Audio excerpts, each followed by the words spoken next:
It is said that there exists a noble class of wizards in the East, shrouded in mystery and endowed with immense power, possessing vast fortunes and wielding considerable influence. In the early 20th century, a significant influx of Eastern Muggles arrived in Britain, concurrently with the arrival of several Eastern wizarding nobles. They seamlessly blended into the Muggle populace, their presence barely noticed. London's Chinatown became their dominion. On December 31st, 1927, Yushu, the patriarch of one of the 9 Eastern sacred families residing in Britain, returned with a British infant in his arms. He named the child Sterling Gu, his Chinese name being Gu Yuli, and recognized him as the future heir of the Gu family. The influence of the Eastern nobility rapidly expanded, becoming a formidable force that the British Ministry of Magic could not afford to overlook. After negotiations, it was decided that Sterling would be permitted to attend Hogwarts for his education, while Chinatown would fall under the jurisdiction of the Ministry of Magic. In 1938, Sterling and Riddle locked eyes for the first time in the Great Hall of Hogwarts, marking the beginning of their fateful entanglement. Chapter 1. Enrollment. As the new academic year commenced, Platform 9 3/4 was particularly bustling. A servant from the Black family stood alongside Walburga Black outside the carriage, awaiting the conclusion of the conversation between Miss Black and a young master from the Malfoy family. "Who is that? His attire hardly resembles that of a Briton," Walburga remarked, casting a discreet glance at the boy in the adjacent carriage. He was of modest height, with a somewhat slender frame, likely a new student. His emerald eyes and platinum hair exuded an air of refined nobility, yet his outfit, a long robe infused with Eastern charm, contrasted strikingly with his distinctly British visage. The robe was adorned with a dragon motif embroidered in golden thread, while the emeralds on the frog closures shimmered in the sunlight, filtering through the gaps of the platform. Beside him stood multiple servants, all bearing Eastern features and dressed in black long robes. They maintained a respectful demeanor, slightly bowing as they surrounded the young master, seemingly in deference to his presence. At the forefront of the servants was a middle-aged man clad in a dark red robe embellished with gold, standing with his hands clasped behind his back, his gaze unwavering. The young master similarly did not look at him, yet their lips moved, indicating conversation. "I've heard that due to certain issues in the Muggle world, some Eastern wizarding nobles have come to Britain. It is said that they are quite formidable, and the Ministry is taking them seriously," Abraxas remarked coldly, observing the scene. In truth, it was not only the Blacks and Malfoys who were watching. The gaze of everyone on the platform seemed to drift, albeit subtly, toward this extraordinary young master. Time on the platform was fleeting, and soon everyone boarded the train. The Hogwarts Express, emitting plumes of steam, departed the station. Tom Marvolo Riddle found an empty compartment to sit in. Whether it was fortunate or unfortunate, his pale visage, drab hair, exceedingly dark eyes, and second-hand robe rendered him less than appealing to his fellow students, making them reluctant to share a compartment with him. However, this also afforded Riddle a slightly more spacious and comparatively tranquil environment. Riddle gazed out at the passing scenery, listening to the lively discussions emanating from the adjacent compartment. "My Merlin, who is that boy? Even a Malfoy family does not have such a retinue of servants. I've heard he is a wizarding noble from the East. But why does he possess such a quintessentially British face? Listen to me. I've heard from someone in Gryffindor that this young master's surname is Gu, and the Gu family is the leading faction among the newly arrived Eastern nobles. This boy is the heir of the Gu family. What does this signify? I have heard that he was brought back by the grandfather of the Gu family during a winter festival, a child born of the union between the daughter of the Gu family and a British gentleman surnamed Fu Li, who eloped with her. And what of that Gu family daughter? Why did she only bring back the child? It is unclear. Rumors suggest she was cursed by a death spell. Fu Li, such a familiar surname. Could it possibly belong to that Fu Li from the 28 pureblood families? Surely not. The Fu Li family has long since fallen into obscurity, has it not? Who knows? Gu. Riddle pondered this name between his teeth, gazing out the window as dusk turned to night. When the stars adorned the night sky, Riddle donned his academic robes and descended the train, following the throngs of students. A statuesque lady guided the newcomers toward the lake to board a boat. They glided across the tranquil waters, and the stone gates of Hogwarts opened beneath the cloak of night and lantern light. a long crimson carpet leading to the faculty table, at the end of which sat a high-backed chair adorned with a tattered hat. They came to a halt before the hat, and the tall lady unfurled a lengthy parchment, instructing the child whose name was called to take a seat upon the high-backed chair. Danny Jones. A small boy stepped forward, and the lady placed the hat upon his head. Instantly, the hat exclaimed, "Ravenclaw!" The boy joyfully leapt from the chair and raced towards the long table draped in blue, where the guests applauded and cheered. The sorting hat. This term floated through Sterling Goo's mind. He recalled his grandfather telling him that the purpose of this hat was akin to an Eastern aptitude test, categorizing students into different houses based on their abilities and character. What house will I belong to? Though he pondered this, Sterling's gaze was already directed towards the long table adorned in green, searching for a place that suited him. Sterling had thoroughly acquainted himself with Hogwarts. He knew himself well, and he was confident he could not belong to any other house. Tom Marvolo Riddle. The tall lady's voice pulled Sterling back to the present. A small boy with black hair, dressed in an old robe, ascended the chair. With hair and eyes as dark as his grandfather's, Sterling's gaze lingered on him for a moment longer. Little did he know that the boy named Riddle possessed remarkable acuity. He precisely caught Sterling's gaze and slightly turned his eyes to meet his. Sterling felt a twinge of surprise as he looked into those eyes, purer and darker than the night sky above the hall, resembling a deep well, enticingly alluring. Slytherin, the sorting hat, merely brushing against the boy's straw-like hair, cried out fervently. Riddle withdrew his gaze, leapt from the chair, and made his way to the Slytherin table, met not with cheers but with sparse applause. Sterling regained his composure and, after a brief wait, ascended the chair himself. Let me see. Ambition, great ambition, extraordinary wisdom and talent, an insatiable thirst for knowledge. Quite complex, a hint of hatred, a touch of love, noble blood. Slytherin. Sterling removed the hat, accompanied by the modest yet ceremonious applause from the Slytherin table. Casually glancing at Riddle, he strolled leisurely to take a seat beside Abraxas Malfoy, extending his hand with a gentle smile, saying, "Sterling Goo." Abraxas Malfoy. Malfoy arched an eyebrow, displaying no surprise at Goo's overture, and calmly reciprocated the handshake. The gazes at the Slytherin table gradually shifted away as the newly arrived Eastern noble chose to ally with Malfoy. It was evident who would soon lead Slytherin. The sorting ceremony concluded swiftly, and with the words of Headmaster Dip Ped, a new chapter commenced. Chapter 2. The New Roommate. The cuisine at Hogwarts is indeed sumptuous and delectable. However, Sterling often lacks appetite in the evenings. Selecting only a honey bun and a cup of hot pumpkin juice, savoring them slowly while listening to Walburga converse with Flint, responding briefly when prompted. "Not to your liking?" Malfoy inquired gracefully, dabbing the corner of his mouth with a handkerchief, noticing Sterling's minimal consumption. "I simply lack an appetite," Sterling replied with a faint smile. Shaking his head, Malfoy nodded in understanding, choosing not to press further. Sterling's left hand, exposed as he held the bun, revealed a slender and delicate wrist. As his wide sleeves slipped down with his movement, Walburga was drawn to the flash of white skin, and upon closer inspection, she noticed a silver bracelet adorned with mysterious engravings encircling the boy's wrist. "What is this?" Walburga asked lightly, pointing at the bracelet. "Just a trinket," Sterling replied, a fleeting glimmer in his eyes as he smiled. "Would you like to see it?" he offered, gesturing as if to set down his bun. "No need," Walburga responded, her interest waning. Sterling nodded and continued to nibble on his bun. Just as he swallowed the last bite, the prefect announced it was time to escort the new students to the cellar. "I shall take my leave now, Prefect Malfoy, Prefect Black, Prefect Flint," Sterling said, rising to his feet and nodding to those around him before following the prefect out of the hall. "Truly a noble of the East. His demeanor is impeccable," Walburga commented, watching Sterling's retreating figure. "Indeed, he holds his own in conversation.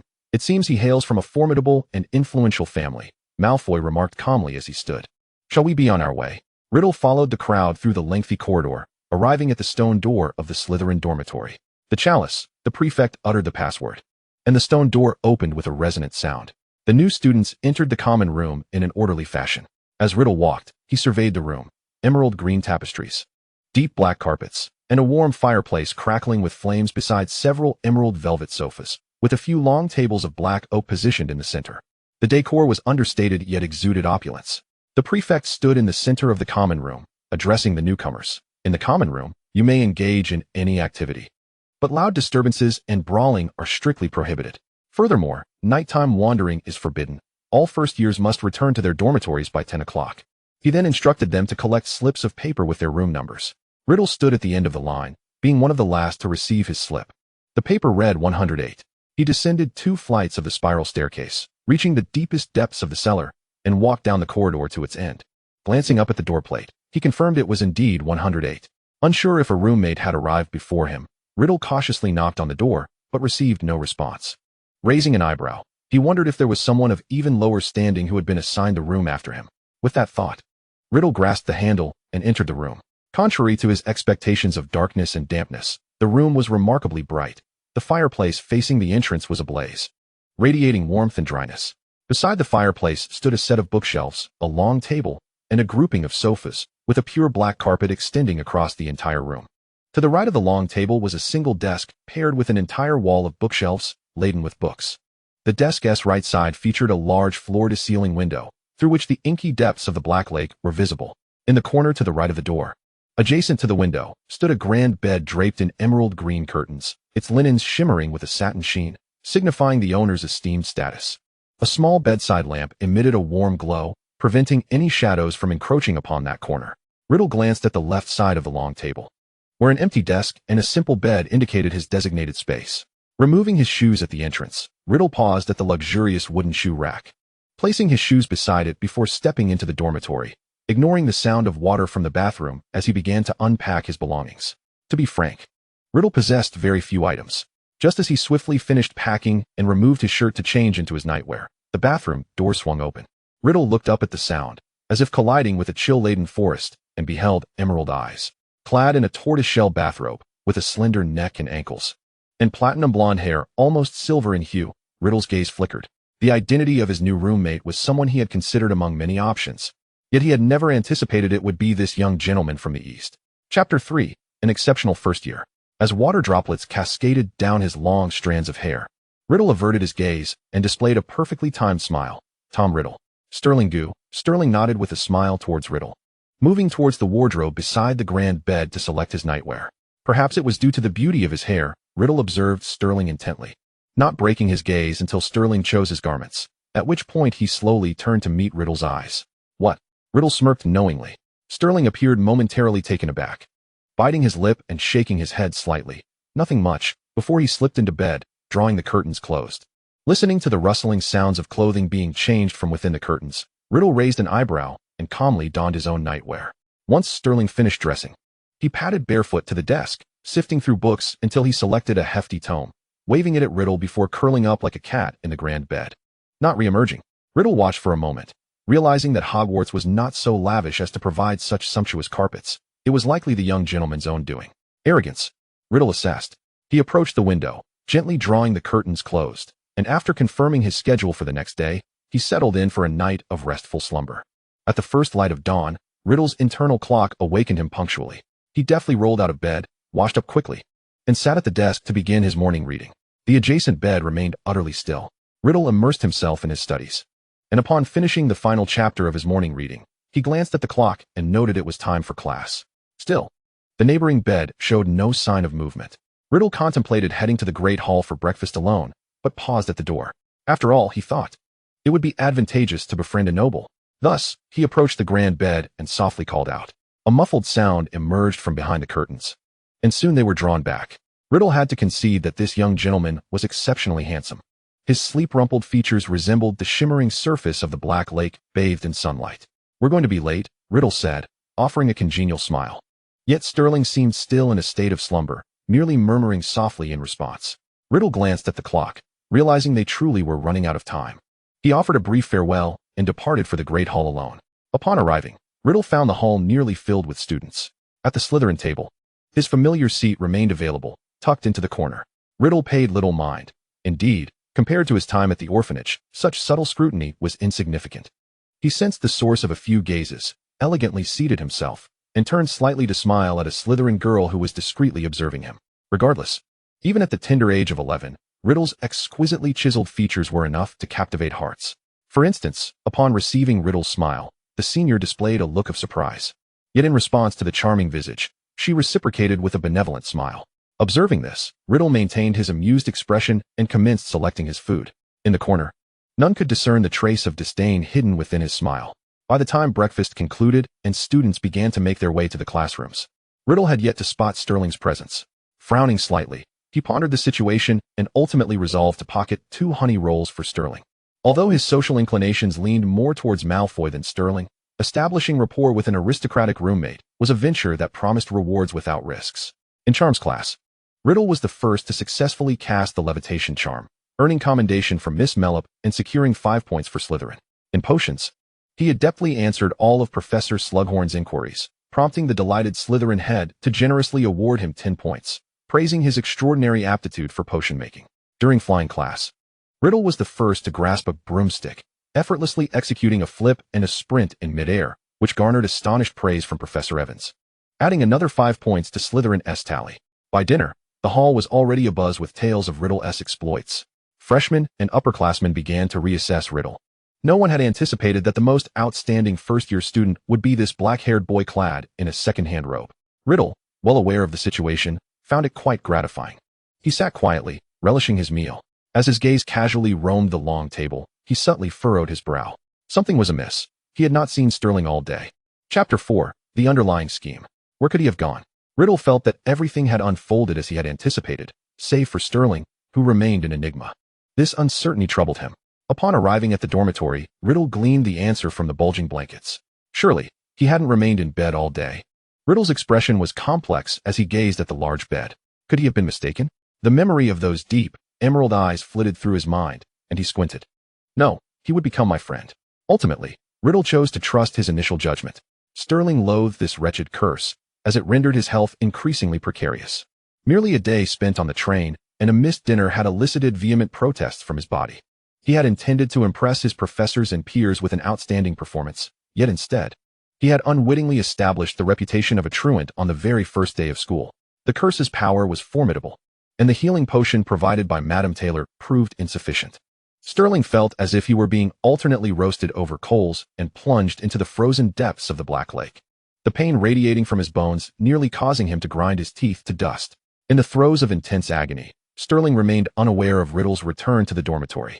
It was only when Riddle stood at his bedside, softly calling his name, that Sterling was jolted back to reality. Yet, the pain was so excruciating that he could not muster a response. He clenched his jaw tightly, afraid to relent. He heard Riddle inquire about his condition, asking if he wanted something to eat or if he needed to summon Madame Taylor. Unable to articulate a reply, Sterling shook his head weakly, lost in his suffering. Time stretched on, and eventually, a bitter liquid trickled from his lips into his mouth, accompanied by a cool cloth resting upon his forehead. The aroma of bread and warm pumpkin juice brought him some solace. As he drifted into a drowsy slumber, he cracked open his eyes slightly to behold a pair of indifferent, chilling black eyes. Sterling found himself wandering across a frozen expanse. The biting wind failing to penetrate his being, the snowflakes drifting through him. He was dreaming. Each time the curse manifested, he endured this surreal dream. Time and space slipped away, leaving him alone amidst an endless white void. He walked on, tirelessly, until he could walk no more. At the moment his body collapsed. He abruptly opened his eyes, greeted by the serene beauty of the Black Lake's depths at dawn. He was awake. As he rose from his bed, Sterling's legs felt weak. The sensation of his body threatening to burst still clung to him. The dormitory was eerily silent. Riddle had already departed. The clock indicated that the first class of the morning had commenced. Sighing softly, Sterling approached the long table, only to discover an unexpectedly exquisite, yet simple breakfast awaiting him. Toasted cheese bread, a fried egg, and a still warm glass of milk. He picked up the note beneath the plate. I've excused your absence. Don't eat it if it's cold. You can ask the house elves in the kitchen to prepare more. The handwriting was beautiful, reflecting the character of its author. Sterling offered a casual assessment. Gazing at the food on the table and recalling the care he had received the previous night, he chuckled softly. This was hardly a grand gesture of friendship. He was well aware that those cold eyes harbored only ambition and shrewd calculations. Riddle valued his identity and utility. He sought to befriend Sterling and cultivate a broader circle of acquaintances, a notion Sterling understood fully. But what of it? Sterling sat down and slowly savored the delightful meal, accepting Riddle's underlying scheme with equanimity. Chapter 5. Have we cut ties? The freshman remained oblivious as to why Sterling had not attended classes in the 2 days leading up to the term. However, given Sterling's formidable talent, exceptional performance, and the steadily rising points for Slytherin, few paid the matter any further heed. A month later, 2 first-year students from Slytherin consistently occupied the top spots among the 4 houses' most talked-about figures. With outstanding grades, remarkable talent, and stunning looks, each could easily become the center of attention. As for Sterling, what of that black-haired Riddle? What right did he have to sit alongside Malfoy in black? Why not? Riddle was gentlemanly, well-behaved, and gentle. By Merlin's socks, the last time he picked up my book, he smiled and cautioned me to be careful. It was as though he radiated light. Oh dear, Fiona, do remember you are a 4th-year senior, while that Riddle is merely an 11-year-old boy. It's not like one can have a crush on such a well-behaved and understanding younger brother. My own brother only ever argues with me. Is the crux not that he is the only half-blood amidst that group? It is said that Sterling's father is a member of that legendary welfare family. Huh. Do I possess more memories than you? I still recall the tattered robe, the unkempt hair, and the mouse-like boy sitting in the corner. But what does it matter? At least now, it is not you sitting with Malfoy and the others, Hunter. A powerful wizard should never be underestimated, at least in my view, apart from Riddle. I can think of few wizards capable of flawlessly brewing the polyjuice potion after merely a month of studying potions. Perhaps only the great Salazar himself? What is so special about Riddle? Goo is the gentlest and most considerate boy. The last time my throat was sore, he merely glanced at me and discerned my ailment, providing me with a potion I had never seen before. After just one sip, my throat was completely healed. Is it really that effective? What potion is that? According to Professor Slughorn, it was Goo's own modified cough syrup. Is that so? Yet, Sterling's gaze was as frigid as ice, his demeanor aloof and distant. Apart from Riddle, Malfoy, and Black, he seemed to have no friends, walking his own solitary path. Riddle's dining knife glided smoothly, meticulously spreading butter on a slice of bread. His eyes glinting with mischief as he presented the bread to Sterling, saying, "Please, indulge, Mr. Ice Cube." Sterling shot him a sidelong glance. Beneath his placid expression, a trace of exasperation and irritation seeped through in response to Riddle's infuriating tone. Like a noble yet petulant silver long-haired ragdoll, Sterling curled the corners of his mouth, extending 2 fingers to snatch the bread away, lifting his chin defiantly. "Get lost. Why, is the bread not to your satisfaction?" Riddle fixated on Sterling. Sensing his annoyance only fueled his playful spirit. Anticipating Riddle's folly, Sterling chose to ignore him, focusing instead on his bread, nibbling delicately, bite by bite. Sunlight streamed through the hall's windows, casting a warm glow upon Sterling, his platinum hair shimmering like exquisite silk, while his crimson lips parted slightly, revealing a hint of pearly teeth. Noticing Sterling's disregard, Riddle's gaze lingered on him, his mischievous impulses impossible to quell. "I might just gouge your eyes out." Sterling, elegantly slicing into an apple pie, spared not a single glance for Riddle, his tone icy. Hearing the threat only elicited a chuckle from Riddle, who, no longer able to suppress his impulses, acted with malicious intent, forcefully wiping away the bothersome butter and leaving a vivid red fingerprint at the corner of Sterling's mouth. With a sharp crack, Sterling swatted Riddle's hand away with considerable force, enough to draw the attention of both Black and Malfoy, halting their meal. Riddle retracted his hand, a crimson mark blooming on the back of it, accompanied by a tingling pain. "Very painful, gentle genius." Sterling shook his smarting hand, narrowing his eyes at Riddle, a subtle fury hidden beneath his gentle smile. Subsequently, Sterling discarded his knife, rose from the table, and strode out of the hall without a backward glance. Riddle watched Sterling's retreating figure, his tongue brushing against his canine, inadvertently tasting blood. His dark eyes sparkled with the delight of a prank well executed. Sterling resembled a haughty swan, a creature Riddle found unappealing. He savored the tempest, the peregrine falcons that soared from cliff edges, relishing the precision of a calculated strike and the chilling silence of their talons. After lingering a moment longer, Riddle exited the hall. "What on earth is going on between those two?" Walburga inquired, her fork poised, a theatrical look adorning her face. "They've severed ties," Malfoy replied, his expression devoid of emotion. Walburga's eyes widened in disbelief, her fork slipping from her grasp as she bit her tooth. "Disgusting. Malfoy, are you serious?" Walburga had not anticipated such a response, realizing Malfoy was once again toying with her, causing her embarrassment. "Isn't this merely a childish quarrel? If you know, why ask?" Malfoy retorted, his lip curling slightly. Walburga felt a surge of frustration, unable to pinpoint the source of her discomfort, a sensation of being misunderstood, ultimately attributing her vexation to Malfoy's fault. "Malfoy, a spiteful and sharp-tongued wretched white peacock," she mused, clutching her robe, hastening out of the hall alongside Greengrass. "Why provoke her?" Flint sighed softly, addressing Malfoy. Malfoy did not respond immediately. Instead, he leisurely consumed his pumpkin juice, delicately wiping his fingers with a handkerchief, an expression of displeasure flickering in his pale gray eyes. The Eastern aristocracy sought to secure a foothold within the Ministry of Magic, aspiring to wield a modicum of influence, which would inevitably encroach upon the power of established wizarding families like the Malfoys. The cake is only so large. If shared with others, one's portion diminishes. Malfoy understood this principle all too well. The Goo family accepted the Ministry's proposal, incorporating Diagon Alley into its jurisdiction, which the Malfoy patriarch and other nobles interpreted as the Goo family's acquiescence. Yet, as Malfoy pondered the discussions circulating within the school, considering the serpents gradually softening their attitudes towards Sterling and Riddle, and reflecting on the professor's effusive praises, his brow knitted tighter. What a clever maneuver of retreat to advance. It turned out Sterling was the ace in the hole. However, that Riddle, Malfoy scoffed inwardly. He then composed himself and remarked to Flint, because she is utterly brainless. Let us go, we're going to be late.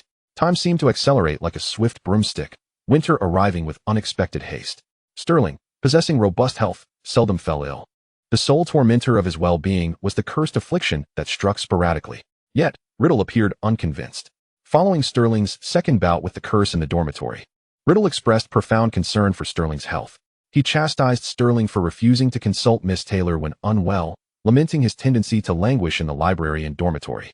Akin to a mushroom, clutching borrowed books from the library, Sterling ambled back to the dungeon from the hall. The biting wind howled. Yet Riddle had resolutely bestowed his own scarf upon Sterling, silently casting 2 warming charms, leaving Sterling feeling somewhat overheated. Riddle. Sterling envisioned that youthful countenance in his mind. To be honest, from the moment they locked eyes during sorting, Sterling had discerned the ambition lurking beneath Riddle's gentle facade. He recognized Riddle's somewhat deliberate gestures of assistance and proximity, accepting them with a measured grace. Riddle's kindness was undoubtedly an attempt to forge a closer bond. Accelerating his social expansion, Sterling, riding the current, hoped to employ Riddle to his advantage, yet he had not anticipated Riddle's ambition extending far beyond that. Not Brown Bell. And even beyond Slytherin, Riddle had amassed a plethora of acquaintances, a multitude of individuals placing their trust in him, gathering around him. Sterling exhaled a puff of white breath, loosening the scarf from his neck and casting it into a blaze, leaving the ashes behind in the grass. Even Malfoy fell within the realms of his expectations. Yet Riddle's emergence had Sterling's every hair on end. Disgusting. Sterling was at a loss regarding the meaning behind Riddle's attentiveness. It seemed entirely unnecessary to persist in such behavior. Or perhaps Riddle merely regarded him as equal to others he sought to woo. It was a form of equitable benevolence after all. Given Riddle's reputation as a so-called gentle genius, Sterling, unwilling to become just another face in the crowd, desired a unique friendship with Riddle rather than a superficial camaraderie. Moreover, the underlying dominance and malice always incited his ire, a sensation he could not abide. Disgusting. Sterling felt on the verge of retching his dinner, his robe billowing as he nearly broke into a run, hastening toward the nearest lavatory. After a bout of disorienting vomiting, Sterling's forehead throbbed painfully. Well then, it turned out to be the curse at play.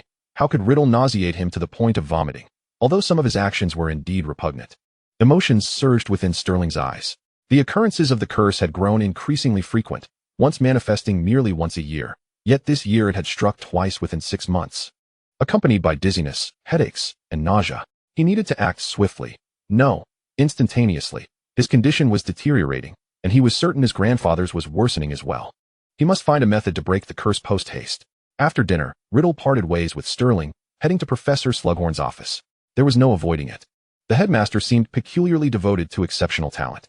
During the last class, when he suggested using African tree snake skin as a substitute for the more common striped snake skin in potion making, Slughorn had reacted with unusual fervor, declaring he had never considered such an experiment and insisting it must be put into practice. Thus, Riddle forfeited nearly a week of evening leisure to engage in this experiment with the professor. Fortunately, just before Riddle was due to depart, the professor finally reached a preliminary conclusion that could serve as a substitute, albeit with potentially diminished efficacy. As he traversed the corridor leading out of the cellar, Riddle loosened the tie of his robe and exhaled a long sigh. Gaining the favor of Professor Slughorn was indeed gratifying. Yet the prolonged study had taken a toll on his body. Pushing open the door to his dormitory, he was met with the glow of a lamp illuminating a spread of books and parchment upon his desk, alongside a quill that had spilled a considerable amount of ink. Something felt amiss. Almost immediately, Riddle heard a series of retching sounds emanating from the bathroom. Unconsciously furrowing his brow, he hastened towards the bathroom and swung the door open. A mere glance was enough for Riddle to discern that Sterling was in a rather dire state. Leaning against the wall, Sterling's complexion was pallid, his lips as white as a corpse frozen for 3 days. The gnawing emptiness in his stomach was distressing, having consumed a bit of chocolate. He had not anticipated that merely reading for a short while would lead to such overwhelming nausea, resulting in his subsequent vomiting. With his eyes closed, Sterling carefully controlled his breathing, valiantly suppressing his discomfort, silently cursing Riddle for returning at such an inopportune moment. Riddle observed Sterling's quiet endurance and suffering, his brow deeply furrowed. In all his years, he had never encountered someone with such a peculiar constitution. One moment, Sterling could deliver a biting retort, and the next, he appeared stricken, as if afflicted by an innate ailment that rendered him pale with pain. Riddle stepped closer, placing a hand on Sterling's shoulder. Before he could utter a word, Sterling abruptly turned and pushed him away in a reflexive manner. Unprepared for the dizziness brought on by his retching, Sterling's legs buckled, and he found himself collapsing onto the floor, immediately enveloped by a wave of nausea that he could no longer contain, resulting in uncontrollable coughing and dry heaving. Standing beside Sterling, Riddle silently watched him cough. He recognized that he had not been as accommodating or submissive towards Sterling as he had been in the past. It had been quite some time since he had displayed any behaviors meant to please or show weakness.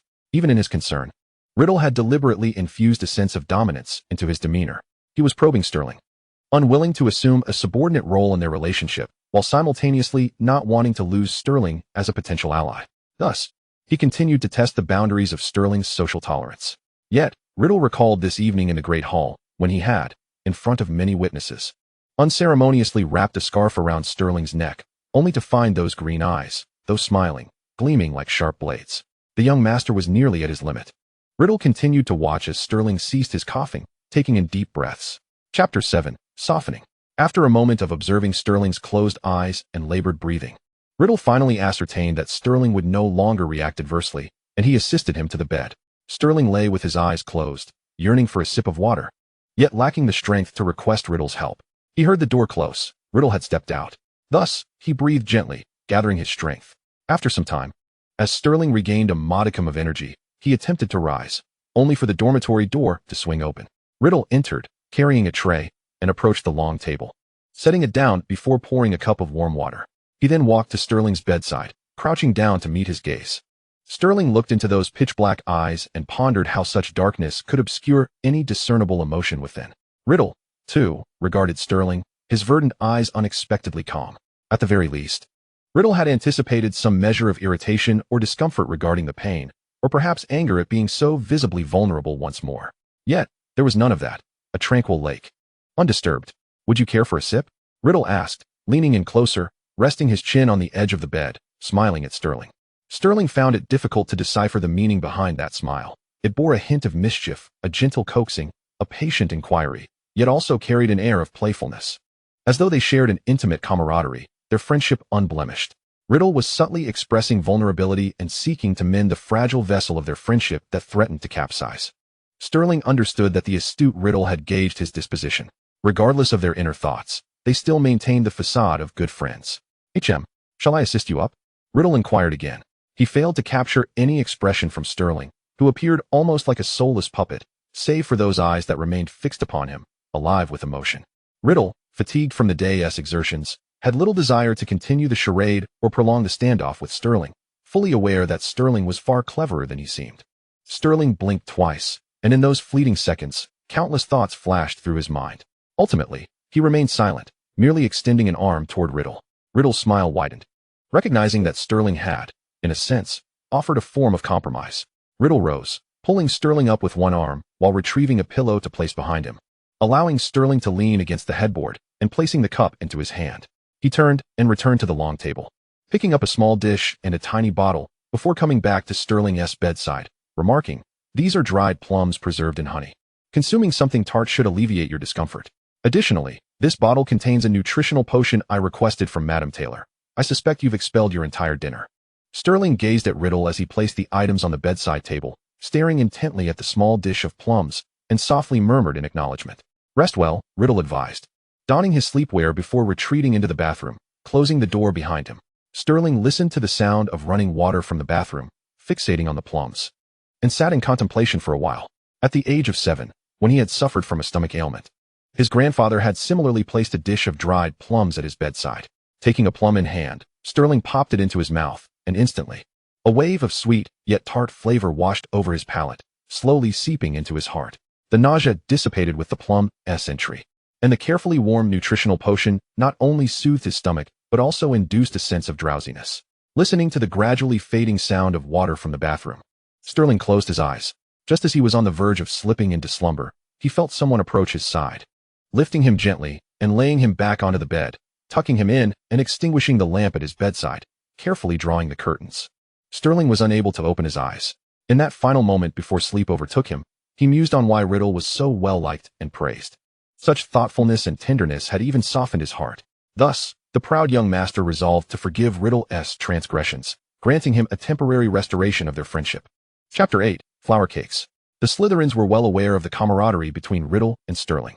If you were to inquire how deep their bond ran, one might observe that Riddle's routine of feeding Sterling during breakfast had seemingly become his designated task, while Riddle's choice of beverage each morning hinged upon what Sterling would bring him. During classes, their books were invariably transported nestled within Riddle's embrace. In the library, Sterling consistently reserved seats beside him for Riddle in advance. Riddle is often adorned with garments and accessories that exude an Eastern aesthetic, occasionally even spritzing on a hint of perfume. It goes without saying whose influence that is. Conversely, Sterling, who has always had a penchant for the extravagant, typically sports seemingly modest items, such as a deep gray knitted scarf, a black knitted hat, a white coarse wristband, and navy blue velvet gloves. Again, it need not be mentioned whose they are. Sterling possesses a few delicate quirks, such as his penchant for walking barefoot within the confines of his dormitory, a preference for the red tea sent from home, and an unwavering resolve to remain stationary in either his dormitory or the library, never venturing elsewhere. Thus, as he gloomily consumed the blueberry pie in his hand, thoughts of the impending Quidditch final between Slytherin and Gryffindor weighed heavily on his mind, eliciting an involuntary sigh.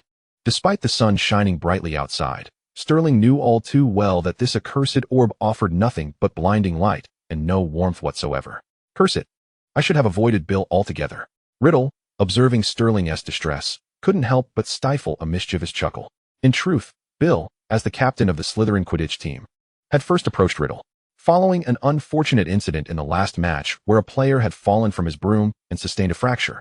Lady Tyler had barred that player from participating in the final. She had sternly declared that if they wished for the injured player to recover properly, they should not expect to send any more injured souls her way. With no other option, Bill found himself in desperate need of a substitute player.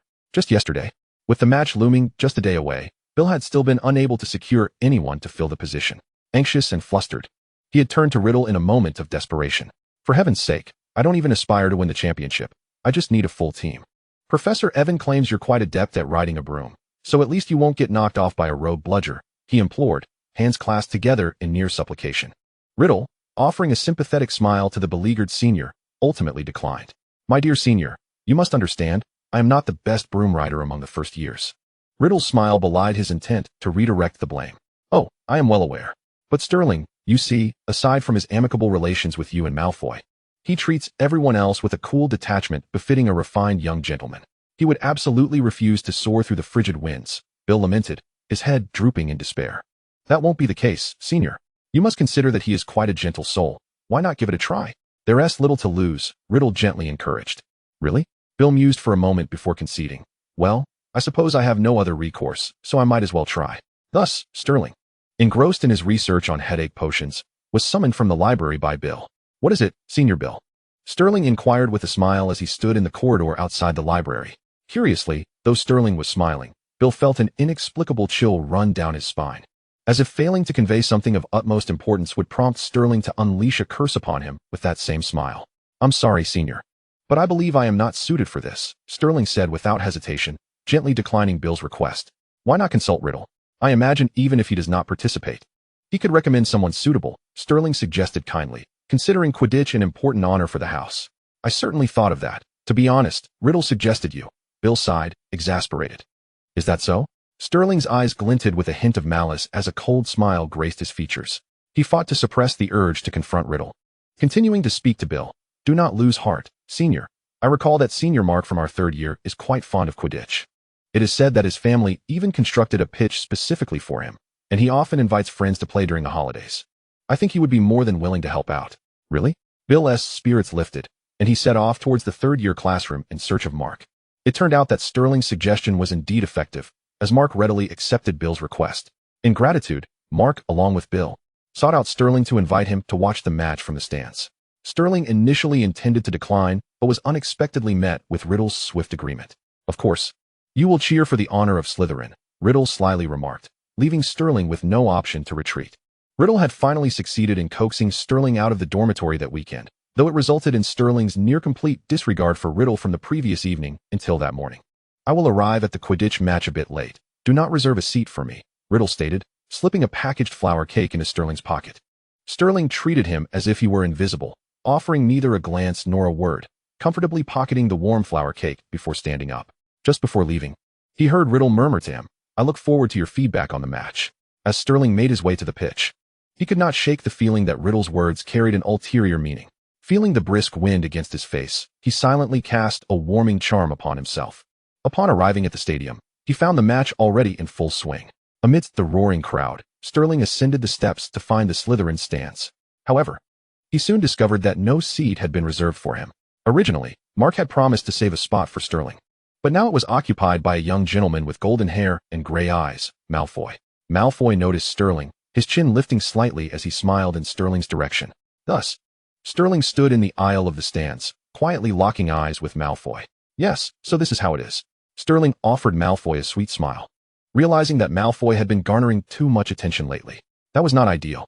The information about Mark had been casually divulged by Malfoy during a dinner conversation with Flint. In retrospect, it seemed to be a bait set by Malfoy. He was well aware of Bill's search for a substitute, and Mark's family, as a newly rising clan, were loyal supporters of the Malfoy lineage. Now, Malfoy had taken advantage of Mark's invitation, claimed Sterling's spot, and exhibited no remorse or courtesy, clearly distancing himself from Sterling, who felt both aggrieved and irritated.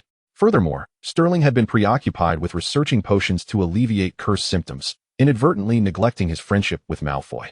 The match progressed with fervor and tension, and no one seemed to notice Sterling standing there. After a moment of silent exchange with Malfoy, Sterling slowly made his way through the crowd and approached him. "Senior Abbot, it seems this seat was reserved for me by Senior Mark," Sterling said sweetly, feigning ignorance. Malfoy maintained his smile, seated comfortably, and replied, "Is that so? I was not aware." He patted his knee and added, "My legs have been quite sore lately. Since the match has already begun, why not sit with me?" Sterling recognized that rejecting Malfoy would serve neither him nor the Goo family well. Though he was not particularly fond of watching matches, the fact that his designated spot had been taken by someone else left him feeling quite disgruntled. Riddle had mentioned the experience, and now it was clear what he meant. As for the flower cake, Sterling had always preferred rose-flavored ones. Yet today Riddle had given him a bag filled with magnolia-flavored cakes. Initially, Sterling had felt a twinge of annoyance, but now it seemed that was because Malfoy favored magnolia flavor.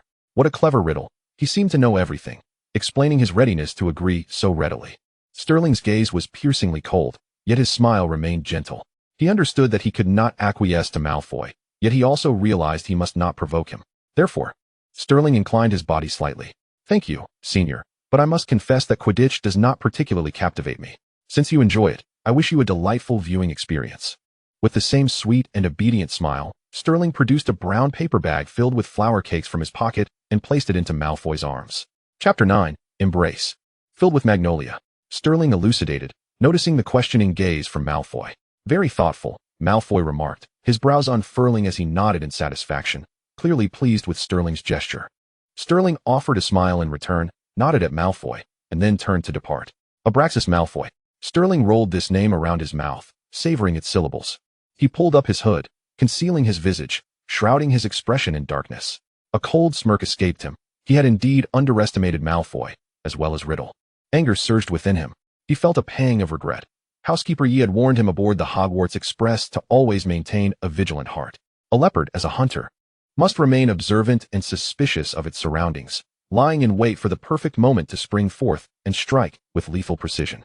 The revival of the family was not a matter to be rushed. Breaking the curse necessitated formidable strength. Sterling, cultivate your latent potential, remember this phrase. Grandfather Goo had imparted this wisdom to him just before his departure from the Goo residence to the station. "Yes, Grandfather, I understand. I have learned my lesson," he murmured softly as he felt his throat constrict. Yet, the nature of a schemer lies in their ability to adapt to and seize new circumstances, altering their strategies as needed. The most adept schemers excel at casting long lines to catch substantial prey. Upon reaching the courtyard before the astronomy tower, Sterling was struck by the exquisite scenery, a truly auspicious locale. He removed his velvety gloves and gently discarded them at his feet, casting forth a flickering flame. Leaning against the wall of the courtyard, Sterling's expression returned to tranquility as he relished the biting cold wind, twirling a strand of hair around his fingers, watching as his gloves gradually turned to ash and were whisked away by the breeze. As the sun withdrew, gentle snowflakes began to fall from the sky, a delicate layer blanketing him, akin to a lover's tender caress. Riddle, immersed in the origins and development of dark magic on this enchanting snowy night, only gathered his books and notebook when Miss Miller, the librarian, urged him to leave, returning to his dormitory. He had anticipated a scene of warmth and a blazing hearth upon entering, but was instead met with an expanse of darkness and damp chill. Riddle frowned. It was the first time in months he had misjudged Sterling's whereabouts. In that moment, a glimmer of mischief flickered in Riddle's eyes. It seemed Malfoy had deeply vexed the young master. It was not until past curfew, nearing midnight, that Riddle finally encountered Sterling, who was dusted with snow. "Goo." Riddle called softly. There was no response. Sterling stood motionless at the door, like an unconscious puppet. The hood obscured Sterling's face, leaving Riddle unable to discern any expression beneath the veil of darkness. Riddle rose from his bed, lit a lamp, and approached Sterling, gently lifting his hood away. What met Riddle's gaze was a face frozen, pale, and tinged with purple, even the lips darkening with the chill. Sterling gazed intently at Riddle, unwavering.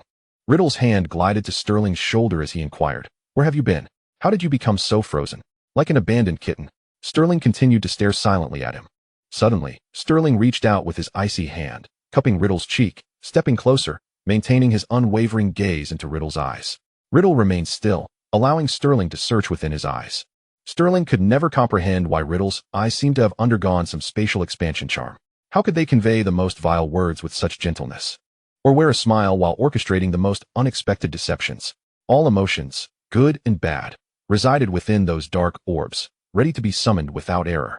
Just like now, in Sterling's eyes, filled with confusion and a hint of grievance, only black curiosity and tender concern were reflected.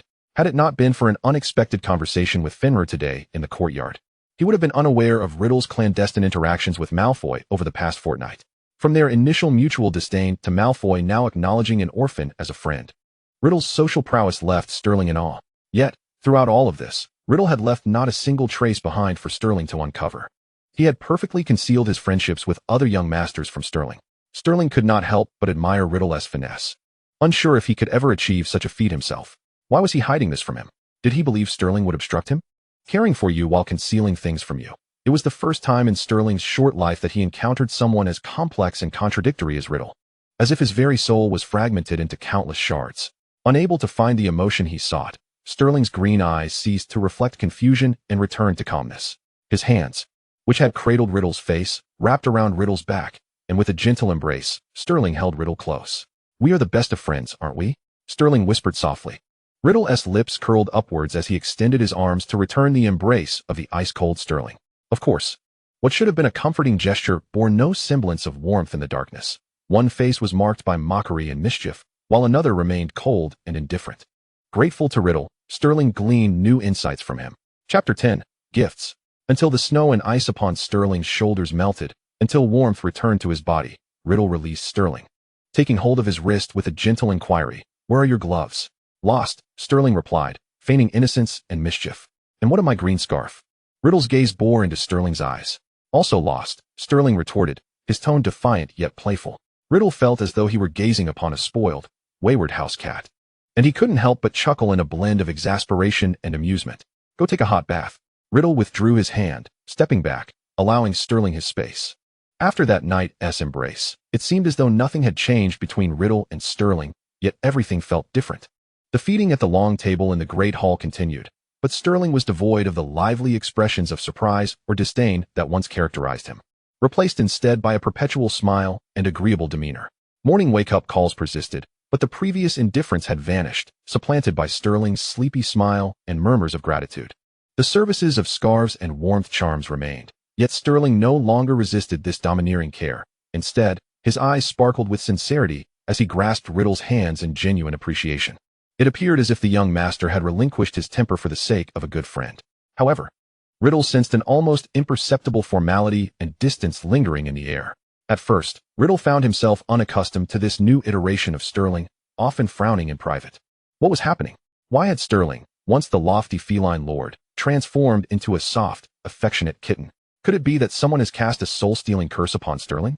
Had it not been for Riddle's awareness that, apart from a few professors, no one at Hogwarts possessed such formidable power, he might have been inclined to believe in the notion of a soul curse. Malfoy, too, had much to say regarding Sterling's transformation. Since their clash on the Quidditch field, Sterling had seemingly subdued his brilliance, resembling a docile white peacock within the confines of Malfoy Manor.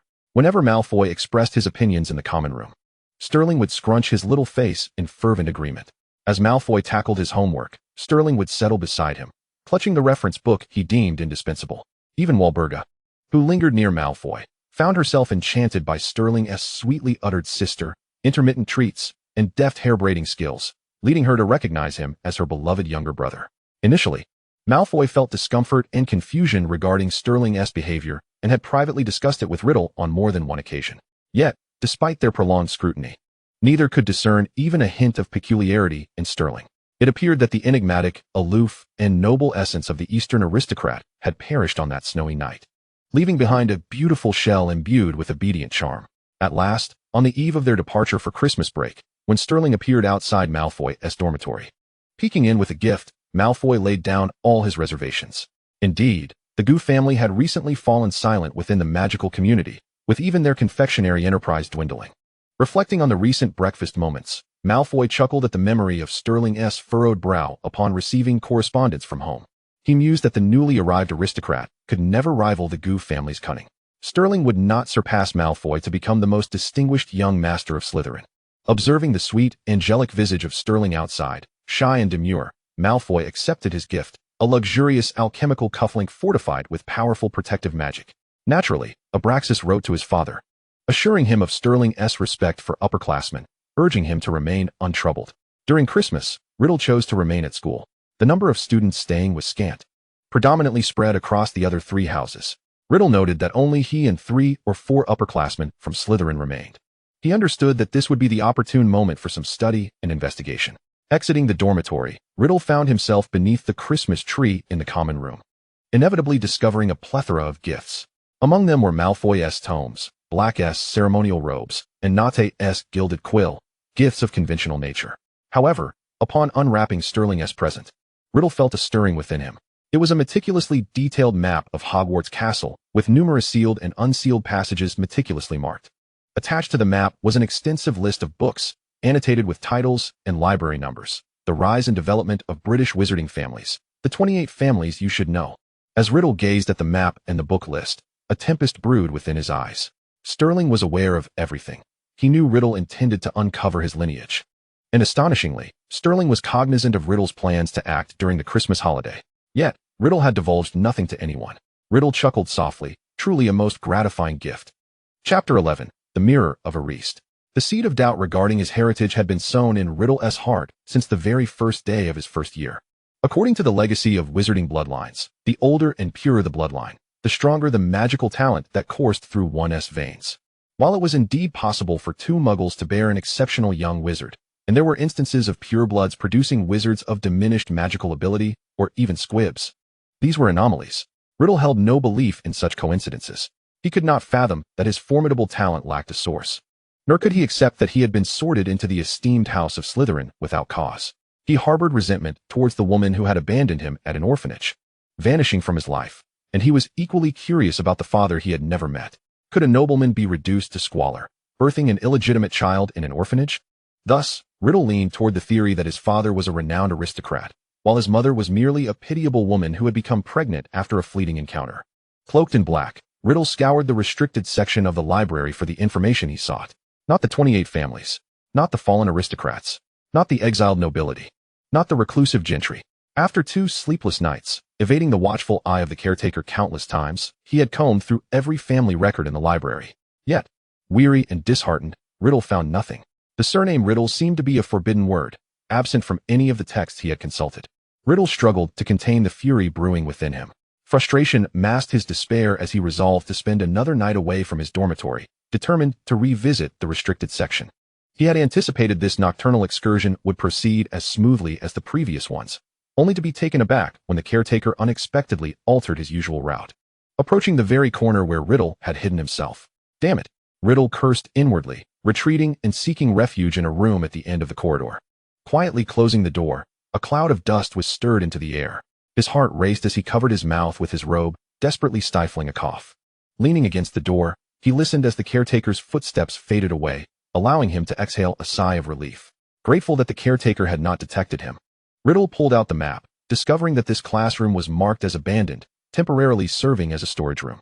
Gazing at the empty space, in which a full-length mirror stood at its center, Riddle raised an eyebrow. Clearly, someone had gone to great lengths to conceal the true nature of this room. To safeguard this mirror, Erased. Riddle read the inscription upon the mirror, its meaning eluding him. Yet, in the next moment, his eyes widened in astonishment. He beheld himself as an adult within the mirror. He observed himself lounging in a grand armchair, while at an interminably long table sat Malfoy, Black, Flint, the Minister of Magic. Everyone of power and influence gathered in silence, heads bowed, not a word spoken. A multitude of Riddle's followers stood at the rear of the hall. Riddle could hardly contain himself. This was precisely what he fervently desired, an unparalleled position, to become a great figure who would reshape the magical world. This was the vision he had long yearned for. Riddle's eyes glistened with a crimson hue, his arms trembling beneath his robe, fingertips digging into his flesh, igniting his nerves. Suddenly, a white cloth fell, obscuring the mirror's surface. Riddle jolted awake, his body stiffening momentarily, before he closed his eyes to regain control of his unleashed madness. When he opened them again, he arranged his expression into a perfect mask of sorrow and grievance. Dumbledore emerged from behind Riddle, his tone still gentle. "My child, what did you see?" "My parents. They have come to take me home." Riddle stared intently at the now-covered mirror, his voice betraying a hint of moisture in his eyes. Dumbledore observed Riddle quietly, a barely perceptible sigh escaping him as he said, "Did you notice the phrase inscribed upon the mirror, my child? When read backward, it spells desire. This is the mirror of Erased. It reveals your innermost desires." Riddle remained silent. Dumbledore, undeterred, continued, "In the end, it is but a reflection of water and moonlight. No matter how enchanting it may seem, falsehood is still falsehood, my child. It is best to extricate oneself from sorrow sooner rather than later." Falsehood. Riddle lowered his head and chuckled softly. In the darkness, Dumbledore could not discern Riddle's expression, only hearing what sounded like a self-deprecating laugh. "Oh well, he is but a pitiable child," Dumbledore remarked. "It is time to return, Tom. The night is deepening." "Yes, Professor," Riddle replied, lowering his head as he turned to leave. Dumbledore would never know the icy indifference, madness, and resolve that marked Riddle's face as he turned away. It may seem false now, but the future remains uncertain. Riddle never doubted his potential for failure. He merely needed to tread carefully. Riddle proclaimed, "No, what is false must become true." Chapter 12, Exposure. Dumbledore watched Riddle's retreating figure, his brow furrowed in deep concern. He had encountered many children, yet only Riddle elicited such profound unease within him. Despite his exceptional academic performance, the praise of professors, and harmonious relations with peers, Dumbledore could not find peace of mind. He is well, though he seems occasionally distracted of late. Perhaps he misses his parents. After all, Professor Riddle hails from an orphanage. Dumbledore recalled his conversation with Sterling regarding Riddle's recent circumstances. Thanks to Sterling's insights, Dumbledore was able to detect Riddle's actions in a timely manner. Riddle's mother, a witch who fell prey to her own use of love potions, ultimately met her demise. His father, a hapless muggle ensnared by the same enchantments. Knowing these truths was not beneficial for Riddle. If left unchecked, his obsessions might lead him astray. Dumbledore could only hope that his intentions tonight would encourage Riddle to relinquish some of his fixations and cease his pursuit of his parents' past. Having been caught wandering at night by Professor Dumbledore, Riddle opted to suspend his investigations during the Christmas holidays. Dumbledore believed he had concealed his concerns well. Yet Riddle saw through the layers of guardedness, warnings, and distrust with clarity. Dumbledore desired for him to behave and abandon his quest for knowledge about his lineage. Yet why? The more Dumbledore obstructed, the more Riddle was compelled to delve deeper. Moreover, a flicker of suspicion ignited within Riddle's mind. Why such coincidence? In the dead of night, Dumbledore remained awake, ensconced in a room filled solely with mirrors. Riddle found it hard to believe that such a wizard would be ensnared by a magic mirror. It could only be a case of waiting for an opportunity. Dumbledore, aware of Riddle's recent activities, had deliberately set a trap, hoping to guide Riddle back to the right path. Damn it! How could Dumbledore perceive his intentions when the Christmas escapade was a sudden whim? Clearly, Riddle was in dire need of a noble lineage to solidify his social standing. Alas, With Dumbledore's specific precautions, any further investigation would be met with unnecessary hindrances and complications, requiring considerable effort to navigate. Riddle, filled with discontent and frustration, hurriedly made his way to the library with books and writing materials in hand. What brings you such joy? Peter the caretaker? Peter? The caretaker who had abruptly altered his patrol route last night? Riddle leaned against the corner, eavesdropping on their conversation. How could I not be joyful? I've recently been assigned several new patrol routes, changing every few days, which has allowed me to catch quite a number of students wandering at night, especially that Potter. Thanks to the route provided by that good boy Sterling. Once the Christmas holidays are over, I must properly thank him. Is that so? What routes are so effective? Do share with me. No, it was. Riddle's eyes widened, filled with shock and fury. The retreating footsteps of the two caretakers felt as if they were pounding upon Riddle's heart. He could feel his pulse quickening, as if he might explode at any moment. It was. With a sharp crack, the quill in Riddle's hand snapped, a splinter embedding itself into his palm, drawing forth crimson blood, yet he remained oblivious. It was Sterling. No wonder Dumbledore had conveniently intervened. No wonder Peter had changed his route on a whim. No wonder. Sterling had informed Dumbledore of his peculiarities, had alerted Peter to the new routes, had provided him with a meticulously drawn map and reading list to spur him into action, despite not directing anyone. To a certain extent, Sterling was entirely unconnected to this matter, yet everyone had reason to be grateful to him. Thus, Sterling had, without a hint of suspicion, effectively thwarted Riddle's grand design. Had he not overheard Peter's words, Riddle might never have suspected Sterling. It turned out that the cat had not transformed into a kitten, but rather the fierce lion had retracted its claws and calmed its spirit, gathering strength in concealment. Very well, excellent. This is simply too intriguing. Riddle raised his hand and licked his fingertips, his eyes alight with fervor. Initially, he had considered disregarding Sterling, whose seemingly overly docile demeanor had appeared insignificant. Yet, now that this card had revealed its value to him, he would pay it the respect it deserved. Chapter 13, The Family Curse. Grandfather. Sterling entered the Gu family's ancestral hall, observing Gu Yushu kneeling in the central position. He gently called out and knelt beside Gu Yushu. I have returned. Gu Yushu paid him no heed, his hands pressed together as he bowed thrice before finally speaking. Ah, it's good that you are back. Have Onikai prepare some copperpot hot pot for you. So, why the sudden request for such a precious item from home? That cufflink? I can hardly believe you would use it yourself. Grandfather Gu stood up, dusting off his hands, and continued. I remember giving you the bamboo hairpin for your protection. Yet you adamantly refused it. Sterling also earnestly bowed 3 times, following Grandfather Gu as they slowly exited the hall, saying, Those British aristocrats do not wish to see us rise, led by the Malfoy family. Young Master Abraxas set a trap to embarrass me publicly. I cannot simply forgive him. Retaliation is warranted, but do not go too far. The Gu family cannot yet afford to sever ties with the Malfoy family. But we must not allow ourselves to be underestimated. The balance is something you must manage yourself. Grandfather Gu spoke slowly, hands clasped behind his back. It is nothing serious. Grandfather, merely a means to rattle their nerves and remind them that the Gu family is not to be trifled with. As long as you are aware. The grandfather and grandson conversed as they strolled into the back garden, where the sun shone brightly and the plum blossoms bloomed vibrantly. The household pet rabbits frolicked about, playing together.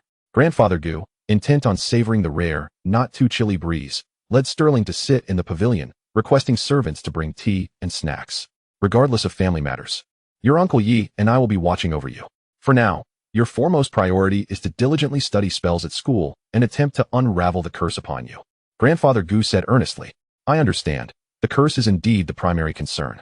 As I begin to harness my magical powers, the speed at which the curse intensifies is alarming. This latest episode was accompanied by nausea and dizziness. I did not feel comfortable sending a letter, so I waited until I could speak with you in person. My legs have been paining me terribly. During the curse's onset, it felt as if both legs would snap. Now they have turned a purplish hue, and I fear that if this continues, I may soon be unable to walk. Grandfather, was it truly a British wizard who cast the curse upon our family all those years ago? I find it incomprehensible under normal circumstances. One would expect a person to venture forth to procure tea leaves, yet instead, they choose to sacrifice their own life, cursing the Gu family with a legacy of extinction. Indeed, he was a British wizard, though the origins of the curse remain shrouded in mystery. It was during your great-grandfather's stewardship of the Gu family tea business that this British wizard, masquerading as a merchant devoid of magical abilities, engaged in a transaction with him. Your great-grandfather vanished without a trace, while the British merchant met a sudden demise at the docks, leaving behind a curse inscribed in a magical array. At that time, the Gu family remained oblivious to the curse's significance. It was only upon your great-grandfather's prolonged illness and untimely passing that the family realized the gravity of the situation. All direct heirs to the Gu lineage, plagued by afflictions before reaching the age of 17, perished, revealing the curse's formidable power, ensuring that every Gu heir would meet an untimely end before adulthood. And what of you, grandfather? How did you escape the curse and live to this day? Indeed, while all direct descendants of the Gu family perished in that tragic fate, those from collateral branches, due to their diluted bloodline, were less affected by the curse. Consequently, I, at the age of 32, was selected as the head of the Gu family, as I had already reached adulthood and was thus spared from the curse's fatal grasp, though it would gradually consume my vitality. Hence, in search of a remedy, grandfather journeyed to England. It is true that the Gu family traditionally favored male heirs, yet with most boys from both direct and collateral branches lost to tragedy. Faced with the threat of extinction, I left the family's roots in the East and relocated the entire clan to England, hoping to discover a means to lift the curse. Little did I anticipate that my mother, unable to bear the torment of the curse, would succumb to the allure of love, only to be ultimately slain by her so-called beloved. Sterling smirked coldly. Who told you that? Grandfather Gu slammed his hand on the table, urgency and severity evident in his tone. Regardless of the source, it is a fact. Sterling clenched his fists, refusing to meet Gu Yushu's gaze. Observing the redness in Sterling's eyes, Grandfather Gu sighed, choosing not to chastise him. Sterling, you must believe that your parents loved you. Of course, my mother loved me. She ventured into the perilous Sequit forest to break the curse afflicting me, yet she was utterly foolish to follow an irresponsible man. Sterling.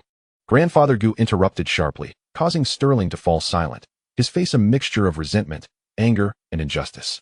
Grandfather Gu struggled to temper his frustration, yet found no words of explanation. In the winter of 1927, Sterling was but an infant, pallid and frail, his once golden hair faded significantly, his breath shallow. On the night they retrieved Sterling, the Gu family, following leads into Sequit Forest, discovered the lifeless body of Gu Peilon, while the man she had eloped with had vanished without a trace. Gu Peilon had succumbed to a deadly curse, and signs of a magical duel surrounded her corpse, with an envelope tucked within her swaddling bearing a note stating that only she and Welfare had entered the forest together. The details of the battle, the source of the lethal curse, and the whereabouts of the elusive Welfare remained unclear. All suspicions pointed towards Welfare, the man who had loved Gu Peilon yet mysteriously disappeared. The once prosperous Welfare had deceived the Gu family heiress, but upon the birth of their child, he discovered the fatal curse and, unwilling to shoulder the burden of an uncertain future, he seized his advantage, murdering his wife and abandoning his child to flee. This version of events is the most widely circulated and aligns with all available evidence. Gu Yushu, however, could not bring himself to believe that Welfare had killed his daughter. He had witnessed the unwavering love in Welfare's eyes. Yet the evidence within the forest compelled him to accept the harsh reality. He did not wish for Sterling to be entangled in this matter, showering him with affection to ensure he never felt like an unloved child. Nor did he want others to pity Sterling. Yet rumors spread like wildfire, and Sterling inevitably caught wind of them. The discarded wild child, a byproduct of conspiracy and folly, despite Gu Yushu's efforts to suppress such gossip, remained an indelible mark on young Sterling's mind. Thus, Sterling developed a disdain for love, harboring a depth of cynicism at such a tender age. Some minor families in Chinatown sought to usurp the Gu family, while the British wizard aristocracy watched with keen interest, and the shadow of the curse loomed large. As Gu Yushu's health deteriorated, Sterling found himself deprived of the luxury of childhood and innocence. Growing up amid pressure and public scrutiny, Gu Yushu looked upon Sterling's youthful visage with guilt, unable to scold him. After a prolonged silence, Gu Yushu sighed deeply, attempting to soothe Sterling. Go now, Olivia and the others mentioned they would come to visit. They should be arriving shortly. Very well, grandfather. Sterling stifled his emotions, greeting his grandfather before departing. Savoring a sip of fragrant tea, he watched the gentle breeze lift the hem of his garments until his figure faded from view at the courtyard's end, leaving Gu Yushu in a contemplative trance. Chapter 14, Christmas Holiday. Olivia, Andy, and Alan. Sterling beamed with joy upon encountering his friends in the parlor, waving enthusiastically. Alan Adams, a purebred Englishman and the eldest son of the Wong family, was an orphan who had wandered into Chinatown, where he was taken in by a couple from the Wong family, becoming Sterling's childhood companion. Andy Linklack, the third son of the Link family, was the offspring of the Link family's only daughter and a British wizard, having grown up alongside Sterling. Olivia Chun, the sole daughter of the Chun family, originally named Chunya in honor of her wet nurse, had changed her name to Olivia and was yet another of Sterling's childhood friends. Hey bro, Merry Christmas. Alan appeared equally delighted, stepping forward to clasp Sterling's hand and bump shoulders. Andy and Olivia maintained a degree of Eastern reserve, yet they each enveloped Sterling in warm embraces. It has been ages since we last saw you. I missed you dearly, Andy exclaimed. You were born 6 months before us. How does it feel to start at a new school, all alone? Olivia teased. How it feels is another matter. Let me first hear you call me senior. Sterling replied with a grin. The group erupted in laughter, their spirits lifted. Let us head to that small restaurant in the south. Aunt Kai has prepared a copper pot for hot pot. We can eat while we talk. With Aunt Kai's culinary skills, Alan will likely devour the entire pot. Oh, spare me. As if you've ever left any for us. Ha ha. The friends bantered as they made their way to the restaurant. The copper pot bubbled away, releasing fragrant steam. As their cups clinked together, and they exchanged tales of Chinatown and Hogwarts, engaging in delightful conversation. Speaking of which, once winter passes, you all will be starting school next autumn. What are your plans? Sterling inquired. Andy and I plan to attend Durmstrang. I've heard things aren't too stable in Germany lately, so it's safer for the two of us to go, Alan replied, exchanging a knowing glance with Andy. I'll remain at Hogwarts. I can't allow you to be the only one studying in England. Olivia added. What about Beauxbatons? Who will be attending? Sterling asked again. The second daughter of the Zhang family, Zhang Yu, will be going. She is the only one of age now, Alan responded. Zhang Yu? Sterling frowned, recalling that she had only recently been recognized as a legitimate daughter of the Zhang family 3 years prior. Indeed, but there are no other candidates, aside from us. The eldest son of the Bai family is the next oldest at only 7. Olivia commented. The head of the Zhang family has staked his life on the assurance that, although she is a legitimate daughter, Zhang Yu will not cause any issues. Andy added nonchalantly. Staking his life? Humph. Sterling scoffed. If she were to jeopardize her family's reputation, not even 10 heads of the Zhang family would suffice. Did my grandfather consent to this? Not entirely. He mentioned placing her in Beauxbatons for observation, allowing Zhang Yu to prove herself. That is acceptable. Andy, I have a favor to ask of you. Sterling said. What is it? Tom Marvolo Riddle, your family excels in gathering intelligence. Could you look into this individual for me? No problem. Can you provide any leads? Andy took a sip of apple juice. He and I are of the same year, having entered the academy after our time at the Wu orphanage. Oh, what a pitiable creature, Olivia remarked nonchalantly. What makes him special? Nothing much, really. He merely managed to befriend the Malfoy aristocracy within half a year. Thanks to his extraordinary talents, Sterling replied with a smile. I can't help but feel a twinge of jealousy at this. Could it be that our family's Gushao spotlight has been stolen? Alan jested. Not yet, but it's south getting close. Sterling's smile turned bittersweet. Can't we win him over? Andy suggested. Sterling shook his head. He harbors great ambition and looks down upon me. Upon hearing this, the 3 present furrowed their brows. Fear not. Grant me a little time, and I shall uncover the entire lineage of his ancestors, Andy solemnly promised. I have always trusted you, Sterling nodded at Andy. However, it must be said, I've seldom heard you praise someone so highly, Olivia commented. I'm not praising him. I'm merely stating the facts, Sterling clarified. You'll understand once you enroll next fall. All right, you two keep chatting. The meat is all gone thanks to Alan. Alan, what are you doing? It's not just this. Aunt Kai's hot pot aroma wafted through the room, laughter and chatter spilling out through the window into the night air. Chapter 15, Assistance. The Christmas holiday was both delightful and fleeting, time slipping away like a fleeting shadow. A few months passed in a blur, succeeded by the pressure of impending final exams, with the library more crowded than ever.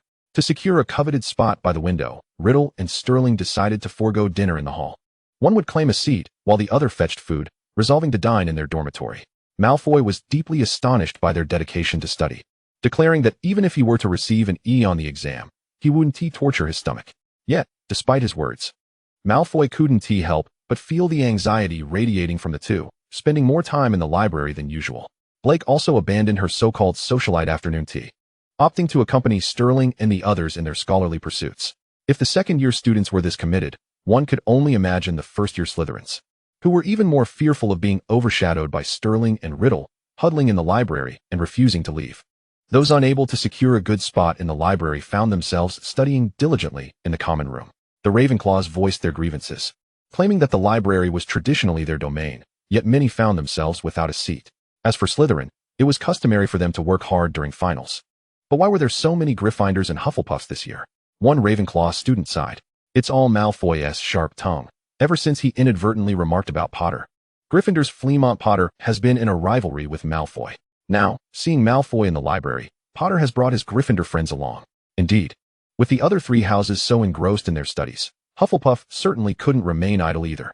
Faced with the increasingly empty dining hall at dinner, the headmaster and professors, while gratified, couldn't he help but chuckle at the irony. Ultimately, to ensure the children could have a proper meal, the headmaster ordered extended library hours during exam week, which managed to coax a few students back to the hall, though the effect was minimal. Each day upon waking, Sterling and Riddle were consumed by their studies, their parchment piled high with notes. Aside from the occasional necessary greetings and inquiries from fellow students, they hardly exchanged a word. This state of anxiety persisted until the final subject had been assessed. On the evening following the conclusion of all exams, every student felt as though they had emerged victorious from a fierce battle, the common rooms of all houses resounding with jubilant revelry deep into the night, celebrating both the end of the exams and their efforts. It was unclear how Gary Woods procured fire whiskey and gin, but the Slytherin common room descended into chaos, with intrigued, mischievous, and exuberant upperclassmen, some even seizing the chance to confess their feelings under the influence. Fortunately, under the watchful eye of the older students, the underage wizards only indulged in juices and butterbeer. After participating in the raucous festivities for a while, Sterling found an excuse to retreat to his dormitory. The recent intense studying had taken its toll on him. While it was easy for him to achieve excellent grades, a mysterious competitive spirit drove him to outperform Riddle. He was determined to achieve all OS, and thus, he too had to put in the effort. There are no geniuses. Rather, they toil in places unseen, and success cannot be attained without effort. Sterling did not consider himself a natural genius. His brilliance was well known. Yet the struggles he faced since childhood were seldom revealed to others. Slumped in his chair, he stared vacantly at the ceiling. Riddle entered, brushing off the juice stains from his sleeves, and upon seeing Sterling, asked with a smile, "What's on your mind?" "Nothing much. Just contemplating what I should do during the holiday," Sterling replied as he sat up. "I truly appreciated the Christmas gift you sent me. It has proven immensely useful." "Thank you," Riddle said with a warm smile. Sterling was taken aback by Riddle's openness about the matter. He felt as if Riddle was grinning like a sly fox, sensing that he was up to something, and replied, "No need for thanks. I also cherished your gift, the automatic quill, which has saved me a considerable amount of effort." The exchange of pleasantries was rather tedious. Riddle settled across from Sterling. "If you don't yet have a perfect holiday plan, why don't we assist each other during this break? Do tell." Sterling propped his chin on his hand, toying with a lock of hair. "You see, I've been delving into my ancestry, and I believe that as a young master of the Goo family, your inquiries would be more easily facilitated than mine." Riddle explained with a smile. "And what could you possibly offer me?" Sterling countered. "Abraxas would never let you off the hook. You wouldn't simply swallow your pride. The British wizarding aristocracy is suppressing your Goo family, and you require my assistance and protection. Yet, such matters shouldn't trouble my good roommate." Sterling continued to toy with his hair. "Of course. You know, I've recently made two good friends, one named Felix and the other Malcolm. Felix's father is an expert in curses, while Malcolm's mother is the most esteemed healer at St. Mungo's," Riddle casually remarked. "So," Sterling's expression turned cold. "If your condition is not due to a congenital deficiency, it may very well be a curse. Thereafter, your symptoms are likely to worsen. You wouldn't want others to know about this, and I can help keep it a secret and take care of you," Riddle said, feigning ignorance of Sterling's icy demeanor. "You're overthinking it. I have a congenital deficiency, and I'm not afraid of others knowing," Sterling replied calmly. The curse was his greatest secret, one that must never be exposed, and fortunately, Riddle had provided him with an excuse, which Sterling seamlessly adopted. Indeed, a congenital deficiency. As you age and your magical abilities grow, your body will gradually weaken, and I believe that at school, you'll need someone to look after you during your times of vulnerability. As your good friend and roommate, it's my duty," Riddle insisted earnestly. After a prolonged silence, Sterling gazed into Riddle's confident eyes, yearning to refuse, yet Riddle's offer was too enticing. A few pieces of information in exchange for a considerate friendship. Sterling found himself with no reason to decline. "Very well, I agree to assist you, at least to provide you with answers by the start of the term." Sterling finally smiled. "Don't forget about me during the break. I will write to you, and you must remember to reply," Riddle added. "Certainly. As long as your letter doesn't arrive in the dead of night to disturb my dreams, I would be more than happy to respond." Sterling raised an eyebrow, jesting lightly. "Of course." Riddle, with a gentle smile, remarked, "You appear rather fatigued. Shall we extinguish the lights a tad earlier this evening?" Subsequently, a silencing charm was cast upon the dormitory door, effectively isolating the clamor of the common room from their haven. Chapter 16. Holiday Correspondence in Nocturne Alley. A figure cloaked in black entered the Slughorn Potions shop, inquiring in a husky tone about the procurement of blood-replenishing potions and anti-inflammatory elixirs. We do accept such potions, albeit they are somewhat lower grade, and thus our purchasing price is not particularly generous, Slughorn replied languidly. I am aware the price is modest. Yet I presume the quantity you require is substantial, the dark-clad individual stated, placing an old suitcase onto the counter. Slughorn extended his wand to inspect the contents of the case, revealing a smile. Given the excellent quality and considerable quantity, it seems your potion-making skills are quite remarkable. How does a flat rate of 1,000 galleons sound? Agreed. With a handshake for payment and delivery, Slughorn laughed heartily, his features revealing creases of joy. In future, do keep my little shop in mind for any fine goods you may acquire. Certainly, the cloaked figure replied with a nonchalant air, pocketing the coins and turning to depart. Upon exiting Nocturne Alley and navigating through an obscure Muggle street, the figure confirmed that no one was following before slipping into a nearby dark alley. Before long, the black-clad individual rapidly diminished in size. The ample cloak draped down, and upon removing the mask, it revealed the visage of Riddle. Indeed, Riddle had garnered a considerable amount of unused materials from Professor Slughorn in exchange for assisting with potion ingredients. He crafted potions from these materials for sale, trading them for galleons to facilitate plans beyond mere survival. The cloaked figure had been Riddle, having consumed the polyjuice potion. Dumbledore had recently been preoccupied with matters concerning a certain German dark wizard, leaving him little time to attend to Riddle. Reluctant to return to the orphanage, Riddle had rented a room at the Leaky Cauldron to spend his holiday, coupled with the galleons he earned through other means. He found his holiday resources sufficient for both study and research. Riddle was aware that Slughorn was attempting to play coy, deliberately lowering the price due to his status as a new customer. However, Riddle was willing to indulge Slughorn's whims, knowing he would continue to conduct business with him in the future. Throughout the holiday, Riddle rarely ventured from his abode, engrossed in fervent practice of spells and experiments with potions. He even procured a new expandable suitcase from Nocturne Alley to house his tomes and notes on dark magic. Everything unfolded according to Riddle's holiday agenda, with one exception that caught him off guard: a letter from Sterling. Riddle had presumed that Sterling would not take the time to respond seriously, yet to his surprise, not only did Sterling reply punctually, but he also initiated correspondence. Riddle could not help but concede that Sterling was akin to an enigma, perpetually eluding his grasp, forever beyond his expectations. To Riddle, I hope this letter finds you well. I apologize for my concern regarding your well-being. However, I feel compelled to speak the truth. The surname Riddle, while once flourishing over a millennium ago, has since become extinct. It seems there are no families bearing the name Riddle in the wizarding world today. Next, I shall endeavor to search in the Muggle realm, hoping to uncover something. Additionally, I plan to investigate the name Marvolo in the wizarding community. What to do, Riddle? Your lineage proves exceedingly elusive, as if you materialized from thin air. Stellan. Riddle felt a twinge of disappointment. He had mentally prepared himself during the Christmas holidays, yet the reality proved somewhat difficult to accept. He penned a response to Sterling. To Sterling, thank you for your diligence. You suggest that I seem to have emerged from nowhere. I must confess I have heard tales from the East. I recall a certain monkey named the Monkey King, who indeed leapt forth from a stone. Hence, I must declare that I am a wizard, not a monkey. After 5 days, on a tranquil night, a letter arrived via the family owl, delivering Sterling's second correspondence. To Riddle, I hope this letter finds you in good spirits. I must say, you possess a gentle intelligence. However, your humor leaves much to be desired. Your jokes have given me goosebumps, yet I commend your erudition in Eastern mythology. This letter bears no pressing matters. I simply found myself at the northern fjords, and as I watched the sunset, I received your note. The scenery was exquisite, and I wish to share it with you. Enclosed was a magical photograph depicting the fiery sunset, casting a crimson hue across half the sky, with the fjord enveloped in the warm glow of twilight, softening its harsh lines. Quite beautiful, Riddle mused. Like a pebble cast into a still lake, ripples spread through Riddle's heart. He had exchanged precious gifts with others and received compliments, yet none had touched him as deeply as this photograph. Indeed, no one had ever taken the time to write to him and share their life experiences. Finding a box, he carefully placed the photograph inside and sealed it. Sitting at his desk, he took up his quill. To Sterling, I hope this letter finds you well. The photograph is indeed lovely, and I greatly appreciate it. Due to certain circumstances, I am unable to venture out, but your photo allows me to feel as though I have experienced it myself.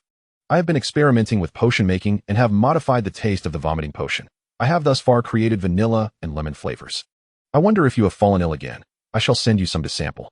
Riddle's letter journeyed to Norway, where Sterling, seated in a quaint cafe, chuckled softly as he sipped from the small vial, the once bitter taste of medicine now sweet. Why such delight from a mere letter? Inquired Grandfather Goo, seated nearby with curiosity. What did you drink? A potion, sent from Riddle. As I mentioned, Tom Riddle, Sterling replied. The one you deemed remarkable? It appears you have formed quite a bond. Grandfather Gu took a sip of his coffee. I cannot ascertain his thoughts, but he is astute, and I hold him in high regard. I wish to cultivate a genuine friendship with him. Sterling folded the letter and tucked it into his pocket. Appreciation should be followed by action. Pursue what your heart desires and avoid regret, Grandfather Gu advised. Indeed, Grandfather.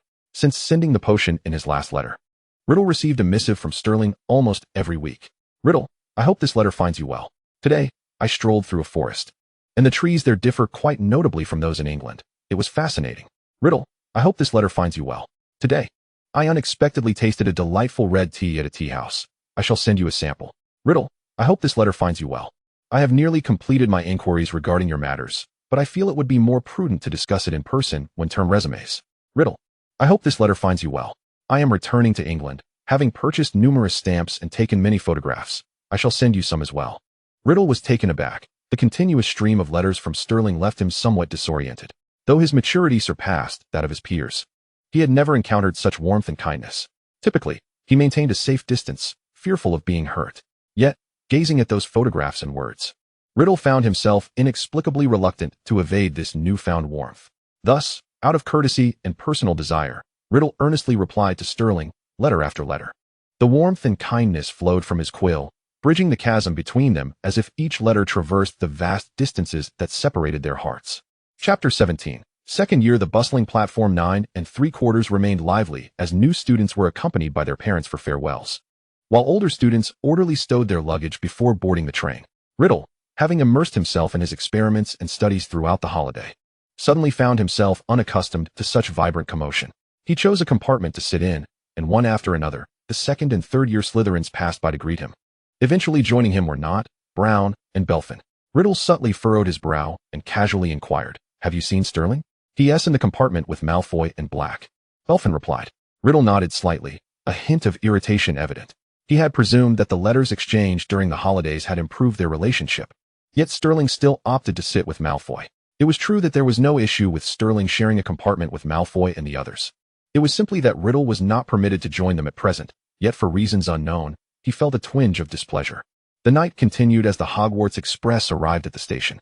First-year students still followed the tall lady to the boats, while the second years were arranged to ride in carriages.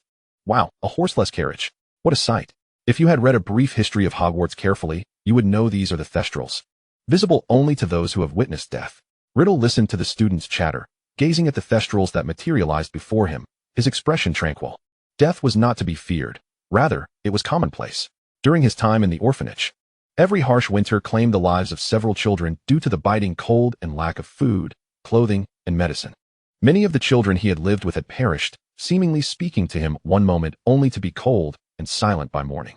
Coincidentally, the children he had shared space with were often the ones who left this world, and with his magical abilities, he was shunned by the matron and the other children, who labeled him a harbinger of misfortune. Before Riddle could sink into his reverie, a gentle touch on his shoulder broke his contemplation. Turning to see a pair of smiling emerald eyes, he heard Sterling chide, "What are you dawdling for? If you don't get on the carriage soon, you'll be walking to the castle. Aren't you with Malfoy?" Riddle raised an eyebrow. "What? Am I only allowed to have you as a friend?" Sterling deftly sidestepped Riddle's insinuation. "Why not join me in the same carriage?" Riddle asked. "Indeed, I came to find you. But if you're going to be insufferable, I'll just find another carriage," Sterling retorted with a teasing smirk, yet he did not move from his spot. Riddle understood Sterling's intent and remarked, sharp-tongued as always, and boarded the carriage first. Sterling settled beside him, and they engaged in light conversation until they arrived. "My childhood friend is starting today. I wonder which house she'll be sorted into." As they entered the great hall, watching the first years swarm in, Sterling slowly remarked while accepting the lemon tart that Riddle had cut for him. "Childhood friend?" Riddle questioned, curiosity lacing his tone. "You mentioned her in your holiday letters, didn't you?" "Yes, the girl with red hair and black eyes, named Olivia Chun," Sterling responded. "She's not one of those childhood friends with a betrothal, is she?" Riddle teased. "Spare me, I wouldn't want a fiancé like her," Sterling shot back with a glare. Riddle merely raised an eyebrow this time, smiling without pressing further. Malfoy chimed in, "What's so special about her? She tamed a full-grown Rottweiler on her own when she was 8, and by 10, she had raised a falcon." Sterling replied, his tone casual but pride evident in his expression. Malfoy's eyes widened in surprise, intrigued by Olivia. "Rubius Hagrid." with the tall lady's call. An exceptionally tall student emerged from the crowd, sparking a flurry of whispers. Goodness, he is so tall. Doesn't he look like a good person? Seems a bit dim-witted. The Sorting Hat ultimately placed this giant boy in Gryffindor, and a moderate applause resonated from the Gryffindor table. The sorting ceremony continued, and predictably, Olivia was sorted into Slytherin. It's rare that the Sorting Hat didn't place you in Gryffindor, Sterling remarked, showcasing his sharp wit to Olivia. You seem rather disappointed, Olivia replied with a smile. As they exchanged playful banter, Malfoy unexpectedly interjected, Aren't you going to introduce yourselves? Olivia paused, sharing a glance with Sterling before smiling. I know you, Senior Malfoy. I'm Olivia Chun, Sterling's childhood friend. No need for formality, Junior. If you need anything, feel free to come to me, Malfoy said, surprisingly amiable. Walburga took a moment, astonished by Malfoy's demeanor. She attempted to engage Sterling in conversation, but noticed he was engrossed in a friendly exchange with Riddle. With Glinglass absent, she found herself devoid of a conversation partner. Something felt amiss, yet she could not pinpoint what. With no one to confide in, she ended up feeling isolated, ultimately indulging in an extra pudding to quell her unease. The dinner concluded amidst such chatter, and tranquility only returned once everyone had returned to their dormitories. Sterling and Riddle exchanged a knowing glance, an unspoken understanding passing between them. Sterling retrieved an envelope and began, the details are in here. I'll summarize for you. Your mother was the witch, a daughter of the Gaunt family. Marvolo was your grandfather's name. Your mother fell in love with a muggle named Tom Riddle, using a love potion on him, which led to your existence. However, when the potion wore off, Tom abandoned both of you. Your mother, Maripi Gaunt, gave birth to you at Wool's orphanage and then passed away. Love potion, muggle, abandonment. These few phrases wounded Riddle deeply. His pride crumbled. Silence enveloped the room. Riddle couldn't help but wonder why Sterling had suddenly become so warm during the holidays. Was it pity for him upon learning of his background? The silence hung heavy, lifeless. Finally, Sterling could no longer bear it. He looked at Riddle's unfocused eyes and coldly remarked, Don't wear that deadpan expression. I want to pity you for this. If this revelation brings you down, then you're not the Riddle I know. Riddle finally met Sterling's gaze earnestly, but Sterling was unwilling to remain stagnant. Wash up and get some sleep. We have classes tomorrow. Sterling patted Riddle's shoulder before turning to enter the bathroom. Riddle stood still for a moment, staring at the bathroom door, slowly lowering his head to reveal a smile. Chapter 18, Memories. Riddle smiled bitterly, his eyes filled with shadows. Ultimately, Sterling was the favored child of his family. How could he comprehend the meaning of orphanhood and abandonment? He had never been punished to sweep the grounds on a snowy night, his hands frostbitten. He had not endured confinement in a dark room for 3 days and nights. He knew nothing of the taste of the sour water and moldy bread he was served daily. Nor could he fathom the agony of working through stomach cramps and high fevers due to hunger. To put it plainly, Sterling understood nothing. Love potion, huh? Even if the potion was responsible, in moments of passion, they were lovers. When the passion faded, they became enemies. What was the point?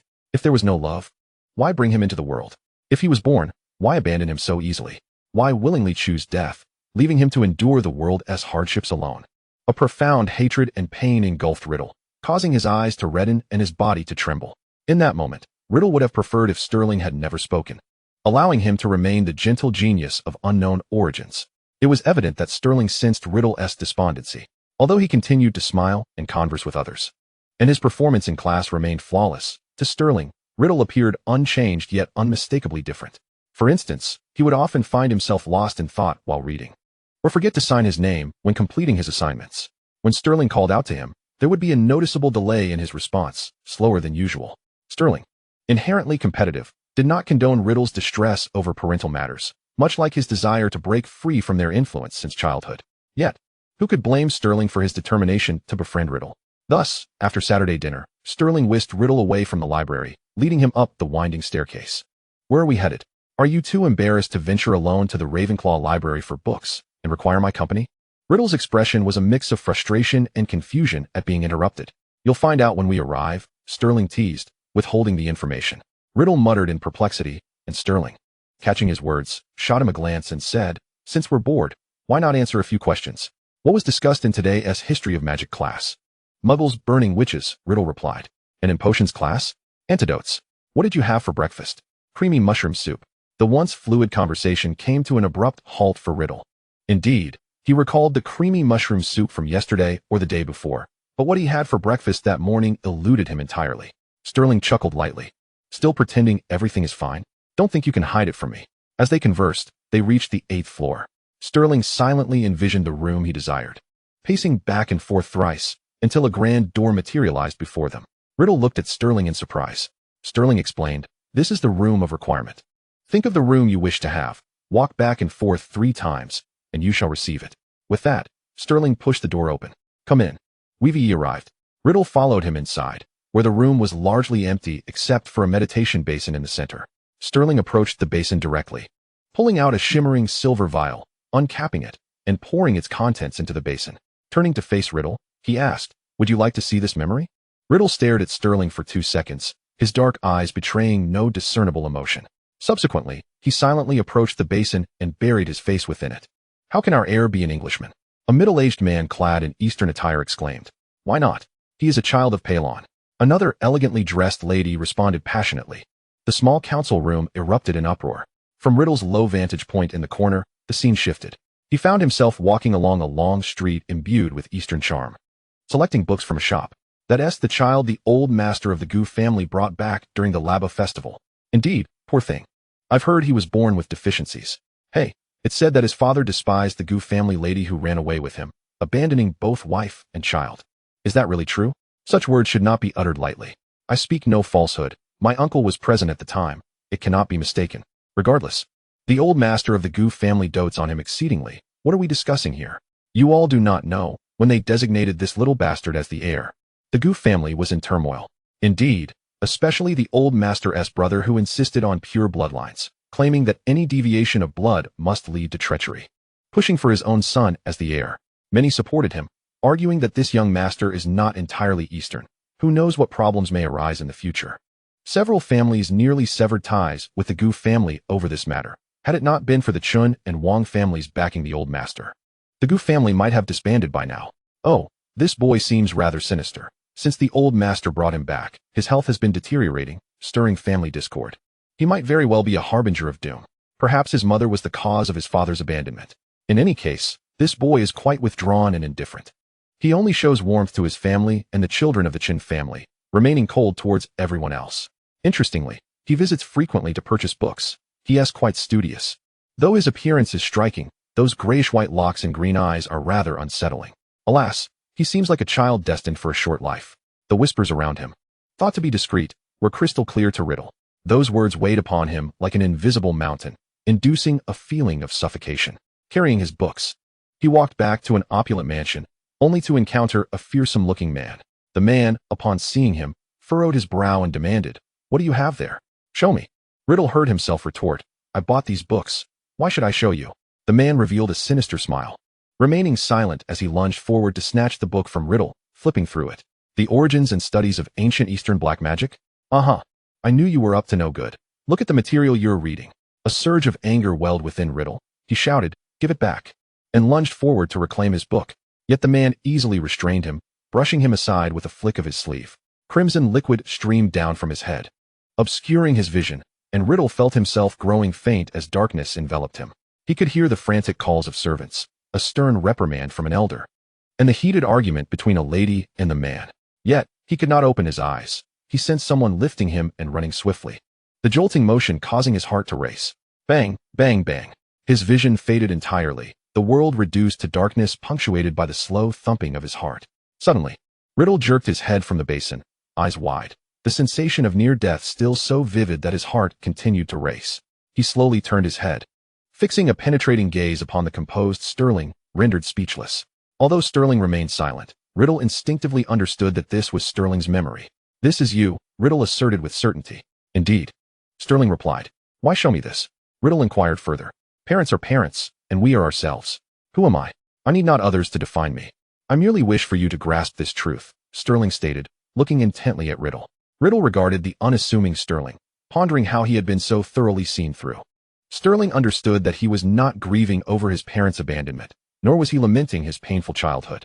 He even recognized Riddle's concerns about his ordinary lineage being the subject of gossip. What Riddle truly contemplated was how to forge a useful identity for himself.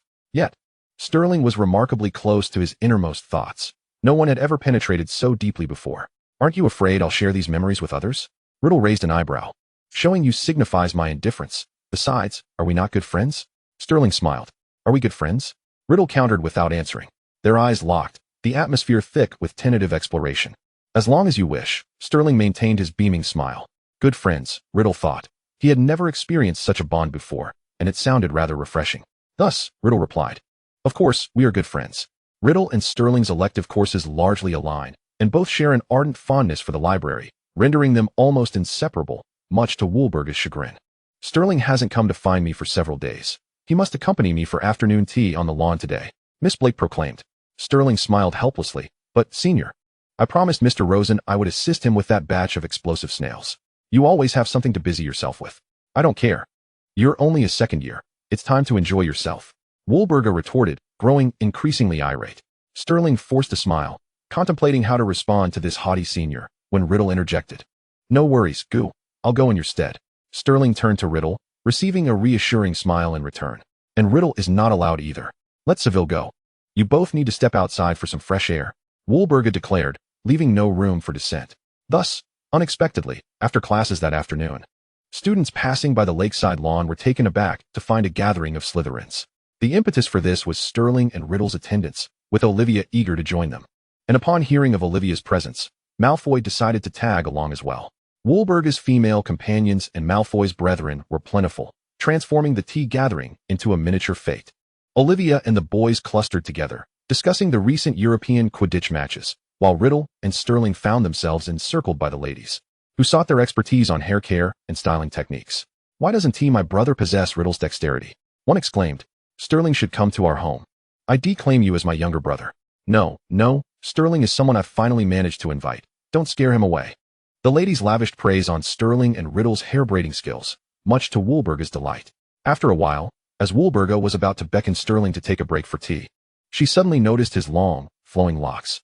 While the other ladies had their hair styled and braided, Sterling's loose hair appeared somewhat out of place. Woolburga, wishing to lend a hand, yet apprehensive about her own skills, scanned the group and zeroed in on Riddle. Tom, why not style Sterling's hair too? Indeed, Sterling has long hair. With such striking features, a styled hairdo would surely be stunning. Woolburga's suggestion ignited excitement among the ladies, who playfully urged Sterling to undergo a transformation. Unable to refuse the goodwill of the seniors, Sterling found himself seated, while Riddle was gently nudged behind him. As Sterling reclined back, he inadvertently caught sight of Riddle's equally helpless expression. For some reason, Riddle's look of utter exasperation amused Sterling, prompting him to tilt his head and chuckle, teasing, Master Riddle, do not conspire to make me look ridiculous. The bright youth, basking in the sunlight, seemed to radiate a fragrance more enticing than tulips, his laughter wrapping around hearts like a layer of honey. Riddle lowered his head, concealing his emotions, and delicately touched Sterling's silvery strands, as though caressing fine satin, evoking an irresistible allure. Who truly knows how to care for hair, Riddle remarked, as he began to braid Sterling's side locks. Sterling scoffed, I envy you. Regrettably, I lack the care, it's all natural. Oh really? The strands entwined and separated at his fingertips, a golden hairpin securing the ends. Riddle then gathered the hair at the back of Sterling's head, leaning closer. What do those brown glass bottles in the bathroom contain? What glass bottles? Are those mine? Sterling feigned ignorance, sprawling back in his chair, resting his head against Riddle's hand like a lazy cat basking in the sun. The curve of Riddle's lips became more pronounced as he raised an eyebrow, yet he refrained from retorting to Sterling, focusing intently on styling his hair. His slender, pale fingers danced deftly, the strands obediently gathering together, obediently bound by a dark green ribbon at the nape. All done. Riddle released his hold, resting a hand on Sterling's shoulder, while the other retrieved a handheld mirror from the adjacent table, presenting it to Sterling. The luminous surface reflected a striking beauty. The feminine hairdo atop Sterling's head appeared anything but out of place, exuding a unique elegance. Observing his reflection, Sterling found himself acknowledging Riddle's craftsmanship. He glanced at Riddle behind him in the mirror, sensing a fleeting yet distinct emotion in Riddle's smiling eyes, though it vanished before he could grasp it. Damn, Sterling thought, disliking that Riddle's eyes were black, making it difficult to decipher the subtle thoughts within them. Wow, our Sterling is too beautiful, resembling a doll. The Parkinson heiress was the first to notice the newly styled Sterling, beckoning the other ladies to take a look. Oh dear, slap on some lipstick. And people would believe our Sterling is a girl. Perhaps the laughter here was too boisterous. It drew in a group discussing the matches. What is going on? Fenrir tiptoed, straining to peer over the ladies. Olivia, petite, squeezed through the gaps. Sterling. Upon spotting him, Olivia burst into laughter. Quick, recognize me as your sister, dear Sterling. Lestrange was equally taken aback, tugging at Malfoy's sleeve. Hey, has Sterling always looked this enchanting? Malfoy responded dismissively, though his gaze seemed unfocused, lingering on Sterling. Gringotts pulled out a camera, eager to take a photo with Sterling, inciting a flurry of excitement among the other ladies, resulting in a chaotic commotion. Amidst the frenzy, the camera was passed around until it finally landed in Riddle's hands.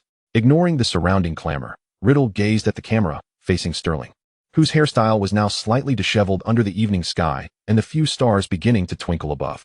Sterling heard Riddle gently call his name, tenderly asking if he wished to take a photo together.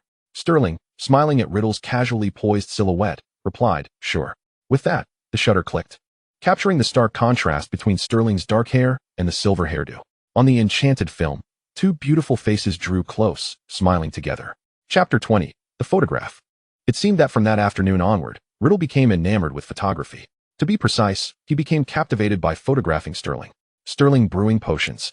Sterling dozing on the couch while clutching a book. Sterling caught by a tree troll by his hair. Sterling struggling ineptly during Quidditch practice. Each moment captured. Freezing joy in that instant. Riddle meticulously stored these photographs, along with those Sterling sent him, in a small box, cherishing them with care. Each photograph encapsulated moments of joy Riddle had never experienced before. Picking up a photo, those scenes remained vividly etched in his memory. In potions class, Sterling listened to Professor Slughorn's lecture, grumbling under his breath about how the professor's words resembled an old cow chewing cud, muddled and filled with nonsense. Unfortunately, a Gryffindor, unable to tolerate this muttering, raised their hand to inform Professor Slughorn, leading to a flurry of chaos. Fortunately, Professor Slughorn had a fondness for and trust in Sterling, resulting in the Gryffindor receiving a detention. The surrounding little snakes stifled their laughter, while Sterling, diligently concocting a potion, endeavored to suppress the corners of his mouth, though his crescent-shaped eyes and brows could not conceal the mockery and mirth. On Wednesday evening, the library received a new batch of books and closed 2 hours early. With nowhere else to go, Sterling returned to the common room, clutching a book. As winter set in, the chill of the night seeped into the cellar, compelling Sterling to wrap himself in a small blanket and nestle on the sofa by the fireplace, engrossed in his reading. Unbeknownst to him, perhaps due to the warmth emanating from the hearth, he had dozed off with the book still cradled in his arms by the time Blake discovered him. As curfew approached, the common room grew increasingly populated. The older girls were overwhelmed with maternal affection at the sight of Sterling's innocent sleeping face, while the older boys reminisced fondly about their own pasts. The girls of the same year hesitated to rouse Sterling, feeling shy, while the boys refrained from approaching, fearing his potential morning irritability. A lively yet hushed atmosphere enveloped the common room until Riddle returned, instructed to awaken Sterling. Despite having braced himself for Sterling's morning temper, Riddle was met with a book to the face. Under normal circumstances, this would have been acceptable in their dormitory, but in front of so many little snakes, Riddle had every right to be irked, manifesting his displeasure by refusing to acknowledge Sterling. Upon waking, Sterling appeared bewildered, both innocent and yet not entirely so. Thus, the students of Hogwarts observed as Sterling trailed behind Riddle, indulged with treats and sweet words, for an entire week. Ultimately, the two reconciled, though the details of their reconciliation remained a mystery. It was said that after enough coaxing, Sterling, fatigued from the endeavor, retaliated against Riddle, declaring he would no longer engage with him, leaving Riddle no choice but to appease Sterling for several days until they were amicably reunited. Evidence of this can be referenced from a Friday afternoon, where Riddle, sporting a bruise at the corner of his mouth, followed Sterling, having been petrified 3 times over a mere 100 meters. As November unfurled, Mr. Rosen summoned numerous students to assist in relocating the tree guardians back to the greenhouse. Unexpectedly, while Sterling was moving them, the guardians latched onto his hair and refused to relent, with 2 even perching atop his head. Riddle attempted to pry them off, only to be met with threats and aggression from the little creatures. At that moment, it appeared as though Sterling had transformed into a tree sheltered by its guardians. For reasons unknown, the guardians seemed to believe Sterling was in peril, and not even the earthworm could soothe their agitation. Reluctantly, Mr. Rosen resorted to casting several stunning spells to rescue Sterling from their clutches. Upon seeing Sterling's disheveled hair resembling a bird's nest and his robes wrinkled from the guardian's grasp, Riddle could not suppress his laughter. Consequently, without hesitation, Sterling retaliated with a silencing charm and a leg-locking curse, without even lifting his eyelids. November in England still bore a biting chill, and to mitigate illness among the children, as well as to provide a respite from the monotony of study, Mr. Evan frequently organized friendly Quidditch matches in class. Although Sterling excelled at riding a broom, His performance in Quidditch was far from commendable. After a match, he scored only a few goals, while the bludgers mercilessly battered his shoulders and head, causing him to hurl his broom in frustration. Yet, Sterling was inherently competitive, and after being knocked off his broom by a Hufflepuff, he insisted on practicing every day after class with Riddle, determined to take down that little badger next time. Sterling remarked that he had not anticipated Riddle to be so passionate about documenting life, but only Riddle understood that these were precious moments, rare in the past and uncertain in the future. Chapter 21, Christmas Again. Another Christmas had arrived, blanketed in thick snow. Riddle remained at school, and for various reasons. Sterling also did not return home. The ever-burning fireplace warded off the cold, but Sterling, suffering from a curse the previous night, had spent the entire night in pain and was now drenched in cold sweat. Sitting on the floor in front of the Christmas tree, wrapped in a blanket, he savored the red tea brewed by Riddle as he leisurely unwrapped gifts. Riddle, seated in a nearby chair, sipped his tea and remarked, "If you ask me, you still aren't sick enough." Sterling lifted his eyelids slightly, conveying his confusion. Running barefoot on the cold ground in the snow, sitting on the floor, having had a restless night, and now insisting on drinking invigorating tea to unwrap gifts. Merlin would not permit you to be well. Riddle turned to place his empty teacup on the table. "No worries, I'm already fine," Sterling replied nonchalantly. "Humph," Riddle scoffed with a hint of derision. Having anticipated Sterling's reaction, it was indeed peculiar. Sterling's illness had seemed so grave, as if he would turn rigid and cold at any moment, yet he appeared utterly unconcerned. "Look, Riddle, look at this," Sterling suddenly exclaimed with excitement. Riddle turned to see a box filled with wooden clips, shaped like various animals. "What are these for?" he inquired, squatting beside Sterling. "Quick, get dressed, we're going outside, and you'll find out soon enough," Sterling exclaimed, brimming with enthusiasm as he tossed aside the box and dashed to his dormitory to change. Just recovered from an illness and now intent on frolicking in the icy wilderness, Riddle mused that he should never have agreed to care for Sterling. Nevertheless, he followed closely behind, personally selecting a coat and scarf for him, carefully putting on gloves, and casting 2 warming spells. Once outside in the snowy expanse, Sterling crouched down, extracted a duck-shaped clip from the box, and pressed it into a mound of snow, fashioning a small snow duck in his hands. "Tommy, look how fun this is." Sterling beamed, showcasing the creation. "I used to have a set like this when I was a child, but it broke later." Riddle raised an eyebrow, approached, and nonchalantly picked a cat-shaped clip to create his own snowman. How delightful, he thought, realizing that snow could indeed be enjoyable. He had previously despised snowy days, as the aftermath left the confinement rooms exceptionally cold and the food even less palatable. Each evening upon returning to his room, he would find large mounds of snow deliberately piled on his bed, forcing him to retaliate, and then stand in the snow-laden corridor for an entire night. As his thoughts lingered, a snowball struck him squarely on the forehead. "What are you dawdling for? Come out and play. Let us have a snowball fight," Sterling called out, quickly packing another snowball to throw. Riddle dodged the second snowball, a smile breaking across his face. It was remarkable how Sterling was always the one to awaken him from his darker memories. "Don't think you can escape." Riddle squinted, grabbing a snowball to retaliate.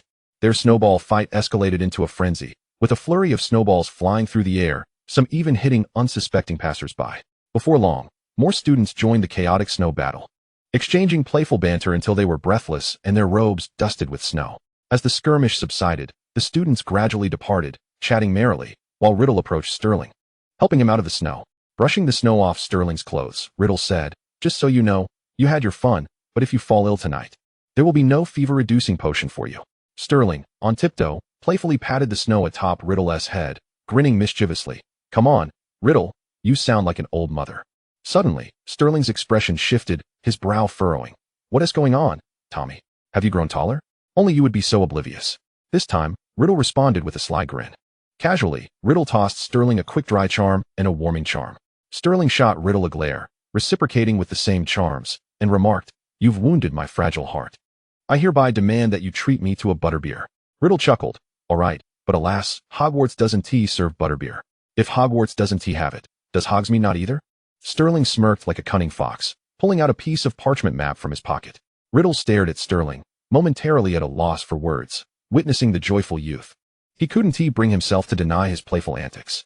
Finally, Riddle conceded, "I truly suspect the Sorting Hat is aired. You ought to have been sorted into Gryffindor." Upon hearing this, Sterling merely smiled lightly, replying, "The history of Hogwarts states that the Sorting Hat never makes mistakes." Navigating through the secret passage, the two arrived in Hogsmeade. As soon as Sterling arrived, he dragged Riddle to Madame Putafoot's tea shop for a blueberry-flavored cupcake before heading to the Three Broomsticks. Christmas was certainly not Hogsmeade's open week. The streets were sparsely populated, and those they did encounter hurried past. Just as Riddle and Sterling reached the entrance of the Three Broomsticks, the door swung open abruptly from the inside. Riddle, quick on his feet, pulled Sterling back a couple of steps to avoid being knocked in the head by the door, only to discover that it was Dumbledore who had pushed it open. Dumbledore appeared quite anxious. Upon seeing the two boys, he exclaimed, "Are you both all right? I must admit, I'm a bit worried. You two ought to be at school, not here." "Riddle, Sterling, you've always been sensible children. Well, to be honest, I don't have time to escort you back. I trust you won't do anything out of line. Just have a couple of butterbeers and return to school." "Yes, Professor," Sterling replied, watching as Dumbledore disapparated away. "I've never seen Dumbledore so flustered over something," Riddle remarked nonchalantly, entering the pub. The arrival of the two students did not stir the patrons within. It seemed as though something significant transpired as discussions grew animated.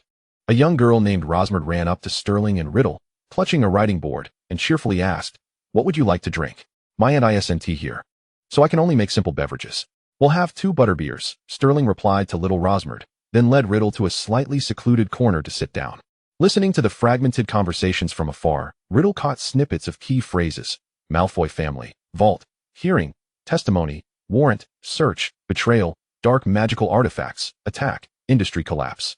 The more he listened, the more he discerned that something momentous had transpired within the Malfoy family on this otherwise ordinary Christmas. Suppressing his astonishment, Riddle took the cup from little Rosmerd's hands, his mind racing. He handed the other cup to Sterling, taking a sip of the butterbeer as he pondered who could have targeted the Malfoys without a sufficiently powerful leader behind them. Those minor families would never dare to betray and testify against the Malfoys at a hearing. Although he was secretly setting a trap for Malfoy, Riddle humbly acknowledged that he and his companions were not yet capable of directly undermining the entire foundation of the Malfoy family. So who could it be? With his dark eyes darting, Riddle suddenly had a thought, his eyelids fluttering as he gazed at the calm Sterling, who was savoring his cupcake. "By the way, why didn't you go home for Christmas this year?" Riddle casually inquired again. "I've already said, there are matters at home," Sterling replied dismissively, taking a sip of his warm beverage, a satisfied smile on his face. Yet Riddle found it impossible to smile back. In the past, he could hardly pull Sterling out of the dormitory, but today he seemed inexplicably cheerful. "Perhaps it's because you've recovered from your illness. It's Christmas break. How could you not be happy?" Sterling took a bite of his cupcake, cream lingering at the corner of his mouth, smiling at Riddle. However, Riddle distinctly read emotions beyond mere happiness in those green eyes. There was indifference, scrutiny, that feeling of being preyed upon by a venomous snake. Yet that smile was undeniably sweet, reminiscent of the cream on his lips. Sterling remained unfazed, seemingly oblivious to the surrounding chatter, as if his attention were solely focused on the delectable treats before him. Riddle contemplated this, realizing that Sterling not only disregarded the noise, but also showed no curiosity about Dumbledore's anxious departure, as if everything was well within his expectations. Riddle squinted at Sterling. Though he sipped on the hot butterbeer, a chill coursed through him. It had always been Riddle who played the innocent to deceive others. Yet now he found himself nearly ensnared by Sterling's cunning. Chapter 22. Contemplating the Truth. Riddle recalled a time in his childhood when a wealthy matron visited the orphanage, expressing her desire to adopt him. After waiting for what felt like an eternity, the lady never returned. Later, he heard that she had adopted a half-grown British short-hair cat. During its recovery, the cat was exceptionally affectionate and gentle, much to the lady's delight, who believed she had tamed it. However, when she brought the cat to a party, it suddenly turned aggressive, and in one swift motion, the lady's pearl necklace turned crimson. In that moment, Riddle felt as though he could see that cat vividly. The Malfoy family had been relentlessly suppressing the Goof family, while Sterling remained silent. He blended in among Malfoy's followers, using his keen eye to identify those small families who had grown discontented with Malfoy, transforming them into supporters of the Goof family, prompting them to testify against Malfoy at the hearing. He had gifted Malfoy alchemical cufflinks imbued with powerful dark magic, accompanied by a potent confounding charm, preventing Malfoy from detecting the tracking magic inscribed upon them, thereby enabling Sterling to locate the cellar where the Malfoy family stored their dark magical artifacts. He meticulously observed Malfoy's every action, relaying to the Goof family the new Minister of Magic's dissatisfaction with the Malfoy family's influence, facilitating a collaboration between the Goof family and the Minister. The Malfoy family's potion industry was discovered to have issues, resulting in the Department of Magical Law Enforcement issuing a citation. Nearly half of their store revenue and industrial resources were seized by an obscure family named Lee, and coincidentally, a Miss Lee was often seen in close proximity to Olivia Chun. The Malfoy family's vault was also robbed, with the ministry attributing the act to individuals from Germany. But Riddle refused to believe any of it. Moreover, Sterling Henty even returned home that night, portraying himself as a dutiful student who remained at school during the holidays. Entirely ignorant of the events unfolding, Riddle's mind raced, untangling the threads of the entire incident, almost wanting to applaud Sterling's cunning and strategy. The Malfoy family, having suffered this blow, was gravely weakened, their influence diminished, unable to lead the charge against the Goof family any longer. Meanwhile, the Goof family thrived, having skillfully remained in the shadows, firmly establishing their presence within the British wizarding community. It felt as though a surge of fiery blood coursed through Riddle's heart. A whirlwind of exhilaration and astonishment stirred within his mind. A masterful conspiracy, an extraordinary intellect, and a ruthless decisiveness. Riddle gazed upon Sterling with fervor, his eyes ablaze with the thrill of discovering a kindred spirit. Sterling was not merely handsome, nor just noble, nor solely intelligent. The Sorting Hat had indeed spoken truthfully. Sterling was undeniably a worthy Slytherin. As if sensing Riddle's feverish and intense gaze, Sterling slowly turned his head. What was this? The look on his face suggested he might devour him whole. Riddle offered no response, for he could no longer hear what Sterling was saying.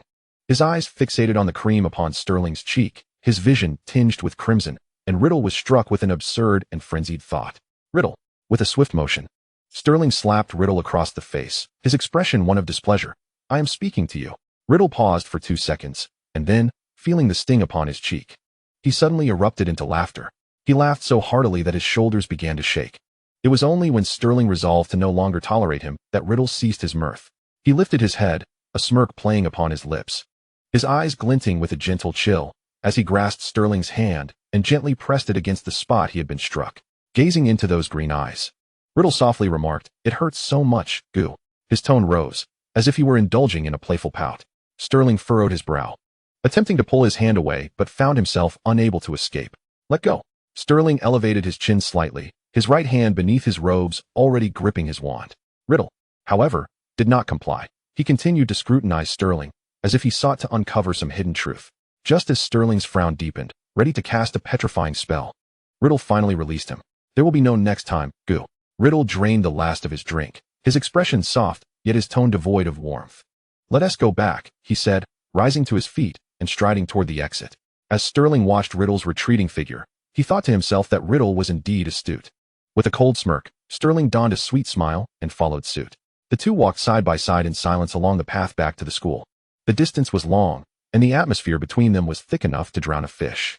At last, as they approached the secret passage, Riddle suddenly broke the suffocating silence. Goo, we shall be lifelong friends.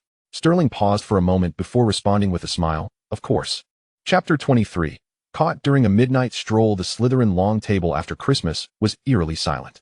Malfoy, with a frosty demeanor, mechanically sliced into his lamb chops. The recent turmoil surrounding the Malfoy family had reached even the young snakes, who whispered and speculated amongst themselves. It became evident that few were truly foolish.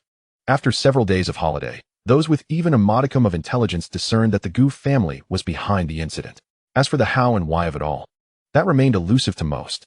Malfoy, of course, had come to understand who had played him, and his teeth ground in frustration.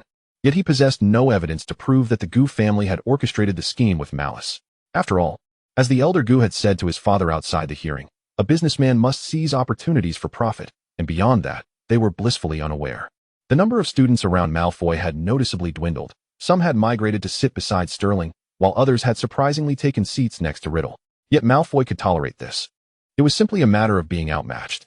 What he could scarcely endure was the presence of the blathering fool beside him, Corey Avery, who only exacerbated Malfoy's already sour mood. Corey, in the eyes of others, had seemingly struck gold, unexpectedly. His family had reaped significant benefits from the recent reshuffling in the potion industry, and his father was a friend of the currently influential Minister of Magic. The Avery family was one of the ancient 28, and while the Goo and Malfoy families were embroiled in conflict, it appeared that the Avery family had inadvertently profited from the chaos. The elevation of his family's status had left Corey, the youngest son of the Avery lineage, utterly elated. He was a contemporary of Sterling and Riddle, envious of their connections with Malfoy and their multitude of friends and followers. Previously, he had wielded neither power nor influence, but now, His desire to become the center of attention and a leader surged uncontrollably. Unfortunately for him, he remained oblivious to the fact that the Avery family's rise was merely temporary. Others saw through it clearly, while he remained blissfully ignorant. Malfoy's mood soured further at Corey's incessant prattling. He had no desire to listen or to grant Corey the courtesy of acknowledgement. In his eyes, anyone bold enough to provoke the Malfoy family at this juncture was simply courting disaster.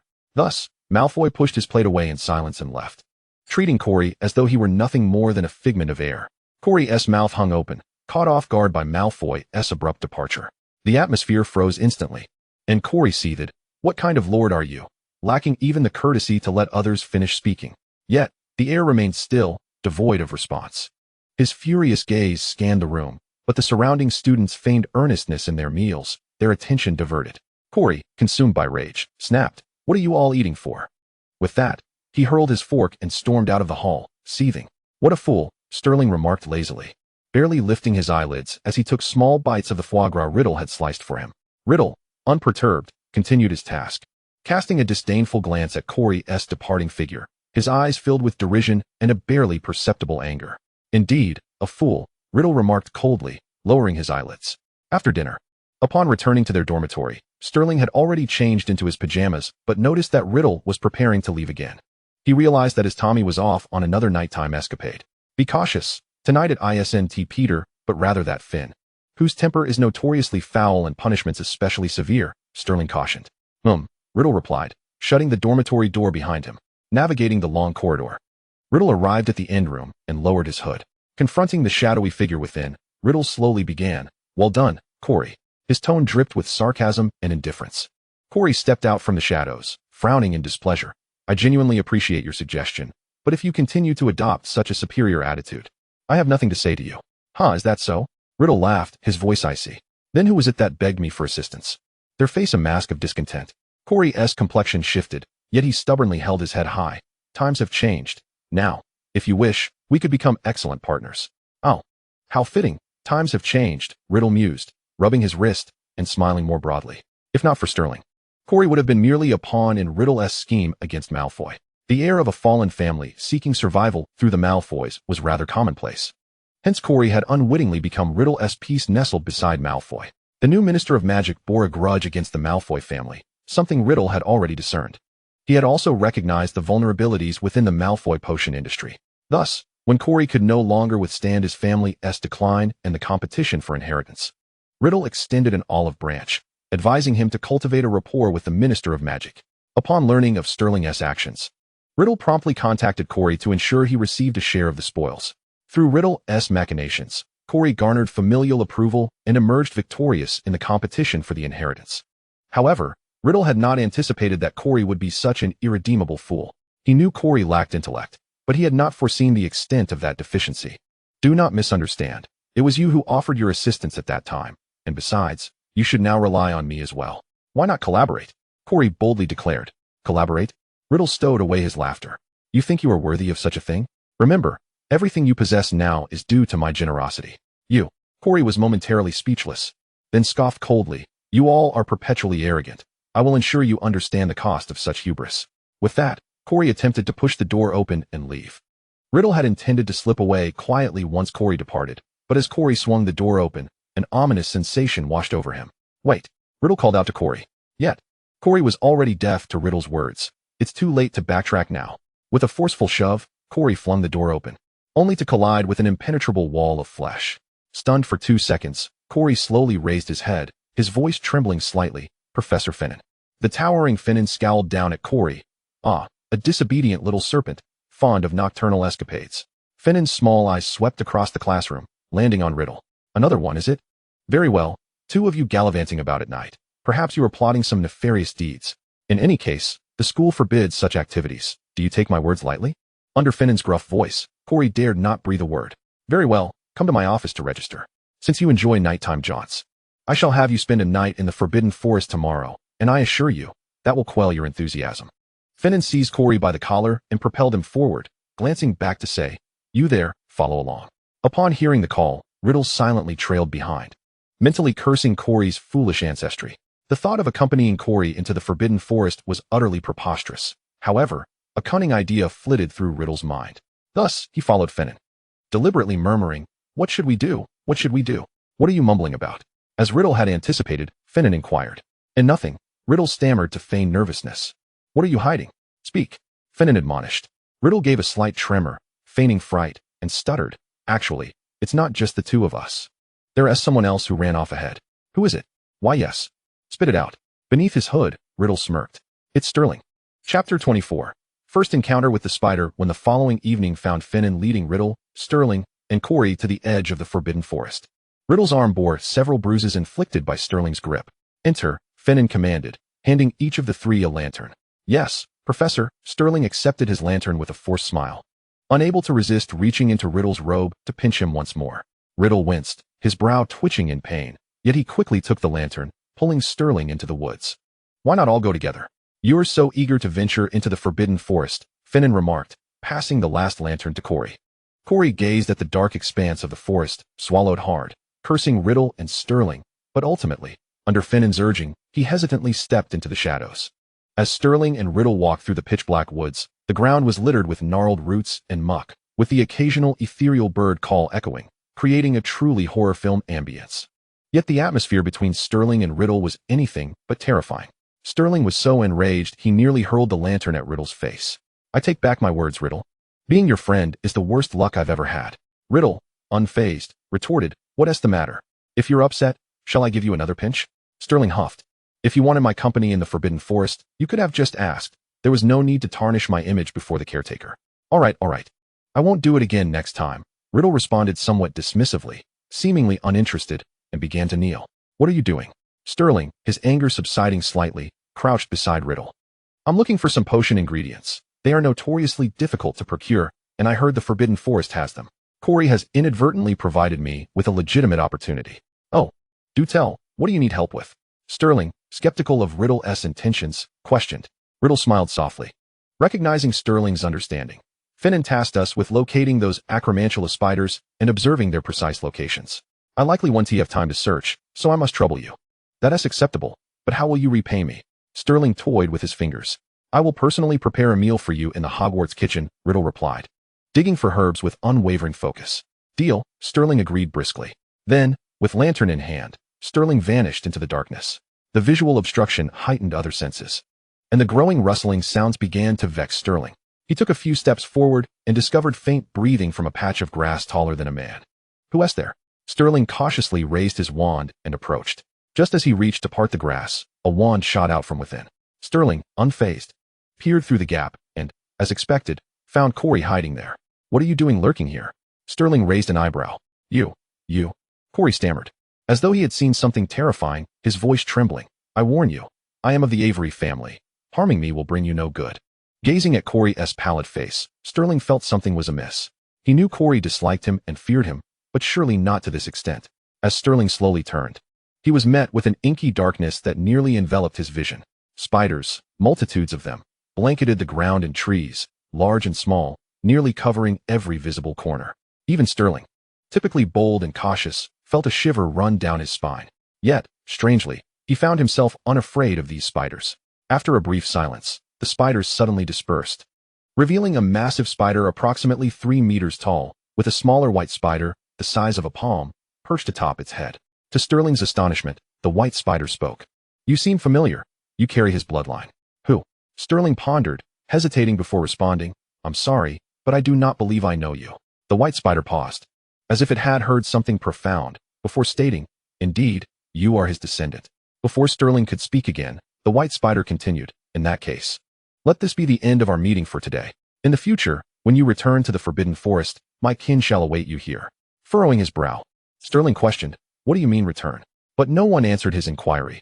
The spiders receded like a tide, silent upon their departure. When the forest fell back into stillness, Sterling emerged from his thoughts to find Corey collapsed on the ground. To Sterling's utter astonishment, Corey showed no signs of relief from his near escape. Instead, his eyes brimmed with resentment and terror. Struggling to rise, Corey pointed a trembling finger at Sterling, retreating. "Why, you monster? Why have you harmed me?" "What?" Sterling tilted his head, his brows furrowing deeper. He had always deemed Corey to be rather dim-witted, but it now appeared that not only was he lacking in intellect, but he also seemed to be afflicted with some sort of mental disorder. "Come closer, I can hardly hear what you're saying," Sterling remarked, his tone devoid of any fluctuation. Upon hearing this, Corey trembled even more violently. You want to harm me, huh? You think I'll just walk over there? No way. Before he could finish his sentence, Corey suddenly raised his wand and conjured a thick cloud of smoke between them. The fog swiftly enveloped the area, obscuring Sterling's line of sight. Subsequently, Sterling heard the sound of panicked, erratic footsteps. It was evident that Corey was hastily fleeing under the cover of smoke.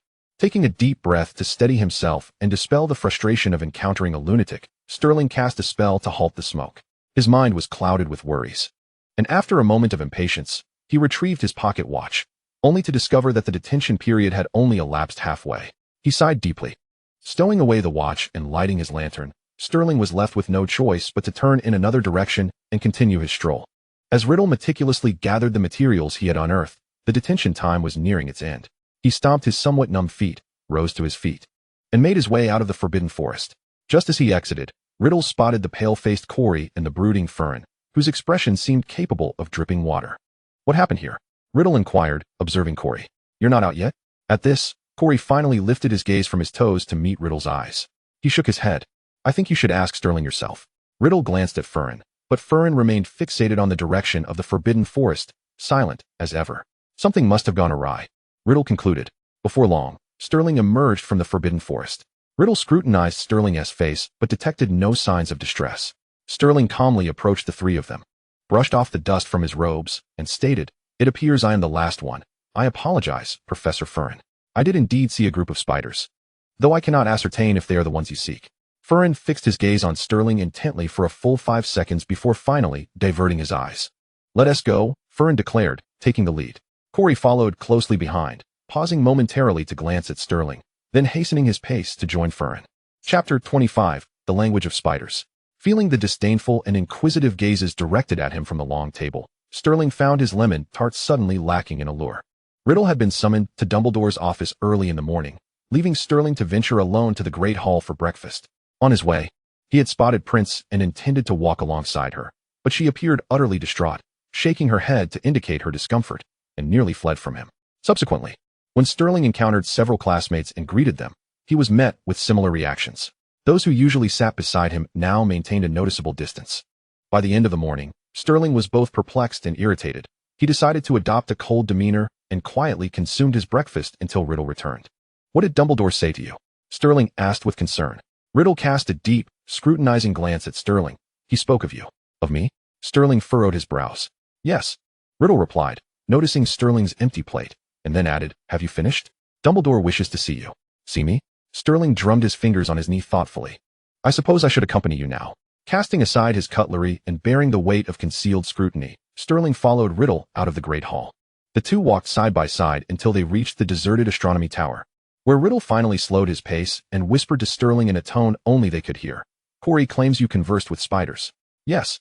I did speak with a white spider, Sterling replied calmly. You still don't grasp what I'm conveying, Riddle lowered his voice. You conversed with spiders, the kind Corey cannot comprehend. It implies you can speak the language of spiders. Do you understand? When did I ever speak the language of spiders? Sterling, already brimming with frustration, was on the verge of expressing it to Riddle, but suddenly seemed to realize something, extinguishing his ire in an instant. So, you were unaware that you were speaking in the language of spiders at that time? Riddle observed Sterling, who was now lost in thought, and continued, I knew it. Had you been aware, you would never have allowed Corey to broadcast it so widely. Suddenly, everything clicked for Sterling. He comprehended why Corey had been so terrified of him that night, why Fern's demeanor had been so grim, and why his classmates were now keeping their distance. The white spider had been speaking to itself, and Sterling, believing it to be articulating human speech, had unwittingly engaged in a dialogue with the white spider in its own tongue. Why does everyone place such significance on my ability to speak the language of spiders? Sterling inquired, regaining his composure. If you had read the book The Origins of Magic, you would understand, Riddle replied coolly. Ancient wizards revered various totems, badgers, eagles, and plants, among others. In that era, those who worshipped spiders wielded the most formidable dark magic. They sought to violently unify the wizarding world, but were thwarted by a cadre of righteous wizards. The spider-worshipping wizards vanished from history, yet many European wizards still claim to have encountered those who summoned spiders. Legends say that whenever these wizards appear, they herald disaster. Hence, those who can speak the language of spiders are often referred to as the children of darkness. Preposterous. Sterling scoffed dismissively, unimpressed. Riddle, Undeterred, continued, according to records.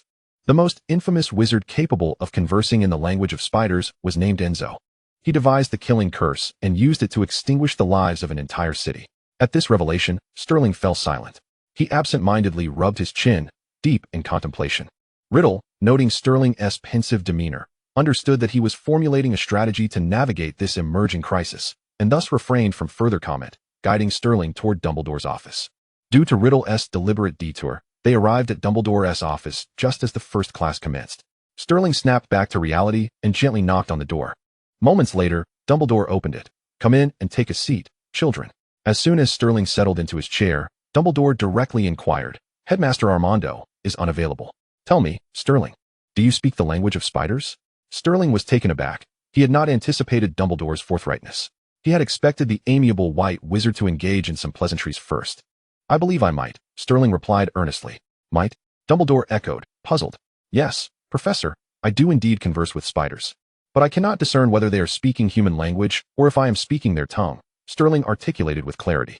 Dumbledore gazed into Sterling's eyes, searching for signs of panic or indignation, but found none, only openness and sincerity. "Child, do you comprehend what it signifies to speak the language of spiders in the wizarding world?" Dumbledore sighed deeply. "Professor, my grandfather has always told me that bridges are bridges and roads are roads. Not every wizard who speaks the language of spiders is malevolent. Just as Aurors possess an exceptional understanding of dark magic, would you label them as villains?" Sterling did not directly respond to Dumbledore's question, but instead earnestly countered with his own. A prolonged silence ensued, the intensity of their gaze palpable within the room. Finally, Dumbledore rose from his seat and approached Sterling. "Good child, you make a compelling argument." Subsequently, Dumbledore patted Sterling on the shoulder and said, "You may leave now. It's time for class." Sterling stood up and slightly bowed to Dumbledore, responding, "Yes, Professor, you are indeed a fine teacher." Riddle turned to push the door open, with Sterling following closely behind, as the door gradually closed, severing Dumbledore's line of sight. Even if Dumbledore has temporarily let you off the hook, Corey will not be so forgiving, for public opinion and the Board of Governors will undoubtedly exert pressure on Principal Armando. As they walked along the corridor outside the garden, Riddle spoke slowly. "It matters not. No mere rumor, whether true or false, could ever bring me down." Sterling scoffed, casually plucking a couple of blades of grass to twirl into a makeshift rope. "I do not believe you will remain indifferent. Sometimes the potency of words can surpass that of any spell." Riddle frowned. "I know better than anyone the truth of that principle." With a smile, Sterling completed the grass rope and draped it around Riddle's wrist. "It looks rather attractive." Sterling observed the slender, resilient wrist ensnared by the green cord, raising an eyebrow in delight. "Given your commendable performance today, consider it a reward. You truly do not care, do you?" Riddle lifted his wrist to admire the delicately woven grass rope, smiling as well. "I care. Who says I do not?" Sterling's gaze turned frigid, reflecting the adage that one man's misfortune may lead to another's fortune. In the end, who is truly ensnared? And who is merely a frog at the bottom of a well? Who can tell? Chapter 26, A Conversation with Hagrid. Although Dumbledore did not take any decisive action, as Riddle had anticipated, Corey would certainly seize this opportunity to potentially undermine Sterling. The Dark Child, descendant of the malevolent heir of Slytherin.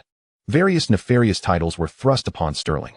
People were inclined to keep their distance from him, fearing he might bring them harm. Malfoy was somewhat skeptical, but due to Sterling's past actions towards him, he maintained a cautious distance. Black also harbored doubts, yet familial pressure compelled him to keep away from Sterling. Countless others, each for their own reasons, distanced themselves from him. For a time, it seemed as though Sterling had been cast aside by all, save for Riddle and Olivia, who still wished to converse with him. However, Sterling appeared largely unconcerned. He attended classes alone, dined alone, and spent time in the library alone, as if the whispers surrounding him were nothing more than a jest, unworthy of his attention. "Do you require my assistance?" Riddle inquired, seating himself beside Sterling with a book in hand. Riddle understood that Sterling was biding his time, waiting for the opportunity to deal with Corey and the Minister of Magic behind him. "Are you underestimating me?" Sterling raised an eyebrow. "Of course not. In that case, I shall refrain from intervening, though I must admit I am quite eager to take matters into my own hands regarding that Corey. Riddle chuckled. "He is my prey." Sterling shifted his gaze back to the book, lapsing into silence. The monotonous classes, tedious assignments, and the pervasive malice and scrutiny surrounding him, while Sterling remained indifferent, felt akin to a swarm of flies perpetually buzzing about him, causing him irritation. News of Sterling's ability to speak Parseltongue had spread among the students, reaching the ears of parents and governors alike. Parents voiced their protests, insisting that Sterling must be proven harmless before allowing their children to return to school. The governors pressured the school, demanding a proactive stance on the matter of Sterling. Anxiety reigned. Dumbledore proposed to Armando that Sterling should not be expelled. As only Corey had witnessed Sterling speak Parseltongue, he would temporarily assume the role of guardian, observing Sterling's every word and action. Thus, the uproar began to subside somewhat. However, during breakfast each day, a barrage of vitriolic letters inundated Sterling like a flurry of snowflakes, accompanied by the exclusive headline from the Daily Prophet: Hogwarts unveils Dark Wizard Academy. The school becomes a breeding ground for evil. Armando felt immense pressure, although Dumbledore spoke in defense of Sterling at the school board meeting. Malfoy's family head had not made a definitive statement. Yet, succumbing to societal pressure, Armando had no choice but to temporarily suspend Sterling's classes for observation. Olivia was furious, hurling insults, while Sterling himself remained unfazed. The absence of obligatory, dreary lessons granted him more freedom to read, and he almost found it to be a pleasant change. Each afternoon, he lay on the lawn beneath the yew tree, savoring his favorite books. Sterling felt there was no better way to spend his days. Occasionally, when Riddle had no classes in the afternoon, he would join Sterling on the lawn, the two exchanging insights on new magical concepts. Riddle did not comprehend why Sterling had suddenly taken a liking to reading outdoors. But Sterling understood that it was in this place that he awaited the arrival of the individual he intended to enlist. At last, one afternoon, Sterling encountered the significant figure he had been anticipating, Rubeus Hagrid. Although Hagrid was merely a first-year student, he had captured attention since his arrival. Not only due to his somewhat imposing physique, but also because of his extraordinary passion for magical creatures. His less than pleasant demeanor and lack of friends saw him frequently in the company of those peculiar creatures, conversing with them. Hagrid, is it? You are Hagrid, right? Sterling crouched beside him. Are these your creatures? They are quite adorable. Hagrid, having heard the rumors surrounding Sterling, felt a twinge of fear. Yet upon witnessing Sterling's gentle smile and his kind words praising the creatures, Hagrid could not help but perceive Sterling as a good person. Hagrid's cheeks flushed with shyness as he awkwardly responded, Yes, they are indeed quite adorable. Sterling continued to smile warmly, his extensive knowledge allowing for engaging dialogue about magical creatures. With a delightful exchange that lasted until dusk, leaving Hagrid's eyes sparkling with excitement and fatigue forgotten. Senior Sterling, you truly know so much, Hagrid exclaimed in admiration. Given your fondness for magical creatures, you shall come to know even more than I, Sterling replied with a smile. So, Senior, you do speak Parseltongue then? Hagrid hesitated, leaving the question unfinished, but Sterling grasped his meaning. You see, our family possesses numerous tomes regarding magical creatures. After extensive reading, I acquired a rudimentary understanding of Parseltongue.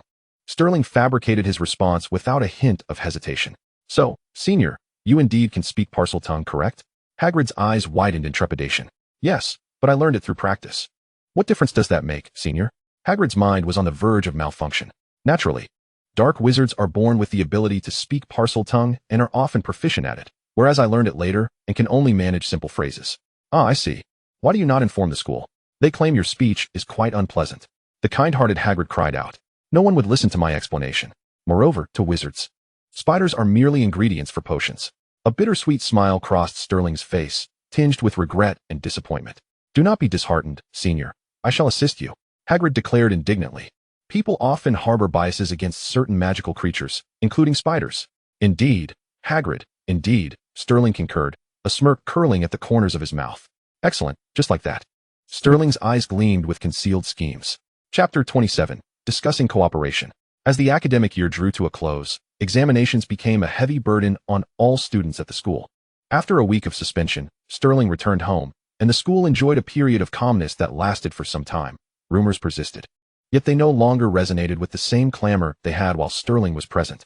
Corey seethed with frustration, kicking the steel plate with a force that produced a satisfying clang. Yet, the manner in which Sterling indulged in his sugary confections, akin to a child savoring sticky candy, left Corey deeply unsettled. With the end-of-term examinations looming, if he failed to successfully oust Sterling from the magical realm this semester, then after a long holiday, when the incident faded from memory, Sterling would undoubtedly seek revenge.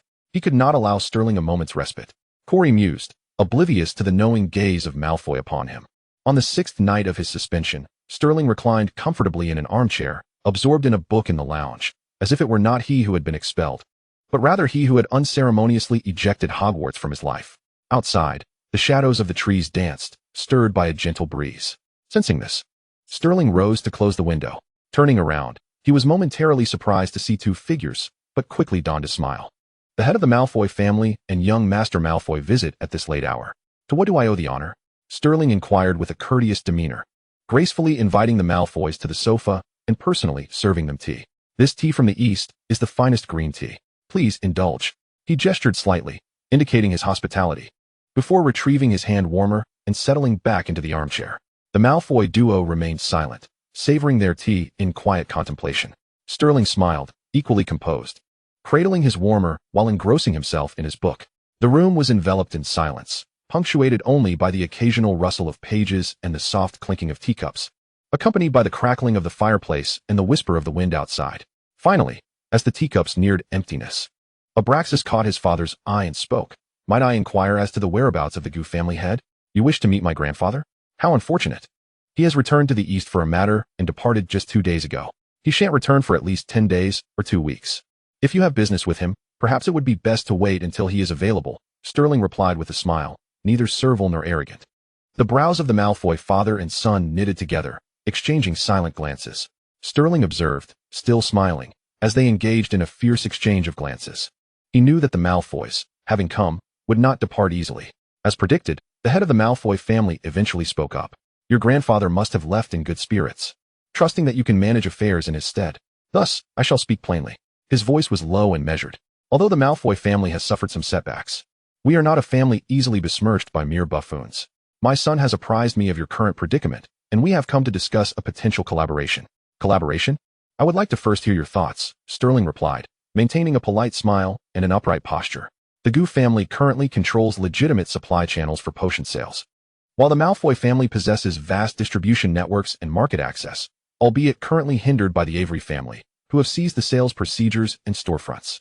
The Minister of Magic is likely embroiled in discontent as well. I presume the Gu family is not at ease either? The head of the Malfoy family articulated in a calm, unhurried manner. That is indeed the case, Sterling acknowledged, smiling as he awaited the Malfoy patriarch's next words. I have heard that you have been plagued by troubles instigated by the Avery heir at school, leaving you unable to act. Perhaps the Malfoy family could vouch for you at the Board of Governors, uniting forces to dismantle the Avery family and the Minister of Magic, allowing the Malfoy and Gu families to share in the spoils. He presented this shocking proposition with the utmost nonchalance. An intriguing idea, yet, sir, can you truly earn my trust? Your willingness to overlook past grievances is quite remarkable, Sterling replied, his eyes sparkling with a hint of provocation. Abraxas visibly bristled, reaching for his wand, but was restrained by his father's hand. Rest assured, the Malfoy family will not merely make verbal promises. The elder Malfoy smiled, betraying no hint of anger. I recall that Miss Olivia Chun is quite close to you. I find her character commendable, and Abraxas has a fondness for her. Might there be a potential alliance through marriage between our families? Sterling's smile faltered for a fleeting moment. He had anticipated many angles, yet never this one. Sir, I recall that arranged marriages are commonplace in the Muggle world, he replied coolly. There was no chance he would subject his childhood friend to become a pawn in a scheme. Upon hearing this, the head of the Malfoy family broadened his smile. There is no need to hastily decline. Abraxas genuinely harbors feelings for Miss Chun. I believe that after consulting with her, we can make a decision. And if Olivia is unwilling? Sterling countered. Collaboration is collaboration. The Malfoy family will present other proofs. The elder Malfoy accepted the challenge with composure. Sterling fell silent, maintaining a stoic expression as he and the Malfoy patriarch exchanged unwavering gazes. After a lengthy pause, a smile returned to Sterling's face. Tomorrow, I shall invite Olivia and Senior Abraxas to the Gu residence. Very well, the head of the Malfoy family replied, also smiling. For this indicated that Sterling had acquiesced to the proposed collaboration. After refilling the teapot, the three engaged in light conversation about matters concerning the magical world until the Malfoy father and son announced their departure. Sterling made no effort to retain them, simply rising to summon a servant to bring out some Chinese pastries wrapped in oil paper, offering them to the Malfoy patriarch with wishes for safe travels. Following a nod of acknowledgement from Sterling, the Malfoy duo disapparated with a loud crack, leaving the warmth of the room for the grandiose Malfoy manor. Father, while our aim is the marriage contract, why did you allow him to treat you with such disrespect? Abraxas inquired the moment they arrived. The head of the Malfoy family regarded Abraxas thoughtfully, letting out a deep sigh. I cannot tell if that boy is simply precocious or if I have overlooked your development. Abraxas, in comparison to Sterling, your cunning is lacking. Now that I have met him in person, I can no longer blame you for being deceived. Father, Abraxas exclaimed, His cheeks flushed, glaring at his father. Calmly, the head of the Malfoy family responded, "You say he disrespected me, yet, knowing my identity. What benefit would it serve him to provoke me? Why would he act in such a manner? He is arrogant and presumptuous," Abraxas asserted. "No, he is testing me, probing whether I possess steady emotions and a rational mind. He is also seeking to ascertain the potential for collaboration," the elder Malfoy elucidated. Abraxas opened his mouth to speak, but then fell silent, lowering his gaze. His patience with the unknown, adherence to proper etiquette, meticulous approach to matters, sharp intellect, formidable magical ability, and profound cunning, all in defense of his friends, indicate that he is a principled individual with depth of character, the head of the Malfoy family summarized. "Abraxas, heed my words. As long as Sterling remains with the Goo family, we must never become adversaries of the Goo family." Chapter 28. The marriage contract and grave illness. The weather on Sunday was pleasant, and Sterling, as promised, invited young Master Malfoy and Olivia to the Goo residence. Thanks to Sterling's letter, Olivia arrived a bit earlier than expected, and they sat together in the living room sipping tea. "So, do you like Malfoy?" Sterling asked bluntly. "Do I like him? I'm not sure. However, his mother's cookies are undeniably delicious," Olivia replied, lowering her gaze. "Do not be afraid. Speak your truth. Even without the assistance of the Malfoy family, Corey poses no threat to me, nor does Malfoy. It all hinges on whether you genuinely like him," Sterling declared, setting his teacup down with seriousness. Olivia lowered her head further, her cheeks tinged with color as she averted her gaze and softly confessed, "Actually, I do find him somewhat likable. He fits the type I am drawn to." Sterling was left utterly astounded. He had witnessed numerous instances of dog training and falconry, yet he had never encountered Olivia in such a bashful demeanor. After slightly regaining his composure, Sterling sighed and remarked, "Very well, if this pleases you. I shall assist you in your plans." Olivia nodded in acknowledgement. With their serious discussion concluded, Sterling felt a sense of relaxation wash over him. Yet he could not resist jesting with his friend. "You claim you've only been at school for a year, and yet you spend all your time under my very nose. How is it that I have not discerned any budding romance between you and Malfoy?" Olivia scoffed. "You are perpetually in the company of your beloved Riddle. How would you know anything?" Sterling retorted defensively. "What do you mean, just being with him? We are merely roommates and share the same classes." Olivia remained silent, quietly listening to Sterling's feeble attempts at debate. As he continued speaking, his words trailed off, and eventually, he sighed with a hint of resignation. "All right. I admit I've neglected you somewhat, but truly, being with Riddle is remarkably easy and comfortable. I shall be more mindful in the future." No sooner had Sterling finished speaking than a servant knocked at the sitting room door. "Young master, the young master from the Malfoy family has arrived. Please proceed to the main hall." "Understood." With that, the servant exited, and Sterling rose alongside Olivia to head to the main hall. Sterling had expected only Malfoy to arrive, but to his surprise, he found himself in the presence of Mrs. Malfoy. Startled, Sterling quickly composed himself and led both Ub and Olivia to a side chamber. Malfoy had intentionally styled his hair, while Olivia had applied a delicate touch of makeup. Standing at the entrance of the side chamber, Sterling observed the two joyfully conversing and recalled an old adage, "A talented man and a beautiful woman make a perfect couple." Contemplating this, Sterling quietly withdrew and returned to the main hall. In the main hall, Mrs. Malfoy sat gracefully in an armchair, sipping tea. Though her posture seemed casual, her air of calm and poise unmistakably conveyed her noble status. Recognizing his position as a junior, Sterling hesitated, but ultimately took a seat beside the lady. To his surprise, before he could gather his thoughts to speak, she initiated the conversation. "Good boy. If I recall correctly, your name is Sterling, is it not? I have come out of personal interest to meet the girl whom Ub admires, and I did not inform you of my visit.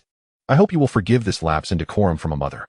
Mrs. Malfoy gazed at Sterling with sincerity, her gentle voice rendering his questioning silent. "It is quite all right, madam.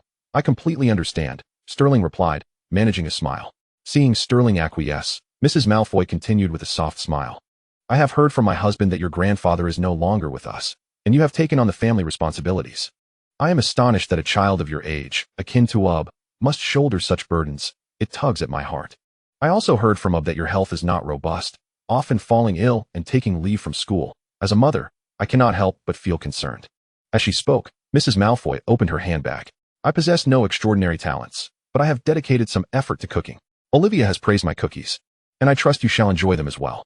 Additionally, I have learned from an Eastern chef how to prepare a nourishing delicacy known as a jiao candy, which I have made especially for you."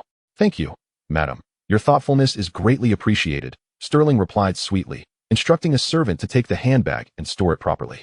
Sterling was adept at handling malicious remarks, probing, and negotiations, yet he found himself at a loss when confronted with the gentle demeanor of a mother, leaving him uncertain of how to respond. To be honest, my dear, I am unaware of your plans, nor do I wish to understand them. However, I wish to convey that Ab genuinely cherishes Olivia. A mother can discern such things. The Malfoy family places great importance on family, so you need not worry. Mrs. Malfoy stated, I comprehend your sentiments, but I firmly believe that sincerity cannot merely be spoken. If Senior Ab is truly earnest, perhaps a betrothal should be established first. For time reveals true intentions. Sterling remarked with a smile, taking a sip of tea. Of course, Mrs. Malfoy replied with a smile. Thus, the matter of the betrothal was settled, and after the Malfoy mother and son took their leave, Olivia lingered briefly before departing as well.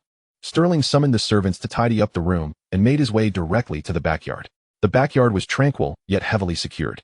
After passing the final checkpoint, Sterling nodded in acknowledgement to Butler Yi and pushed open the door to enter the room. The space was modest, adorned in Eastern decor, with an incense burner at its center, emitting fragrant wisps of smoke. Yet, the acrid scent of medicinal herbs lingered, its bitterness seeming to seep into his very being, sending waves of discomfort throughout Sterling's body. Navigating past the screen, he entered a meticulously arranged warm chamber, where a sandalwood bed lay draped with gossamer curtains. Sterling approached gently, seated himself at the bedside, and lifted the curtain, calling softly, "Grandfather." A frail hand reached out to grasp Sterling's, the labored breaths lingering for what felt like an eternity. Unable to contain his tears, they slowly cascaded down his cheeks. The faint, wheezing sounds emanating from behind the curtain grew intermittent. "Do not worry, Grandfather. I have made all the arrangements." Sterling steadied his voice, reaching up to wipe away the tear stains on his face. "The Malfoy family shall become allies, not adversaries." "Yes, Grandfather, I understand," Sterling affirmed, clutching the frail hand tightly. "I will ensure everything is taken care of. You must focus on your recovery." "Useless." I see. I must contemplate. I know not what this means. I cannot recall." The breath of our ancestral land grows more labored. The patient's voice trembled, emotions rising. The frail hand tightened its grip on Sterling's, and Grandfather's eyes suddenly widened, bloodshot with urgency. "Do not think any further, Grandfather. You must not strain yourself. Please, do not think." Sterling cried out in panic. But it was futile. Blood seeped from every orifice, and the frail hand gradually loosened its hold on Sterling. Chapter 29, Grief. Servants continuously entered and exited the room, bringing in bowl after bowl of potions, while Sterling remained steadfast by the table, supporting his forehead as he awaited news. Despite having recently suffered from the curse, which left his bones aching, Sterling resolutely remained seated, unwilling to leave his post. The tale of Grandfather's illness must begin a month prior.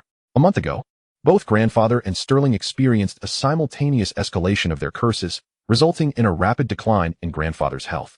Recognizing the urgency of their situation, Grandfather resolved not to wait idly any longer and set off with some family members to the location of Sterling's mother's demise, the Sequovet Forest.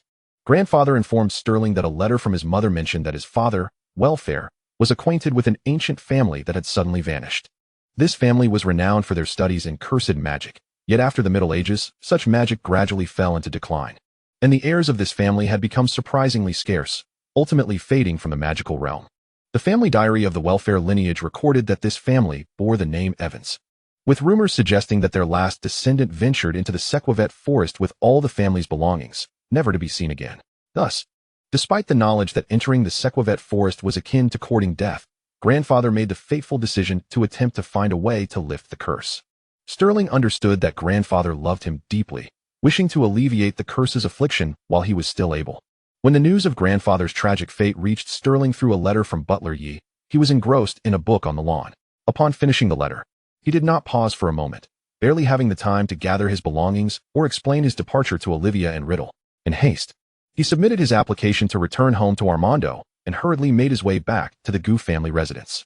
That night, his grandfather, whom he had never met before, appeared before him, a specter seemingly drained of all vitality, with bloodshot eyes and murmurs spilling from his lips, confined to his bed and unable to move. The family's potion master dedicated all his efforts to barely preserving the life of Grandfather Gu. However, the elder's mind was adrift, rarely lucid, his speech devoid of coherence, and his eyes had lost their luster. He incessantly muttered about some ancestral land, yet no one could fathom what he meant. After all, among those who ventured into the Sequovet Forest, only Grandfather Gu had returned alive. The circumstances of his ordeal remained a mystery. During Grandfather Gu's convalescence, The weight of the family's affairs fell squarely upon Sterling's shoulders. From the grand matters of the potion business and family relations to the minutiae of servant wages and household finances, even finding time to study advanced magic, Sterling toiled day and night, never daring to relax. He took on all of his grandfather's responsibilities, and with the assistance of housekeeper Yi, he swiftly suppressed news of grandfather Gu's grave condition. He dared not inform anyone, including Olivia, for she lacked the ability to fend off legitimacy. Sterling understood that the Gu family was beset by troubles both internal and external. In addition to their visible adversaries, there lurked unseen wolves ready to pounce. Should the news of grandfather Gu's illness leak even slightly, his dear fourth uncle would undoubtedly rebel against Sterling, reigniting the rumors that branded him a harbinger of disaster, which would sow chaos within the family. With turmoil at home and inquiries from the Ministry of Magic regarding the spider language incident weighing heavily upon him, Sterling found himself overwhelmed. As if fate conspired against him, on the eve of the Malfoy father and son's visit, Sterling's curse erupted. An unprecedented agony consumed him. Not only did his head feel as if it might explode, but every bone in his body felt as though it were being crushed and reassembled repeatedly. Cold sweat saturating his bed. The Gu family still needed him to be their pillar of strength, and gritting his teeth, Sterling stifled the screams that threatened to escape. Enduring until dawn, dragging his weary body into the bathroom, he had barely finished washing up when fresh documents were delivered to his desk. Despite a sleepless night, Sterling sat down to confront the papers. The eruption of his curse could not spare Grandfather Gu, but alas, the elder's frail body was no longer able to withstand the torment of the curse. When Sterling met with the Malfoys in the side hall of the front courtyard, Grandfather Gu was engaged in a desperate struggle against death in the backyard. The family physician informed Sterling that the elder's life was now in its twilight. Suppressing the overwhelming grief, Sterling urged the physician not to give up, though he knew deep down the situation was dire. The arrival of this nightmare took him unawares. Yet Sterling had no time to mourn. He had to swiftly devise the most meticulous plans to draw the Malfoys into his fold. Now, seated by his grandfather's bedside, Sterling's brow throbbed with the pain of exhaustion, yet his face remained impassive. He knew that his suffering paled in comparison to his grandfather's. The physician's speech grew hurried and frantic, but as dawn approached, he fell silent, finally telling Sterling to spend a little more time with his grandfather. At the end of February, a humble mound appeared in the valley behind Chinatown. Grandfather Gu had once remarked that he adored the little white flowers in that valley, reminiscent of the jasmine from his homeland. There was no tombstone, no white paper, no grand ceremony, and even the ancestral hall bore no plaque. The back house was rearranged as if no one had ever inhabited it. Housekeeper Yi was astonished, while Sterling remained remarkably composed, shedding not a single tear as he methodically managed every detail. Exercising utmost caution, Sterling refrained from leaving any traces for others to investigate his grandfather's whereabouts. To that end, he enlisted a few trusted confidants to impersonate his grandfather, traveling the world and occasionally returning to England to leave behind some semblance of a presence. Housekeeper Yi observed this all, acutely aware of the pain that burdened his young master, yet he felt powerless to provide solace. In early March, the Chun and Malfoy families formalized their engagement at Malfoy Manor, hosting a grand soiree to announce it to the magical community. Sterling represented the Gu family at the event, gracing the pages of the Daily Prophet. By mid-March, the Wisengamot summoned Sterling thrice for inquiries, with the Malfoy family vouching for him. In the absence of hard evidence, he was permitted to return to school. The return of this controversial student to Hogwarts stirred significant upheaval. By early April, new leaves adorned the trees at Hogwarts, and blossoms carpeted the lawns. On a radiant midday, Sterling returned to Hogwarts. He bypassed the Great Hall and made his way directly to the dormitory. Unearthing a stack of personal stationery from his bag, he began to open and read the letters. These were his private correspondences spanning from January to April. The heavy burden that had weighed upon him now allowed him a moment to breathe, and those seemingly insignificant letters had been overshadowed until now. Alan, Riddle, Fenrir, Riddle, Riddle. Andy, Riddle, Olivia, Riddle, Riddle, Riddle, Riddle. Sterling flipped through the letters rapidly, astonished to find that nearly half of the over 200 letters were from Riddle. Chapter 30, the conclusion of the second year. Gu, where have you gone? Why the rush? You didn't even take your belongings. Gu, I asked Armando. You haven't been expelled, you returned home. Why haven't you replied to me? Gu, the rumors at school have diminished. Are you alright? Gu, why won't you respond? What are you doing? Gu, Malfoy and Olivia have taken 3 days off. Did they come to see you? Gu, Corey has become more arrogant since you ignored his provocations. I've discreetly taught him a lesson. Gu, I promised to prepare a feast of Chinese cuisine for you. And I've mastered it. When will you return? Gu, why won't you write back? You used to send me letters. Goo, I saw the Daily Prophet. It seems you are well, but it's a pity I didn't hear it from you directly. Goo. Is the chair in the Wisingamot inquiry room as hard as it looks? Goo. You're returning to school. I eagerly await our reunion. Over 100 sheets of parchment, nearly an inch thick, each one filled with concern. He recalled the time when his fourth uncle had injured him, causing him to lose nearly half a year of sensory perception. The physician had warned that he might never recover, yet grandfather Goo had defied the odds, exerting every effort in treatment. When he finally regained his senses, he learned from a house elf that during his period of sensory deprivation, his grandfather had persistently spoken to him. Besides his grandfather, it seemed there were others willing to converse with him even in the absence of a response. Sterling felt a sharp pang in his heart. Riddle's letters acted as a catalyst, awakening his numb nerves.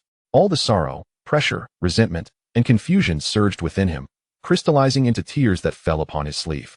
Unable to contain himself, he struggled to maintain composure, ultimately sitting there in a daze, like a marionette that could only weep, silent and voiceless. The dormitory door creaked open, and Sterling did not turn around, hearing a long unheard voice. Sterling? He remained still, waiting for Riddle to approach, and before Riddle could fully discern his face, he embraced him tightly. I'm so tired and so sad, Tommy. I'm sorry for not writing back. A muffled voice emerged from Riddle's embrace. Gazing at the white-haired figure before him, Riddle's eyes were a tumult of complexity and danger. He was oblivious to many things. All he knew was that for the past 2 months, Sterling had not uttered a single word to him. Sterling had found the time to meet with Malfoy and Olivia, to attend Malfoy's soirees, to engage in inquiries at Wisingamot. Sterling seemed to have ample time for everything, except for responding to him. Riddle held no belief in love. He had perused books that proclaimed friendship to be a noble bond, asserting that even the closest of companions could become akin to family. For the first time in his life, Riddle felt a tremor of doubt. Sterling would write to him, would quietly observe his likes and dislikes, would gift him his favorite books, would accompany him on moonlit escapades, introduce him to new friends, play in the snow with him, depend on him wholeheartedly in times of distress, respect, support, and trust him. Riddle had believed this epitomized the essence of true friendship. He had thought that he and Sterling could become like family. He had thought that his journey would no longer be solitary. Yet now, Riddle realized that it had merely been an illusion.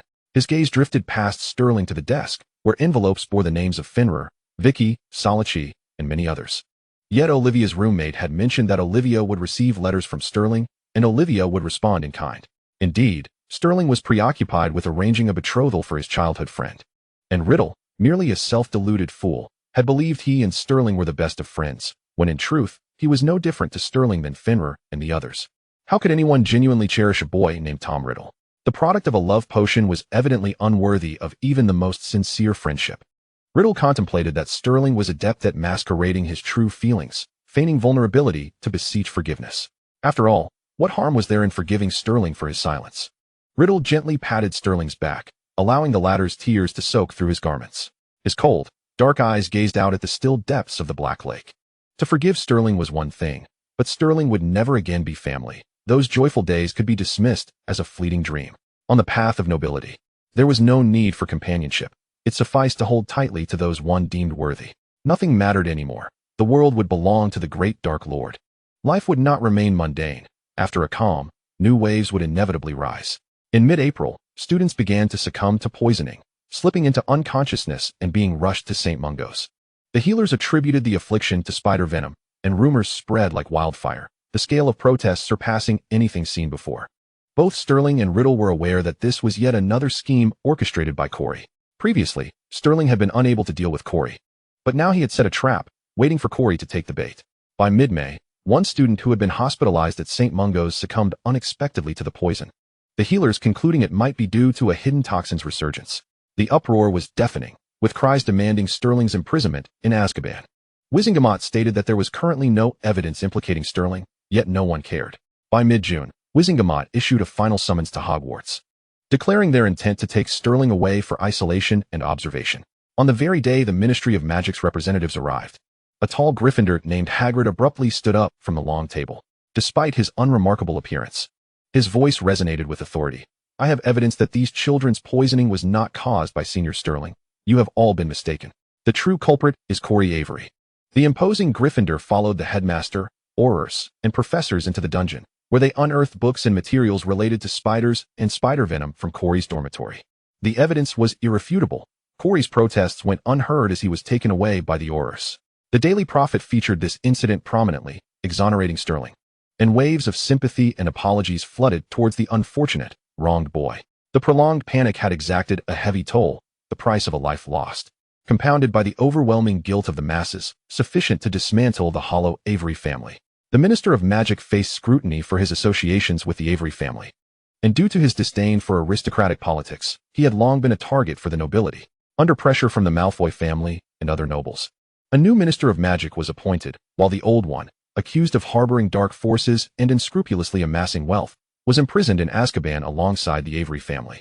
The poisoned students gradually recovered and returned to Hogwarts. Thus, the matter finally reached a resolution. By late June, the final examinations proceeded as scheduled, and without a doubt, Sterling and Riddle again topped their year, despite Sterling having been suspended for over 2 months. Hagrid, rewarded for his whistleblowing, received a special contribution award. The summer vacation arrived quietly. Chapter 31, The Goo Family. As summer vacation commenced, Sterling did not rush home. Instead, he went to Gringotts to deposit some belongings. Upon exiting Gringotts, he stumbled upon an ice cream shop and, unable to resist, settled down for a generous serving of vanilla. Sitting leisurely on a high stool, he savored the treat while admiring the drifting clouds. It was a moment of tranquility until, mid-bite, he caught sight of a familiar silhouette. Riddle? He furrowed his brow at the direction Riddle had departed. Nocturne Alley? Reluctantly, Sterling abandoned his ice cream and hurried after him. Keeping his distance, Sterling trailed behind Riddle, who entered Borgin and Burke's with a brown paper bag in hand. What could Riddle possibly want in such a shady establishment? Believing it better to inquire than to speculate, Sterling emerged from the corner and pushed open the door to Borgin and Burke's. Unsurprisingly, he found Riddle standing by the shelves, smiling at him. You know I was following you, yet you still entered this den of iniquity? Sterling raised an eyebrow. Riddle chuckled, reaching into his pocket to produce a vanilla milk candy, which he offered to Sterling. A compensation for your ice cream. Sterling's eyes widened in surprise as he accepted the candy, asking, So, what are you doing here? I work here, Riddle replied, straightening his clothes as he made his way to the counter. Work? Didn't T. Hogwarts provide you with a stipend? Sterling frowned. Following Riddle to the counter and propping his elbows on the surface, resting his chin on his hands. Come on, you understand. That meager sum of galleons is hardly sufficient for my needs. Riddle offered a faint smile, shaking his head slightly. Sterling's frown deepened. He pondered whether Riddle was merely playing the victim. Nonetheless, the reality that Riddle could not study, could not enjoy his vacation, and had to earn a living was undeniable. As the son of the Goo family, Riddle's predicament was disheartening for Sterling. Call him out, Borgin. Sterling's tone turned cold, just as Riddle was about to speak. The shop door swung open behind Sterling. What does the young master of the Goo family intend to do? Smash my shop? The hoarse, deep voice belonged to none other than old Borgin himself. Who said I was going to smash your shop? Sterling retorted, smirking. I'm here to take Tommy with me. How much will it cost you? Ha ha ha. Young master, before you take him, have you even asked him? Borgin laughed. Sterling paused, then replied, Of course, Tommy. You're willing to come with me, right? He turned to Riddle, who was also looking back at him. However, Riddle offered no response. Young master, should you wish to purchase something, I would be delighted to accommodate you. However, if you come merely to cause a disturbance, I cannot comply, Mr. Boggins coolly remarked. Sterling, already agitated by Riddle's silent rejection, felt his temper flare at Boggins' words. With a sardonic smile, he addressed Boggins, Sir, I assure you, I did not come here to wreak havoc. Should you continue this line of discourse, I cannot guarantee that you will not vanish into thin air by tomorrow. Mr. Boggins opened his mouth to respond but, intimidated by Sterling's brazen and threatening tone, opted for silence, casting a resigned glance at Riddle instead. After delivering his ultimatum, Sterling paid no further heed to Boggins' reaction and turned his expressionless gaze towards Riddle. Under the scrutiny of both men, Riddle finally closed his eyes momentarily, then turned to Mr. Boggins and said, It seems I am ill-suited for this position. Perhaps we shall collaborate another time. With that, Riddle politely inclined his head, brushed past Sterling, and exited Boggins' shop. Hearing Riddle's words, a smile returned to Sterling's face as he leisurely produced a pouch of gold galleons, placing it on the counter.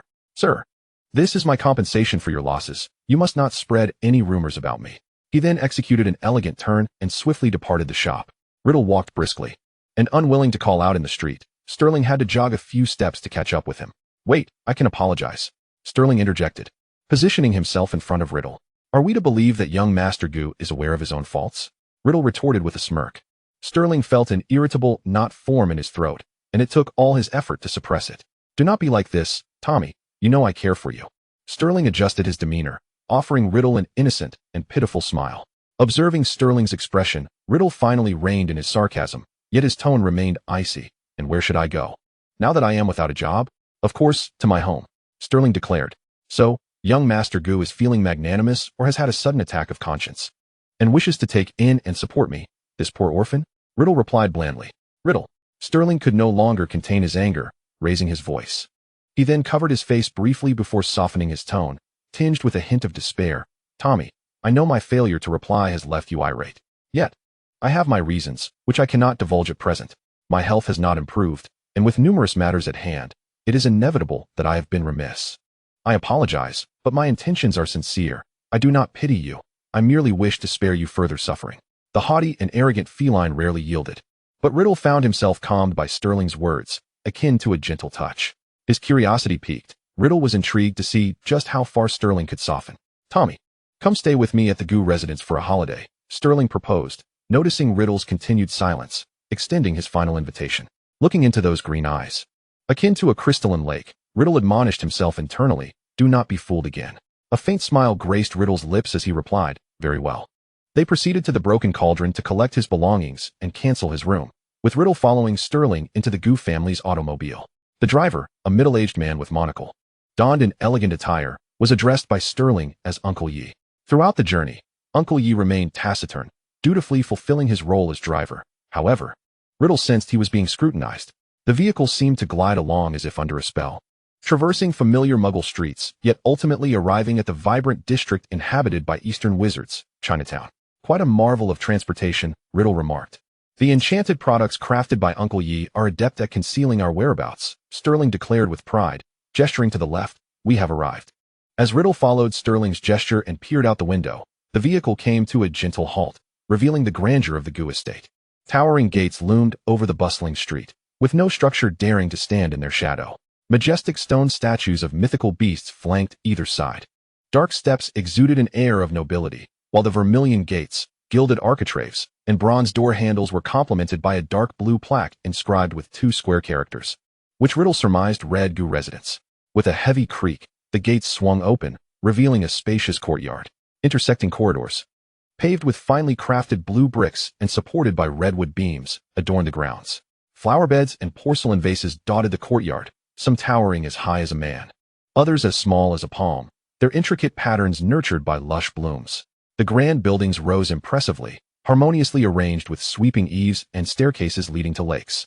From the entrance, pathways extended towards the main structure, flanked by hundreds of servants and house elves who lined the sides of the path, all proclaiming in unison, "Welcome back to the estate, young Master Sterling. We are honored to receive you, young Master Riddle." The resounding voices echoed throughout the vast manor as Sterling, hands clasped behind his back, turned to Riddle with a playful tilt of his head. "Welcome to my home, Tommy." Chapter 32, The Gu Residence Diary, Part 1. In the afternoon, Sterling guided Riddle through the Gu estate. Unlike Malfoy Manor, the garden was filled with lilies and magnolias, accompanied by babbling brooks and quaint bridges, with a traditional octagonal pavilion and long corridors that exuded an ancient Eastern charm. In the garden's lake stood a bird with a red crest atop its head, its body adorned with black markings, resembling ink stains on white parchment. Sterling informed Riddle that this was the legendary divine bird from the east, known as the red-crowned crane. The northernmost buildings served as guest accommodations, while the rear housed daily living quarters. To the west lay the potion-making and herb cultivation area. In the northwestern corner was the Quidditch pitch, and to the southwest was Uncle Ye's research laboratory. The south comprised the garden, with the servants and house elves' quarters further south, along with the kitchen and storerooms, while the east housed the study and Sterling's private quarters. The Gu estate was indeed vast. Having completed a tour, it was time for dinner. The meal was simple yet exquisite, featuring light porridge and a selection of 11 or 12 delicate dishes, all exceptionally flavorful.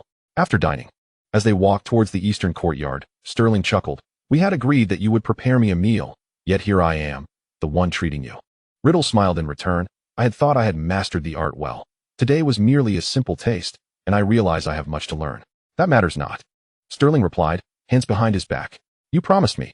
Your cooking will surely differ from that of my family as chef. Should you be interested, I can borrow your kitchen to experiment another day," Sterling suggested, as their conversation continued until they arrived at Sterling's study. While it was termed a study, it resembled more of a small library. A grand desk occupied the space before the floor-to-ceiling windows, while the remaining 3 walls were lined with bookshelves.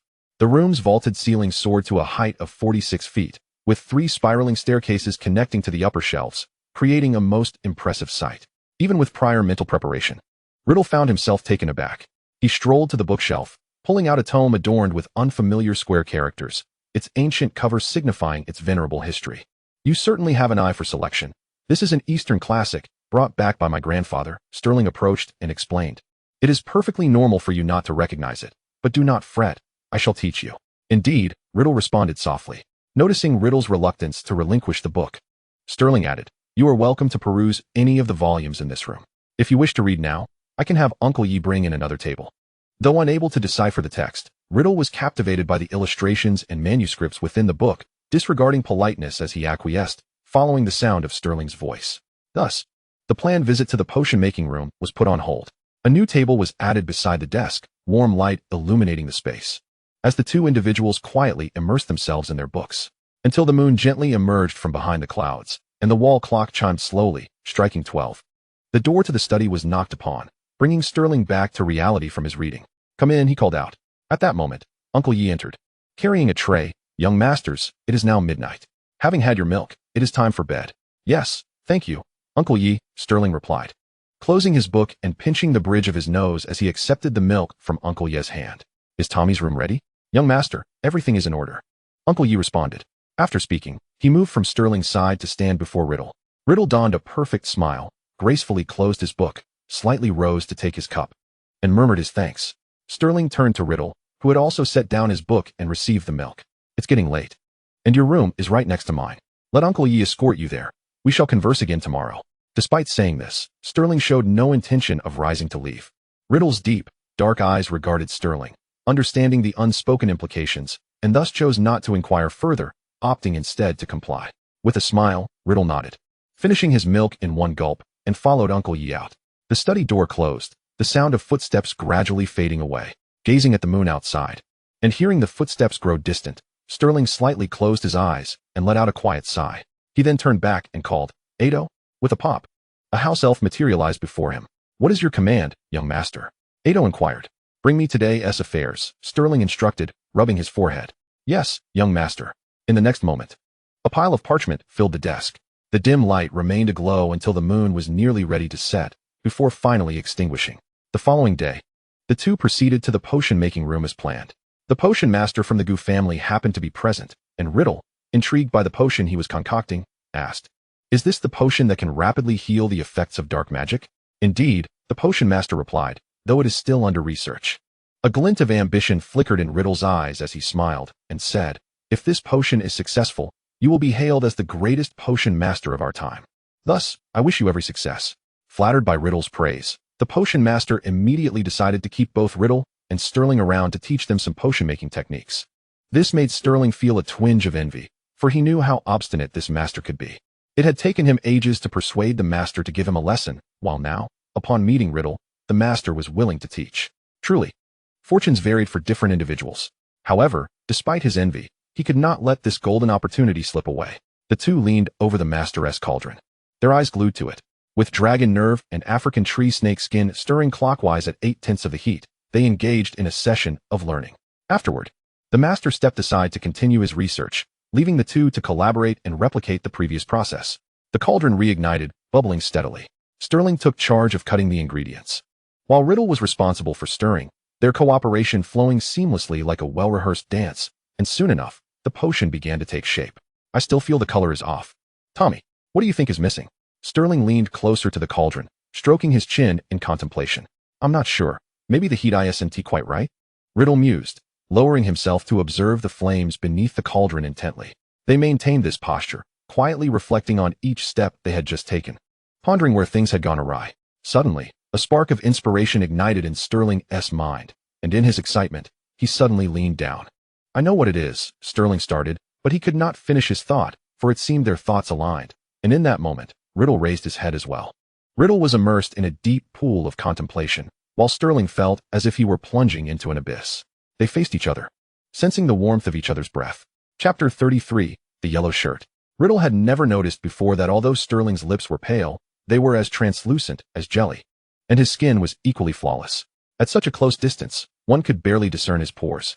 Likewise, Sterling was aware of Riddle's gentlemanly demeanor, but had never closely observed his face.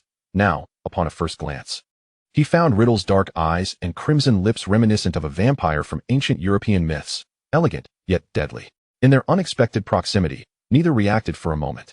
Ultimately, it was Sterling who first regained his composure, straightening up and stepping back 2 paces to allow Riddle to rise. Neither of them spoke. Riddle waved his wand, adding more fire to the cauldron, and the potion gradually transformed into the desired hue. Riddle focused on the shifting colors of the potion, yet pride and joy eluded him. His mind was consumed with the sensation of Sterling's breath brushing against his cheek.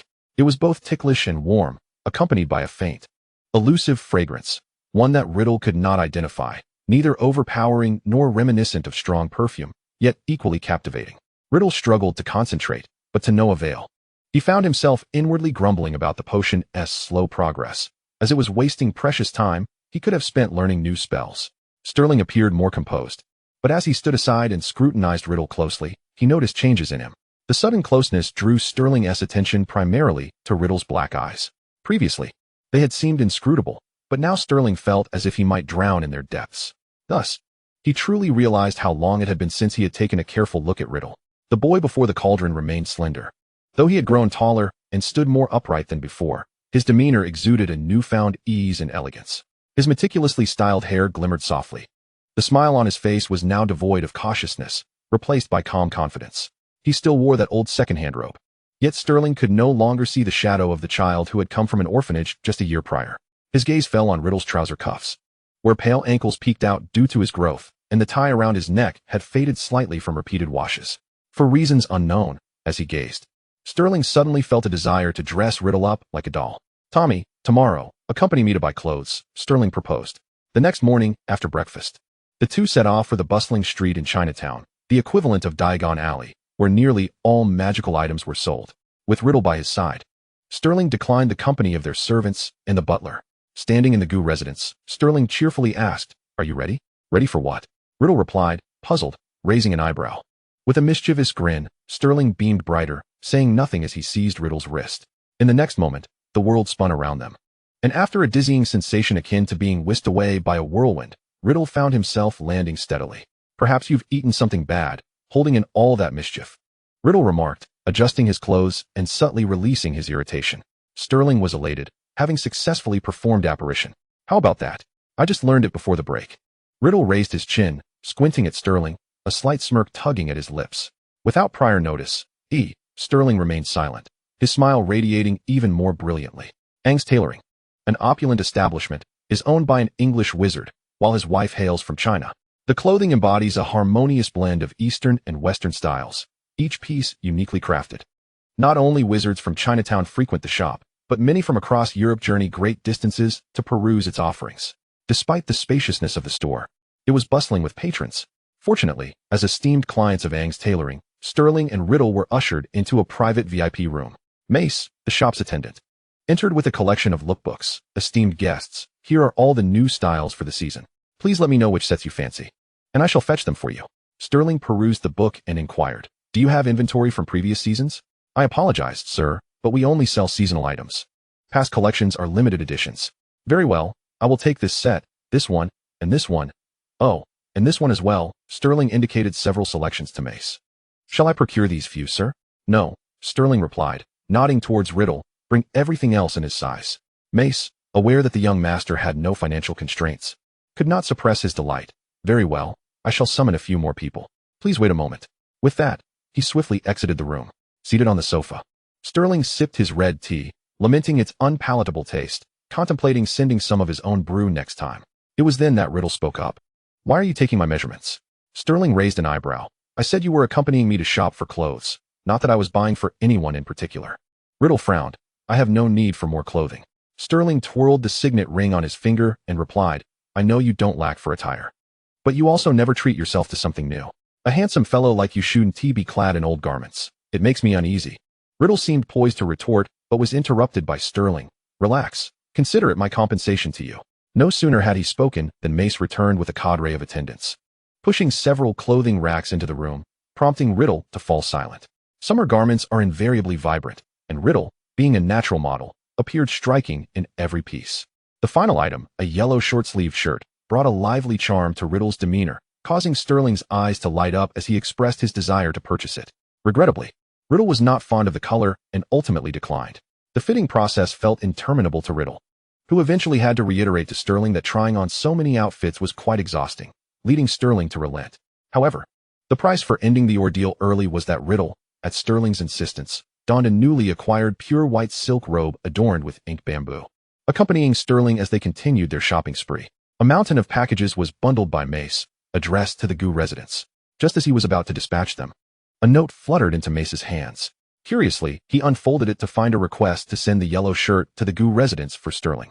Mace looked up sharply to see Sterling at the shop entrance, a finger pressed to his lips, smiling at him. Subsequently, he followed Riddle out of Aang's. Freon. Mace called out with a knowing smile, summoning his assistant. Wrap that yellow shirt Mr. Riddle tried on, package it securely, and deliver it personally to the Gu residence. Chapter 34. Fulfilling Promises. Sterling was not particularly fond of shopping, and after sampling the various eateries along the bustling street, the two returned to the Gu residence. That evening, Riddle kept his promise and entered the kitchen to prepare a home-cooked meal for Sterling. When Sterling appeared in the kitchen with a hefty tome in hand, the house elves nearly panicked, fearing they had failed in their culinary duties and that the master would be displeased. Conjuring a chair, Sterling elegantly seated himself and declared, "Let us begin, Chef Riddle." Riddle raised an eyebrow, choosing not to comment on Sterling's scrutiny, as he tied on an apron and washed his hands. "What is the purpose of washing your hands?" Sterling inquired, propping his chin on his hand. Riddle dried his hands, approached the counter, and picked up a knife. "As I said, I am preparing this personally for you, without magic." With deft motions, he sliced a watermelon into the shape of a basket. Hollowing it out, the scooped watermelon flesh, along with various fruits, was cut into small pieces and arranged within the basket. Moments later, the basket floated gently into Sterling's arms under the influence of the levitation charm. "I fear you might be hungry, so please, have a bite." Riddle continued his work without lifting his gaze. Sterling remained silent, cradling the basket, savoring a piece of watermelon with its sweet, crisp texture. Too engrossed in watching Riddle to even glance at his book, he observed the potato peels falling away in Riddle's hands, his pale fingers meticulously efficient, as if he had been performing this task for many years. Sterling's eyes followed Riddle's figure, lost in thought. There was an oddly serene quality about Riddle, akin to the tranquility of a deep abyss. Riddle harbored a penchant for vengeance. Those who offended him invariably suffered unforeseen misfortunes, such as inexplicably breaking a leg, a fate Sterling had witnessed firsthand. Riddle was possessive, convinced that what he claimed was rightfully his and refusing to relinquish it, even if he had lost interest. He was ruthless. In the Forbidden Forest, he conducted experiments on magical creatures for his newly developed potions, often leading to their tragic demise. Riddle could be extreme and violent. After a quarrel with him, Sterling had heard an explosive sound behind him, and even though the aftermath was restored to normalcy, he could still sense the fury that had unleashed it. Riddle was adept at winning hearts, cultivating his own influence while secretly plotting something. Sterling was equally aware of this. Yet, whenever Sterling's curse flared up, the cool hands that pressed against his forehead to alleviate his headache were unfailingly gentle, to prevent Sterling from succumbing to his ailments. Riddle always carried emergency potions and chocolates in his pocket. Whenever temperatures dropped, he would not forget to wrap a scarf around Sterling, even while conversing with others in the corridor, ensuring he was kept warm with a charm. In response to Sterling's occasional childishness and mischievousness, Riddle's tolerant and somewhat exasperated smile never failed to amuse Sterling. The glow of the stove reflected on Riddle's face, and the kitchen was filled with a rich aroma that added a touch of color to his pale visage. Sterling traced the elegant curve of Riddle's nose with his eyes, smiling softly. What did it matter if their personalities were contradictory? What did it matter if he was not a good person? Sterling himself was not without flaws and did not consider himself virtuous. There were too many words left unspoken, too much pressure to bear. What he truly desired remained out of reach. He cherished the subtle, nurturing care, the enduring companionship, the selfless giving, and the stable yet unspoken sincerity. He relished being with Riddle, for it brought him immense comfort, and that was enough. Riddle plated the final dish, a steamed sea base, and set it on the counter. He wiped his hands and jested. "Young Master Gu, do I appear so suspicious that you fear I might poison the dish?" Sterling chuckled at the jest. "With such vibrant colors and delightful aromas, I would consume it even if it were poisoned." As he spoke, he positioned a chair at the table and conjured a pair of chopsticks. Without waiting for Riddle, Sterling picked up a piece of spicy stir-fried beef. The moment it touched his tongue, the flavors burst forth, spicy, fragrant, tender, and succulent, eliciting a sigh of satisfaction from him. "It's rare for you to prepare spicy food so well, especially since you personally don't eat it." I haven't had anything spicy in ages, Sterling praised. I delved into the realm of Eastern cuisines, one of which is renowned for its liberal use of spice. I presumed you grew up immersed in Eastern culture and must possess a fondness for such flavors, even enlisting someone to taste the dishes. Riddle patiently responded, serving a bowl of lamb soup to Sterling. Upon tasting the soup, Sterling was utterly taken aback by its exquisite flavor. The individual who had sampled it earlier was indeed fortunate. Riddle's expression momentarily stiffened, and he offered a perfunctory reply before turning to his own meal. As Sterling savored the soup, he noticed the subtle rigidity in Riddle's demeanor and couldn't help but stifle a laugh. He was well aware that Riddle would never disclose to anyone that he had taken to cooking, let alone share it with others. Surely, he had sampled it numerous times, and his palate must have been quite sore. Imagining Riddle with a swollen mouth akin to a sausage, Sterling found himself unable to contain his laughter. Are you that amused? Riddle inquired, dabbing his mouth with a napkin, squinting slightly. Indeed, Sterling replied, his tone lifting as he popped a meatball into his mouth, chewing with narrowed eyes.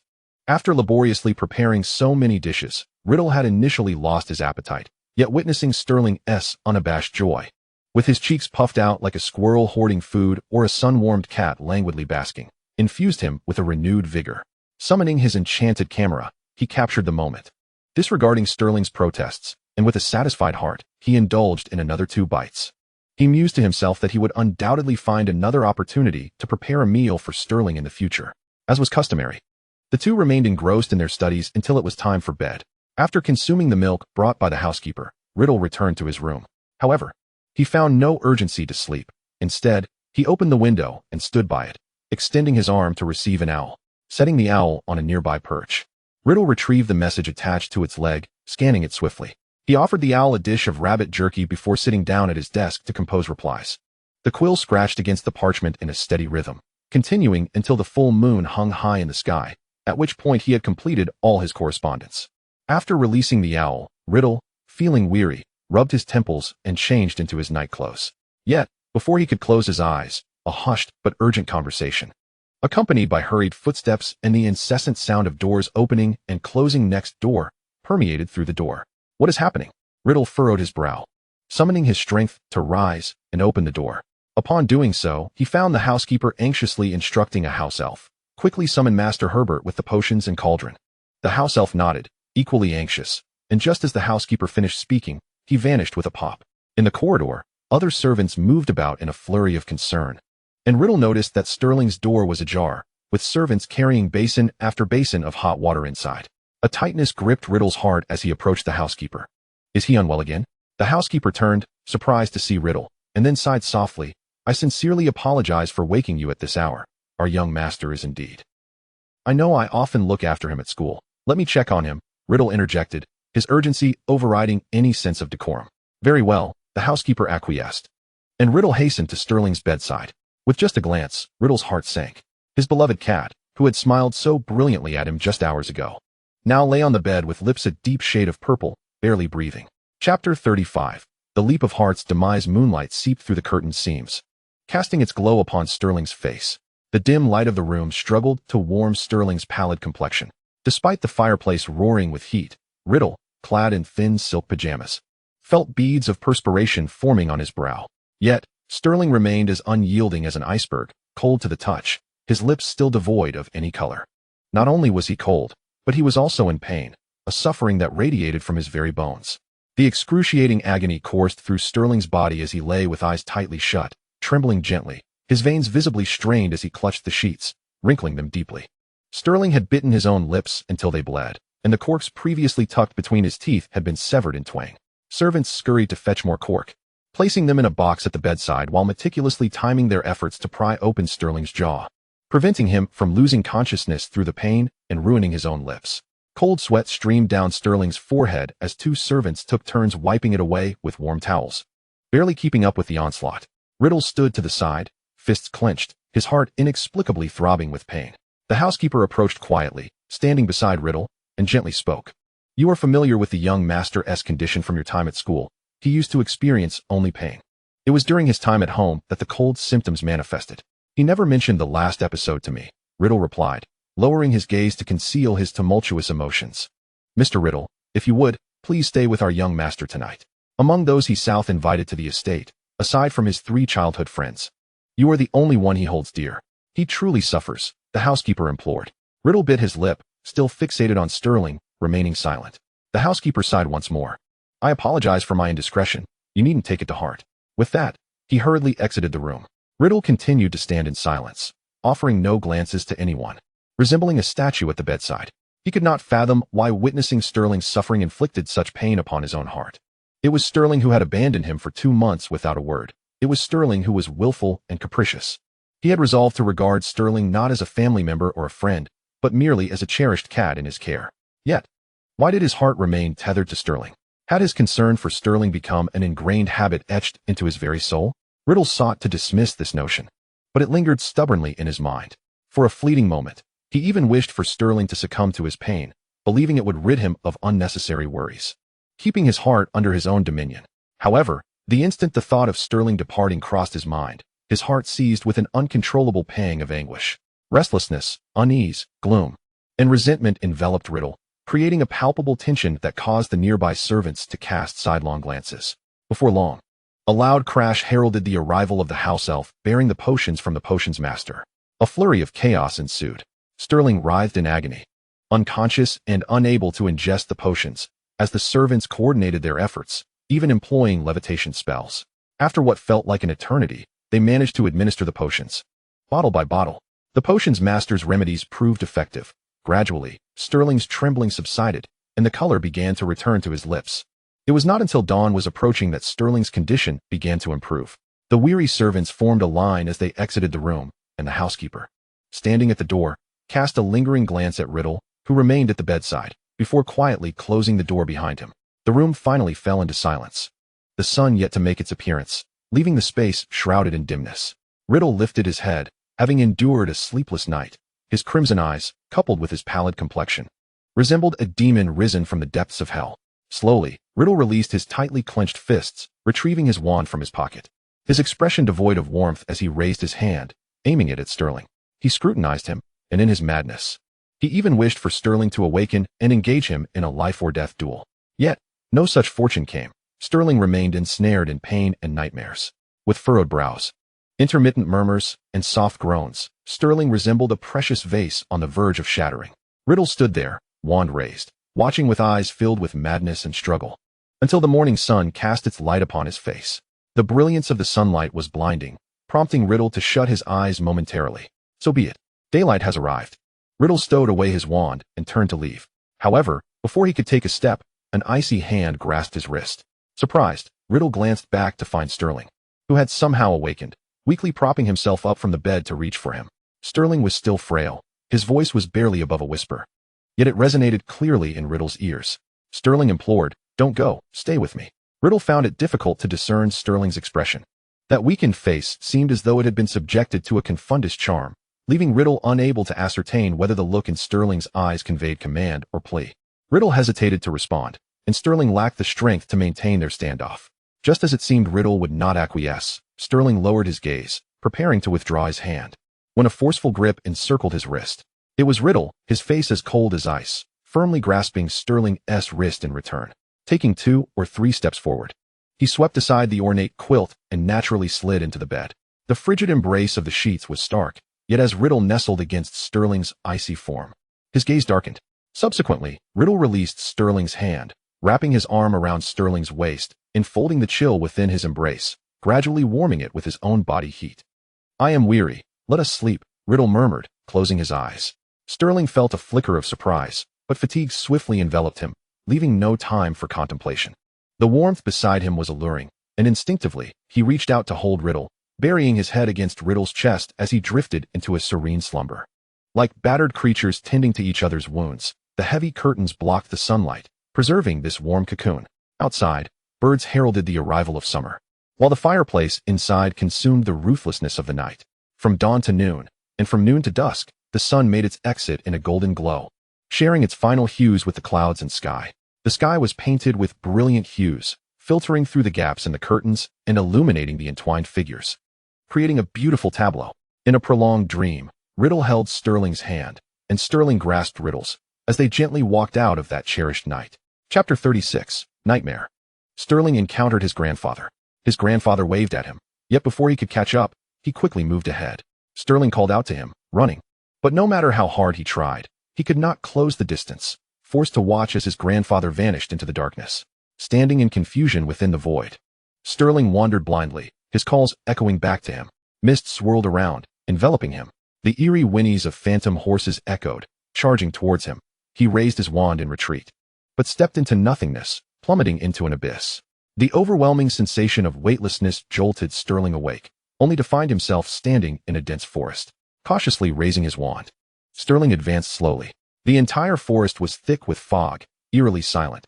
He could distinctly hear the rhythm of his own breathing and heartbeat. Gradually, the trees began to thin.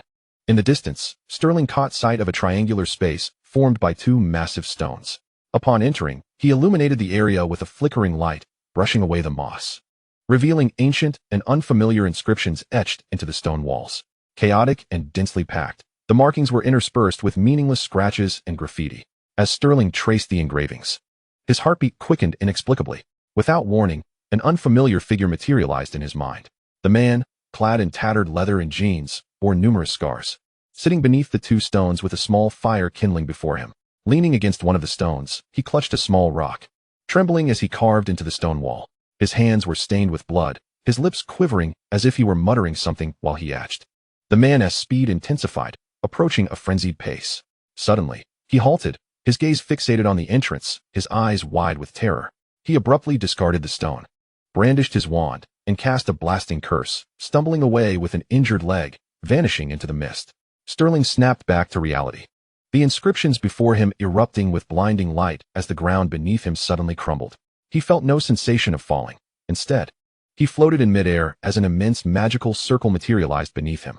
The circle glowed with a faint red light, sending forth countless slender chains that coiled up his calves.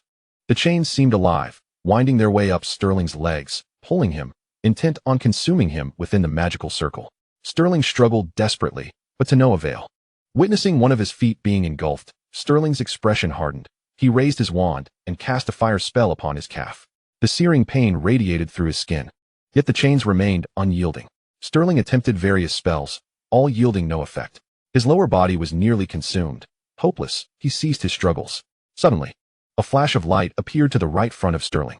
Turning, he beheld a group of mysterious figures clad in black robes, arranged peculiarly around an altar, upon which a girl with green hair was suspended high above.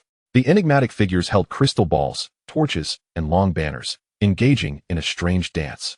A figure in a red robe emerged from the crowd, stepping onto the altar. He held a silver dagger, reciting solemn vows to the heavens before plunging the dagger into the girl's chest. The girl writhed in agony, blood cascading from her toes, as if her life force were gradually ebbing away.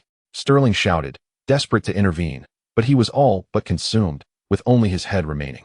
The mysterious figures showed no reaction. Rather, the green-haired girl lifted her head slightly.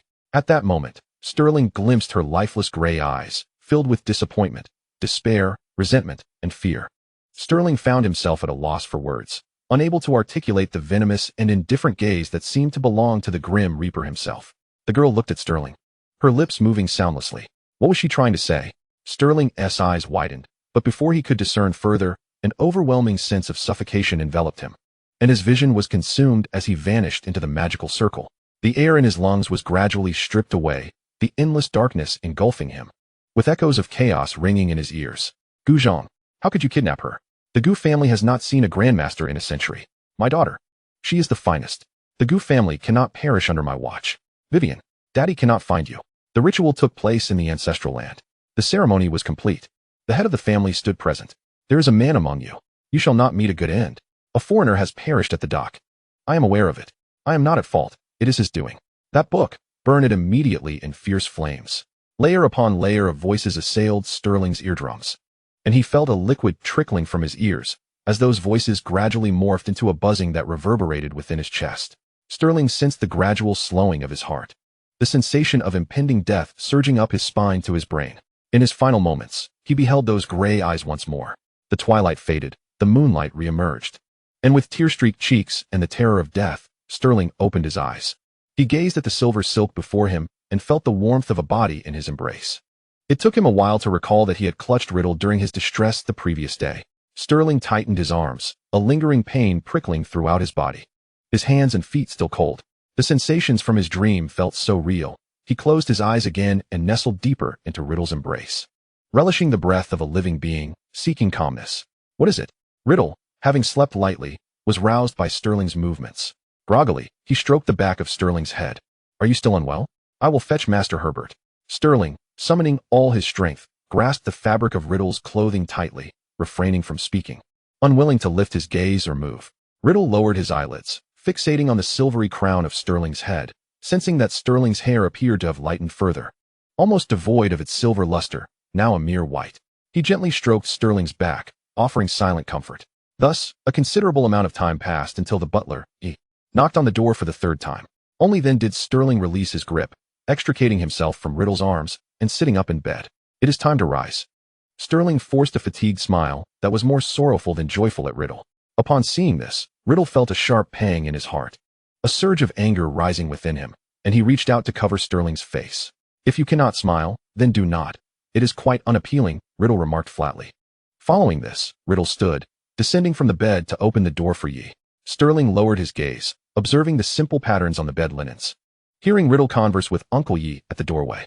As Riddle's footsteps faded away, returning to his own chamber and shutting the door, Uncle Yi approached him, pushing a cart laden with food. Please eat something, young master, Uncle Yi said with concern. Sterling caught the aroma of pumpkin porridge and suddenly recalled how Riddle used to delight in giving him pumpkin juice back at school. Uncle Yi stood by as he saw the young master, with his head bowed, extend a hand to take the pumpkin porridge from the cart, sipping it slowly. A serene smile blossomed upon Sterling's face, causing Uncle Yi to feel as if he were in a different era. The youthful figure of 8-year-old Sterling overlapped with the Sterling seated by the bed.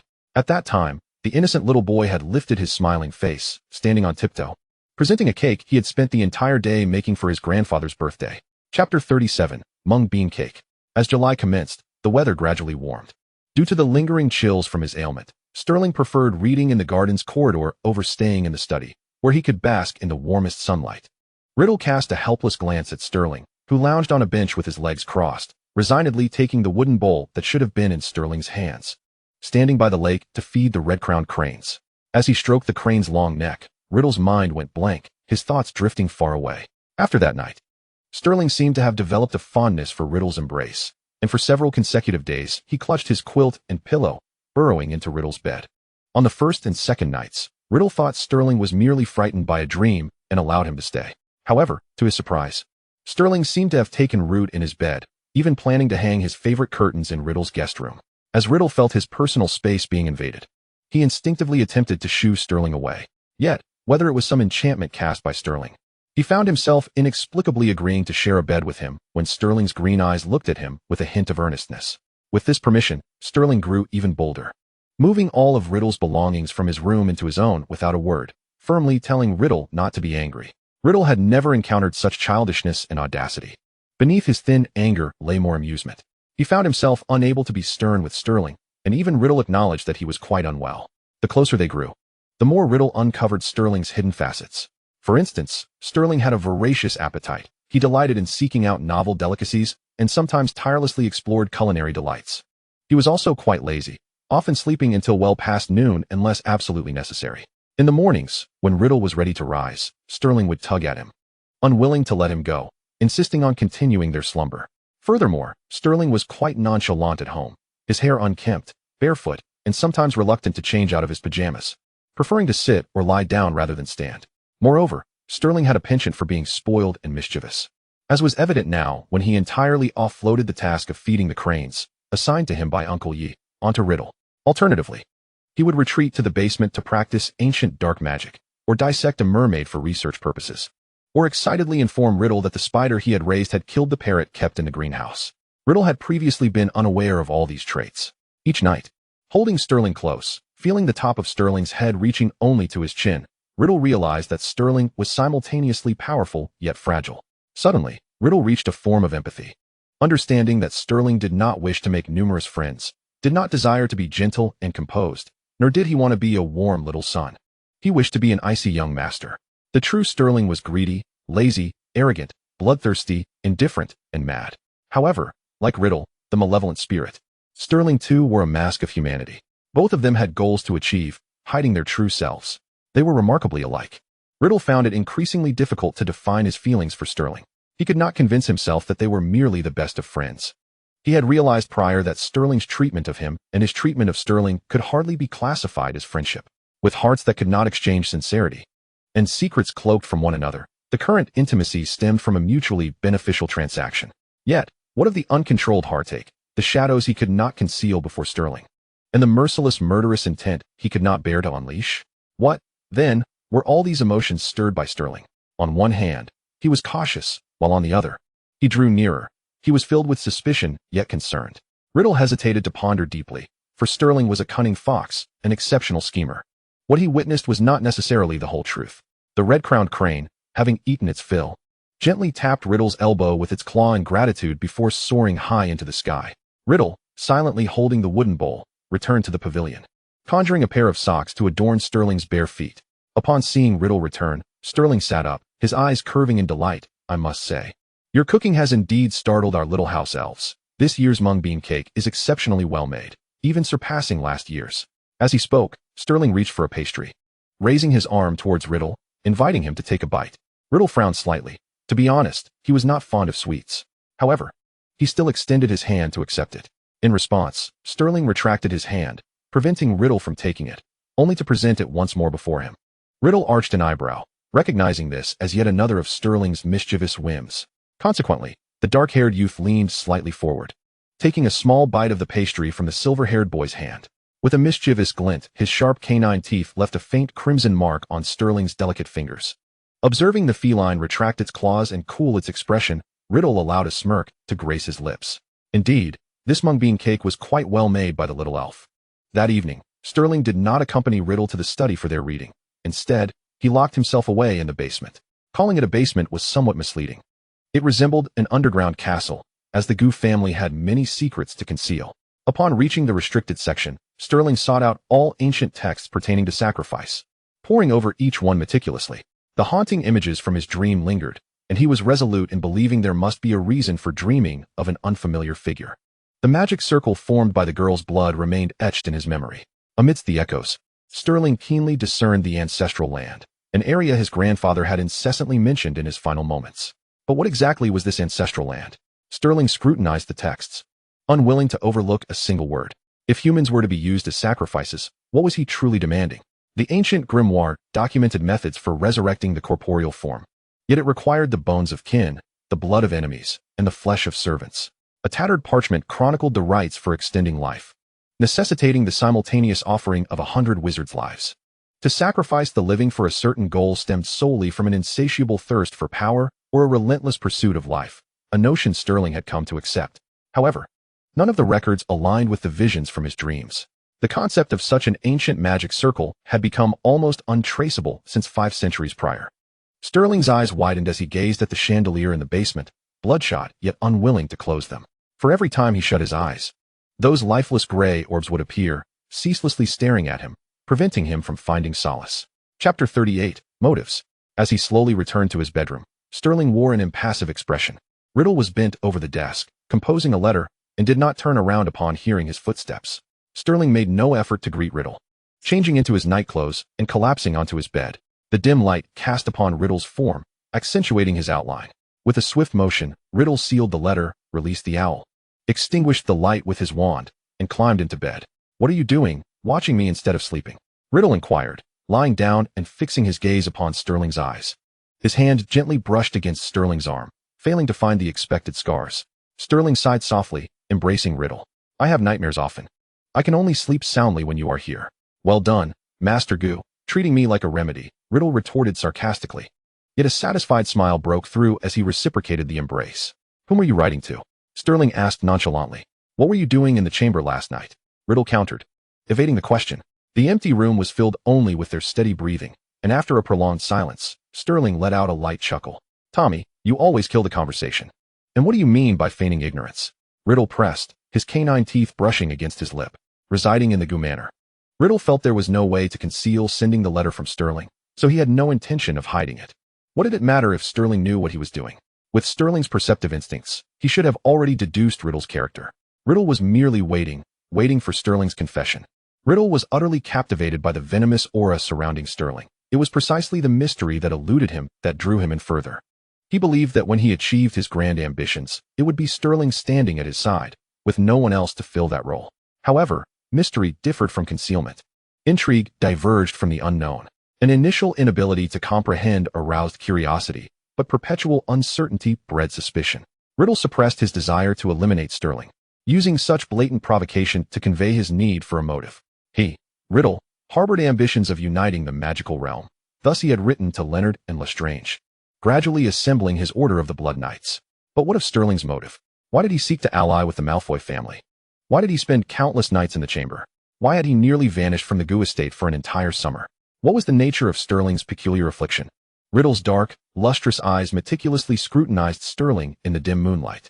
If he remained silent, Riddle mused, he could not afford to harbor an untraceable risk in his proximity. The prolonged silence intensified Riddle's murderous intent as he gazed at the nape of Sterling's neck, the faintly visible blue veins betraying his restraint against the madness and impulse swelling within him. Just as Riddle licked his sharp canines, unable to contain himself any longer, Sterling finally spoke. Just a reminder, some people are trustworthy, while others are not. Can I trust you? Riddle leaned closer, whispering into Sterling's ear. Sterling smiled, though a chilling indifference lingered in his gaze. Gently, he placed his hand over Riddle's eyes. The night is deep. Tomorrow, I will show you what you wish to know. On a misty morning, Riddle followed Sterling as they departed the Goo Manor. They turned into a secluded alley and knocked on the door of a modest house. A young man cautiously peered around before ushering them inside. Allow me to introduce. This is Mr. Riddle, Sterling stated with a nonchalant tone. The man appraised Riddle from head to toe. After assessing Riddle's credibility, he furrowed his brow and spoke. Sir, I still do not endorse your approach. The risks are exceedingly high without any guarantee of reward. I will receive my compensation. Malcolm, proceed as planned, Sterling asserted with unwavering certainty. Malcolm sighed and led them to his workshop. Upon entering, Riddle observed an array of mechanical arms, legs, and potions scattered about. Deducing that this Malcolm was a doctor specializing in the installation and maintenance of prosthetic limbs for the disabled. Furthermore, he sensed no magical aura emanating from this doctor. He appeared to be a veritable muggle. Riddle remained silent, quietly participating in Sterling's brief training session on the maintenance of mechanical legs under Malcolm's guidance. It was not until the sun had fully risen that Malcolm reluctantly declared Riddle's training complete. Sir, here is my hair, and here is my assistant's hair. Malcolm produced 2 small fabric pouches from his pocket. Sterling unwrapped the pouches, retrieving 2 vials of compound potion, placing the hair into each, shaking them thoroughly, and offering one to Riddle, signaling him to drink. Moments later, a duplicate of Malcolm appeared in the room, while Riddle transformed into Malcolm's assistant, Henry, armed with maintenance tools. They exited the house in succession, following Sterling as he executed a disillusionment charm. They traversed 3 more streets before arriving at a quaint estate.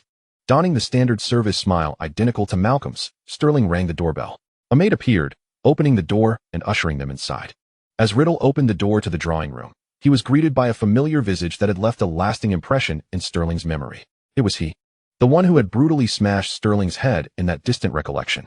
Master Urine, it's been quite some time. You still appear as sprightly as ever, Sterling feigned ignorance, showering the man with just the right amount of flattery. Ha ha ha, spare me the compliments and get on with the maintenance. My legs have been creaking incessantly of late. The elderly gentleman, with hair touched by gray, chuckled as he lifted his robe to reveal his mechanical legs. Rest assured, I shall ensure your satisfaction. Sterling replied with a smile, squatting before the old man, opening his toolbox, and commencing the tasks that Malcolm had taught him. Riddle remained oblivious to Sterling's intentions, crouching behind him, ready to hand over tools as the need arose. Just as Sterling was tending to the mechanical legs, a spirited youth burst through the front door, and Riddle observed him, estimating him to be around the age of a 7th grade elder. I fail to comprehend what merits that British wretch possesses that warrants my uncle's undue protection, the young man complained, a flush of frustration coloring his cheeks. You are still young, temper your impatience. My 3rd brother is bound to meet his end, and the Goo family is not as defenseless as you think. The elderly gentleman replied with a calm demeanor. That position was rightfully mine. It has been squandered on that little wretch for far too long. Once I seize control of the Goo family, I shall break his hands and make him drink bone broth, the youth declared, his excitement revealing the mechanical arms that emerged from his voluminous sleeves. Chapter 39, Old Tales. Such remarks are better suited for the confines of home. Outside, you ought to keep your mouth sealed. A lavishly dressed woman entered, reprimanding the youth. What do I have to fear? Frankly, even in death, it would not be you inheriting the family business. Dear sister, the youth retorted defiantly. The woman remained silent, her gaze cooling as a silent battle of stares ensued, an invisible tension filling the air. Meanwhile, the elderly gentleman, Urin, appeared oblivious, engaging Sterling in conversation. "Malcolm, when did you begin serving in my household?" With his hands still at work, Sterling replied, "Master, you seem to have forgotten. I have been in your service for 4 years. Oh, then you are indeed one of the veterans of our household. Recently, someone gifted me some splendid materials that I have no use for. Take them with you when you leave." The old man smiled kindly. Bribe, Riddle quickly understood. Yet, he couldn't help but feel puzzled. Why go through such convoluted means for a muggle? Wouldn't it be simpler to erase all memories altogether? "Has anyone from the Gu residence summoned you recently?" the old man inquired once more. "None, my lord," Sterling responded. The elderly gentleman furrowed his brow deeply but chose not to comment further. After Sterling's response, their conversation dwindled to silence. Once the old man's legs were properly maintained, Sterling knelt before the youth, respectfully stating, "Young master, regarding your arms." The youth, still seething with anger towards his sister, found an outlet for his frustration by removing his mechanical arm and hurling it directly at Sterling's face, leaving a trail of crimson. How utterly vexing. "Sister, just wait. That little wretch, and you will wish for a fate worse than death." With that, the youth kicked the drawing room door open and stormed out. "Humph, such a brainless wretch," the woman sneered, then quickly softened her expression as she turned to Sterling. "Mr. Malcolm, please forgive my brother. His temper has always been rather volatile." Riddle stood behind Sterling, unable to discern his expression, but after a few moments, he heard Sterling's voice, filled with mirth. "No offense taken, Miss Victoria." With a simple motion, Sterling wiped away the bloodstain with a handkerchief, maintaining his composure as he returned to the small table to continue his work on the mechanical arms. Riddle followed Sterling to the table, positioning himself beside him, his back turned to the old man and the woman, his gaze fixated on the bloodstain on Sterling's face, which struck him as glaring yet also beautiful, like a crimson bloom against alabaster skin. A tumult of emotions surged within Riddle's chest, an inexplicable thrill of sadism igniting his excitement. Observing Sterling's icy gaze, he sensed that his feline companion was concocting plans to eliminate the youth, and Riddle fought the urge to act, biting his lip in anticipation. Though it was not the appropriate moment, Riddle restrained himself, saying nothing, even as the woman and the elderly gentleman exchanged further words that he paid no heed to. Once the maintenance was complete, and having received the precious metals gifted by the old man, Sterling and Riddle bid farewell and departed from the small estate. In silence, they returned to Malcolm's modest abode, changed their attire, and donned flowing black robes before setting out on the road back to the Gu residence. They opted against using apparition, and Riddle walked quietly alongside Sterling, granting him the space to speak as he awaited his words. The voluminous hood obscured half of Sterling's face and eyes, allowing Riddle only a glimpse of his moving lips. "His name is Gu Urin. He is my grandfather's brother, whom I refer to as my fourth granduncle. He harbored deep resentment towards my grandfather for being chosen as the head of the family, believing himself to be the superior candidate." Riddle listened intently as Sterling recounted the tale. At that time, Gu Urin was the most distinguished among the collateral branches of the Gu family. Upon hearing that the main family sought to select a new head from the collateral line, everyone presumed it would be Gu Urin. Before any official notification arrived, waves of gifts began to flood Gu Urin's household. My grandfather, being Gu Urin's closest brother, even hosted a banquet in celebration of Gu Urin's anticipated success. However, to everyone's astonishment, the main family chose my grandfather instead. Gu Urin believed that Gu Yushu had employed underhanded tactics and refused to listen to my grandfather's explanations, leading to a bitter estrangement between the brothers. My grandfather then relocated the Gu family to England, a move that Gu Urin vehemently opposed, yet he followed suit. After my grandfather assumed the role of head, he began to suffer from a curse, promising to pass the position to Gu Urin's son, Gu Yufei, upon his demise. Yet, fate took an unexpected turn, and the arrival of Sterling shattered the previously tranquil days. Having lost his parents, my grandfather could not guarantee Sterling's safety in the future, considering the possibility that both he and Gu Urin would be tormented by the curse upon Gu Yufei's ascension. Thus, my grandfather betrayed his promise and declared Sterling as his heir. This action incited Gu Urin's fury, and after Sterling, merely 9 years old, was named the heir, it caused a tremendous uproar, a scene Riddle had witnessed in Sterling's memories. During that tumultuous time, Sterling was besieged by rumors, covert attacks, and revenge, even losing his 5 senses and teetering on the brink of death. Fortunately, Gu Urin's momentary loss of control led to Sterling's injury, which swayed his supporters. Alongside the formidable backing of Sterling's mother's close friends, namely the current matriarch of the Chen family, the head of the Wang family, and the head of the Lin family, preventing goo urine from gaining power. At that time, the Goo family had only recently arrived in the wizarding community of England. My grandfather faced numerous hardships in business negotiations, living in a haze of despair, without hope. Sterling's voice remained calm. Today, as you heard, they still harbor intense hostility towards me, watching me with predatory intent.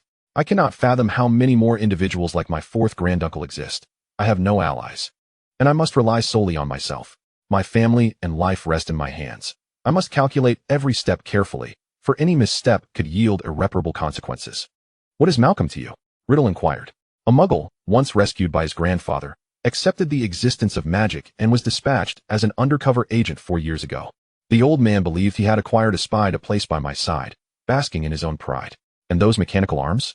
I crafted them. He shattered my skull. And his son subjected me to relentless humiliation. This is the price they must pay. In the final query, Riddle gazed at Sterling's profile. Where is your grandfather?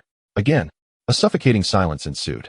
Riddle observed as Sterling pressed his thin lips together until they turned pale and devoid of color. Suddenly, Sterling seized Riddle, and with a flicker of apparition, they vanished. In a valley adorned with blooming white flowers, the sun was staging a grand descent. A gentle breeze sweeping away Sterling's hood and tousling his hair. Riddle hastily healed the arm that had been severed by the abrupt shift in space. Blood dripped onto the flowers, staining the entire valley crimson alongside the setting sun. Chapter 40, Release. The pain exhilarated and sharpened Riddle's senses. He watched as Sterling conjured a bundle of jasmine and placed it before a small mound of earth. The weight of emotion reflected in those green eyes was something Riddle had never witnessed before. Feeling a surge of discomfort in his arm, he stepped forward and covered Sterling's eyes. This is my grandfather. Now you have seen him. Sterling's voice was laced with icy thorns. Riddle sensed the quiver of lashes beneath his palm, igniting a flurry of unease within him. Let us duel, Riddle, Sterling said coolly. Before Riddle could respond, a silent blade surged toward him. Caught unawares, he endured the strike, staggering back 2 steps, the agony in his abdomen sharp and overwhelming. A bloodthirsty grin spread across Riddle's face. Forsaking a healing charm, he allowed the blood to flow freely as he straightened, casting a searing spell at Sterling. The valley erupted into a sea of flames, the fire licking at Sterling's robes, yet he remained unfazed, unleashing deadly spells back at Riddle. The horizon blazed crimson with the setting sun, and the flames, nourished by blood, grew ever more ferocious. Sterling perched atop Riddle, his wand pressing firmly against Riddle's throat. Riddle, seated on the ground, gripped the back of Sterling's head, the wand's tip pressing against Sterling's heart. They faced each other amidst the inferno, both restraining the urge to annihilate the other. In the interplay of night sky and firelight, Riddle squinted and, to his surprise, noticed a tiny mole on the tip of Sterling's nose, utterly endearing. The lethal thread at his neck filled him with exhilaration, and the control over Sterling's life brought Riddle an exhilarating rush. Desire eclipsed reason, and Riddle leaned in, gently kissing the tip of Sterling's nose. His obsidian eyes bore into Sterling's, blending a cruel gaze with a tender kiss. In that moment, a surge of immense magical energy erupted from the wand's tip, creating a massive crater beside Riddle's head. Blood streamed down his ear, staining his left cheek, yet Riddle laughed joyously, as if he had found the prey he desired. He yanked Sterling's hair, forcing him to reveal his alabaster neck.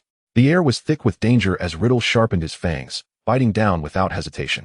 The sharpness pierced the skin, blood flowing forth, deepening the crimson hue on Riddle's cheek.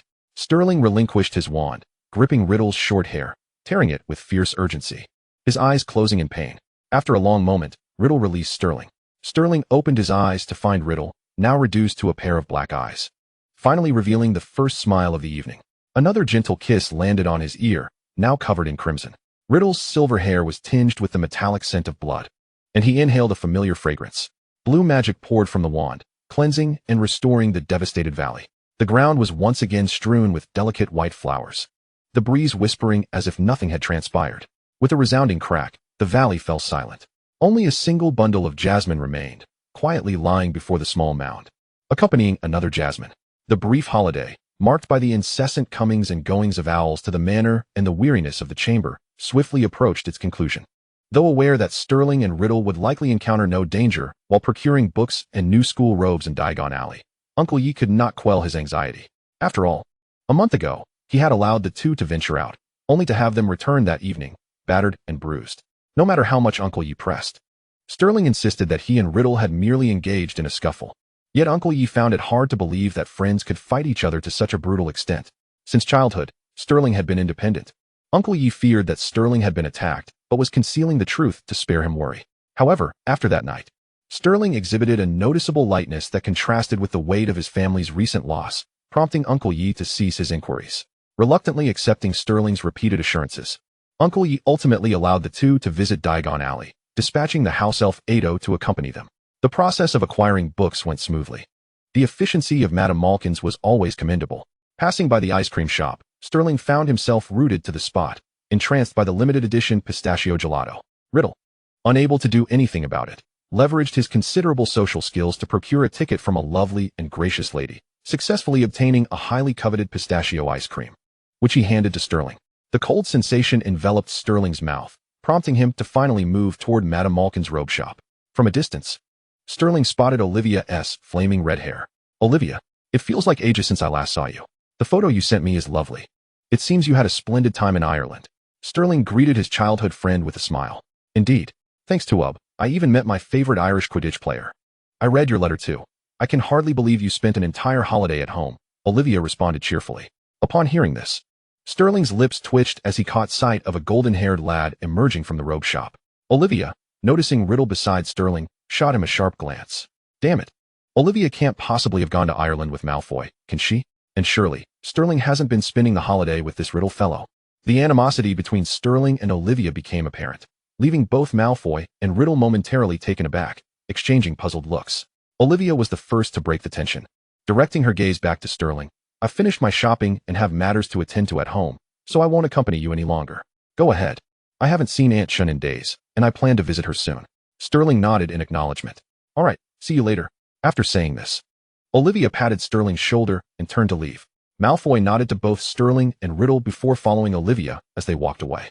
Riddle raised an eyebrow and opened the door to the robe shop, saying, Let us hurry and get your robes, shall we, Master Goo?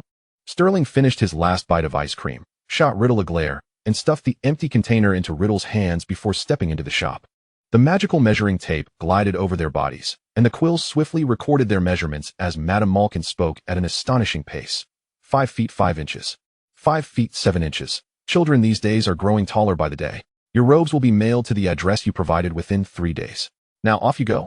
It's far too crowded here. With that, Madame Malkin hurried away. Descending from the lofty bar stool, Riddle wore a sardonic smile. 5 feet 5 inches. 5 feet 7 inches. Sterling, I find myself questioning where all that food has gone. Sterling retorted with a cold smirk. Dear Tommy, if you are so discontented with your height, I could assist you in remedying that. As the two exchanged verbal barbs, a voice of surprise suddenly emerged from behind Sterling. Edgar? Chapter 41, Edgar. Both turned towards the sound, revealing a tall young man clad in a light blue shirt, with blue eyes and brown hair, exuding a gentle charm. Edgar, what a delightful surprise to encounter you here. The man exclaimed, I thought I would have to wait until school commenced to see you. Sterling regarded the visibly excited man, maintaining a somewhat awkward yet polite smile. Sir, I appreciate your addressing me by my Chinese name, though I must apologize. I do not believe we are acquainted. Oh, indeed. You have not met me. I am Edgar Williams. Your grandfather must have mentioned me to you, the man replied, scratching his head with a smile. Sterling's eyes flickered as he searched his memory for the name Edgar. Ah, it is he recalled. His grandfather had told him that when he was brought back to his parents' home as a small child, a young man named Edgar was present. His grandfather had mentioned in a letter penned by Sterling's mother that this Edgar, though a wizard, had an ardent fascination with all things related to muggles. A recent graduate, he had struggled to find employment in the wizarding world due to his focus on muggle studies, facing numerous rejections and lacking funds for lodging. The welfare couple had taken him in, and it was said that they fully supported Edgar's research, encouraging him not to give up. While juggling his studies and job hunting, Edgar had also endeavored to assist in caring for young Sterling. Eventually, Edgar secured a position and moved out of the welfare household, yet maintained a close connection with them. Before the welfare couple ventured into the Sequit Forest, they had summoned Edgar, instructing him to protect Sterling and to take him to the Goo household should they not return by dawn. However, before dawn arrived, Grandfather Goo had come looking for them. Subsequently, Edgar had gradually faded from their lives. Sterling scrutinized the man before him and inquired, So it is you. I must apologize. I appreciate your past care. May I ask what brings you here? Oh, I have accepted a position as a professor of Muggle studies at Hogwarts, and I am here to don my professor's robes. Edgar explained. Do not thank me. It is my duty. I owe my gratitude to your parents. Sterling wished to say more, but was interrupted by Riddle, who interjected. It is a pleasure to meet you, Professor, but we have yet to purchase several items.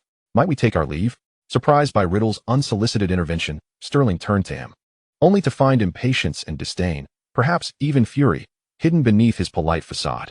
Why? Did Riddle know Edgar? Edgar then shifted his attention to Riddle, apologizing as he stroked his chin. Ah, I see. I shall not delay you any further. Thank you, Professor. Riddle offered a somewhat stiff apology. Then, he firmly grasped Sterling's wrist and strode out of Madame Malkin's robe shop. Edgar watched them exit, his gentle smile fading into a furrowed brow, his expression darkening. That dark-haired boy, he thought, needed to revisit the photo album. Once outside the shop, Riddle maintained his grip on Sterling's wrist, hastening down the street. Sterling, lacking Riddle's long legs, struggled to keep pace. In secret, he attempted to break free, only to find his struggles met with a tighter hold. With a steely gaze, Sterling resolutely drew his wand and cast a stunning spell on Riddle. To Sterling's satisfaction, Riddle finally halted. 2 seconds later, Riddle dispelled the spell on his own, turning back with rage simmering in his eyes. Observing the curious onlookers in Diagon Alley, Sterling felt his own anger threatening to boil over. What is your issue? Why are you so furious? Sterling pressed in a hushed tone. We need to talk, Riddle declared, seizing Sterling's arm and hastily leading him away. Silently, they arrived at the Leaky Cauldron, where Riddle secured a room and pulled Sterling inside, closing the door behind them. Sterling had witnessed Riddle's suspicion, indifference, savagery, and bloodlust. Yet he had never seen Riddle so enraged with him. How do you know Edgar? Riddle's gaze was as frigid as ice. Sterling found Riddle's inexplicable fury almost amusing. Allowing a cold smirk to escape, you question me? Riddle, I am far more inclined to inquire about your situation. A flash of crimson flickered in Riddle's eyes as he lunged forward, gripping Sterling's throat with a dangerously gentle tone. Answer me, Sterling, I must know. Feeling the pressure on his neck, Sterling finally found the absurdity of the situation amusing. He could tolerate a moment of madness, but would not permit Riddle to persist in his audacity. Sterling raised his wand, precisely aimed at Riddle's chest, and calmly uttered, Cruciatus. Emerald light burst forth from the tip of his wand, draining the color from Riddle's face. His body trembled slightly, yet Riddle continued to clutch Sterling's throat, fixating on him, demanding an answer. Sterling's fury was on the verge of eruption, the corners of his mouth curling into a wider grin as he cast another Cruciatus curse. The grip on his neck finally loosened, and Sterling caught Riddle as he slumped into his arms, tossing him onto the bed. Since you are so eager to know, I shall enlighten you, Sterling said, looking down at the pained Riddle. He was merely a tenant of my parents' home who cared for me when I was an infant. Having been struck by 2 Cruciatus curses, Riddle felt as though he were being torn apart, yet he managed to rise from the bed, sitting up as he listened. A soft smile gracing his lips. You are truly ruthless, Sterling. Riddle's tone remained tender, but in an instant, Sterling found himself pulled closer. Sharp white teeth grazing not his neck, but his collarbone. Pain surged through him, blood staining his shirt as he instinctively yanked at Riddle's hair, caught off guard.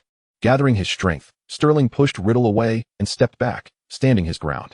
I do not appreciate that name, he stated, gazing at Riddle as if he were a stranger. Dear Tommy, I have already confided too much and endured too much. I believe it is time for you to contemplate what you ought to say to me. Sterling managed to smile, then disapparated away. Riddle stared at the spot where Sterling had just been, his eyes darkening as if he were lost in a memory. The wooden bed creaked beneath him, and the floor began to tremble slightly. Riddle's magic surged, threatening to erupt. Suddenly, a loud crack echoed, pulling Riddle back to reality. The tumult subsided as several suitcases appeared in the room, accompanied by a house elf standing nearby. Young master, the young master has instructed me, Ado, to deliver your belongings, the elf announced. With another crack, Ado vanished from sight.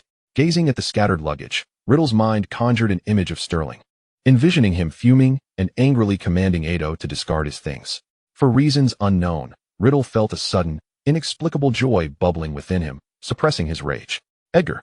Riddle murmured the name, his eyes betraying an unmasked intent to kill. Chapter 42, the beginning of 3rd year. The Hogwarts Express sped across the fields, heralding the commencement of a new term. Riddle, Leonardo, Lestrange, Not, and the 2 sisters from the Green family occupied the same compartment, with Leonardo reporting to Riddle about the events of the holiday. During the break, I broached the subject of forming an extracurricular study group with my father, Leonardo stated. Lestrange did the same with his father, and the Board of Governors has approved our use of the vacant classroom next to the washrooms on the 3rd floor. Indeed. In addition, we have endeavored to contact heirs from various prominent families according to your specifications, and the majority have consented to join the Blood Alliance Knights, Lestrange added. A considerable number of young ladies wish to join as well, interjected Ray, the elder Green sister. Excellent, Riddle nodded. For the sake of glory, We must strive to grow stronger. It seems all comprehend this principle. Naturally, who would settle for mere rudimentary studies? Wizards ought to learn the most powerful magics. Dueling is the most exquisite form of communication, Lestrange exclaimed with enthusiasm. Indeed, I believe the academic rigor at Hogwarts is insufficient to satiate us. We undoubtedly require additional training. Riddle replied nonchalantly. The Blood Alliance Knights are open to any ambitious student. I think it inappropriate for only Slytherins to partake. We need more allies. Precisely, as you wish. We shall endeavor to fulfill this, my lord. So, where has that Riddle, who is always by your side, disappeared to? Olivia teased, handing Sterling a milk candy. Him? Probably dead. Who knows? Sterling scoffed. Oh, is this a quarrel?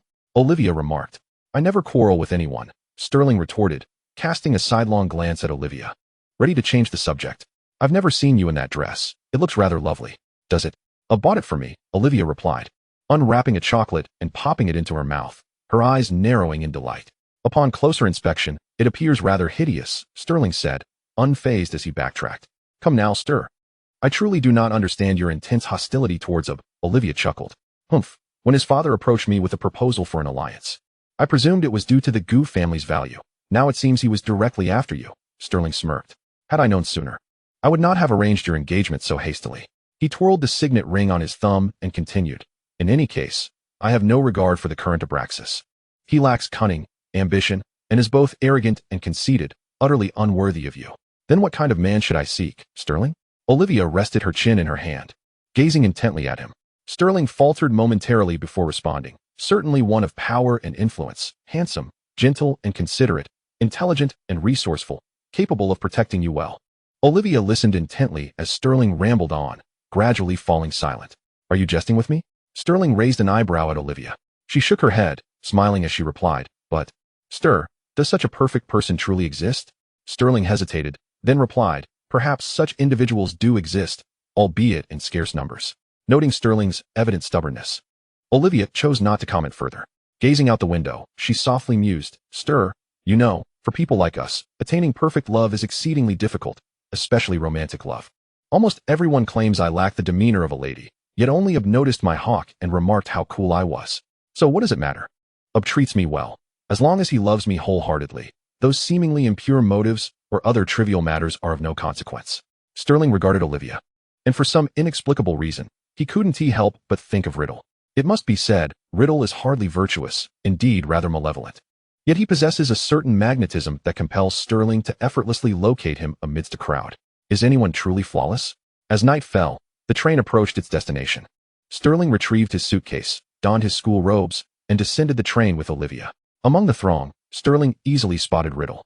He stood with his friends, his presence distinctly remarkable. After a brief, silent gaze, Sterling averted his eyes and turned to seek his carriage. He longed to forgive Riddle, but this time, Riddle had genuinely crossed Sterling's threshold. Until Riddle learns the essence of trust and the value of heartfelt exchange, Sterling would regard him as a stranger. A new term, a new atmosphere, new gossip. Each house was rife with gossipmongers. It was unusual that Sterling and Riddle did not sit together last night, and this morning. Only Riddle appeared in the great hall for breakfast, with no sign of their usual partnership during morning classes. The students of Hogwarts unanimously sensed something amiss. This was decidedly out of character. Speculations arose. Some suggested a quarrel, others proposed a rift, and some even whispered that they had fallen out over their affections for the same girl. The clever trickster from Gryffindor, Fleamont Potter, even organized a betting pool, inviting students to wager on how long it would take for the two to reconcile. The rumors spread like wildfire, while the individuals at the center of it all remained blissfully unaware, engrossed in their studies. Sterling, for instance, was perpetually found lingering in the library. Aside from the gossip surrounding Sterling and Riddle, another topic of great interest among students was the arrival of a particularly young, handsome, and gentle professor named Edgar. With Edgar's arrival, the already lackluster divination class and arithmancy became even more dismal, while the previously modest Muggle Studies course transformed into a sensation, surpassing even Professor Rosenscare of Magical Creatures class in popularity. Those quick on the draw eagerly signed up for Muggle Studies, cheering with delight, while those slower or less fortunate sighed in disappointment.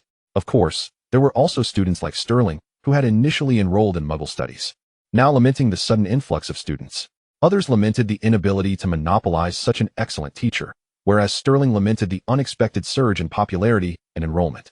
He had already nearly completed his third-year coursework and sought a low-key elective to allow him to explore other interests and enjoy some peace.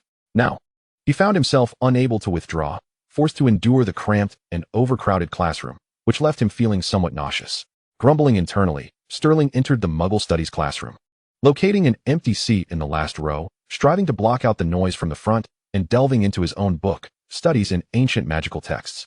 Perhaps due to the raucous crowd, it wasn't until a veined hand appeared in his peripheral vision that he realized someone had taken the seat beside him.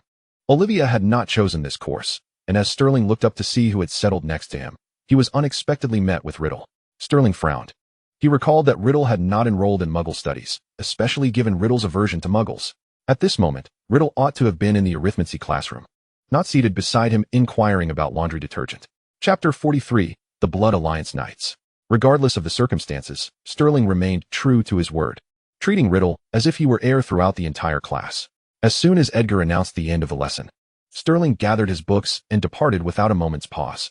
Riddle remained seated, his left hand supporting his head while his right fingers drummed incessantly on the desk. He was agitated. Riddle understood that Sterling had granted him ample trust. To his knowledge, the news of Grandfather Goo's death was a secret that even Olivia was yet to learn, yet Sterling, after much deliberation, chose to disclose it to him. Riddle was uncertain whether there was a gamble involved on Sterling's part, but the truth remained as steadfast as a mountain. He was acutely aware of Sterling's anger, which stemmed from his concealment. Sterling had believed in a mutual trust between them, only to be met with interrogation and Riddle's veiled relationship with Edgar. The classroom was not yet empty. A cluster of students lingered near the podium, clutching their books and posing questions to Edgar. Riddle gazed intently at Edgar, whose tousled brown hair seemed almost within reach, stirring a deep abyss of memories within him. Riddle's eyes glinted like daggers, yearning to inflict 1,000 cuts upon Edgar, whose smiling visage evoked a visceral discomfort within Riddle. In truth, Sterling had not laid bare his entire heart either, had he? Riddle's fingers rhythmically drummed against the table, producing a staccato sound. The peculiar nature of his ailment was troubling, its symptoms occurring with such regularity and progressively intensifying. In the solitude of his bedroom, Riddle picked up a fallen strand of Sterling's hair from his pillow, only to discover that what was once silver had now faded to a snowy white. A congenital deficiency? Riddle dismissed that as a mere excuse. What to do? He longed to be candid with Sterling, yet that past was far too painful. Akin to tearing open an old wound and dousing it with a bottle of potent vodka, Riddle was reluctant to admit it. But that nagging worry nestled deep within his heart was inescapable. He feared that should he speak up, Sterling might not believe him, or worse, harbor disdain, contempt, or distance himself from him. In short, he doubted that revealing his truth would yield any favorable outcome. Perhaps within Riddle dwelled a timid soul, controlling him, forbidding him from displaying his scars and vulnerabilities to anyone. He understood all too well that his silence would forever sever his connection with Sterling. However, could he truly voice his thoughts? The turmoil within him bred agony, and Riddle had never been one to cast his suffering upon himself for digestion. Thus, all his emotions morphed into hatred directed at Edgar. Riddle ground his teeth. Edgar deserved death, and now he had even less reason to live. Once the classroom had emptied, leaving only Riddle and Edgar, he rose, descended the steps, and strode toward the front door. I have found you, within the confines of my album. Edgar stood at the podium, organizing his teaching materials, bestowing Riddle with no glance. Riddle paused at the classroom door, turning his back to the podium and Edgar, obscuring his expression and remaining silent. After all these years, I nearly failed to recognize you, Tom.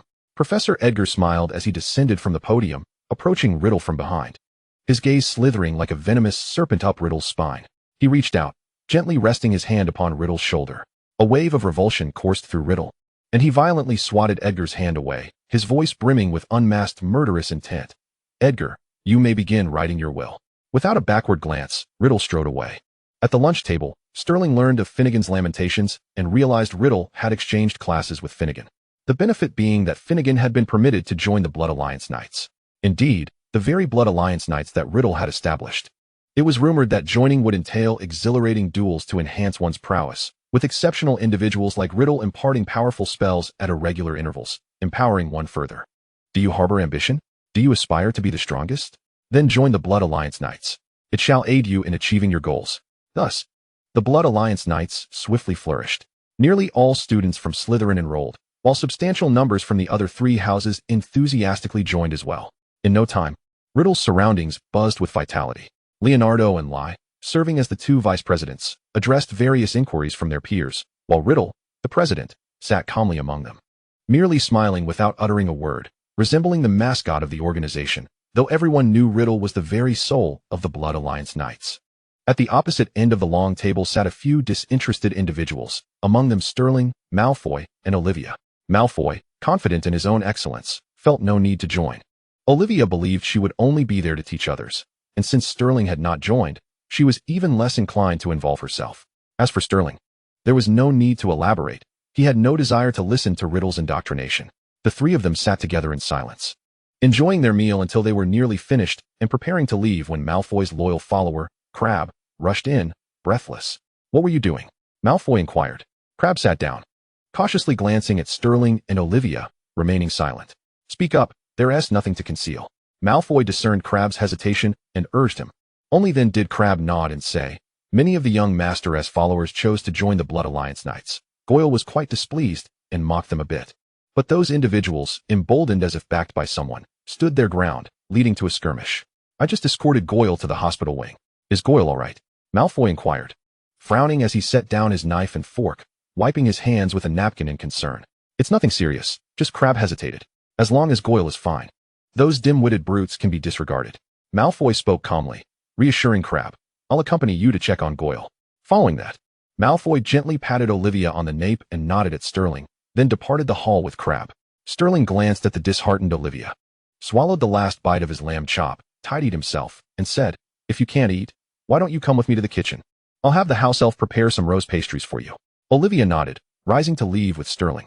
Their movements were discreetly observed until they vanished from sight. Upon exiting the hall, Olivia tugged at Sterling's sleeve. "I don't want to eat anything else. Let us just take a stroll. We have potions class this afternoon." Sterling nodded, and they sauntered slowly through the long corridor, arriving at the fountain square. Only a few students, engrossed in reading on the benches, occupied the square, while the fountain sparkled under the sun, attracting several autumn butterflies that danced in unison. Olivia stood silently beside the fountain, retrieving 2 bronze nuts from her pouch, holding one tightly, and, after making a wish, she raised her arm and tossed the coin into the fountain. Chapter 44, The Speech. "Perhaps you should make a wish too." Olivia turned to Riddle, extending the other coin toward him. Accepting the coin, Riddle smirked. Can such wishing truly come to fruition? Nevertheless, Riddle closed his eyes and made a wish. The coin was tossed high, spinning in the air, reflecting sunlight, before landing with a splash in the pond. Prince remained in the library, engrossed in researching a question from Transfiguration, neglecting dinner. When she finally completed her notes, she looked up, realizing it was already free time after dinner. Glancing around, she noticed the library was unusually sparse, feeling somewhat deserted. Puzzled, Prince exited the library, intending to return to her dormitory to find something to eat. Just as she reached the activity staircase below the Ravenclaw common room, she collided with 2 hurried students, scattering her books. 2 individuals clad in Hufflepuff uniforms hurriedly assisted her in gathering her scattered books, repeatedly uttering apologies while lamenting, "We're doomed, we're doomed. Now we truly won't make it." Prince was perplexed. Was there an event happening at the school recently? Given her usual immersion in studies, she might have missed some information about school activities. Thus, she decided to inquire of the 2 Hufflepuffs, "Are you rushing to attend some event?" The initiation ceremony of the Blood Alliance Knights. It's about to commence, in the classroom next to the 3rd-floor restroom. The 2 students seemed genuinely anxious about their tardiness, and, having spoken, hurriedly dashed away. Upon returning to her dormitory, Prince set her notes aside, recalling that her close friend Elia had mentioned something about the Blood Alliance Knights. Curiously, she noted that Elia had also surprisingly not visited the library today. Intrigued, Prince donned a different jacket, exited her dormitory, and made her way swiftly to the 3rd floor of the castle. As she approached the restroom, the sound of applause echoed from the adjacent classroom. Upon pushing the door open, she was met with dazzling lights. The room was teeming with people from every house, jostling for space. This evening, everyone had gathered here. What could be the reason? A clear, steady male voice rang out, and Prince turned to see the school's celebrated figure, Riddle. His voice resonated powerfully, overshadowing the surrounding clamor. "To grow stronger," a small snake answered loudly. "Indeed," Riddle declared, stepping up to the podium. "We have gathered here to become stronger. When I formed this Knight's Order, some questioned me.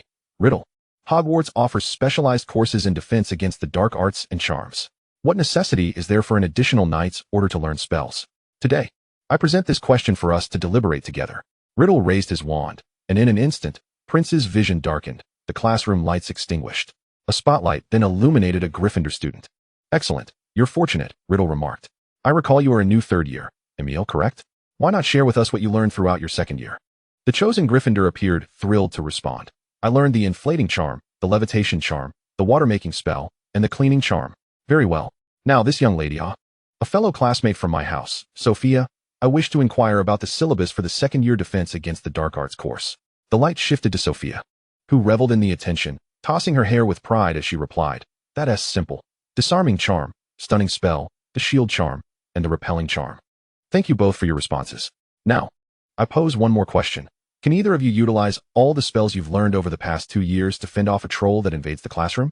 Riddle's calm voice echoed in the classroom, casting a stone into the lake of Prince's heart. Cannot. Emil answered first. Indeed, it is evident. We all know the answer. Cannot. Riddle waved his wand. I would also like to ask the 6th and 7th year students present, do you know how to deal with Dementors? Expecto Patronum. A voice rang out in response. Thank you, Senior. You are correct, Expecto Patronum. Now, how many of you can summon it flawlessly, without raising your hands or answering? Just give me a flickering light. Prince was astonished to see only a sparse handful of flickering lights among the crowd.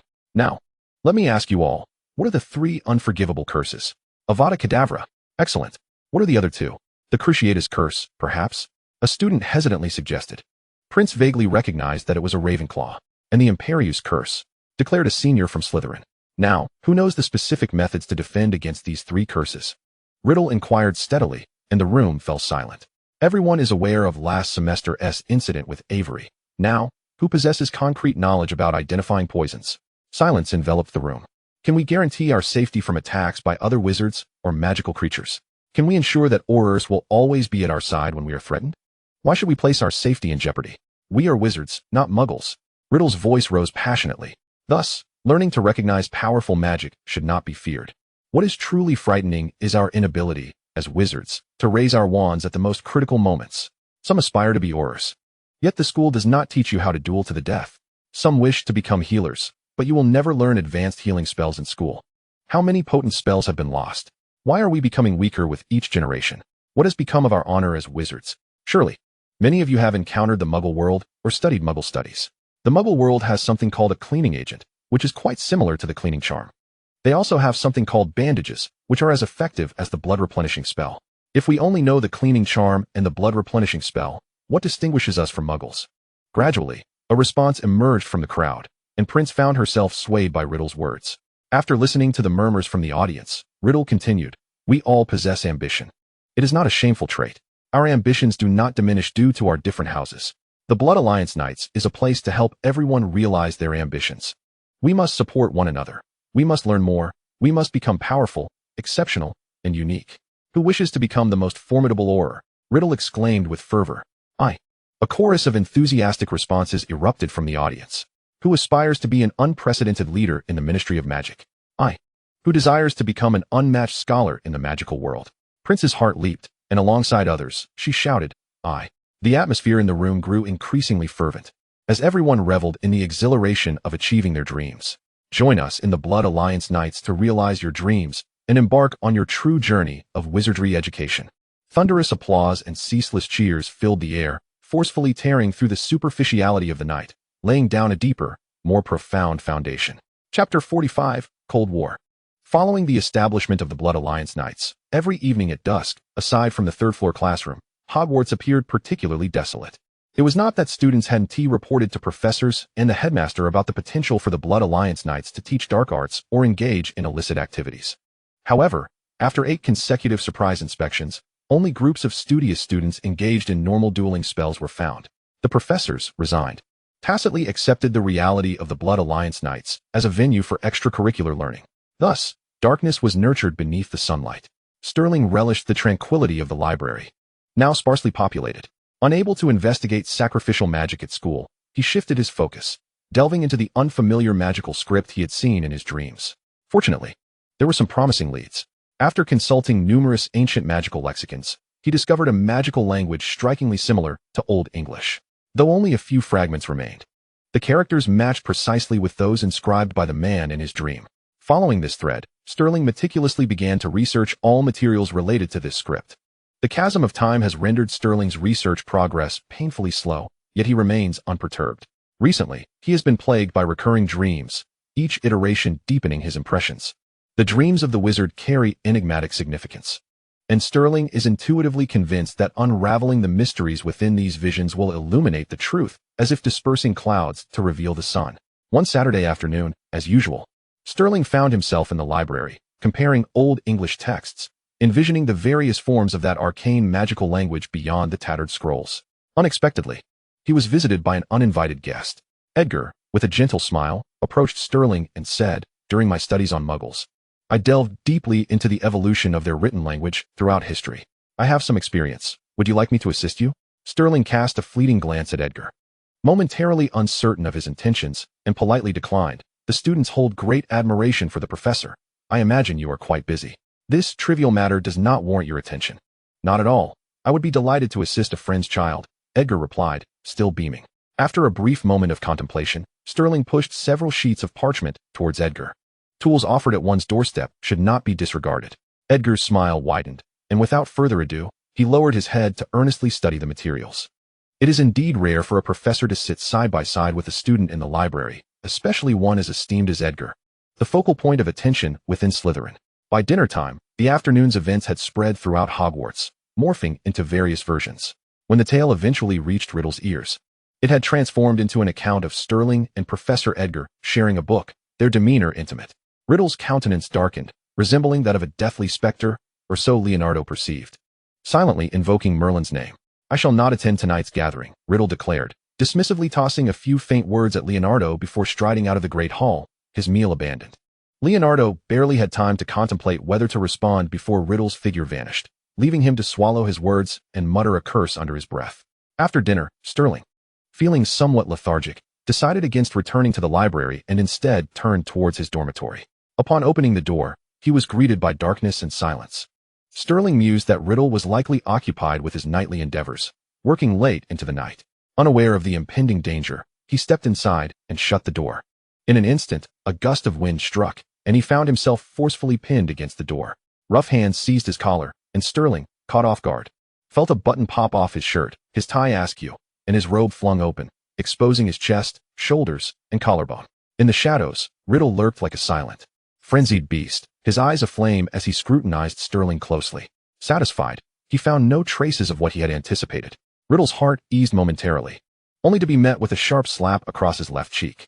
He turned his head, tasting blood at the corner of his mouth, momentarily disoriented. Under the faint glimmer of the black lake, the imprint of fingers on his cheek was starkly visible. Sterling, rather than glaring in fury, regarded the air with an indifferent gaze, igniting Riddle's previously quelled irritation anew. Observing Sterling shake his stinging hand, Riddle reached out, and at the cost of a kick to his calf, he cast a soothing charm upon Sterling's hand. After a lingering gaze, Riddle turned and exited the dormitory. As the door clicked shut behind him, Sterling clutched his wand tightly, striving to rein in his tumultuous emotions. He felt that before the curse was lifted, he might very well be driven to madness by Riddle's provocations. The inexplicable and audacious actions, coupled with the lack of explanations, stoked the fires of Sterling's anger, solidifying into an unyielding ice akin to that atop a mountain, encasing him in a frozen state. In retrospect, his attempts to provoke Riddle through his association with Edgar, hoping to force a confession, made him appear as a mere jester in a farcical play. Had he truly heard the wind whispering as it tore at his garments? Was Riddle's mind occupied with the thoughts of a troll? Sterling would not succumb to anger. The more he felt rage, the calmer he became. His green eyes seemed to merge seamlessly with the waters of the Black Lake. He pondered whether he had indulged Riddle too generously. Riddle was indeed like a serpent, cold-blooded and incorrigible. Following this, the atmosphere between Sterling and Riddle gradually morphed from indifference to outright hostility. A fateful draw in potions class unexpectedly paired the two of them together. When Sterling approached Vicky with a smile, requesting a change of partners, Vicky felt a chill run down his spine. Observing Sterling's disingenuous smile, Vicky shivered in trepidation. A glance towards Riddle, silently warning him against trying to switch, made Vicky tremble further. Ultimately, fearing to contradict the Lord's wishes, he swallowed hard and rejected Sterling's request, wearing a mournful expression as he silently prayed to Merlin for deliverance. Witnessing Vicky nearly brought to tears and glancing around at classmates who wished to avoid trouble, Sterling raised an eyebrow, opting not to press the matter further. He returned to Riddle's side, treating him as if he were mere air, and began to brew the potion. Riddle, sensing the tension, refrained from provoking Sterling and focused on his own tasks. It felt as though 10 layers of space compression charms had been cast around them, ready to erupt at any moment. The other students in the classroom suffered in silence, afraid to breathe, and upon exiting, each was slick with a thin layer of cold sweat. To provoke two irritable serpents? What a farcical notion. They seemed to have constructed an impenetrable barrier around themselves. Riddle's proximity was only graced by Leonardo and Lai, who dared to exchange a few words, while Sterling was enveloped in a true winter's chill, utterly alone. As for Olivia, apologies. But Miss Olivia was well aware of Sterling's temperament and would never approach him in his displeasure, for Sterling was indiscriminate in his wrath.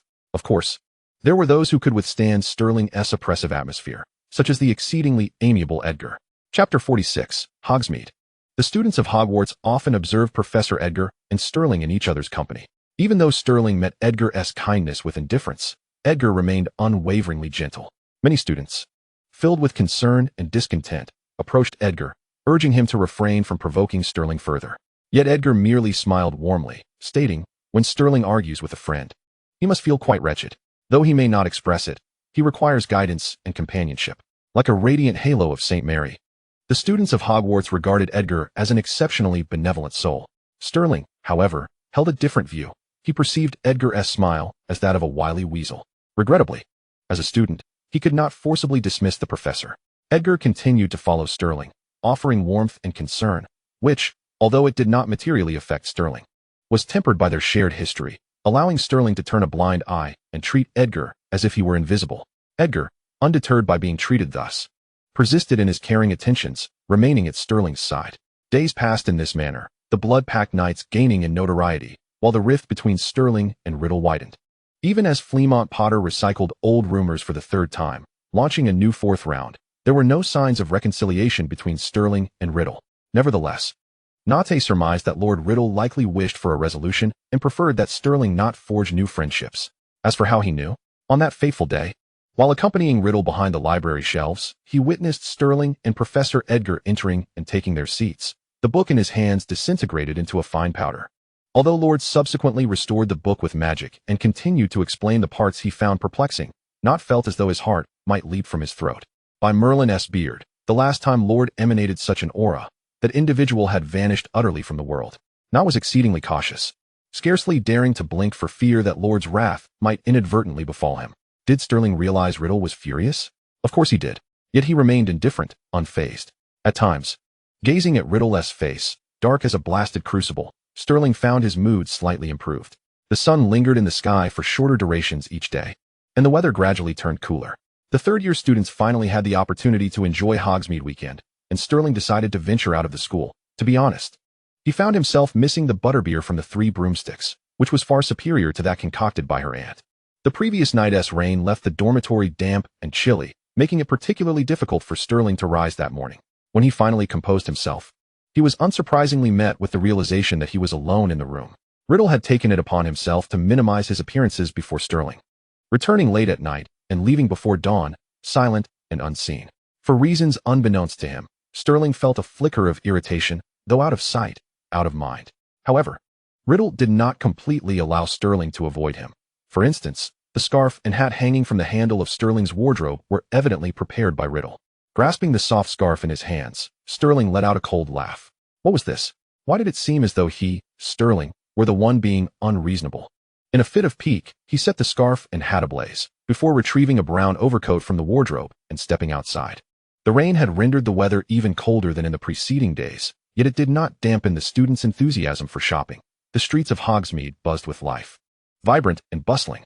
After a period of reflection, Sterling's temper restored itself, and he accompanied Olivia to Honeyduke's to purchase chocolate.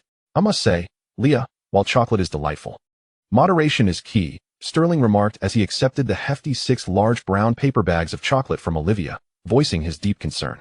Humph. Half of this is for my dear sister, you heartless fiend. What do you know? Olivia retorted, chin held high. Indeed, my lady, Sterling conceded with resignation, dragging the bags behind him as he followed Olivia to the dress shop. Watching Olivia try on one outfit after another, dissatisfied with each, Sterling felt a dull ache in his forehead. He suddenly recalled how efficient and swift his previous shopping excursion with Riddle had been, and he couldn't help but sigh softly. What was he sighing for? At last, Olivia completed her purchases and approached Sterling, laden with a considerable number of shopping bags. Sterling felt a twitch at his temple and, reluctantly, cast a space-expanding charm on his pockets. Damn Malfoy. Shouldn't he be the one accompanying his girlfriend on a shopping spree? Eventually, after much effort, Sterling managed to escort Olivia to Madame Putafoot's tea shop for a gathering with her sisters, utterly exhausted. He hurriedly made his way to the two broomsticks, hoping that the butterbeer had not yet sold out. Choosing a high stool by the window, he settled in, enjoying the warmth of the nearby fireplace. And upon hearing young Rosmert's announcement that there was still butterbeer available, Sterling felt rejuvenated. The ambience of the two broomsticks remained cozy, with patrons gathered in small clusters, chatting amicably, noisy yet not bothersome. As Sterling savored his butterbeer, he gently closed his eyes, relishing this fleeting moment of leisure and tranquility. Upon reopening his eyes, he nearly believed he was hallucinating. Riddle stood outside the window, clad in a long black coat, his dark eyes fixed intently upon him through the glass. Sterling suppressed his astonishment, propping his chin on his hand, and met Riddle's gaze unflinchingly. He mused that he still found great allure in those black eyes. "What are you staring at, so entranced?" A familiar voice broke his reverie, and Sterling shifted his gaze to find Edgar seated beside him, holding a glass of rum. Sterling remained silent, redirecting his attention to the window, only to discover that Riddle had vanished. For reasons he could not quite articulate, Sterling felt a twinge of annoyance towards Edgar. "Why are you here alone? Isn't Miss Olivia accompanying you?" Edgar inquired with a smile. "Clearly, she is not." Sterling replied coolly. "Why must you always be so distant with me, Yuli? I wish to be someone you can trust, and I believe your parents would want that too." Edgar stated. "Trust? Parents' wishes?" Sterling's expression remained impassive as he scoffed inwardly. The most difficult thing in the world is to place one's trust in another, especially now, when he had seemingly entrusted someone with his faith, only to find it being betrayed. As for parents, Edgar, how dare you even bring them up? "I should have mentioned before that I do not favor the name Yuli," Sterling said, his gaze as frigid as a black lake after autumn rain. Suddenly, he lost his appetite for the remaining half-cup of butterbeer, leaping from the high stool and exiting the establishment without uttering a single farewell. The warmth was severed as the door closed behind him, and the biting wind howled around him. Sterling meandered toward Hogwarts, feeling as though the wind was forcing the very blood in his veins to congeal, rendering him painfully cold. Gazing at the darkening sky and the few stars twinkling on the horizon, he inexplicably recalled the lessons from astronomy class. The Big Dipper remains eternally loyal to the north, while the North Star forever hangs in the northern sky. Lost in thought, a scarf still imbued with warmth was draped around his neck. The cold wind was thwarted, and Sterling felt his body rapidly regain warmth. Turning slightly, he saw Riddle's pale visage. Chapter 47. Taking Action. After a prolonged period of Cold War, Sterling suddenly perceived that Riddle had grown slightly taller. Previously, he could meet Riddle's lips at eye level, but now, without looking up, he could only see his chin. Sterling was not one to willingly subject himself to discomfort. He accepted Riddle's scarf without protest, though he offered him no semblance of kindness. Sterling walked ahead, while Riddle trailed a step behind. The night had just fallen, and those who preferred solitude had already returned home, while those who thrived on merriment lingered in Hogsmeade, reluctant to depart. The path back to Hogwarts was nearly deserted. While his neck had warmed, Sterling's hands remained cold. Yet, he refrained from casting a warming charm, patiently awaiting something. After traversing a long stretch of road, until reaching the path beneath Hogwarts Castle, and as Sterling's heart grew increasingly frigid, that pair of eternally warm hands clasped his icy ones. With a swift motion, Riddle wrapped his arm around Sterling's shoulders, ushering him into the castle. They did not return to the dormitory. Sterling offered no resistance as Riddle guided him to the 8th floor, in a familiar location. Retracing their steps 3 times as Riddle watched, Sterling pushed open the door to the room of requirement. The room remained devoid of any furnishings, save for a meditation basin at its center. Sterling cast a questioning glance at Riddle, who merely advanced in silence, covering Sterling's eyes with his hand. Riddle closed his eyes, taking a deep breath, as if he were on the brink of drowning, his complexion even paler than usual. He said, "Sterling, I cannot divulge. You must see for yourself." Sterling heard the sound of water droplets. He blinked at Riddle, comprehending that Riddle intended to show him a memory. Before he could react, Riddle gently supported the back of his head and plunged him into the basin. His vision gradually blurred, then slowly sharpened, and Sterling beheld the edifice before him, softly uttering its name, Wool's Orphanage. Observing Sterling as he became immersed in his recollections, Riddle stood behind him, his emotions tumultuous. His right hand gripped his wand tightly, while his left hand pressed firmly against it, leaving a circle of bruises on his wrist. He wrestled with another self within, his eyes reflecting a dichotomy of bloody murderous intent and concealed yearning. Reason dictated that this fragment of the past ought to decay alongside Edgar, never to see the light of day. The mere thought of being scrutinized ignited Riddle's latent fury. Yet, His heart whispered to him, just try, merely try. What if Sterling does not regard you with disdain? What if this incident does not irrevocably sever your bond? As such thoughts coursed through him, Riddle suddenly relaxed and smiled. Feeling the pain in his wrist, a tinge of disdain washed over him. Alas, if only Not were present, he would surely blanch and mutter a silent prayer to Merlin. For Riddle exuded an inexplicable air of delight. It matters not, Riddle mused. Sterling's reaction was inconsequential. He needn't be troubled. If Sterling responded as Riddle hoped, they would remain the intimate confidants they always were. If not, he had mastered the killing curse and the art of crafting living puppets over the past few days. Indeed, he was fully prepared, thus there was no cause for concern. A slip of parchment materialized in Riddle's hand, and with a smirk, he cast a final glance at Sterling. Still lost in his memories, before silently departing, Edgar emerged from the two broomsticks, his heart heavy, reluctant to return to his lodgings. And thus he strolled along the banks of the Black Lake. His usually gentle visage appeared somewhat contorted at this moment. When he had returned Tom to the orphanage, Edgar had presumed that, given his grievous state, the lad would surely perish. Thus, he refrained from using the Avada curse, to avoid staining his hands. Who could have foreseen that the boy not only survived but also flourished at Hogwarts, seemingly a popular figure? Edgar recalled that night when Riddle had gazed at him from the sofa, his eyes seeming capable of carving flesh from him with mere sight. At that moment, Edgar was not gripped by the fear and sorrow that other children exhibited. Riddle's expression was solely one of hatred and murderous intent. Edgar had discerned then that Tom was perhaps not like the other children, a realization that would prove accurate. From the instant they encountered one another in the robe shop, Edgar understood that Riddle would never allow him to leave Hogwarts alive. Aware of Sterling's situation, Edgar perceived the standoff between the two as his opportunity. The scion of the Goo family could easily crush a mere bastard. It would spare him the effort. If he could befriend Sterling and earn his trust, coupled with a dash of framing and incitement, Edgar was confident that it would be Riddle, not him, who would meet his end. Regrettably, Sterling remained as unyielding as a stone, indifferent to his overtures. Through their conversation that evening, Edgar grasped that this path was likely futile. Must he truly take matters into his own hands? How could he act without attracting attention? Contemplating this, he felt the moist breeze from over the Black Lake. Squinting slightly as he sensed something amiss, he surveyed his surroundings and realized he had unwittingly wandered to the boundary between the Black Lake and the Forbidden Forest. The wind ceased abruptly, and a thin barrier enveloped him. At last, he fixed his gaze upon the inky darkness of the Forbidden Forest. A group of figures clad in black robes emerged from the woods, and Edgar caught sight of the leading figure's hand, pale as that of a corpse. Removing his hood, Edgar clearly beheld Riddle's face. After a brief pause, he donned his customary gentle smile. Riddle, good evening. What brings you and your friends to this splendid Hogsmeade night? Riddle scoffed coldly. We're waiting for you, Professor. Disinterested in hearing any further prattle from Edgar, Riddle swiftly cast the Avada curse directly at him. Edgar's expression darkened. Mudslide. As the incantation fell, a wall of earth rose before him, blocking Riddle's lethal spell. Did you all witness that?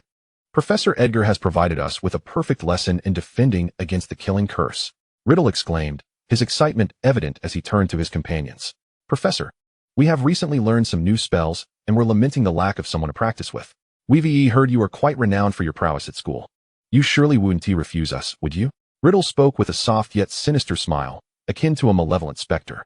The cloaked figures in the Forbidden Forest raised their hands in unison, an onslaught of spells descending upon Edgar in the next moment, forcing him to defend himself desperately. He retreated until he reached the edge of the Black Lake. Reinforcing his defenses, Edgar glanced back at the inky depths of the lake, swallowing hard. He was cornered. With only the Black Lake as his means of escape, watching as cracks formed in his shield, Edgar felt as though he might shatter his teeth in frustration. Finally, he cast Riddle a gaze filled with rage and hatred before plunging into the Black Lake. Chapter 48, The Demise of Edgar. Lestrange witnessed someone leap into the lake and quickly rush to Riddle's side, exclaiming, What shall we do, my lord? He has jumped in. Riddle's expression darkened. No matter. Keep watch by the Black Lake. I do not believe he will remain submerged indefinitely. Glancing at his pocket watch, calculating the time, Riddle surmised that Sterling had likely finished viewing the memory, and he instructed Leonardo and Riley briefly, intending to seek out Sterling. I shall return shortly, Riddle announced, pulling up his hood and preparing to depart when he heard Leonardo's hesitant voice. Riddle, it seems you need not return. Riddle turned in slight astonishment to see Sterling, who should have been in the room of requirement, standing approximately 100 feet away. Disregarding everything else, Riddle approached Sterling slowly, observing the boy's eyes, noting his demeanor. It remained as indifferent as ever, tranquil as a deep well. Was it truly so? Riddle felt he was too far removed, perhaps misinterpreting the situation. With each step closer, Riddle reaffirmed his assessment. Unexpectedly, before he could draw nearer, Sterling strode forward and embraced him. Leaning against Riddle's shoulder, he spoke in his characteristic cool tone. Tommy, do not presume that showing me these will elicit my pity. Your wrongs against me are entirely unrelated to these. Riddle was taken aback. Sterling's response defied any expectation he had harbored. Inhaling the delicate fragrance from Sterling's snow-white hair, Riddle finally recognized the scent of jasmine. A surge of warmth coursed through his heart, invigorating its rhythm. Thus, Riddle smiled gently, devoid of ulterior motive, simply elated. Smile, he thought, for no one can see. Reaching out to embrace Sterling, Riddle gently rested his chin atop Sterling's head. How might I atone for my transgressions? He inquired. There's no salvation, just perish, Sterling coldly retorted. Riddle's laughter grew more exuberant. Well then, might you grant me a few more years, Your Excellency? I have yet to live enough. Who cares whether you live or die? Sterling replied, giving Riddle a light pat on the back. Neither of them released their hold on the other, remaining in a tranquil embrace for an extended period. Eventually, Sterling gently pushed Riddle away, a frown adorning his face as he said, in light of your candor, I shall offer you a modicum of assistance. Riddle raised an eyebrow. Assistance with what? Sterling cast a sidelong glance at Riddle, too weary to engage with his feigned madness. Approaching the edge of the Black Lake, Sterling parted his lips softly. Water prison. A cerulean magic flowed from the tip of his wand, submerging into the lake. Moments later, the surface of the water rippled, and a colossal water sphere ascended from the depths, encasing Edgar within. Edgar's face turned crimson as he struggled helplessly against the watery barrier, akin to a mouse trapped in a cage. Riddle, what are you waiting for? Sterling uttered flatly, without even receiving a glance from Riddle. Edgar watched in horror as a green light pierced through his body. His form slackened within the water prison, while Sterling, expressionless, maneuvered the watery confines. Plunging into the lake's depths, the cloaked figures standing nearby bore witness to the entire ordeal, rendered mute by fear. Sterling retracted his wand, flexed his fingers lazily as though he had just savored a steaming cup of cocoa. I am utterly fatigued, Tommy. I shall return to the dormitory now. Do not disturb my slumber. With that, Sterling sauntered away towards the castle. Observing Sterling's departure, Riddle adorned his face with a perfectly timed smile and approached Leonardo. Did you all witness that? My lord, Leonardo murmured, his head bowed, struggling to suppress the tremor in his voice. We saw nothing. Is that so? Riddle gazed deeply into Leonardo's eyes and spoke slowly. Then that as well. Leonardo let out a quiet sigh of relief. In the next moment, a flash of white light surged through Leonardo's mind, and he collapsed by the Black Lake. My lord, Layla cried out in alarm upon seeing Leonardo fall, but tragically, she too succumbed a moment later. Thus, a multitude lay sprawled on the shores of the Black Lake. Finally, Riddle aimed his wand at the last individual, Lestrange. My lord, what an exquisite spell. I have long harbored disdain for that trinket directed at muggles. Please, unleash the Obliviate curse upon me. I shall forever follow you. Lestrange exclaimed with fervor. Riddle's brow twitched. He recognized Lestrange as a lunatic, yet he had not anticipated the extent of his madness. As Lestrange wished, Riddle cast the final Obliviate spell. After a cleansing bath, Riddle gazed at the mound beneath the covers on Sterling's bed and approached directly. Without exchanging a word with Sterling, Riddle skillfully lifted the covers and nestled himself inside. Embracing the figure within the blankets, Riddle adjusted himself into the most comfortable position, completely oblivious to the fact that the Cold War had just concluded. Sterling remained motionless, his eyes still closed. Get off me, he murmured. Why not? During the summer, we were always. The bed is small, it's cramped, Sterling interjected with a slight frown. He was unwilling to entertain Riddle's nonsense. He was simply exhausted. Listening to Sterling's petulant remarks, Riddle replied, fine, and waved his wand, doubling the size of the bed. With no recourse against Riddle, Sterling succumbed to fatigue, ultimately yielding to Riddle's actions. Satisfied with Sterling's surrender, Riddle smiled and lowered the drapes. After more than 2 months, the two finally embraced once more in slumber. As dawn broke, Riddle's embrace allowed Sterling to sleep soundly, waking early and feeling rejuvenated. Opening his eyes, he was greeted by an infuriatingly handsome face, which uplifted his spirits and dispelled any lingering annoyance. Reaching out, he touched the faint bruise beneath Riddle's eye, recalling the memories he had witnessed the previous day. Who could have imagined that his little serpent had endured such experiences in the past? It was no wonder Riddle wished to conceal it. For the sensitive and proud Riddle, this matter could very well cost him his life. How dark and oppressive it was. Closing his eyes, Sterling envisioned the Wolves' orphanage before him, the grim, overcast sky, the crimson sign, the dilapidated and chaotic courtyard, the abandoned fountain, and the aging long building. Furthermore, There stood the iron gate adorned with menacing spikes, resembling the fangs and bloodied maw of a beast. The corridor of the long building was devoid of light, shrouded in darkness. The old wooden doors were not particularly secure, often creaking when the wind blew. Behind the ancient door opposite the second-floor isolation room resided a boy named Tom Riddle. Chapter 49, The Wolves' Orphanage. Tom, have you stolen something again? Percy the caretaker abruptly flung open the door to Riddle's room. It was a very rudimentary chamber, with shabby, drafty windows, gray-white walls and floor, and a cramped space furnished with 2 hard wooden beds and an old wooden wardrobe. A thin boy sat atop a faded bedsheet, placing down the old book he had been reading, calmly regarding Percy at the doorway. I have it, haven't you? If you haven't done anything wrong, then why do the other children come to me to report you? Percy scoffed. How should I know what I've stolen? Riddle replied indifferently. What else could you have stolen? You visited the nursery this morning, and the milk is now gone. Percy nearly shrieked, clearly viewing the loss of the milk as a catastrophe. Stand aside. If you drank the milk, I bet the bottle is still here. I will search. If I find it, your stubbornness will earn you further confinement. Percy exclaimed angrily, grabbing the small Riddle by the collar and tossing him aside. She rifled through Riddle's bedding, yanked open his drawers, and rummaged through his wardrobe, casting his clothes onto the floor. Finally, from the bottom of the wardrobe, Percy unearthed a rusted biscuit tin. Oh, let us see what unsavory items are concealed within. She violently pried open the biscuit tin. Aha, a piece of chocolate. Ignoring the straw doll within the box and the tattered woolen gloves, Percy immediately zeroed in on the most valuable item. You still claim you haven't stolen anything. How could you possibly afford chocolate? Percy shouted. Riddle furrowed his brow tightly. That is not stolen. It was given to me by that lady during her last visit. Be quiet. Who doesn't know you are a bad seed? Who would give you chocolate? The chocolate that Headmistress Megan lost is undoubtedly this piece. Percy appeared on the verge of exploding. Do you know how much a bottle of milk costs? How many days of work would I have to do to make up for it? With that, Riddle found himself tossed into the isolation room by Percy. The heavy iron door closed before Riddle, severing him from the light. Supporting himself against the ground, Riddle slowly shuffled to the corner. His knees throbbed with pain, and his ribs felt uncomfortable. Utilizing the light from the observation window, he noticed a large abrasion on his knee, oozing with blood, while his ribs, based on experience, he presumed were likely bruised. Confinement was a routine occurrence for Riddle. He curled himself up to retain warmth, closed his eyes for a brief rest, slowed his breathing, and minimized energy expenditure. After an indeterminate period, Riddle was roused by the sound of a knock against the iron door. He opened his eyes to hear a repugnant voice. Hey, are you dead? Come get your food. Riddle rose and approached the iron door, peering through the observation window to see John, the corpulent figure who should have long since met his demise. The milk stains at the corner of John's mouth illuminated Riddle's understanding. He often questioned whether Percy and Megan truly lacked discernment. Standing at the door of the isolation cell, John brandished a plate towards Riddle, exclaiming, Look, today is Dean Megan's birthday, and we have egg pancakes. How about it? Want some? Before Riddle could respond, John lifted the plate once more and, without hesitation, spat into it with a twisted grin. That makes it even tastier.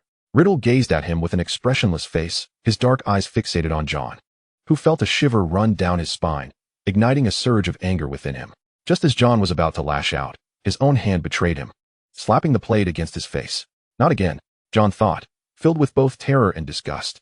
Each time, this boy named Tom seemed to conjure inexplicable phenomena, toys spontaneously igniting, rabbits erupting in violence, objects appearing out of thin air, and a body that would not obey him. John feared Riddle, but loathed him even more. Just you wait.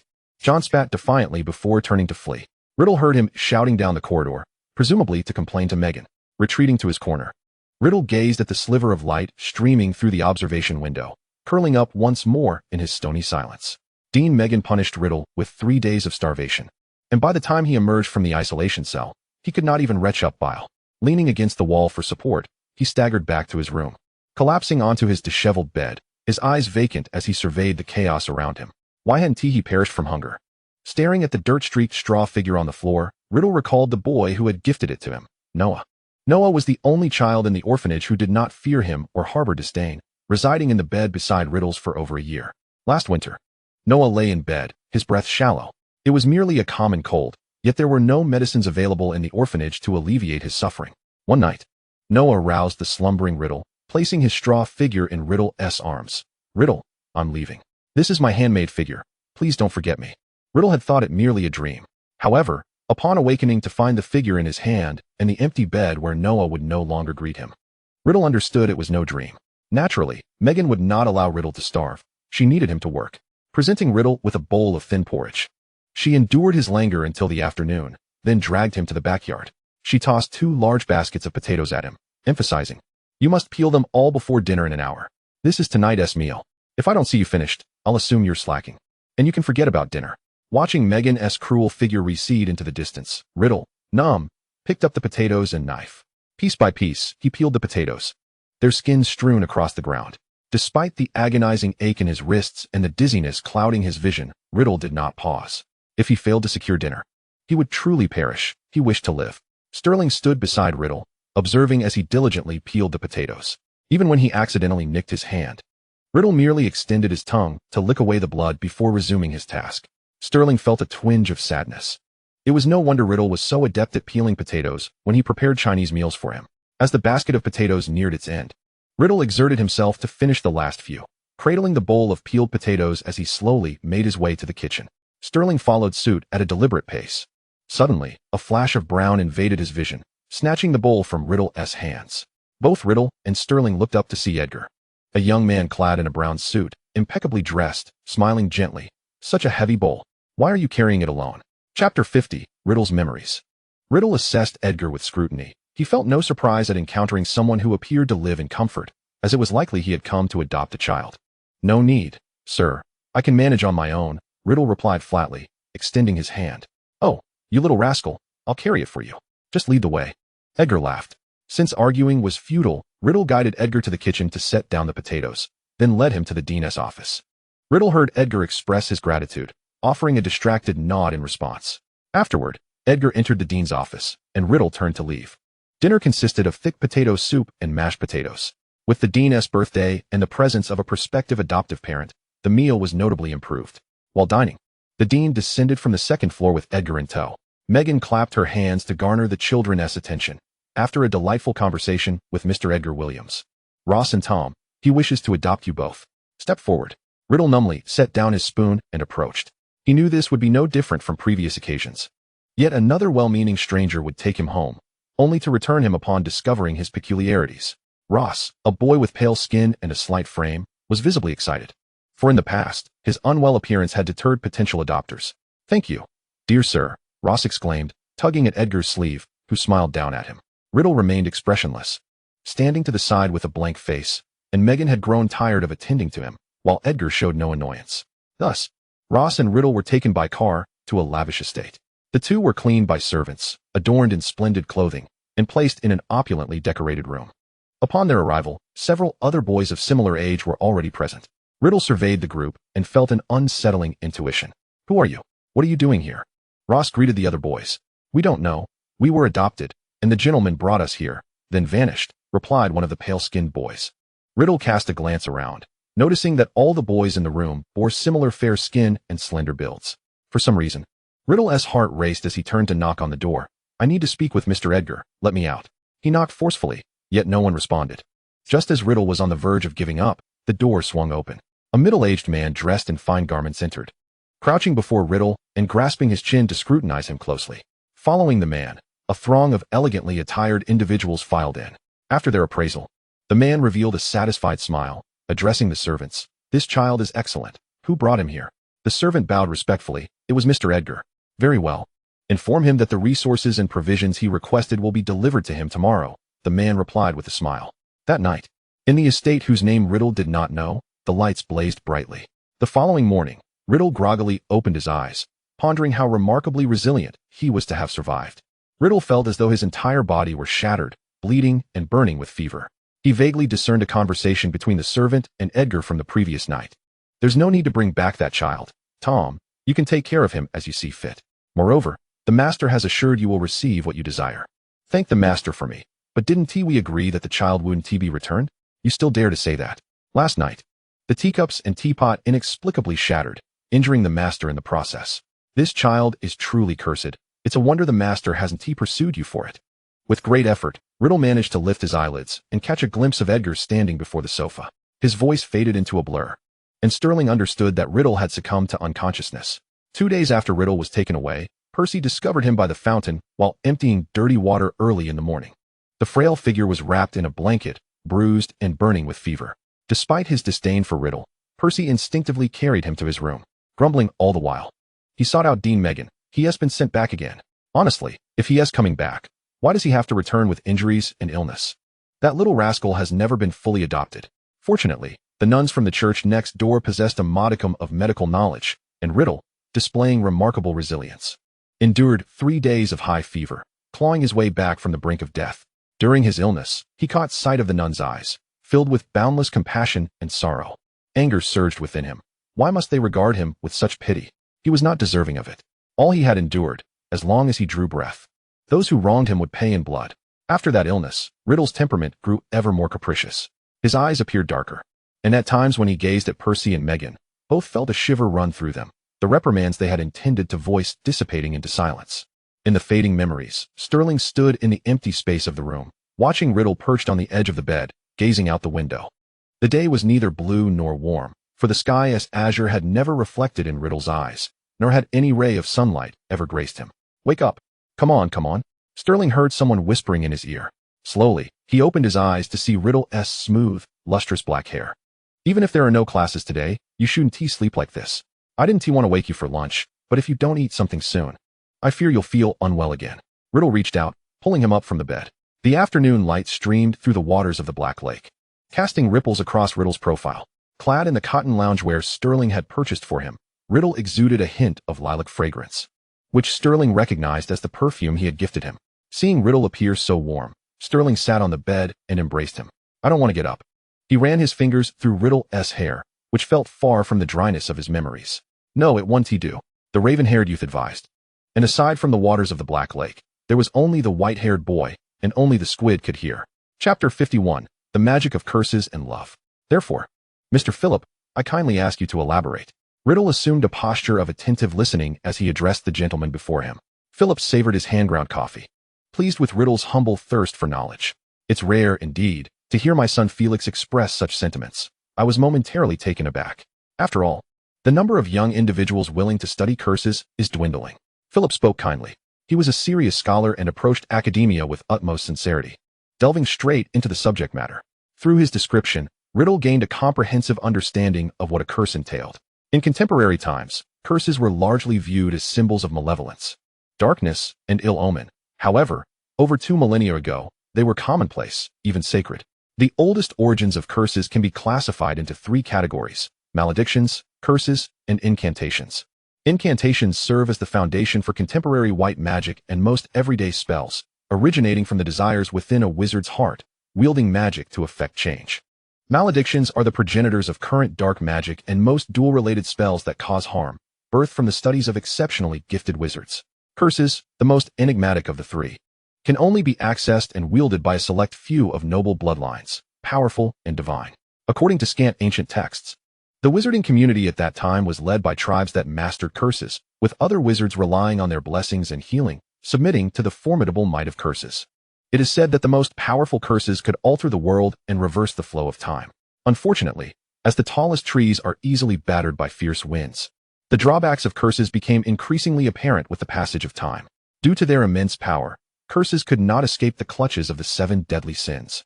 Many spells became targets for sinful wizards, repurposed for wicked uses, losing their sacred significance. Because curses overly depended on the strength of blood, as the bloodlines of heirs were diluted over generations, the power of curses also gradually waned, leading to many becoming lost to time. Most modern healing spells are branches of ancient curses. Centuries ago, there were still families in the wizarding community that practiced curses, but the pure art of spellcasting has nearly vanished. What remains has largely been transmitted through potions, magical circles, or rituals, though some curses continue to endure. Philip finished his coffee with a final sip, concluding his discourse. Riddle paused in his writing, raising his head to pose a question. "Sir, is there a type of curse that has a lasting impact on individuals and grows in power over time?" Philip furrowed his brow. "Why do you ask this? I didn't expect you to possess such an understanding of curses." After a brief pause, he answered Riddle's inquiry.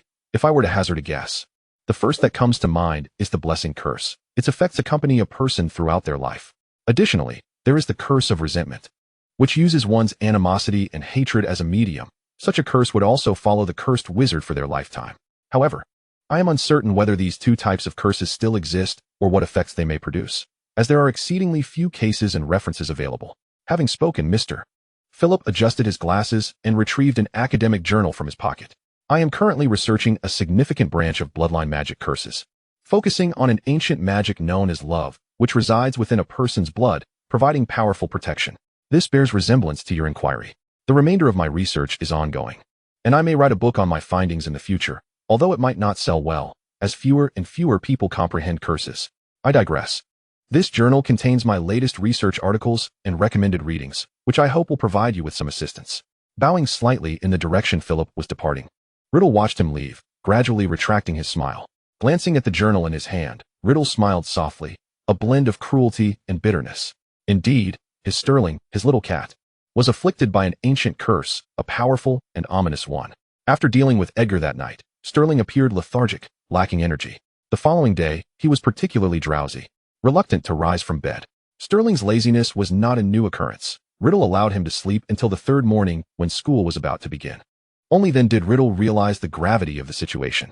Sterling had succumbed to a high fever again, his body as cold as ice, trembling in unconsciousness. Riddle penned a letter to the house elf, requesting potions. However, this time, the malady struck with ferocity. Sterling could neither retain food nor drink, and Riddle found himself unable to administer even a single drop of medicine. With 3 days elapsed, Sterling remained in a deep, unresponsive slumber. Riddle sat by his bedside, powerless to alleviate Sterling's suffering, for Sterling had long instructed him not to take him to the hospital wing or St. Mungo's. In despair, Riddle took a leave of absence, cradling his cat to share warmth, gently patting its back in a futile attempt at comfort, while he awaited the arrival of the house elf. Although Sterling returned home and, after a fortnight, resumed his studies at Hogwarts, Riddle perpetually felt as though a weight pressed upon his heart, causing a persistent ache. He harbored suspicions, yet needed further confirmation. Thus, during another Hogsmeade weekend a month later, Riddle arranged a meeting with his father, Philip, through Felix. The notion of love's magic? Riddle perused the topic with a cursory glance, dismissing it as insignificant. If love could be fabricated by a potion, what efficacy could love's magic possibly possess? Lord, the Ministry of Magic has issued a notice. They cannot locate Edgar Williams. This morning, they have confirmed his physiological death, and his assets and belongings have been sealed by the Ministry, Leonardo informed Riddle. I understand. Thank you for your efforts, Riddle replied, rising and casually handing the magazine in his hand to Leonardo before departing. Leonardo stared at the magazine in confusion, unsure of its implications. Could it be that the Lord was subtly implying he had not been studying diligently, resulting in a decline in his abilities? Embarrassingly, he had indeed missed the last trip to Hogsmeade, opting instead to practice with Lai and others by the Forbidden Forest's Black Lake. With no one around, they had indulged a bit too much, exhausting their magical energy to the point of fainting. Reflecting on this, Leonardo straightened his posture, gazing resolutely at Riddle's retreating figure. He vowed to work harder, believing that one day, he would follow in Riddle's footsteps without shame, achieving greatness. Chapter 52, The Massacre. Hey, have you seen the paper? The Department for the Regulation and Control of Magical Creatures caught fire last night. Really? Is the ministry still this unreliable? Indeed. Fortunately, only 2 photo albums and some worthless tomes were lost. Let those ministry folks deal with their own mess. For Christmas break, my mother is baking a 3-tier cake. Would you like to join? Of course. Abraxas, wearing a frown, navigated through the bustling students dragging their luggage home, while playing chess with Fleamont Potter at the long table. Watching his Black Knight capture his own king for the 3rd time, Abraxas felt an urge to overturn the board. Hey, what's wrong? It's just a game. A gentleman accepts defeat. Don't be a sore loser, young Malfoy, Fleamont teased with a mischievous grin. Abraxas's forehead twitched in irritation as he gritted his teeth. I must have lost my mind to agree to play chess with you. Oh, now that you're losing, you want to run away? Fleamont chuckled, resetting the board. Abraxas stifled a breath, nearly choking. It's still Edgar's fault. A professor just vanished from Hogwarts, and parents are claiming there's no reason to panic. Look at this year's Christmas, for houses are nearly empty. Olivia had left for some business, Sterling had matters to attend to, and Riddle was also away. Abraxas remained at Hogwarts, as his parents were traveling and had yet to return, while Fleamont's carefree parents forbade him from returning home, leaving Gryffindor with only him. Ravenclaw had retained a handful of diligent students, and Hufflepuff had 4, but Abraxas was unacquainted with them. Thus, when Fleamont inquired about playing chess, Abraxas impulsively agreed. Spending another minute with you feels like losing years off my life, Abraxas remarked, picking up a piece. Just admit it. You're simply terrible at chess, Fleamont replied, placing his piece on the board. Keep talking, and I won't play anymore. Honestly, if I hadn't seen Riddle leave, I wouldn't even entertain you. As Fleamont bantered, Abraxas remained silent, swiftly eliminating the white pieces, satisfied by Fleamont's anguished cries. He chuckled at Fleamont's words, though a nagging worry lingered in his mind. Logically, Riddle had nowhere to return and had not gone to Sterling's home. Where could he possibly be? Watching Fleamont excitedly set up a new game, Malfoy sensed that something ominous was about to transpire. Withered vines, bare trees, crows, dilapidated bridges, and crumbling houses. Riddle stood in a desolate courtyard, gazing at the crumbling edifice before him, envisioning its former grandeur. The Gunther Manor, the residence of the Gunther family, one of the 28 sacred families, lay here. Riddle knocked on the door, but received no response. After a brief wait, he observed the dust-covered doorknob and raised his wand. Alohomora. The ancient wooden door creaked open. Before him lay vast spider webs, the house exuding a damp, decaying odor. Wallpaper hung in tatters, and the floorboards creaked beneath his weight. Clearly, this place had been long abandoned. Riddle did not rush to leave. He strolled through the parlor, the living room, the kitchen, and the bedroom. At last, he paused outside a room on the second floor, its plaque reading, Exhibit Room. Pushing the door open, a cloud of dust enveloped him, and the floor was littered with scraps of paper and debris. Display cabinets filled the room, but regrettably, they were all empty. The walls bore the remnants of once hanging portraits. Now vacant, Riddle stepped inside, picking up a scrap of paper, discovering it to be a prophet from 15 years prior. Evidently, this manor had been deserted for quite some time. Feeling a pang of disappointment, Riddle turned to leave, but as he reached the staircase, he heard a commotion from the first floor. He halted, listening intently as footsteps approached, and then, around the corner, a wand tip emerged. Riddle slightly turned his head, adopting an innocent demeanor. "Uncle, I am not a bad person." The newcomer was a man clad in an old overcoat, stubble covering his face, clearly leading an unkempt life. Upon seeing his student, the man lowered his guard, scowling as he admonished, "How dare you trespass in someone else's home?" "My apologies, uncle. I was sent here to deliver a letter, and seeing that no one resided here, I entered," Riddle replied innocently. "Deliver a letter? I highly doubt anyone would trust you with such a task, especially since I haven't lived here in ages." The man's expression darkened further. "Not a word of truth. Come with me to Azkaban," he declared, reaching to grab Riddle. Riddle swiftly broke free, still smiling as he asked, "But, uncle, truly someone sent me to deliver a letter. May I inquire who you are?" "Who am I? I am, of course, the master of this house. The Gunther family's wards are easily breached. You are not a thief. But are you perhaps one of the Gunther family?" Listening to the man's explosive words, Riddle discerned what he had been seeking, the master of this house. Excellent. He was indeed the last descendant of the Gunther family, his uncle, Morfin Gunther. "You may cease your prattling now," Riddle said gently, raising his wand under Morfin's astonished gaze. Soul extraction. In the next moment, Morfin's mouth fell shut, his expression vacant. "Take me to your residence," Riddle commanded. Under the influence of the soul-snatching curse, Morfin obediently extended his hand, and together they apparat to the front of a small cottage. Morfin stood at the threshold while Riddle pushed the door open and stepped inside. The place was devoid of taste, shrouded in a haze. Riddle frowned as he surveyed the surroundings, ultimately discovering only a tattered notebook. "Never mind," he muttered as he exited the dwelling, casually rendering Morfin unconscious and seizing his wand and the ring from his finger. Just as he was about to leave, Riddle looked up to find someone standing at the gate of the yard. The figure's eyes widened in terror. "Who are you?" He raised his wand in alarm. Unfortunately for him, Riddle did not afford him a moment to react. Stupefied, the man collapsed, rigid. After confiscating his wand, Riddle, buoyed by the prospect of his next endeavors, nearly broke into song. With a crack, he vanished from the yard.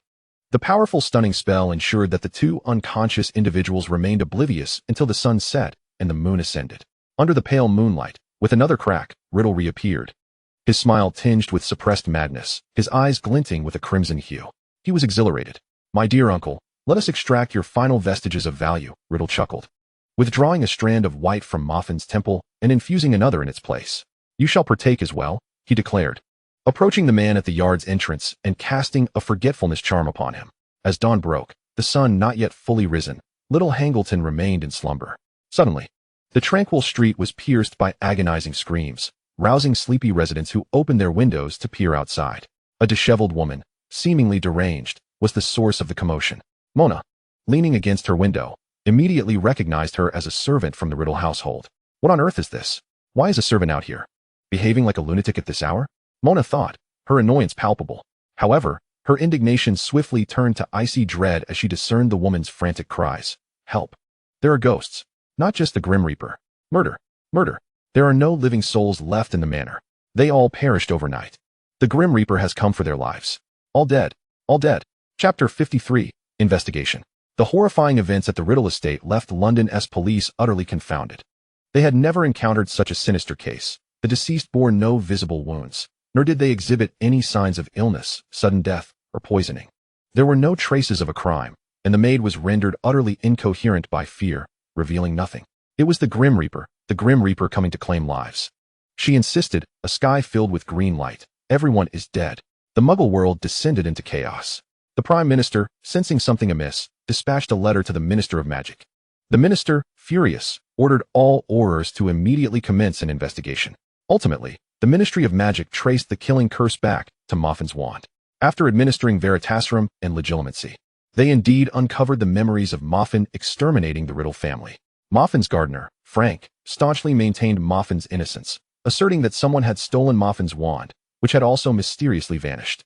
Alas, Moffin's own confession rendered Frank's claims irrelevant. Moffin was ultimately apprehended for violating the statute of secrecy and murder, condemned to Azkaban for eternity. Beneath the same night sky, under the same moon, Sterling stood before another dilapidated house, engulfed in silence. The grand estate lay overgrown with weeds, hidden within the mountains like a ravenous beast. Approaching the door, Sterling picked up a fallen nameplate. Wiping away the grime, he softly uttered, Welfare Manor. Indeed, this was the abode of the Welfare family, infamous for the legend of the man who abandoned his wife and child, Sterling's father, Jack Welfare. Upon recovering from his illness, Sterling returned to school and ventured into the Forbidden Forest to seek the white spider with whom he had conversed. Following the guiding little spider, he arrived at the spider's lair deep within the forest. The white spider leader welcomed Sterling warmly, introducing himself as Eric. In that moment, Sterling comprehended that the Welfare family was indeed the legacy of the spider-tongued wizards among the 28 sacred families. The Welfare lineage had long maintained amicable relations with spiders and, despite not being malevolent, could not escape the world's misunderstandings and ostracism, leading to their eventual decline. Sterling shared his research on magical script with Eric, who instantly recognized it as the ancestral script of the Welfare family. Eric gently caressed Sterling's forehead with his elongated front legs, saying, Few remain as friends of spiders, child. I cherish you, yet I cannot foresee your future.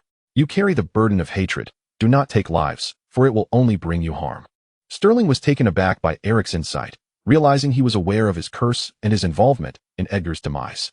However, the clarity of perception does not always equate to the ability to express it, and when faced with Sterling's inquiries, Eric could only sigh and advise him to return home for the answers he sought.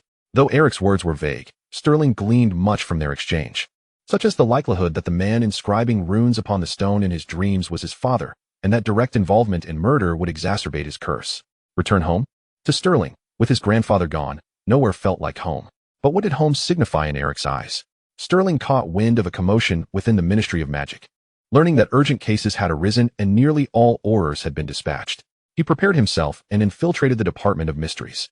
He intended to reach Welfare Manor. Yet with his grandfather's passing, he could think of no one but Edgar who might know the manor's whereabouts. Perusing Edgar's notes, Sterling acquired the information he sought, and in the corner of the room, he noticed charred remnants. 3 days ago, the Department of Mysteries caught fire, so it was here. What had been consumed? An album? Sterling suddenly laughed, fully aware of who had kindled the flames. Observing the notes perilously close to the fire's origin, he pressed his lips together. Riddle. You nearly foiled my plans. Gathering his thoughts, Sterling entered the house, making his way directly to the basement where the hidden notes and tomes surely lay. The passage to the basement was dark and damp, the stone door adorned with intricate and beautiful spider motifs, overgrown with moss. Sterling bit his finger, letting a drop of blood fall atop the spider's head. In an instant, the stone door trembled, revealing the staircase leading to the basement before him. The basement was remarkably well sealed, a veritable mountain of books piled high, undamaged save for a thin layer of dust. Countless magical artifacts lined the walls, reflecting the light from Sterling's wand. With a flick of magic, he ignited the lamps in the basement, conjured a table, and plunged into a sea of books.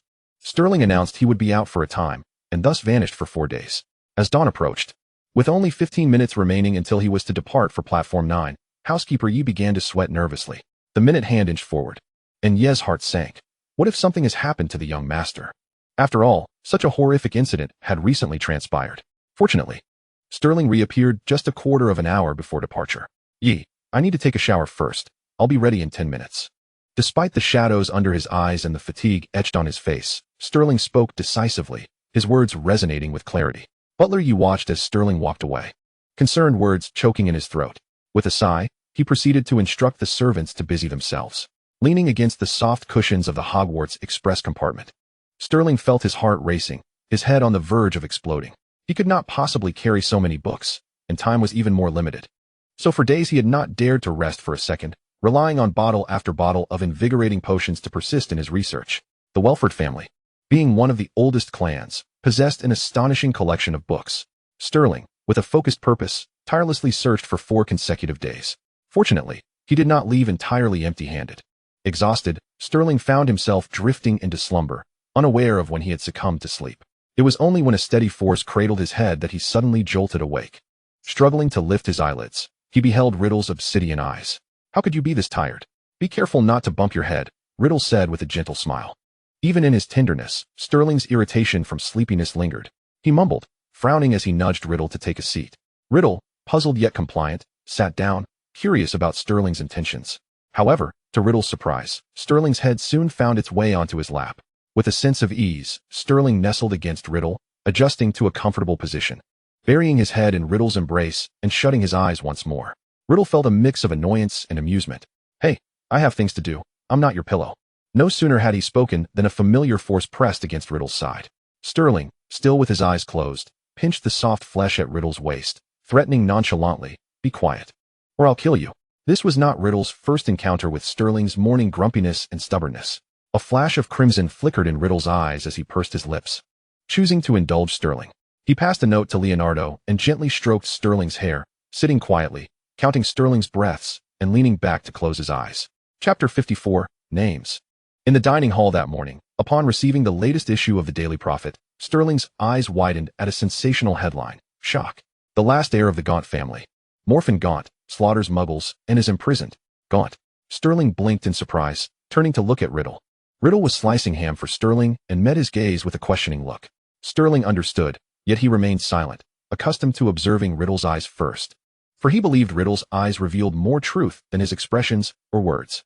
Indeed, Sterling saw it, the bloodlust that had never been there before. Riddle's eyes brimmed with a dark, predatory light, as if a wolf that had never tasted flesh had finally sunk its teeth into its prey. Sterling recognized that Riddle's primal malice had been unleashed. Only foolish, uncomprehending souls would accept the explanation that Gaunt was mad.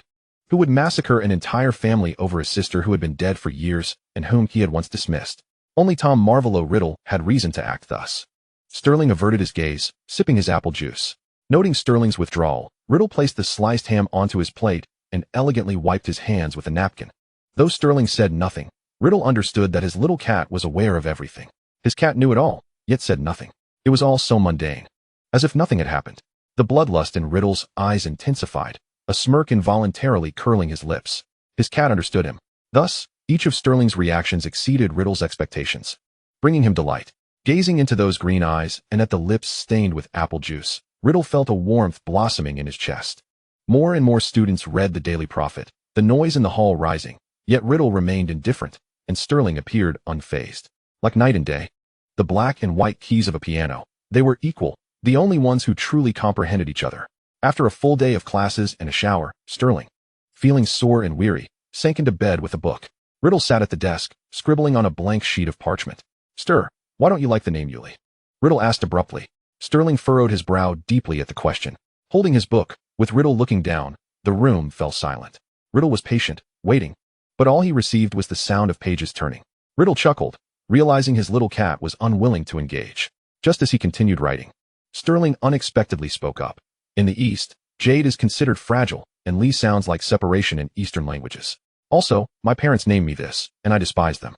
Riddle lifted his head, finding his proud little cat still focused on the book. What about you? Do you like being called Tom?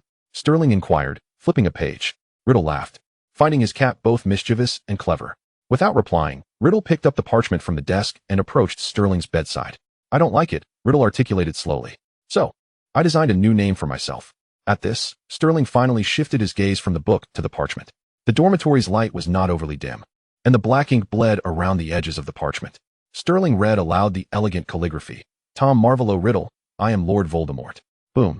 Without warning, like a thunderclap, a massive tentacle slammed against the dormitory window with a loud crash, and the squids and mermaids in the Black Lake resumed their brawl.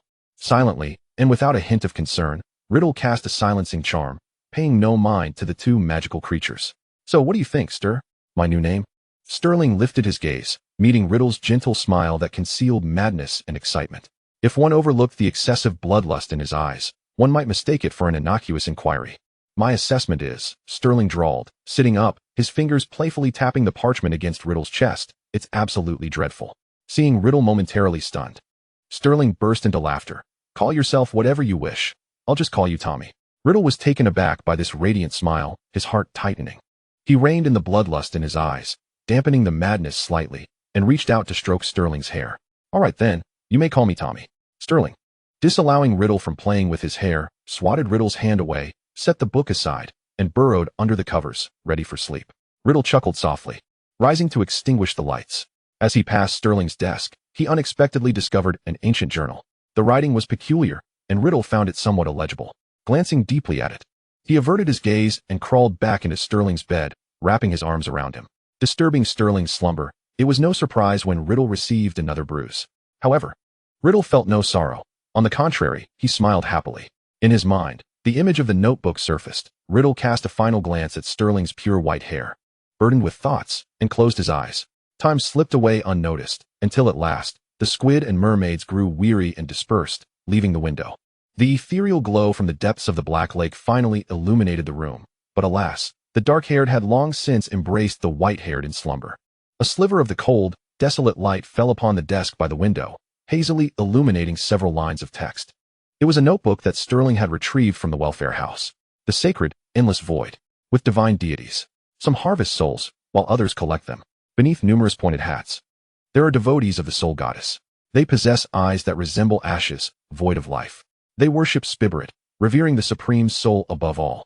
Offer your spirit, and follow the guidance of the god Spirit. You shall receive beauty, wealth, and talent. You shall obtain anything your heart desires. Chapter 55, Devour.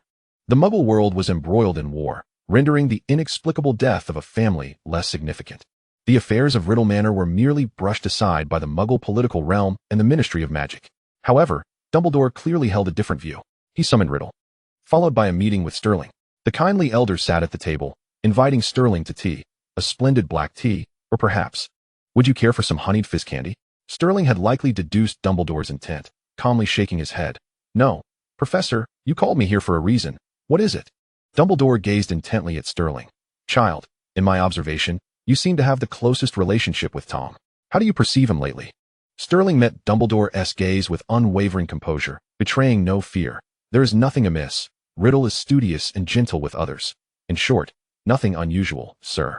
Dumbledore furrowed his brow imperceptibly. That is for the best. Tom's father was murdered, though Tom grew up in an orphanage. I cannot help but worry about the impact on him. Dumbledore paused before continuing. Professor Edgar's disappearance is quite strange, and Leonardo's children inexplicably fell unconscious by the Black Lake for an entire night.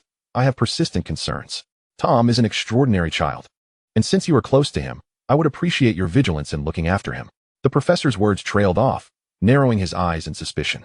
No, merely concern, child. When necessary, I wish for you to provide Tom with warmth. Dumbledore maintained his calm tone. Very well, Professor, Sterling replied. As the conversation drew to a close, Sterling turned to leave when Dumbledore suddenly spoke. Child, remember, you possess a vibrant heart.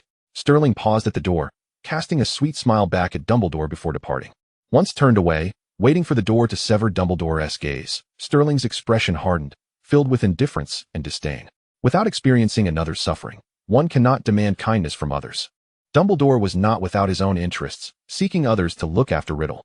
Had he ever truly contemplated Riddle's predicament? When Riddle lacked funds, what was Dumbledore doing while he toiled in the black market? When Riddle could not return to the orphanage and found himself homeless, how did Dumbledore show concern? When Riddle had just been sorted into Slytherin and faced ostracism, where was Dumbledore then? Ultimately, it was merely suspicion and wariness directed at Riddle, devoid of any genuine affection. Moreover, Dumbledore had failed to manage his own emotions. Dumbledore believed Sterling to be a docile child, but in fact, he was a clever madman. Whether his heart was vibrant remained uncertain to Sterling, yet he understood that Riddle's heart had long ceased to be so. The tranquil days at Hogwarts continued. While unseen currents surged beneath the surface, Riddle's blood alliance grew increasingly robust. Individuals lacking strength were filtered out, while some, opposing the Blood Alliance and espousing pure-blood ideals, withdrew. Nevertheless, these developments posed little significant threat to Riddle. The timid sought refuge, the ambitious pursued success, the arrogant leveraged their influence, and the cold and mad chose to follow. The situation Riddle aspired to was gradually taking shape, and his supporters multiplied. Sterling unearthed clues from his dreams at the welfare house. He discovered that the green-haired girl in his dreams possessed ash-like eyes, akin to the soul devotees described in the notebook. He also confirmed that the two engraved monoliths from his dreams were located in the Sequovet forest, where his parents had gone. The soul-worshipping wizards had a final heir, the Evans family. According to the records of the welfare family, the Evans family had lost their last descendant many years ago, leaving only the mother of the heir, who entered the Sequovet forest with all that remained of the family.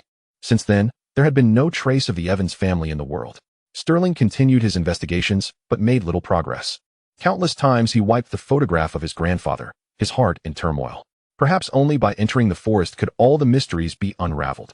As the end of term approached, Principal Armando announced an exhilarating message. Students in their third year and above who excelled in the upcoming examinations could apply voluntarily, with the dean's consent, to study abroad at Beauxbatons next year. The announcement ignited a frenzy throughout the school. Nearly everyone wished to glimpse Beauxbatons, a rare opportunity indeed. Riddle bit his lip and turned to Sterling. Are you interested? Sterling hesitated, deep in thought. It had been 2 years since Jean-Yu arrived at Beauxbatons. It was time to see it for himself. With this thought, Sterling lifted his gaze. Yes. Riddle smiled upon hearing this, saying nothing further, and swiftly penned a note with a quill. Moments later, Riddle handed Sterling the completed parchment. Sterling accepted it. It was an application for Beauxbatons, already inscribed with Riddle's name, Tom Riddle. With a sly grin, Sterling signed his name beneath it and returned it to Riddle, teasing, "Don't you have a new name? Why not use it?" Upon hearing this, Riddle raised an eyebrow in surprise, licking his sharp teeth, feeling an unbearable itch in his gums.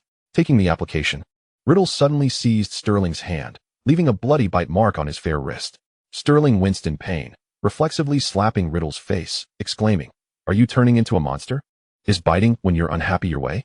Riddle, having taken the blow, only grew more exhilarated. Before Sterling could react, Riddle leaned in and nibbled at Sterling's earlobe. Only after receiving a punch to his belly did Riddle finally relent, releasing Sterling's ear. Gazing at the small earlobe, reddened from the nibbling, Riddle's eyes darkened with desire. "Stir. Wear earrings." Riddle leaned closer, his dark eyes fixated on Sterling, revealing a sense of possession and longing. Gently stroking Riddle's hair, Sterling felt as though he were petting a well-behaved, vicious dog, which brought him immense pleasure. "Why?" Sterling inquired slowly. "I want to see," Riddle replied softly, still gazing into Sterling's eyes. With a tone both gentle and perilous, it seemed that Sterling was on the verge of snapping Riddle's neck. Gazing at the venomous serpent revealing its fangs, eager for flesh, Sterling raised an eyebrow and declared, "Not for your eyes." With that, he ruffled Riddle's hair with a forceful hand, leaving behind a derisive snicker before striding away. Watching Sterling's departing figure, Riddle licked his sharp canines, savoring the taste of Sterling's blood lingering on them, relishing the moment. It mattered not. Riddle restored his gentle demeanor. One day, his desires would be fulfilled. Chapter 56, Affection. As long as Sterling and Riddle wished to visit Bogsmeade, the talent-cherishing Professor Slughorn would undoubtedly lend his enthusiastic support. With the onset of the holiday, at the station, Butler Yi received unexpected news. "Sir, Master Riddle." Sterling glanced at Butler Yi, noting, "It appears Uncle Yi has taken quite a liking to him." Butler Yi chuckled. "A gentleman with good manners. Besides, he treats you well." Surprised that Riddle had even garnered Uncle Yi's favor, Sterling averted his gaze and replied nonchalantly, "He has gone elsewhere. We are heading home." Sensing his master's lack of enthusiasm, Butler Yi refrained from further inquiries and drove away from the station. July was indeed a splendid time for travel, and Sterling, having long wished to witness the auroras, instructed Butler Yi to prepare for an expedition to Iceland. After much hesitation, Sterling decided to send a letter to Riddle, inviting him to join. Regrettably, by the time Sterling set off, he had yet to receive a response from Riddle. The auroras in Iceland were breathtaking, particularly the green ones.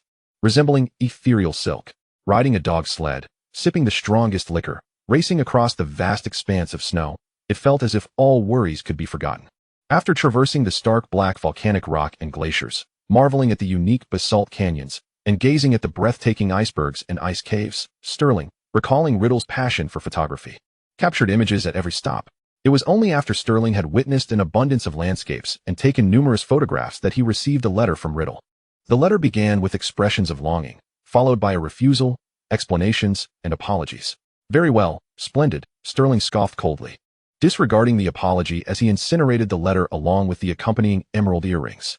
Naturally, the unopened envelope containing the Aurora photographs meant for Riddle was tossed aside, neglected. On the return journey from Iceland, Sterling maintained a stoic expression, grappling with an unwarranted irritation. Frankly, he was uncertain about the source of his vexation. Butler Yi observed in silence, letting out a deep sigh, yet chose not to comment. Upon returning to the Gu residence, with just over half a month until the new term began, Sterling was unwilling to idle, and though London was fraught with unrest, it did not deter him from his quest for culinary delights. Lamentably, this was his solitary passion. Perseverance bore fruit, and Sterling finally discovered a candy shop that surpassed even the Honey Dukes in deliciousness. Elated, he filled a brown paper bag with sweets, chocolates for Olivia, milk candies for Alan and Andy, and perhaps a little honey fudge for Dumbledore. It was only when Butler Yi called for a halt that Sterling ceased his indulgence and proceeded to settle the bill. In high spirits, Sterling climbed into the carriage and gazed out the window. The scenery blurred past quickly, when suddenly, something caught his eye, prompting him to fall into a reverie. As they passed the third intersection, Sterling abruptly commanded the driver to stop. Under Butler Yi's astonished gaze, Sterling alighted from the carriage. "Uncle Yi, wait for me here. I shall return shortly." With that, he vanished from sight. Just as the minute hand had advanced 3 degrees, Sterling reappeared outside, cradling a beautifully adorned box, and climbed back into the carriage. Butler Yi, starting the vehicle, discreetly observed through the rearview mirror, noticing the corners of his master's mouth curved in delight, not merely the joy of acquiring something splendid, but rather an unadulterated pleasure, akin to the secret joy of envisioning an anticipated moment. The packaging, a deep black with hints of emerald green, was more suited to Riddle's taste than Sterling's. Butler Yi diverted his gaze, casually inquiring, "What did you purchase, master?" Taken aback by the question, Sterling replied, "It's a pendant box, quite lovely." Having grown up with Master Gu, Butler Yi was, in some ways, a senior figure in Sterling's life, and thus he could not contain his curiosity. "For whom is it intended?" He probed further. Sterling hesitated, then replied, "It is for no one. I shall keep it for myself." Observing Sterling's gaze drift slightly to the left, Butler Yi discerned the uncertainty underlying his master's words. "Master, as far as I know, you have never been fond of such extravagant and trivial adornments," he pointedly remarked. Sterling fell into silence. "Master, do you harbor feelings for Master Riddle?" Butler Yi's words struck Sterling like a thunderclap, casting a downpour of realization upon his heart. "Why?" Sterling queried. With a sigh, Butler Yi recounted, "Your mother, back in the day, displayed a similar inclination regarding affection. Her emotions would sway with trivial matters, and she would purchase items reminiscent of the one she cared for." Butler Yi continued with heartfelt admonitions, but Sterling could no longer absorb his words. "Do I like him?" Reflecting on their past interactions, those habitual dependencies and subtle emotions seemed to coalesce into something akin to affection. "Do I truly like Riddle?" Sterling, not one to shy away from honesty, smiled at the pendant box, accepting this newfound truth. "Uncle Yi," Sterling interrupted Butler Yi's musings, "I like Tom Riddle." Since sending that letter of apology, Riddle had not received a response from Sterling. Understanding Sterling's temperament, Riddle speculated that Sterling was likely upset with him once again. As the holiday drew to a close, Riddle finally found some leisure time. Bearing gifts for the cat, he appeared at the doorstep of the Gu residence. The servant opened the door and welcomed Riddle inside. As he traversed the corridor, a lively bird fluttered toward him. A red-crowned crane folded its wings, alighting on one leg beside Riddle, with its elongated neck craned forward. It lowered its head, anticipating Riddle's caress. The servant, taken aback, covered his mouth, prompting Riddle to glance over. Affectionately stroking the crane, Riddle lifted his eyelids. "What is it?" The servant, realizing his lapse, quickly explained, "I beg your pardon. However, the cranes raised here are quite proud and seldom affectionate, not even towards the young master." After enjoying the touch, the crane took flight, while the servant bowed his head and continued to lead the way. Hearing the servant's words reminded Riddle of the previous summer. Back then, Sterling had been at the lake's edge, holding a bowl of food, locked in a standoff with the crane, both regarding one another with disdain. Upon seeing Riddle approach, Sterling had thrown the bowl into Riddle's arms, indicating his reluctance to cater to the bird any longer. The memory brought a smile to Riddle's face. From afar, through the intricately carved window, Riddle spotted Sterling. Though his expression was one of indifference, Riddle could still discern the irritation beneath. Sterling's eyes brimmed with a silent, stubborn message. "I'm upset, and I won't say why. Figure it out yourself." With a smile still intact, Riddle mused that Sterling remained delightfully obstinate. Chapter 57, The Quidditch World Cup. Upon entering the room, I seated myself and poured myself a cup of tea, when Riddle, with a smile, inquired, "Was Iceland enjoyable?" "Indeed. It was," Sterling replied nonchalantly, not even sparing a glance for Riddle. "Why didn't you send me any photographs?" Riddle's dark eyes gazed tenderly at Sterling, filled with an intensity that made Sterling feel a shiver run down his spine. Noticing Sterling's silence, Riddle pressed on, "Sterling, have I erred in some way?" With that, Riddle stood and moved closer, tucking a stray lock of Sterling's hair behind his ear and lifting his chin to scrutinize his green eyes closely. "Are you upset with me?" "Why?" Riddle's gaze softened, yet his inquiry was unadorned. In response, Sterling met Riddle's gaze, their eyes entangled, but he found no warmth in the depths of those dark orbs. "What should I say? Should I confess that my anger stems from my affection for you?" The thought only deepened Sterling's frustration. He was acutely aware of Riddle's disdain for love, recognizing that Riddle's understanding of affection was devoid of tenderness, consumed instead by a relentless pursuit of power. The notion of humbling himself to discuss such feelings with Riddle was utterly out of the question. Riddle tilted his head slightly, letting out a mental sigh. Those green eyes were unreservedly fixed on him, yet it appeared Sterling had no intention of speaking. "My apologies, I take full responsibility." Riddle quickly sought to alleviate the tension between them. In an effort to make amends, Riddle produced 2 tickets, saying, "I'll take you to the Quidditch World Cup." The golden tickets glimmered in the sunlight, radiating allure. Sterling noted that these were VIP tickets, indicating Riddle's holiday had been quite eventful. As he took the tickets and examined them, Sterling casually remarked, "But I don't even like Quidditch. Malfoy enjoys it. Why not invite him instead?" Riddle observed Sterling's irritation and his refusal to relent, a mix of amusement and exasperation flickering across his face.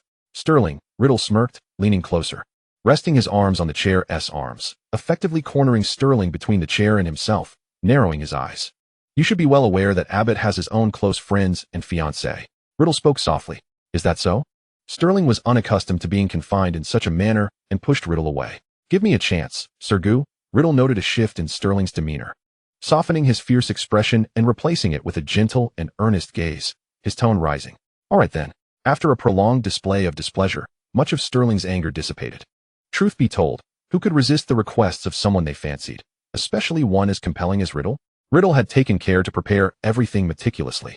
He had set up a magical tent at the campsite, adorned with cozy decorations and a luxurious cashmere carpet, catering to Sterling's penchant for running barefoot indoors. The expansive campsite was dotted with numerous smaller tents, with a makeshift market established for the World Cup in the distance. Occasionally, a few jovial individuals emerged from the tents, along with young wizards darting between them, laughing and playing. People were returning from the market or heading there, exchanging warm greetings upon encountering one another. Bright torches illuminated the campsite, casting a red hue over the night sky, bustling with activity. Nestled comfortably in the lazy sofa Riddle had prepared, enviously watching the lively scenes outside, while observing Riddle busily working in the semi-open kitchen. Sterling couldn't help but voice his thoughts. There's a market over there selling a plethora of delicious food. Why bother cooking? Riddle continued his tasks without pausing, glancing at Sterling with a smirk. "Don't even think about it. Uncle Yi specifically instructed me before departure that you've indulged a bit too much during your holiday. So today you can't overindulge again." Sterling frowned in displeasure. "Since when did Uncle Yi become so familiar with you?" Riddle merely chuckled and remained silent, turning back to taste the fish soup, then covered the pot, simmering it on low heat. Seeing that Riddle was unyielding, Sterling, despite his impatience, didn't he want to genuinely worry Uncle Yi, and resigned himself to a stroll around the tent to get some fresh air. Lifting the curtain, he followed a small path down to the edge of the campsite, wandering aimlessly until he was enveloped in silence. Suddenly, Sterling heard a spell being cast on the wind.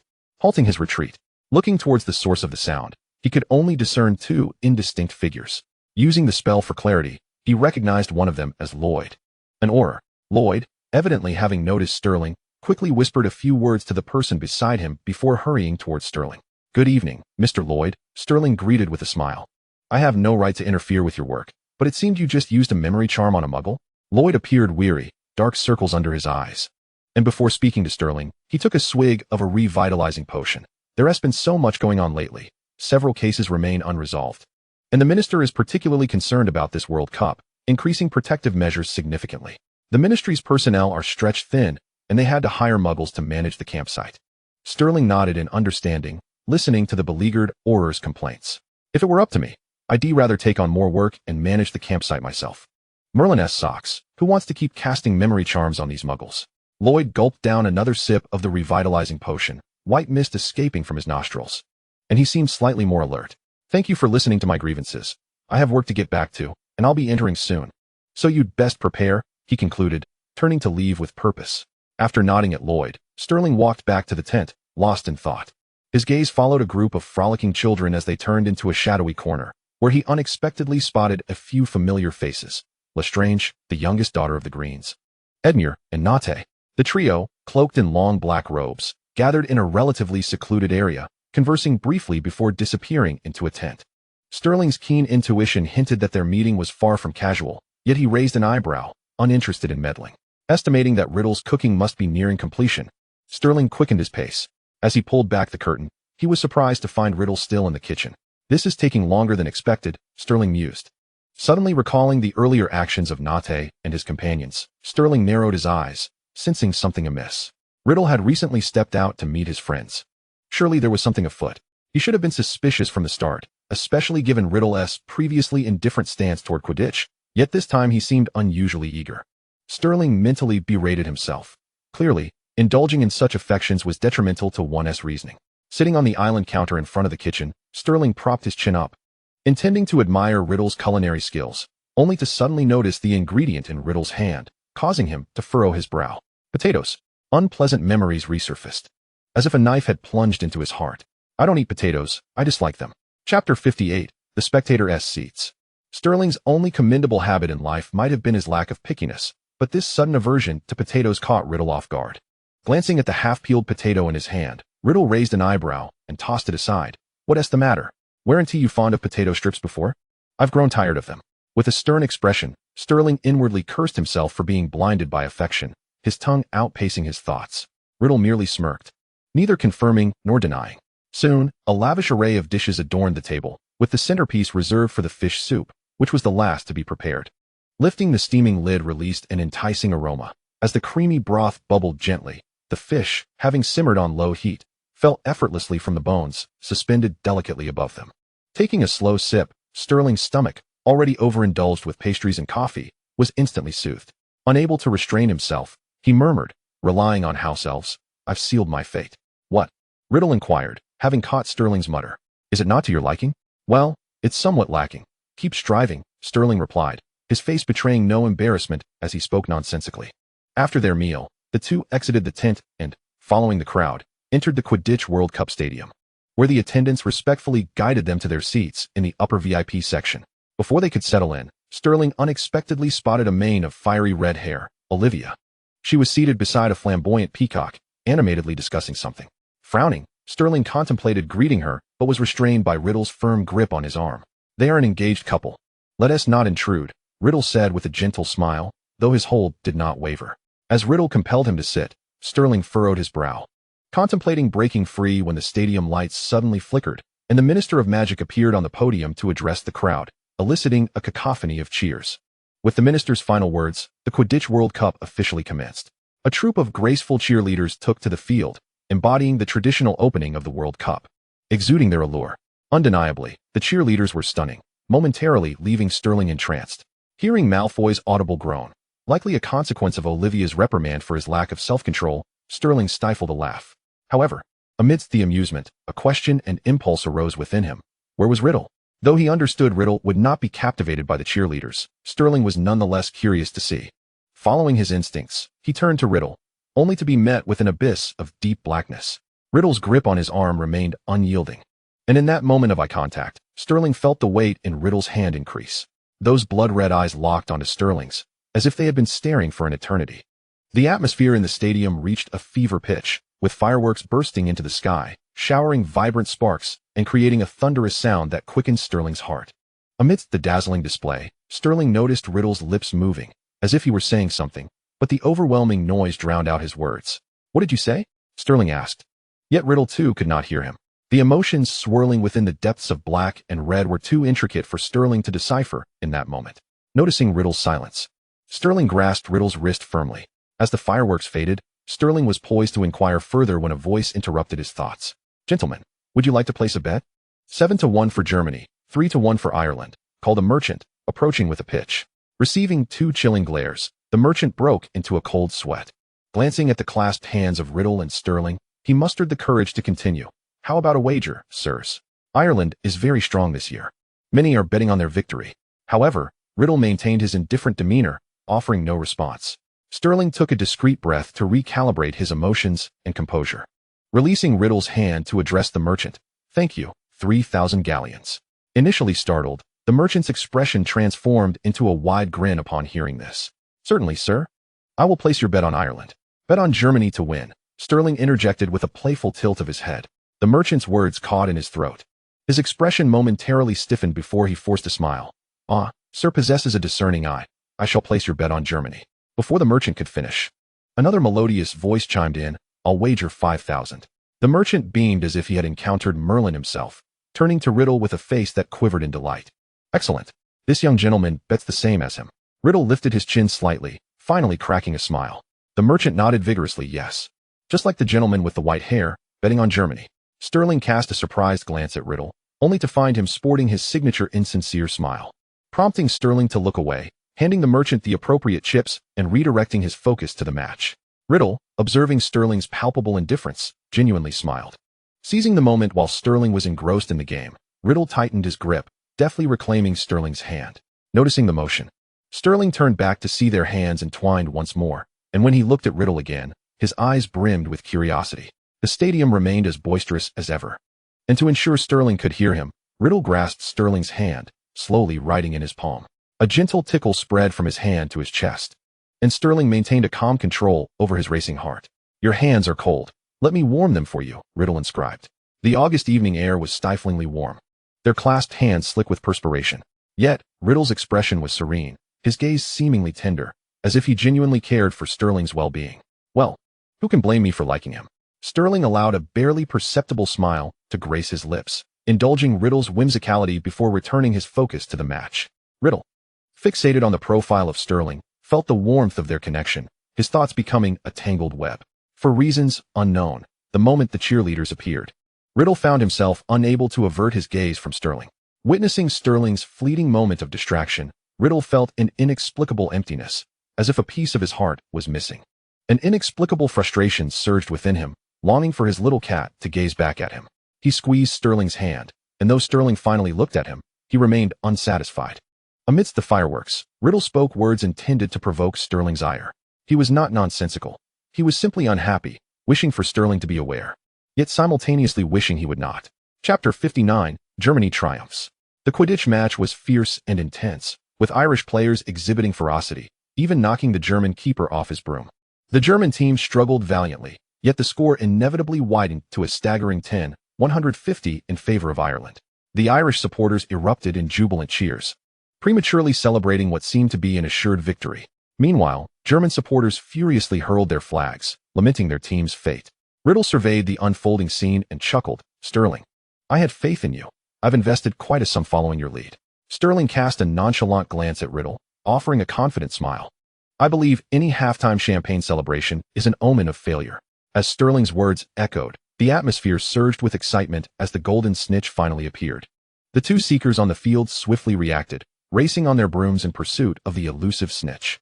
Riddle expressed his curiosity, inquiring whether Kester believed that the German seeker could indeed capture the golden snitch. He then chuckled lightly, adding, "But Kester, as far as I am aware, the Irish seeker has been the reigning champion of the World Cup for 2 consecutive terms, while the German seeker is merely a fledgling newcomer. Moreover, aside from the rivalry between the seekers, the battle among the chasers remains fiercely contested. The German team is predominantly composed of novices facing the seasoned and formidable Irish team. Even if they have managed to hold on thus far, they are nearing the end of their strength. With a score of 10-150, should the Irish team score once more, even if the German team were to seize the golden snitch, it would still result in a tie. And it is inconceivable that the Germans could score again. Thus, for Germany to emerge victorious, they must fortify their defenses and prevent any further goals from the Irish team until the seeker captures the golden snitch. Yet, even if they were to endure until that moment, could the German seeker truly snatch the golden snitch from such a seasoned adversary? Is a German victory even plausible? Can it truly be achieved? Like most spectators in the arena, Riddle, having calculated the probabilities, deemed Germany's chances to be exceedingly slim. From a rational perspective, the outcome of this match seemed all but predetermined. However, Kesterling was unconvinced. His gaze remained steadfastly fixed on the two seekers racing across the field as he softly remarked, From the ashes, one is reborn. Through diligence, one achieves greatness. At the moment Ireland seemed to have secured victory, they had already lost. Closer. Closer. The golden snitch was within reach, and the two seekers were almost upon it. The young German seeker momentarily forgot he was on the pitch. Oblivious to his opponent, and even to himself. His vision was consumed solely by that gleaming gold. The substitute keeper had also been knocked off his broom. The German team had no substitutes left. Yet, none had given up. The determination in their youthful eyes was palpable. With no keeper remaining, the chasers took up the mantle.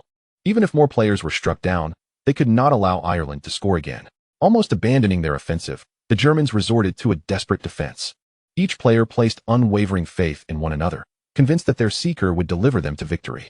They would not relent until the final whistle blew. Some German players bore the marks of crimson blood upon their brows. Others had suffered broken limbs, yet none cried out in pain. They simply rose from the ground, mounted their brooms, and continued the fight. The cheers began to fade, and almost everyone fell silent. Closer, even closer. The fingertips of the Irish seeker were mere millimeters from the golden snitch. However, the snitch suddenly plummeted, drawing nearer to the ground. After a lengthy and tense contest, the Irish team's taut nerves faltered for just a moment, and they lost their balance. Yet, it was precisely this fleeting opportunity that the young German seeker seized with unwavering resolve. Like an arrow, he charged forward with unrelenting speed toward the snitch, which was now perilously close to the ground. Gasps resonated throughout the stadium, and the commentators fell silent in awe. With a thunderous crash, the seeker collided with the ground. Engulfed in a cloud of dust, his fate uncertain. A hush fell over the entire arena. Riddle furrowed his brow slightly, but caught sight of Kesterling's joyful and confident smile. As the dust began to settle, a wave of astonished gasps and whispers swept through the crowd. A figure emerged from the haze. It was the German seeker. He bore a fractured arm, his face marred by bloodstains, yet his eyes sparkled with brilliance, and he wore a jubilant smile. He raised his uninjured arm high, his fingertips glimmering with golden light. The German seeker, a 19-year-old debutante on the world stage, had triumphed over the reigning champion Irish seeker, capturing the golden snitch. The spotlight shone upon this group of battered youth as they cheered, kissed, and embraced one another in frenzied celebration. The scoreboard finally settled at 160-150. The arena was so quiet, it seemed as though the only beings left in existence were the players of the German team. After a lengthy pause, the referee regained his composure, and his trembling voice echoed through the stadium. In the final of the 413th Quidditch World Cup, the champions are the German team. The silence was shattered as the Irish fans hurled their flags into the arena, lamenting loudly. Yet, the predominant sound was one of applause and cheers, celebrating the German team. An increasing number of spectators rose to their feet, applauding the Germans for their thrilling performance and lauding their noble spirit. The Minister of Magic personally presented the awards, leaving a remark, an unparalleled match. Having collected the galleons from the frowning merchant, Kesterling turned to Riddle with a smile. Well, I told you, you wouldn't lose. Riddle gazed at the galleons in his hand, shaking his head with a smile. This was a low-probability event, Kester. It can only be said that you were exceptionally fortunate today. No, Kesterling insisted, locking his gaze onto Riddle's dark eyes. This was not a low-probability event. It was a certainty. I am not a gambler, Tommy. You know I never engage in ventures without assurance. Kesterling said softly. Riddle raised an eyebrow. Then, Kester, why don't you enlighten me as to why you were so certain of Germany's victory? Kesterling scrutinized Riddle's expression, responding unhurriedly. If you had witnessed Germany's performance in both the preliminaries and the finals, you would be convinced that victory was theirs. Although the Irish team possesses the finest brooms, the strongest players, and the best tactics, they lack the most essential elements of Quidditch, passion and unwavering trust. Riddle furrowed his brow, raising his chin slightly to signal Kesterling to continue. Kesterling, not finding any sign of emotion in Riddle's gaze, also frowned slightly. Passion allows them to disregard injuries, money, or any other concerns, while the player's unreserved trust leads them to ultimate victory. Therefore, in the end, Kesterling hesitated a moment before voicing. You still placed a bet on something intangible, passion and trust. Gazing into Riddle's calm, yet cold green eyes, Kesterling began to speak, but fell silent midway. Chapter 60, Innate Indifference. Riddle mused that he ought not to have done so. Why did he reveal his true thoughts? He could simply have maintained a flawless smile in response to Kesterling, ensuring that his companion would not be displeased. That was how Riddle typically conducted himself. Yet, he could not restrain himself. It was peculiar, Riddle thought. He felt strangely out of character in Kesterling's presence. Upon hearing Riddle lapse into silence, Kesterling scrutinized him closely, finally detecting a hint of remorse and insecurity. With a slight smirk, Riddle pondered something mischievous. and Kesterling seemed to perceive everything. Whether one believed it or not, the outcome was that he had won. And that was sufficient. Kesterling's sly smile emerged as he waved his hand and, without waiting for Riddle, turned to descend the stairs. "Why are you smiling again?" Riddle found himself somewhat surprised. His companion was ever so difficult to decipher. A hint of mirth danced upon Riddle's brow as he quickened his pace to catch up with Kesterling. In silence, they followed the crowd out of the arena, where the small marketplace buzzed with activity. After a long evening of watching the match, Kesterling felt a twinge of hunger and casually approached a food stall that looked promising, ordering a bacon sandwich. As he sat down to wait, he glanced at the smiling Riddle amidst the bustling crowd behind him. But Kesterling could not shake the feeling that something was about to unfold.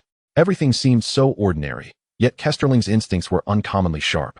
A sandwich, replete with color, fragrance, and flavor, was placed before Sterling, yet suddenly his appetite vanished. A piercing scream erupted, shattering the tranquility of the crowd. Sterling rose, frowning slightly, his grip tightening around his wand. In contrast, Riddle remained unperturbed, rising leisurely.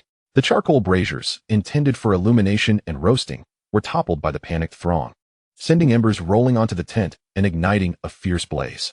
People fled in disarray, some colliding with Sterling's shoulder, oblivious to their surroundings. Consumed only by the instinct to escape, Sterling fixed his gaze on the source of the chaos, only to behold several bodies sprawled on the ground. Not only wizards, but also Muggle administrators who had fallen victim to Lloyd's memory charm. It appeared that the casualties among Muggles outnumbered those of wizards. Suddenly, a thought struck Sterling, and he turned to Riddle. That languid expression, the familiar crimson hue flickering in the depths of his dark eyes. Noticing Sterling's gaze, Riddle smiled softly. "Stir, allow me to show you another display of fireworks." It seemed some magic-constrained spellcasting, for Riddle did not apparate, but instead produced a key. The two vanished to a high vantage point in the surrounding forest, offering a sweeping view of the entire Quidditch World Cup campsite. Confusion clouded Sterling's mind, uncertain of Riddle's intentions. Yet Riddle, preoccupied, paid no heed to Sterling's bewilderment, his blood-red eyes fixated on the spreading flames and turmoil, a wider smile gracing his lips. At last, he parted his lips. Boom. In the next moment, a tremendous explosion reverberated, the force causing the ground beneath Sterling to tremble. Following that, a series of explosions ensued, plunging the campsite into a conflagration. Cries of despair, frantic escapes, and wails of anguish filled the air, akin to a hellish nightmare. The campsite seemed ensnared by an anti-magic enchantment, as Sterling observed the enraged Minister of Magic and the flustered Aurors, rendered powerless within the confines of the anti-magic field. Wizards employed various means to aid in their escape, while those utterly helpless Muggles succumbed to the inferno. Sterling averted his gaze, studying Riddle intently. He beheld the sickly smile, the bloodthirsty madness. Sterling thought to himself that he had underestimated Riddle. Like a spectator of a flawless comedy, Riddle gleefully exclaimed, "What do you think, Ster? Magnificent, isn't it?" The flames danced in Riddle's pupils, flickering with an eager anticipation for affirmation. Sterling managed to smile. "Mediocre, I must say. Perhaps a reshowing next time." As if doused with cold water, Riddle's expression froze momentarily before gradually cooling. Witnessing Riddle's face darken, Sterling felt a flicker of satisfaction, a slight smirk tugging at his lips. The flames dwindled, and the screams faded, leaving only the faint whispers and muffled sobs echoing in the valley. Silently, they remained on the high ground, watching as the chaos in the campsite gradually subsided. A figure cloaked in black, obscured from view, appeared behind Riddle. He bowed respectfully. "My lord." Riddle shot him a glance, instructing, "Speak plainly." The cloaked figure hesitated, then began, "Everything is proceeding according to plan, very successfully, but what?" Riddle inquired, his tone devoid of warmth. The figure shivered. Clay was captured by the Aurors. Silence enveloped the air, and as the cloaked figure received no response, he began to tremble slightly. Suddenly, Riddle pivoted abruptly, seizing the figure by the throat. "Did I not make it clear? Participation is entirely voluntary. If there are any mishaps, you inform me, Creamy. Do you recall what I said?" Riddle's eyes were an abyss of darkness. A slight sensation of suffocation washed over the figure, who struggled to respond. "Why, yes, my lord, keep matters buried within." Sterling observed the figure's distress, sensing that if Riddle did not relent, this individual would meet his end on the spot. Fortunately, Riddle, with his crimson gaze, released his grip. Coldly watching the figure cough violently, Riddle flexed his wrist, which had been strained, and remarked flatly, "Only the dead keep secrets within. Would you not agree?" The figure remained silent, still coughing.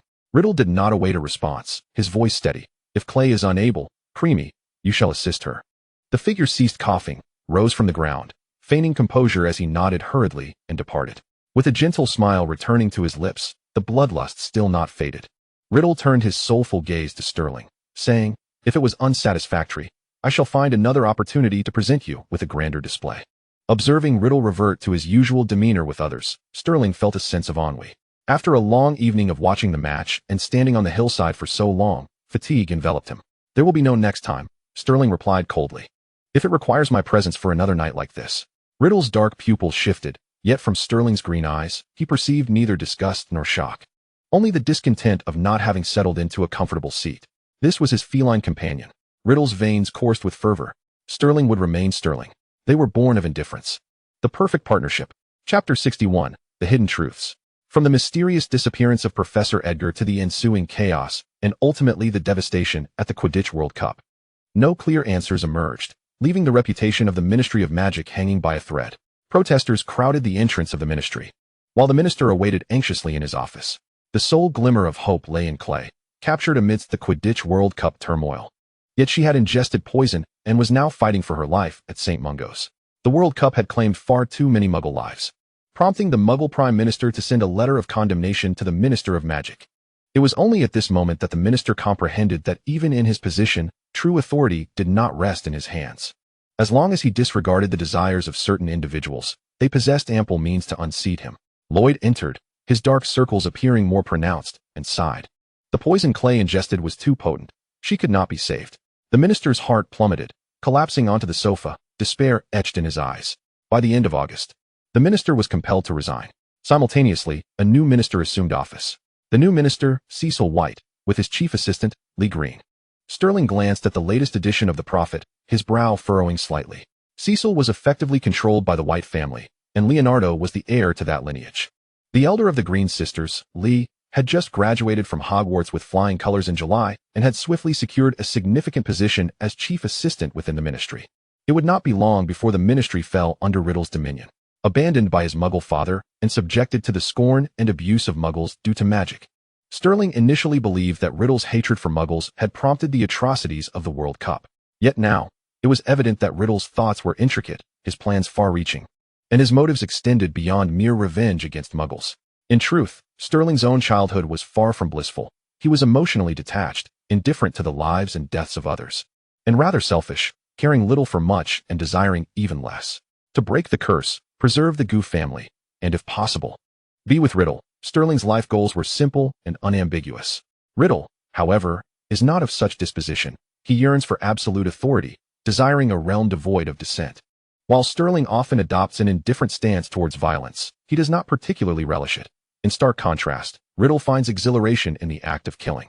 The divergence in their life ambitions inevitably leads to a divergence in their paths, when no one is willing to compromise. Even the most similar of souls will gradually drift apart. Regrettably, neither Sterling nor Riddle comprehends this truth at present.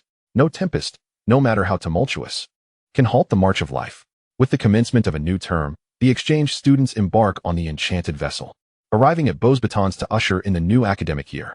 The blue uniforms adorn the students of Beauxbatons, who stride forth with heads held high, surveying their compatriots from Britain with an air of superiority. The tall and elegant headmistress of Villa Descent approaches Dumbledore and the exchange students with graceful steps, greeting them with a warm smile. "Welcome to Beauxbatons." As her words resonate, thunderous applause ensues. Sterling moves with the crowd to take his seat, catching the direct gaze of Zhang Yu.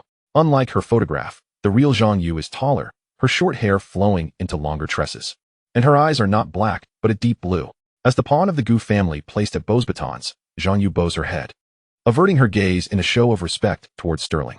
Moments later, she raises her eyes, and Sterling, across the hall, locks his gaze onto her azure orbs, so confident, so unassuming, with a sense of assuredness. Sterling smiles faintly, sensing that his fourth year is destined to be quite remarkable. After dinner, upon returning to his assigned room, Riddle, who had remained silent all evening, seizes Sterling's shoulder and coldly inquires, "Who is that blue-eyed girl with black hair? You've been watching her all night." Sterling chuckles, feeling a sudden urge to tease Riddle. "What of her, Tommy? What does she mean to you?" Riddle is taken aback by the unexpected retort. An unnamed anger surges within him. Considering Zhang Yu's evident Vila lineage, his voice grows colder. "Do you fancy her, Ster? How could you possibly be attracted to such a lowly mixed breed?" As Sterling winces from the tight grip on his shoulder, he extricates himself and gently counters, "I never claimed to like her, Tommy. Why would you think that? That is good to hear, Riddle interrupts, a hint of irritation in his tone. You are my most trusted friend, a noble pure blood. Developing affections for those mongrels would mar your life forever. Yet, Sterling muses, but you too are of mixed blood. Gazing into Riddle's eyes, Sterling perceives their profound darkness, a hue tinged with the crimson of bloodshed, veiling the sensitivity and insecurities beneath. In that moment, Sterling comprehends why Riddle harbors such disdain for half-bloods, because he himself is one, feeling out of place amidst the predominantly pure-blooded Slytherins. In his first year, before forging connections through Sterling, Riddle was likely a solitary figure, devoid of conversation. What had Riddle been like back then? Sterling struggles to recall. Perhaps he had not truly paid attention to the boy named Tom Riddle. Perhaps he was just another second-hand robe among the throng of new uniforms. Perhaps seated in the dimmest corner of the dining hall, or perhaps left unpartnered during Quidditch practice. Beneath that youthful exterior lay an extraordinary maturity, yet the unfamiliar environment. The humble conditions, and the subtle ostracism left indelible marks upon Riddle's heart. Thus, Sterling asserts, Tommy, I have already stated that I do not like her. What is it that vexes you? I usually refrain from questioning, but this time, what is it that has you so upset? Struck by the probing words, Riddle finds himself calming. He cannot articulate the source of this peculiar emotion that has inexplicably surfaced within him time and again. Unwilling to delve deeper into his thoughts, he adopts his standard polite smile and replies, It is nothing. I simply do not believe in the intermingling of bloodlines. The members of the Blood Pact Knight Order share this sentiment, and that is all. With that, Riddle turns away, rummaging through his trunk for his books. Sterling leans against the foot of his bed, observing Riddle's flurry of activity, feeling helpless in the face of Riddle's evasiveness. A lump of cotton seems lodged in Sterling's chest, an uncomfortable sensation brewing within him. Those emotions that Riddle deliberately suppresses are akin to a festering wound. Unless they are drawn out and excised, they threaten to consume him entirely. With each life Riddle takes, the bloodlust in his eyes intensifies. Now, Riddle grows increasingly erratic in the midst of his killings. He is also slowly annihilating himself. Chapter 62, Realization and Kiss. The fourth-year exchange students comprise not only Sterling and Riddle, but also Olivia and several others, while Malfoy, as a fifth-year exchange student, has also arrived at Beauxbatons. Sterling's purpose for this journey extends beyond mere education. He, alongside Olivia, seeks to evaluate Zhang Yu's capabilities. With the Gu family being the sole surviving phoenix among the Eastern 8 sacred clans, it naturally follows that the Chinatowns of Germany and France have fallen under the Gu family's influence. Sterling needs to cultivate a loyal confidant to monitor the situation in these regions. Thus, 2 years prior, Alan and Andy enrolled at Durmstrang, while Zhang Yu came to Beauxbatons. It is worth noting that Zhang Yu is the acknowledged illegitimate daughter of the Zhang family, which has led Sterling to harbor doubts about her reliability. Zhang Yu's mother was Avila, and her father, Zhang Hua, succumbed to temptation while intoxicated, sowing the seeds of a grievous error that bore the fruit of Zhang Yu. Raised in servitude alongside her mother, who passed away when Zhang Yu was 7, she was taken back by the Zhang family at 8. Sterling had initially assumed Zhang Yu would be incapable of handling responsibilities, yet to his surprise, he found her adeptly managing French affairs, even maintaining impeccable and comprehensive records.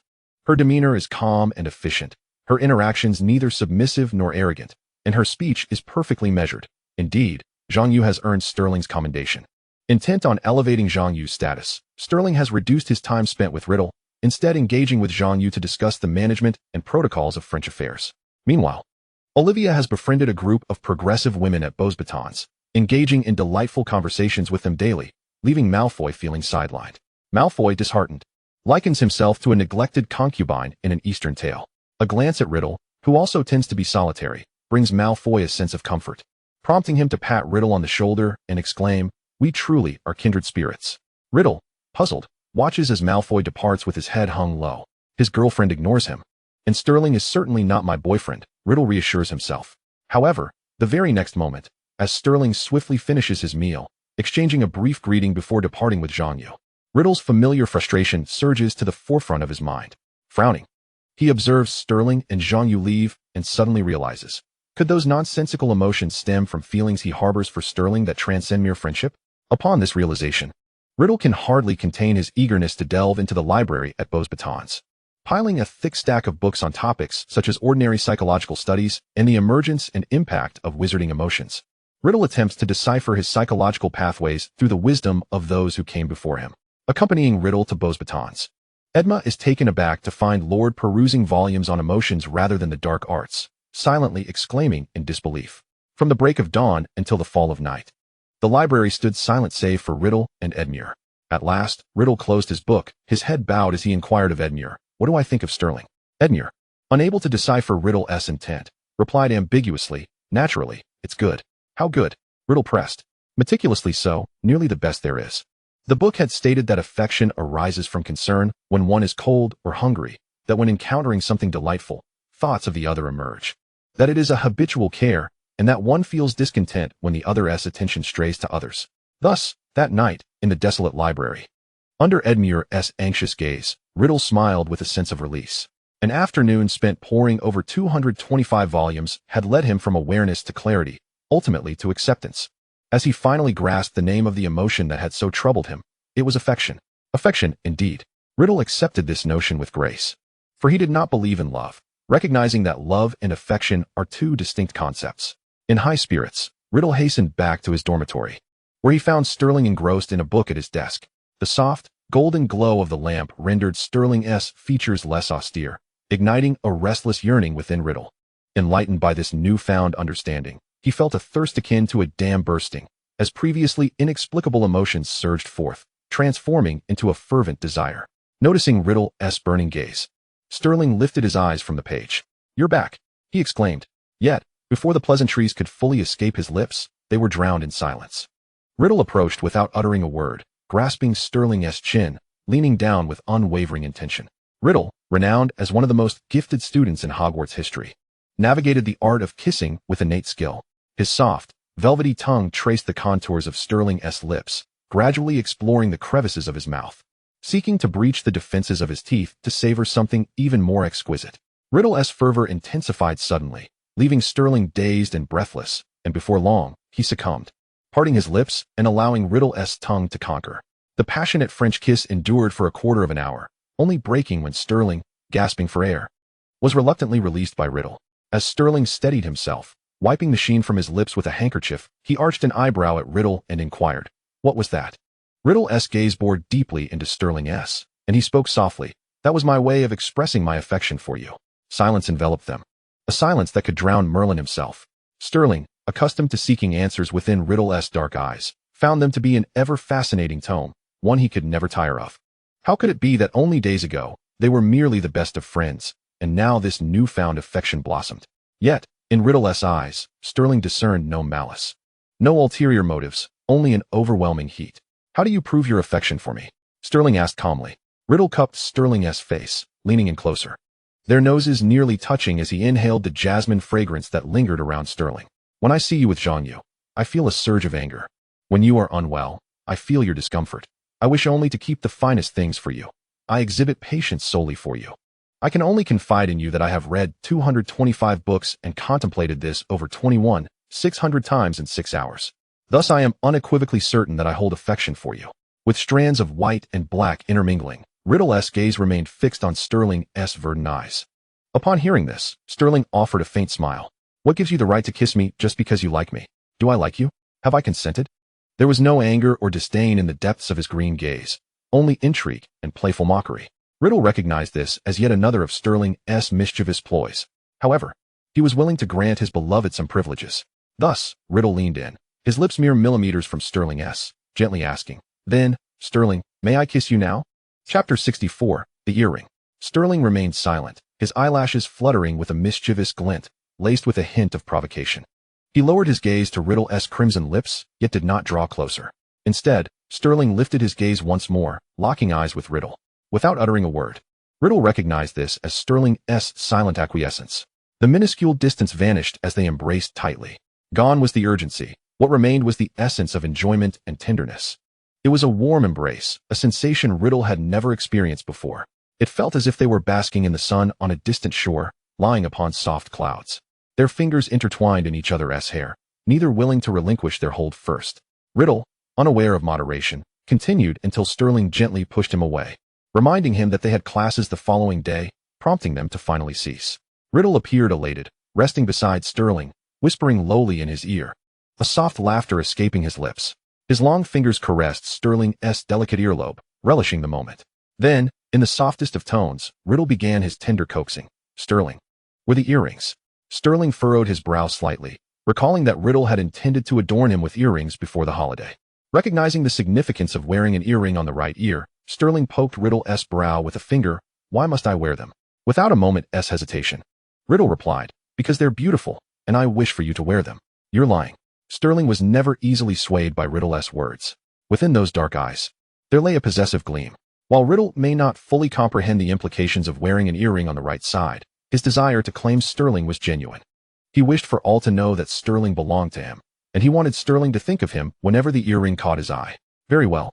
Sterling brushed Riddle's face with his hand. Bring them to me tomorrow. I'm tired now and wish to sleep. Out of appreciation for Riddle's timely realization, Sterling acquiesced. As he nestled under the covers, feeling the warmth radiating from Riddle's body, Sterling shifted slightly, making space for him. It must be said that although Riddle appeared slender and tall, he occupied an inordinate amount of space while sleeping, his frame still growing. After a considerable time had passed, drowsiness crept in, and in a half-dream state, Sterling heard Riddle abruptly ask, "So, do you like me? Am I now your boyfriend?" Exhaustion overtook him, and Sterling leaned in to give Riddle a brief, teasing response. Sleep. Soon after, steady breathing emanated from his embrace. Riddle's brow furrowed deeply, his joy waning significantly. His heart felt as though ants were crawling within, an unsettling anxiety gnawing at him.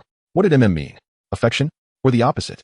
Riddle had never been one to dwell on or excel in emotional expression. The evening's exploration of affection had drained his patience. He was not one to wallow in self-doubt. Rather than resolving his own turmoil, he preferred to address the sources of his distress. Thus, after a brief moment of contemplation, he calmly closed his eyes.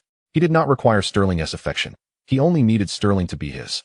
The curriculum at Beauxbatons differed somewhat from that of Hogwarts, as they emphasized the learning process, believing that the pursuit of magic should be a sacred endeavor rather than fixating solely on the outcome.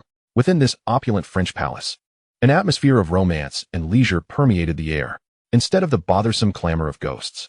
The dining experience at Beauxbatons was accompanied by the serenades of sylphs from the forest. They would engage in a collective pre-dinner prayer, and it was not uncommon for someone to announce their romantic affairs before dinner. Upon inquiring with Jean-Yu, Sterling discovered that this was a cherished tradition at Beauxbatons. The spirited and open-hearted students of Beauxbatons took great pride in their romantic endeavors. However, having been raised under his grandfather's influence and steeped in Eastern culture, Sterling remained rather conservative. Thus, when he found himself pinching Riddle's thigh beneath the table for the 5th time, forbidding him from announcing their relationship, Sterling could not help but feel that coming to Beauxbatons was not the wisest decision. You have an earring," exclaimed Olivia, seated to Sterling's right, as she caught sight of the vivid red glimmer adorning his right earlobe.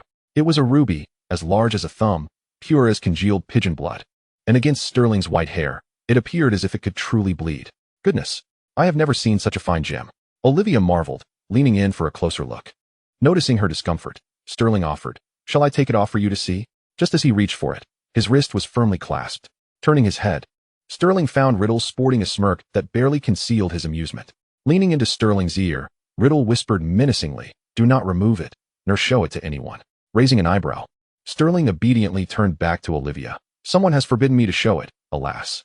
Olivia watched Riddle, who was now relaxed and enjoying his meal, then glanced back at the smiling Sterling, her eyes widening in astonishment. You?" Sterling tilted his head, "as you can see." "When did this happen?" "Last night," Olivia gasped, her face flushing with anger.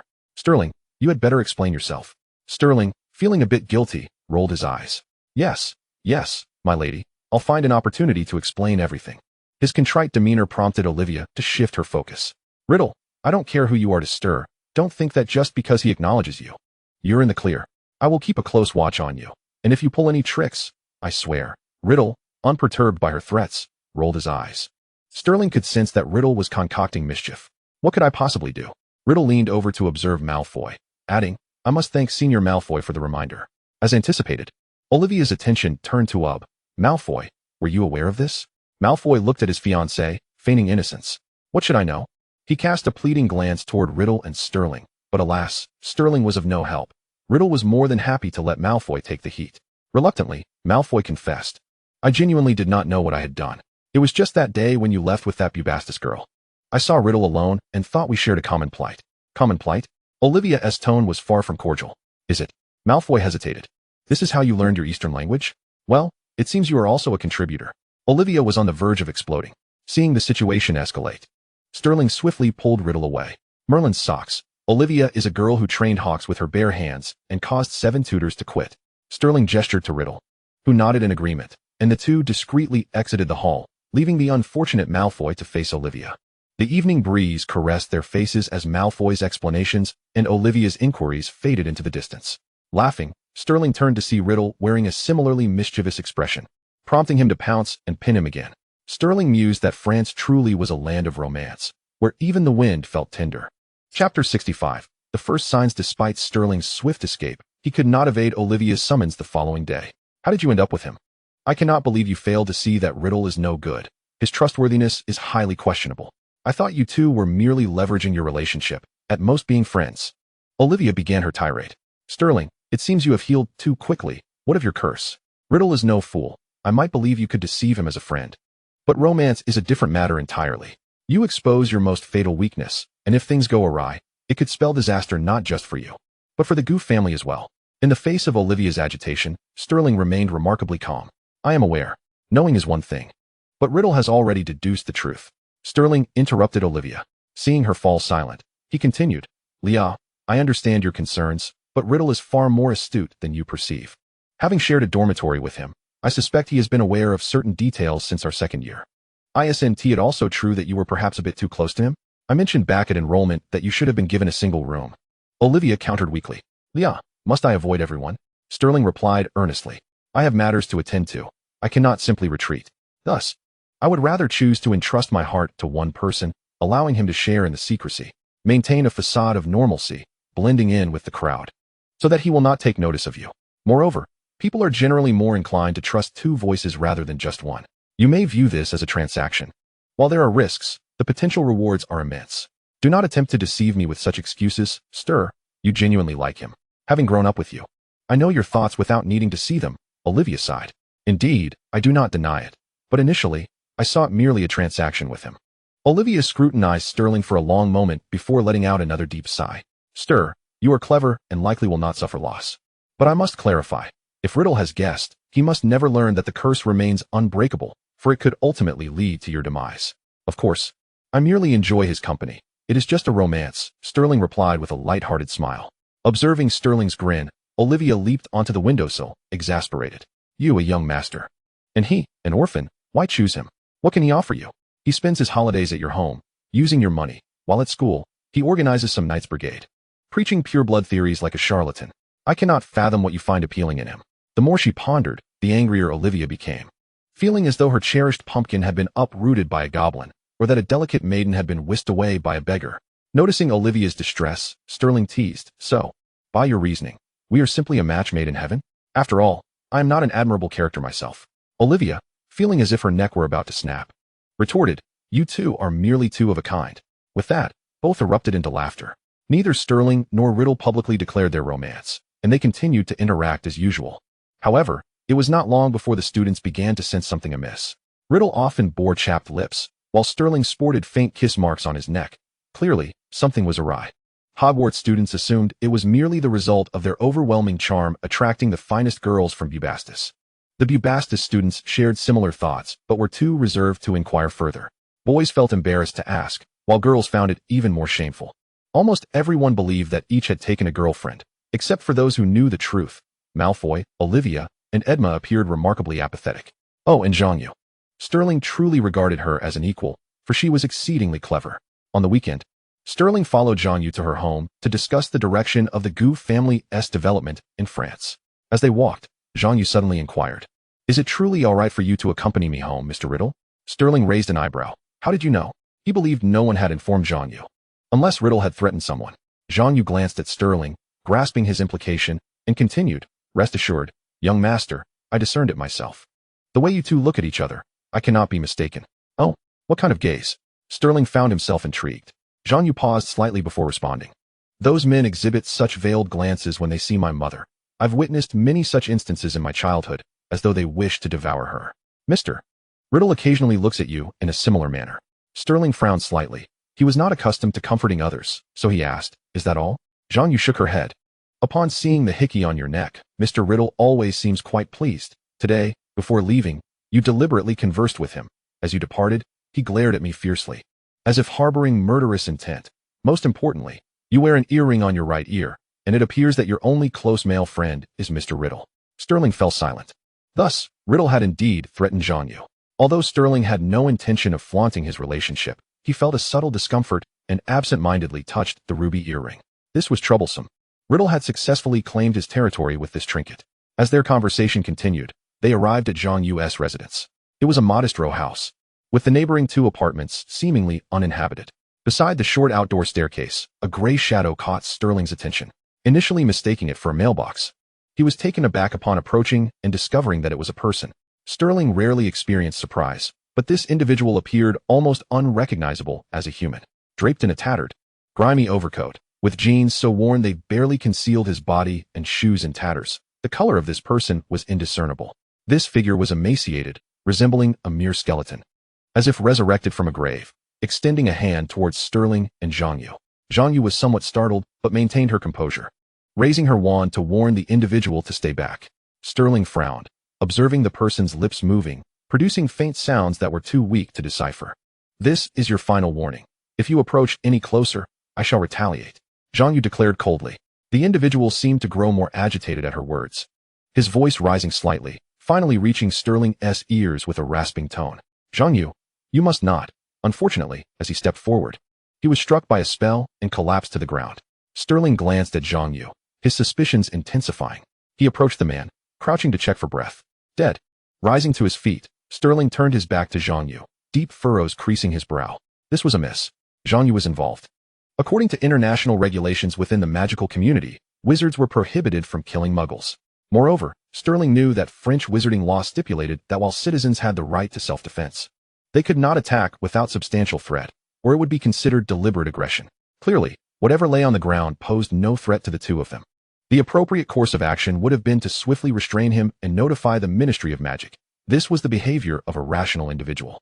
Yet Jiangyu exhibited an unusual level of anxiety and employed lethal magic. Why? What was that individual trying to convey? You must not. His desperate and resolute gaze flashed in Sterling's mind, and in an instant, Sterling realized. Must not die well. Why? What had caused this person to end up in such a state? Why did he harbor such hatred for Jiangyu? Had he not impulsively decided to accompany her home? Would Sterling have ever witnessed this scene? Jiangyu stepped forward, apologizing earnestly. I'm sorry, I was a bit anxious and acted too harshly. Sterling turned to face her. Observing her expression, noticing his silence, Jiangyu grew more anxious. I apologize, young master. I didn't expect him to die. I will notify the Ministry of Magic immediately. Sterling regarded her without speaking. Finally, he managed to smile. You go ahead. I will rest inside your home. Jiangyu appeared to breathe a sigh of relief, forcing a smile before hastily departing. As she disappeared from view, a cold smirk crept onto Sterling's face. Was she performing for him? Did she believe her act was convincing? If Sterling could discern Riddle's thoughts, Jiangyu's performance seemed particularly clumsy, setting aside her anxious demeanor that surfaced post-murder. The very act of killing itself raised questions. He said nothing, so how did Jiangyu know the man was dead? Wizarding homes had muggle-repelling charms. Thus the deceased must have been a wizard. With a wizard's death, the Ministry of Magic would investigate and document within 24 hours. Hence, what necessity was there to rush and inform the ministry? Was the murderer eager to confess? Merlin's wardrobe would be laughing, maintaining a stern expression. Sterling stepped over the corpse and opened Jiangyu's front door. The cozy decor, a well-stocked refrigerator, and walls adorned with cheerful photographs welcomed him. Upon entering the bedroom, the warmth continued, with a soft yellow diary resting on the desk. Everything appeared utterly normal. Suddenly, Sterling noticed the bed's overly neat arrangement. Upon touching it, he discovered a fine layer of dust. Something was amiss. His mind raced, and suddenly, his eyes widened. Jiangyu's row house seemingly had no neighbors. In a swift motion, he descended the stairs and kicked open the door to the adjacent apartment. The moment he beheld the interior, he was momentarily taken aback. Pure white walls, pristine white floors, and white curtains adorned the space. Almost everything was white. The living room was starkly empty, devoid of any furnishings or decorations. Not even a light fixture. Only a few burnt white candles lay on the floor. Continuing deeper into the house, the kitchen was equally barren, lacking any cabinets, with only a white marble island coated in thick dust. The storage room, dining area, and every other room mirrored this desolation, resembling an abode devoid of life. Reaching the last bedroom, he pushed open the white door to find merely a black iron bed and a black wooden table. Sterling's heart raced as he noticed the disheveled bedding on the bed. He swiftly approached the table, where aside from a few basic necessities, lay several sheets of paper. A bottle of ink, a quill, and a half-burnt white candle. Picking up the sheets, he found them inscribed with a series of incomprehensible letters, Aetniatap. Flipping to the next page revealed splotches of ink and terrifyingly chaotic lines, within which Sterling faintly discerned the letters, Oidoamuspium. Further on, the pages became increasingly frenzied and suffocating with scrawls, large ink stains obscuring whatever was depicted. Sterling set down the paper and exited the stifling room. After repairing the door, he returned to the initially warm and inviting apartment and took a seat, his mind heavy with contemplation. Judging by the state of the bedding, it was evident that Jiang Yu was lying. She did not reside in this cozy apartment, but rather in the maddening white cage next door. This apartment merely serving as a facade for others. Sterling concluded that Jiang Yu's exterior had long since rotted away. Although he was uncertain of the meaning behind those letters, it was clear that a normal person could not endure living in that monochrome house. Calmly, he reminded himself of the Gu family's influence in France. Jiang Yu still held actual control, making her a cornered animal. Moreover, if he dealt with Jiang Yu now, the matters behind her would be difficult to investigate and resolve. There was no rush. He needed to devise an intricate scheme for her. Sterling sat on the sofa until 2 hours later when the Aurors from the Ministry of Magic arrived, led by none other than his old acquaintance, Lloyd. Upon spotting Jiang Yu trailing behind Lloyd, Sterling smirked and extended his hand towards Lloyd, saying, "Sir, it's a pleasure to see you again. What brings you here?" Lloyd, recognizing Sterling, sighed and shook his hand. "Ah, I see you're here too. The previous minister has left, claiming France is short-staffed. So they've sent me to temporarily fill the vacancy. But enough of that. This young lady seems quite terrified, stammering and unable to articulate her thoughts. As for the situation on the floor, you seem composed, so why don't you explain?" Sterling forced a slightly bitter smile and replied, "It's no wonder she is frightened. This person was leaning against the stairs when we returned, and upon a minor disagreement, charged at me. In my fright, I dodged, and they fell to the ground and perished. Is that all?" Lloyd inquired skeptically. "All right then, everyone take out your wands. We need to perform a routine memory charm test." Sterling replied with a smile, "Of course," and calmly retrieved his wand. Jiang Yu, equally terrified, complied by producing her wand as well. Lloyd recited the incantation for the memory charm, and both wands emitted a faint glow. Everything was restored and cleaned. There were no issues. Lloyd muttered as he returned the wands to the two. Shortly thereafter, several Aurors lifted the body and vanished it from sight. Lloyd made his final notes and advised them, "If you recall any details, do let me know." With that, he too disappeared. The front of the house returned to tranquility, and Sterling smiled at Jiang Yu. A heavy-handed approach equates to a thorough cleansing, does it not? Upon hearing this, Jiang Yu dropped her pretense, crossed her arms, and displayed a sinister yet indifferent smile. "Thank you, sir. However, what exactly did you just restore?" The moon emerged from behind the clouds, casting shadows on their faces. Chapter 67, A Romance Exposed. Sterling did not anticipate that Jiang Yu would abandon her facade so readily, and he inquired, "Let us pose a different question. Who exactly is he?" Jiang Yu chuckled softly and replied, "Sir, why do you think I would disclose the truth to you?" Sterling raised an eyebrow, maintaining his composure. "Firstly, I have reviewed all the files and records. There are no issues. This individual should have no ties to the Gu family, and your objectives likely do not involve them. So, can you guess why I haven't been forthright with Lloyd?" Jiang Yu nodded. "Indeed, you are astute, recognizing that preserving my affairs is essential for resolution. Overlooking my crude attempts at probing. Had it not been for this incident, I would have chosen a more opportune moment to clarify matters with you." Subsequently, she gestured invitingly. "It's a long story. Shall we discuss it indoors?" Sterling smirked and stepped into the apartment first. Their conversation continued until dawn. Sterling declined Jiang Yu's invitation to share breakfast and returned to Beau's batons. As he walked along the path, he pondered over Jiang Yu's words from the previous night. Falling into deep thought, under the influence of the truth serum, it was evident that she had not been lying. Zhang Hua, the head of the Zhang family, had hidden himself remarkably well. He had always believed that his only adversary was the fourth grandfather, nearly falling prey to someone else, like a mantis stalking a cicada, while a yellow bird awaited behind. Though he had roughly outlined a collaborative direction with Jiang Yu, many details remained to be fleshed out. Sterling furrowed his brow in concern, lost in thought as he hurried towards his dormitory. Suddenly, he collided with a solid wall of flesh. Just as he was about to express his anger, he looked up to find it was Riddle. Riddle wore a gentle smile, yet his eyes were filled with fury and a mad intent to kill. "Staying out all night, are we? You never mentioned how well you and Miss you get along." Riddle's voice was chilling, and Sterling noticed the faint glimmer of bloodlust in his eyes. Sterling's forehead twitched. His earlier unease was now revealed to be a subconscious worry about this very situation. Why had he forgotten about it last night? Sterling regarded Riddle, patting him on the shoulder, apologetic yet soothing. Calm down. Something extraordinary happened yesterday, and I did not intend to break my promise. In an instant, Riddle seemed to recall something, and the veneer of gentleness began to crack. Books in his hands tumbled to the ground, but he paid them no mind. He stepped forward forcefully, shoving Sterling against the wall. Sterling's back collided painfully with the hard surface. Before Sterling could react, Riddle leaned in, demanding, "You still remember? Were you not the least bit concerned? Then tell me, what did I say when you left yesterday evening, and what did you promise me?" His gaze was dangerously intense, as if he would devour Sterling alive for merely misphrasing a word. Sterling frowned, observing the deepening crimson in Riddle's eyes. "Speak," Riddle bellowed. Sterling calmly raised his gaze, noticing Edmar still clutching a book a few paces behind Riddle, trembling in fear. The corridor was bustling with students heading to their classes, and gradually, people began to stop and murmur, drawn to the escalating tension. Riddle's demeanor was alarmingly unhinged. He was deeply concerned about maintaining his image as a gentle and courteous individual. Under normal circumstances, he would never choose to lose control in such a public setting.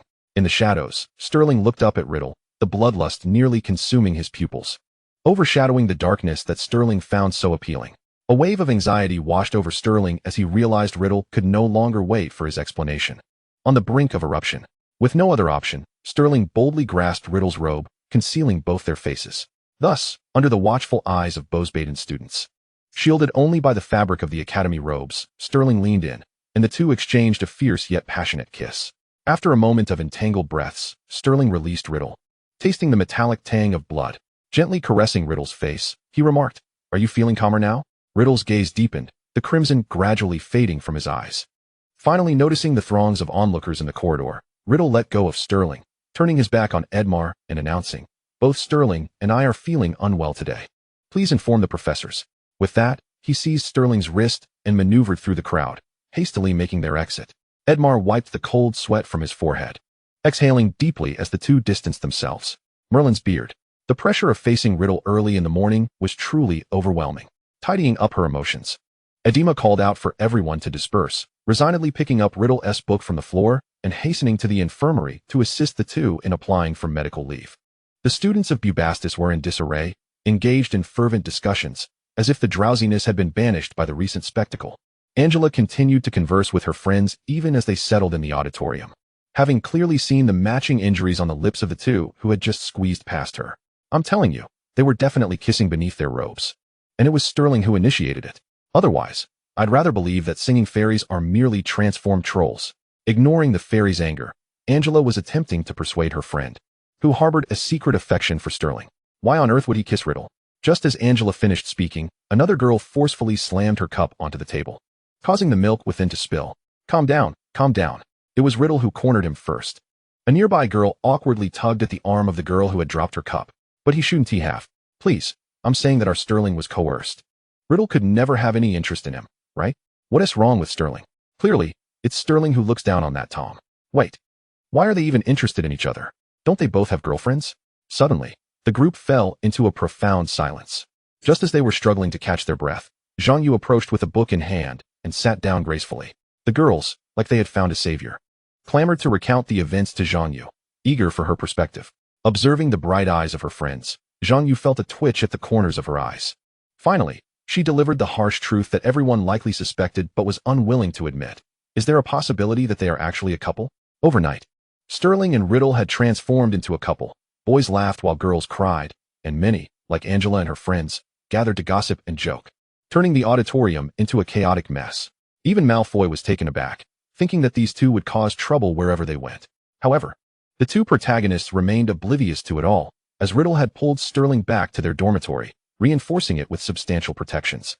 Chapter 68, Conflict. Riddle stood silently, his dark eyes fixed intently on Sterling, awaiting an explanation. After a moment of contemplation, Sterling replied, "Someone died in front of Zhang Yu's house yesterday. It's quite suspicious, and it's urgent. I spent the entire night discussing it with her. So, Riddle, you still haven't clarified what's so important that it made you disregard our promise to return together last night." Riddle uncrossed his arms, slowly approaching Sterling's chair, and gently ran his fingers through Sterling's hair. His gaze was both affectionate and perilous. "Sterling, I'm not petty, but you've never said you liked me. You vanished without a word in second year, ignoring my letters. Now, even with a promise, you failed to uphold it. I can't help but question if you're toying with my feelings. You remember what happened in second year, don't you? Of course, I remember. I've always been the one accommodating. Riddle's frustration boiled over. Is it only when I wear shackles that you'll allow me peace? I told you. This matter is of utmost importance. It concerns the survival of the Goo family. Sterling looked at Riddle incredulously. And what did you say? You want to impose what on me? Riddle, I merely agreed to date you. Clarify your position. Sterling's ire began to surface. An invisible tension filled the air as their eyes locked in a fierce confrontation. In a sudden move, Riddle lowered his head and bit fiercely into the left side of Sterling's neck. Sterling reciprocated by turning his head and biting into Riddle's left side. Both exerted all their strength, as if intent on severing the other's neck. Blood trickled down, staining their robes. It was as if they had lost their minds, awakening the primal instincts within. Finally, after the frenzy had left them bloodied and battered, they released each other. With blood smeared across his face, Riddle licked his fangs. Resembling an escapee from Azkaban, Sterling wiped his face with a handkerchief. You nearly hit an artery, Riddle. Can you at least explain why you seemed incapable of controlling yourself? Riddle, equally wiping his face, paused momentarily, his expression impassive, unwilling to provide an explanation. Sterling scoffed. And here we are again. You condemn me. But have you ever genuinely explained anything to me? I'm left to decipher everything on my own. With that, Sterling abruptly pulled Riddle closer, lifting his robe. The pale, robust physique of the young man revealed a dark magical mark on his side, surrounded by swelling and seeping blood. Zhang Yu is my subordinate. His father is scheming to usurp the Gu family and is planning how to kill me. I Haven T slept a wink, strategizing. Sterling spoke rapidly, regarding Riddle with a cold smirk, his fingers digging into Riddle's side. Now it's your turn to explain. What is this? Sterling continued. Riddle, unusually volatile today, made Sterling suspect that this was the reason behind his current state. He had not noticed it 2 days ago when they had shared a bed. Riddle winced as Sterling pressed on the wound, yet his smile remained radiant. Chapter 6, page 867 of The Secrets of Ancient Curses. Riddle recited a sequence of numbers. Sterling's eyes widened slightly. The knowledge he had absorbed formed vivid images in his mind. Gazing at the smiling Riddle, he felt a pang in his stomach. That book was located in the restricted section of Bubastis, on the 26th shelf, on the 3rd tier, far right. He had just read it a week prior. The chapter was titled The Curse of Continuous Influence and Harm. Page 867 detailed a very basic curse magic circle for sustained harm. Due to its commonplace nature, Sterling had paid it little attention, even forgetting what the magic circle looked like. However, he recalled that although the curse had a short duration and minimal power, it not only eroded one's health, but also one's sanity. So, you inscribed it on yourself to experience the effects firsthand? Sterling's voice sounded hollow. Riddle pressed his lips together. To understand what continuous influence and harm truly means is quite beneficial for my studies. Sterling found himself at a loss for words. Riddle was investigating his curse, and driven by curiosity, it was likely he would soon discover that his curse was a formidable blood-related death curse. This was perilous. If Sterling were a snake, the curse would be its Achilles heel. At this moment, Riddle revealed a vulnerability. The situation was not yet beyond saving, and Sterling should have been able to eliminate the threat. Yet, Sterling found himself unable to act, feeling liquid welling in his eyes. A wave of bitterness surged within him. It had been ages since he had felt such a sense of grievance. How absurd. Sterling lunged forward, tasting the blood lingering on Riddle's lips. They kissed passionately, collapsing onto the bed together. Chaos, breaths, contact. In the end, both bore varying degrees of kiss marks on their bodies. Sterling gazed at Riddle's disheveled attire, revealing scars inflicted by dark magic, and frowned. It is evident that one has grown accustomed to using oneself as a subject for experimentation. Hence the audacity to carve upon one's own skin. After regaining his breath, Sterling remarked, "Do not let me behold any more. It is truly an eyesore." "Very well, my lord," Riddle whispered softly, gently biting the ruby earring. The conflict erupted and then dissipated. Secrets remained secrets, burdensome to entrust even between two hearts.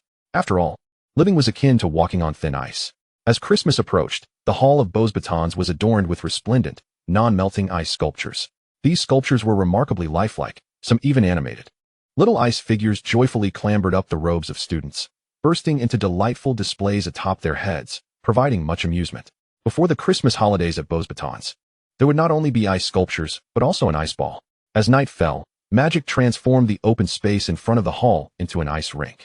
Students donned ice skates and danced gracefully to the music. The event was particularly grand due to the visit from Hogwarts, with the headmaster permitting formal attire and inviting a renowned orchestra. Upon announcing this news, the crowd erupted in cheers, and Olivia beamed with delight. Malfoy, it's strange to see you so fond of ice skating and dancing, remarked Olivia, shaking her head with a smile. No, not at all. It's Sterling. What of him? He has never learned to skate since childhood. Chapter 69, Ice Skating. The romance between Sterling and Riddle was well known at Beaux Batons. Hence no one dared to invite them. Naturally, there was no need for an invitation. Riddle was acutely aware that he and Sterling would attend the ball together. However, he was taken aback when, on the eve of the ball, Sterling declared he had no intention of attending. Sterling, everyone will be there. It's such an important occasion. Don't tell me you're still planning to study, Riddle said coolly. If you're not going, do you expect me to go with someone else? You ought to consider seeking out Edmar or Jean-Yu. Sterling remained expressionless, unperturbed. Riddle was nearly driven to laughter by the absurdity of it all. Before he could unleash his venomous retort, Jean-Yu unexpectedly passed by and murmured something softly. After Jean-Yu departed, Riddle's mood swiftly brightened. Sterling, it's just that you don't know how. Just as Riddle's words were on the tip of his tongue, Sterling shoved a piece of toasted bread into his mouth. With a glare, Sterling brandished a fork at Riddle, threatening, not a word. Dare to utter even a syllable, and I shall ensure you can never speak again. Seeing Sterling's ruffled demeanor brought Riddle great joy. He playfully licked the breadcrumbs from the corner of his lips and leaned close to Sterling's ear, whispering, But I wish to dance with you. What shall I do? Sterling's face remained stiff, yet he managed a slight smile. There's nothing to be done. However, I can help you find Jean-Yu. But guess why Jean-Yu deliberately took a detour past me? It was to inform me of this very matter. Riddle loosely wrapped his arms around Sterling, smiling gently. Let Jean-Yu be. He has someone he likes as well. Sterling could barely maintain even the most basic of fake smiles. Whoever you find, do not expect me to step onto the ice. Riddle's smile broadened, his eyes twinkling with mischief as he adopted a pitiful expression, speaking in the most innocent tone. My boyfriend is abandoning me at the most romantic and grand ball, coldly instructing me to seek someone else. Yet how could I possibly go looking for another? In the end, everyone else will have a partner while I stand alone in the dance floor, the subject of others' whispers and stares. After the ball, people will only say how pitiable Riddle is, that his boyfriend does not care for him at all, that he is merely the unfortunate soul pouring forth his affections in vain. Riddle was well aware that Sterling himself did not harbor much affection for him. Riddle resembled a disgruntled spouse. Eventually, Sterling could no longer tolerate it and covered Riddle's mouth with his hand, gazing into those green eyes. Riddle detected a hint of embarrassment and indignation within. Amused, Riddle's eyes sparkled as he suppressed his wicked thoughts, gently grasping the hand that covered his mouth. Riddle leaned forward and kissed Sterling's forehead. Do not worry, he reassured, grasping Sterling's hand again. Tonight, I shall take you for special training. Sterling frowned slightly. Ice skating was a peculiar endeavor. Sterling had never been able to master it throughout his life. It was akin to his struggles with Quidditch. His sense of balance was inherently poor. He had even sought professional training, and while his technique was commendable, he could only skate for a brief period before losing his balance and falling. How much better could Riddle teach him? Just as Sterling was about to refuse, Olivia suddenly erupted, interrupting him. I say, you two, enough is enough. This is the hall, not your dormitory. We are still having dinner, remember? With that, Sterling found himself at a loss for words. Adhering to the principle that one's own discomfort should not cause embarrassment to others, he took a deep breath and donned an appropriate smile. However, Riddle paid no heed to Olivia's complaint, provocatively reaching for Sterling's wrist once more. The result was predictable. Sterling rewarded Riddle with a bruise on his forearm. In the tranquil night, Riddle and Sterling arrived at the ice rink before the hall, escorted by the moonlight. The rink was vast and orderly, glistening like a piece of translucent jade under the moon's glow. Riddle conjured ice skates for the two of them and stepped onto the ice first. It's all right. Come up, he beckoned to Sterling. With a snort of amusement, Sterling took Riddle's hand and stepped onto the ice. Today, he would show Riddle what true talent looked like. Releasing Riddle's hand, Sterling glided forward effortlessly, soaring across the ice like a bird taking flight, beginning to perform aerial maneuvers. Riddle was momentarily stunned. The figure illuminated by moonlight was somewhat enchanting, causing him to forget his earlier admonishment of Sterling. He can skate after all. Riddle frowned, a flicker of ire surfacing within him. Yet, before he could fully cultivate his emotions, Sterling suddenly stumbled like a kite with a severed string, teetering and falling face first onto the ice. In an instant, Riddle's heart raced, and he apparat to Sterling's side, catching him. As Sterling fell into Riddle's embrace, the remnants of his earlier panic dissipated, and he couldn't help but smile. Smile, Riddle said coolly, lifting Sterling back to his feet. Had I known, I would have taken my time coming over and cast you a couple of healing spells. Sterling ignored the sarcasm, raising an eyebrow in triumph. mimicking Riddle's elongated tone. How about that? Have you never seen anything like it, Professor Riddle? Although Sterling had intended to jab at Riddle, he was taken aback when Riddle smirked and nodded in agreement with his words. Indeed, Sterling, your skating is simply impeccable. I believe we can retire for the night now. Sterling chuckled. Is that so? If I were to fall in public tomorrow, don't you dare change your mind. Not a chance, rest assured. I shall never release your hand, Riddle replied confidently. The moon climbed higher into the treetops. The hall before them was aglow with light, and the music began to play in anticipation. The students entered the hall in succession, and Olivia made her grand entrance clad in a strikingly exuberant red strapless gown. Her visage adorned with luminous, sophisticated makeup. Her fiery red hair cascaded elegantly, complemented by sparkling diamond jewelry adorning her neck and wrists, instantly distinguishing her as the most radiant presence amidst the crowd. Following closely were Sterling and Riddle. Sterling donned a black formal robe interwoven with silver threads, embellished with jade and gemstones at the chest, and the hem intricately embroidered with golden bamboo motifs, exuding an ethereal elegance. His cascading white hair contrasted vividly against the dark fabric, capturing attention effortlessly. Riddle, on the other hand, wore a white robe adorned with intricate silver patterns, layered over a shirt featuring an elaborate collar, rendering him devoid of bulk, showcasing only grace and opulence. A cinched waist accentuated Riddle's tapered silhouette, enhancing his extraordinary aura as if imbued with a touch of enchantment. As the two descended the staircase, they garnered the kind of admiring gazes typically reserved for enchantresses. Chapter 70. Zhang Yu's Affection. The entrance was still in full swing when Sterling sipped champagne, catching sight of Zhang Yu making her way down the steps. In contrast to her usual understated appearance, today she sported an elegant and sophisticated hairstyle, adorned with a blue rose. The deep blue, fitted V-neck gown accentuated her statuesque figure, revealing an arm embellished with a blue rose tattoo, while a sapphire graced her long neck. However, it appeared she was alone, without a dance partner. Alas, Sterling's time for contemplation was brief, as the melodious strains of a G major piano piece soon filled the air, swiftly accompanied by clarinet and cello, with violin and trombone following suit. People grasped their partners' hands and glided onto the ice. With a slight pout, Sterling took Riddle's hand, and together they joined the dance floor. After a swift turn, Sterling rested his hand on Riddle's shoulder, while Riddle encircled Sterling's waist. Finding a fitting rhythm, the two exchanged a knowing glance, intertwining their fingers before releasing each other. They both raised a leg in a graceful pose, gliding across the ice in unison. With the momentum, Sterling smirked and executed a flawless aerial spin, completing 2.5 rotations. However, as he landed, he sensed a moment of imbalance. Yet, what was there to fear? Riddle, without waiting for Sterling to falter, reached out and firmly caught him. With powerful arms encircling his waist, Riddle glided across the ice, effortlessly lifting Sterling into a free spin. They danced like two butterflies, one black and one white, frolicking upon the icy surface, their powerful embrace and light-hearted movements creating a harmonious interplay of excitement and exuberance. Eventually, they even danced without needing to exchange glances. Sterling reveled in the dance, completely trusting Riddle to keep him from falling. Riddle danced with abandon, assured that Sterling would not stray from his embrace.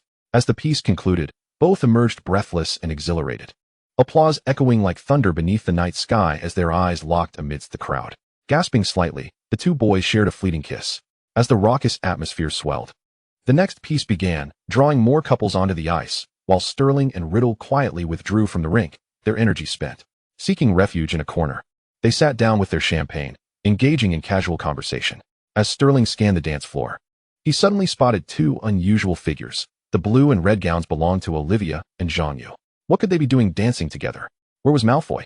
Swiftly, Sterling searched the venue until he finally located Malfoy in another corner, conversing with a boy from Beau's Batons.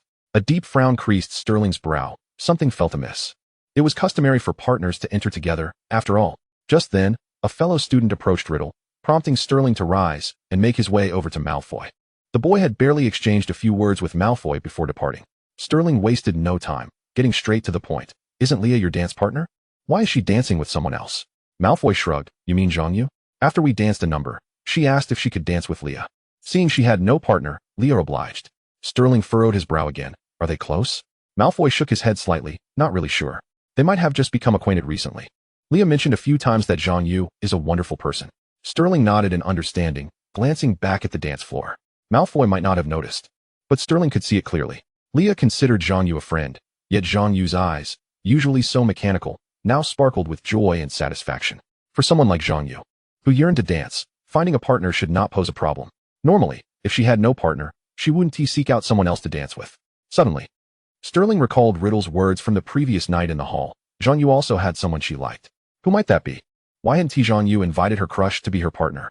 A shocking and somewhat difficult to accept realization began to take shape in Sterling's mind.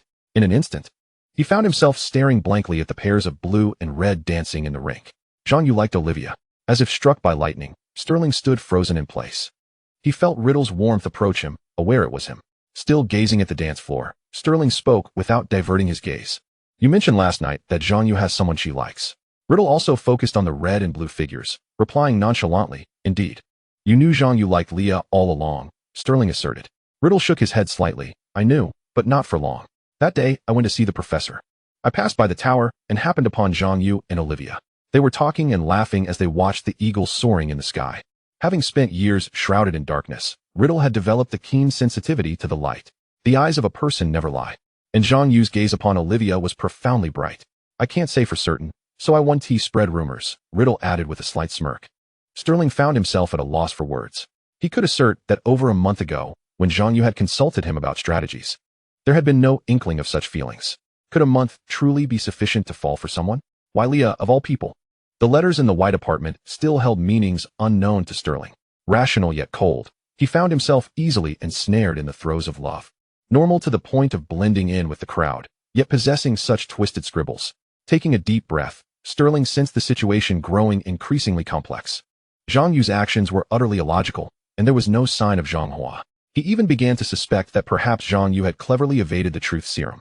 Spinning a web of lies based on distorted truths, Zhang Yu was a complete enigma. Her affection for Leah posed a precarious dilemma, one that could potentially embroil Leah in danger. Yet the plans across the sea had already commenced, leaving no room for retreat. As the music reached its crescendo, Olivia bid farewell to Zhang Yu, hastening towards Sterling and Riddle. She was still somewhat breathless, her face adorned with a bright smile. What are you all doing standing here? Looking dazed? Yet, that smile pierced Sterling's eyes, and he managed to force a semblance of a smile, though his heart was laden with bitterness. The affairs of the Gu family still required Zhang Yu's involvement. For the sake of the family, he was compelled to conceal the truth from his most trusted childhood friend. Ultimately, he responded with a perfunctory acknowledgement, saying nothing further. Watching Olivia laugh as she linked arms with Malfoy, Sterling felt as if someone were relentlessly hammering nails into his heart. He lowered his head, pulling Riddle closer, burying his face in Riddle's embrace. Concealing the tears he could no longer hold back within Riddle's white shirt, Sterling whispered in a voice only they could hear, Tommy. I detest myself. Chapter 71, The Seizure Begins. Riddle hugged Sterling back, gently stroking the back of his head in a soothing manner. Not telling her may not be a bad thing. Just protect her, that's all that matters. Sterling shook his head in silence. No, His hesitation rendered him voiceless. Pulling Sterling from his embrace, Riddle pressed a kiss to the corner of his reddened eyes and chuckled. Isn't Malfoy still around? If you don't trust him, allow me to assist you. Are you so altruistic? Sterling raised an eyebrow. I'm no philanthropist, There must be a reward. Riddle replied unabashedly. Sterling was not surprised. What do you want? You tell me, Riddle elongated his tone. Why did you leave England when the Gu family needed you the most? What exactly are you plotting? So this was the crux of the matter. I thought you were seeking something else. Sterling smiled. Of course, to eliminate my great-uncle. That night, a man rushed into the brightly lit mansion. Upon entering, he knelt before an elderly gentleman, bowing his head to say, Master Yuren, everything is in place. Gu Yuren tapped his cane anxiously, still harboring concerns, and turned to his son, Gu Yufei. You have indeed investigated thoroughly. The remaining Chen family has shown no activity? Certainly, Gu Yufei replied confidently. I have observed for over a month. The other families of the Chun, Wang, and Lin clans exhibit no defenses, while the Zhang family has always been indifferent to worldly matters. The Gu family is quite weak. Gu Yuren, however, continued to tap his cane with unease. As winter descended, an unexpected piece of news reached Gu Yuren. The news stated that the head of the Gu family, Gu Yushu, had passed away, and those currently active were mere substitutes. Gu Yuren did not immediately believe it, yet doubts lingered, prompting him to send someone disguised as an assassin to attack Gu Yushu. As it turned out, just as the information indicated, it was not Gu Yushu. He employed the same method to assault several others posing as Gu Yushu, and Gu Yuren now firmly concluded that his third brother was indeed deceased. The Gu family now had only Sterling left, rendering them insignificant. Coincidentally, Sterling had traveled to France at this time. Gu Yuren perceived this as a fortuitous opportunity. If he could swiftly take control of the Chun family and the other families supporting Sterling, the Gu family seizure would be effortless. However, Gu Yuren was cautious. Having lost his legs to Sterling, he naturally did not trust that Sterling had no means of defense. Thus, he dispatched Gu Yufei to observe any abnormalities within the Gu family. Yet, none were found. With the departure of the elder Gu, it seemed that many formidable wizards had left the Gu family, leaving it appearing strong on the outside, yet feeble within. This observation continued until the end of December. During Christmas, "Father, cease your hesitation. Today is a holiday. Everyone will lower their guard. Sterling is maturing rapidly. We cannot afford to wait any longer. Do not let such a splendid opportunity slip away," Gu Yufei urged. In the end, after much contemplation, Gu Yuren's resolve solidified. "At midnight, we shall act." The people at Gu Yuren's estate swiftly mobilized. No one noticed a figure darting through the shadows of the estate, releasing a beam of white light into the sky. Seated at his desk in his dormitory, Sterling had just shared his plan with Riddle when a flash of white light shot through the window, landing in Sterling's hand. It was a note. Unfolding it, he found a succinct message: "Midnight action." Disposing of the paper in the trash, Sterling smiled at Riddle. "Let us go. I'll find Zhang and you seek out Leah. The show is about to begin." In the center of the living room stood a Christmas tree adorned with presents and colorful ornaments, while the Chin couple was dividing cake, celebrating the holiday. However, before the cake could reach their mouths, the front door was kicked open. A group of masked figures clad in black robes stormed in, swiftly binding the couple and taking them hostage. "Who are you? What do you want?" Mrs. Chin inquired. Yet, no one responded. The group escorted the couple to a house adjacent to the Gu estate. This house was fortified with layers of protective and binding spells. And the Chun couple unexpectedly discovered that the Wang and Lin families, along with their 4 old friends, were also present. Roughly shoved to the ground, the front door slammed shut behind them, and the Chun couple crawled to join the other 4. "What is happening?" Mrs. Chin asked. "It's Gu Yuren." The head of the Lin family gritted his teeth. He is still scheming to seize power. "The priority now is that Sterling and the elder Yushu are both absent from England," the head of the Wang family added. "We're also imprisoned. What should we do?" Mrs. Lin inquired. "There's nothing we can do." The head of the Chin family shook his head. "The situation unfolded too suddenly. We can only wait and see." Everyone sighed in unison, but soon Mrs. Wang suddenly recalled something. There have been times when both the young master and the elder were away. Why does Gu Yuren dare to act this time? As her words fell, the room plunged into a deep silence. With a resounding crash, the ground trembled, interrupting their thoughts. Rising to peer out the window, Mrs. Chin's eyes widened in disbelief. The Gu estate was engulfed in flames. Amidst the fire, magic flared as the Gu family's servants clashed with Gu Yushu's household in a duel. Yet, ultimately, the Gu family's servants were outmatched, retreating in defeat. Mrs. Chin watched, horrified, as Gu Yuren's men planted their banner at the front gate. Within the estate, the tower symbolizing the Gu family crumbled under the relentless flames. Tears shimmered in Mrs. Chin's eyes, and suddenly, the front door burst open, and another person was thrown inside. He was bloodied, his face charred from the fire, barely clinging to life. Mrs. Lin wiped his face with a handkerchief, and upon recognizing him, she gasped, her voice trembling. "It's Butler Yi." Mrs. Chin's tears finally cascaded down her cheeks as she dashed toward the door, only to be repelled by magic. The weight of helplessness and despair rendered the air suffocating. The head of the Chin family gazed out at the flames, resignedly stating, "We can only place our hopes in Sterling." In the darkness, a group of individuals rushed swiftly through a dense forest. Venturing deeper into the thicket, they encountered no fewer than 100 wizards, each emanating a palpable surge of magical energy. A tall figure clad in green robes stood at the forefront, evidently the leader of this assembly. The group hastily approached their leader, reporting, "Everything is proceeding according to plan. Our people have successfully feigned defeat or staged their deaths, and most have withdrawn." "Excellent," the leader responded. "As per the plan, upon receiving the signal, act immediately." Moonlight streamed through the gaps in the trees, illuminating the leader's face, revealing none other than Herbert, the potions master who had departed from the Gu family. Chapter 72, The Death of Gu Yuren. Sterling conveyed a message to Zhang Yu, arriving early at the agreed-upon meeting place in the tower. However, after waiting for what felt like an eternity, he still had not seen Zhang Yu. Sterling's brow furrowed deeply. His greatest fears had come to fruition. How could Zhang Yu have reneged on their agreement? What ulterior motive could she possibly harbor? Glancing at his pocket watch, he noted that the appointed hour had arrived. Despite the tumultuous fire raging within his heart, Sterling found himself powerless, left only to hope that Riddle would uphold his promise. With a flicker of magic, Sterling vanished from the tower. Most of the inhabitants of the Gu Yuren manor had departed for the Gu residence, leaving only a scant few behind. One wizard stood at the entrance of the main house, stifling yawns with his hand, his eyes heavy with weariness. Yet, in the next instant, a glint of cold steel flashed by. He felt no pain before witnessing his own neck erupting in a fountain of crimson. The agony struck him belatedly as he collapsed to the ground, clutching his throat and convulsing, blood gushing forth and staining the earth beneath him.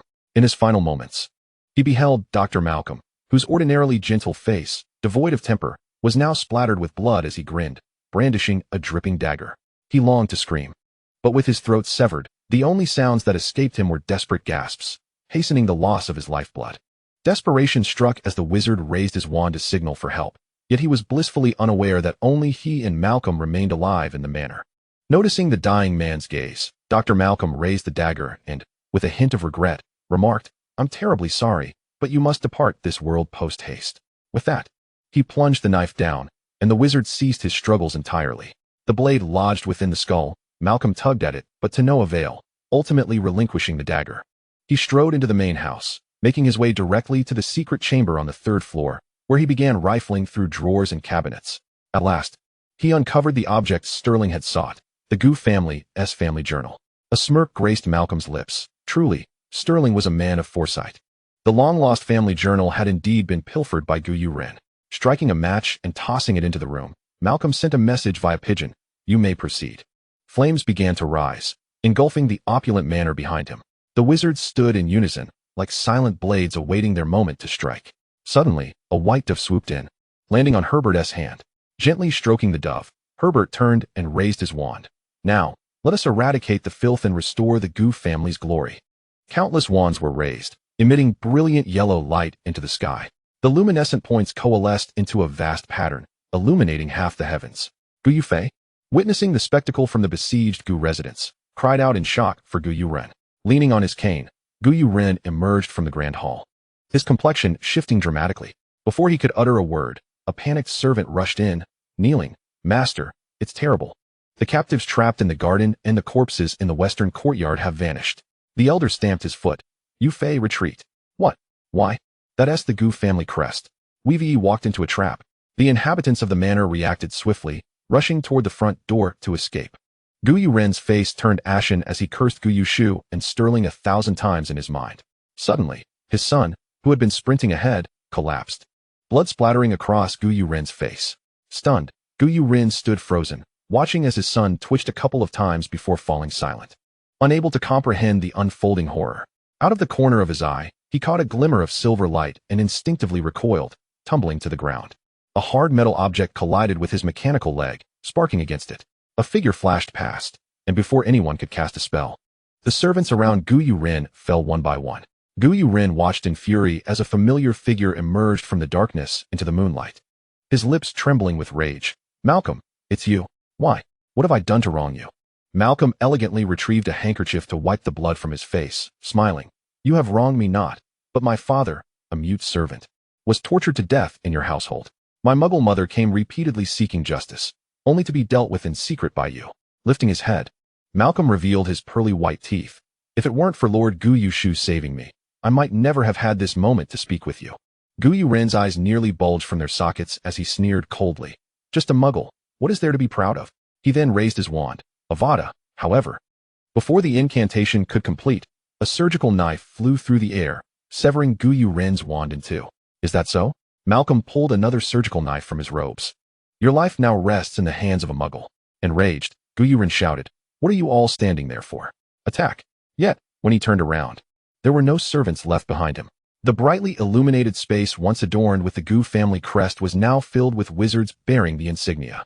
Herbert stood at the forefront, smiling amiably. "Good evening, Lord Gu Ren." Despair washed over Gu Ren, yet he erupted into manic laughter. "Ha!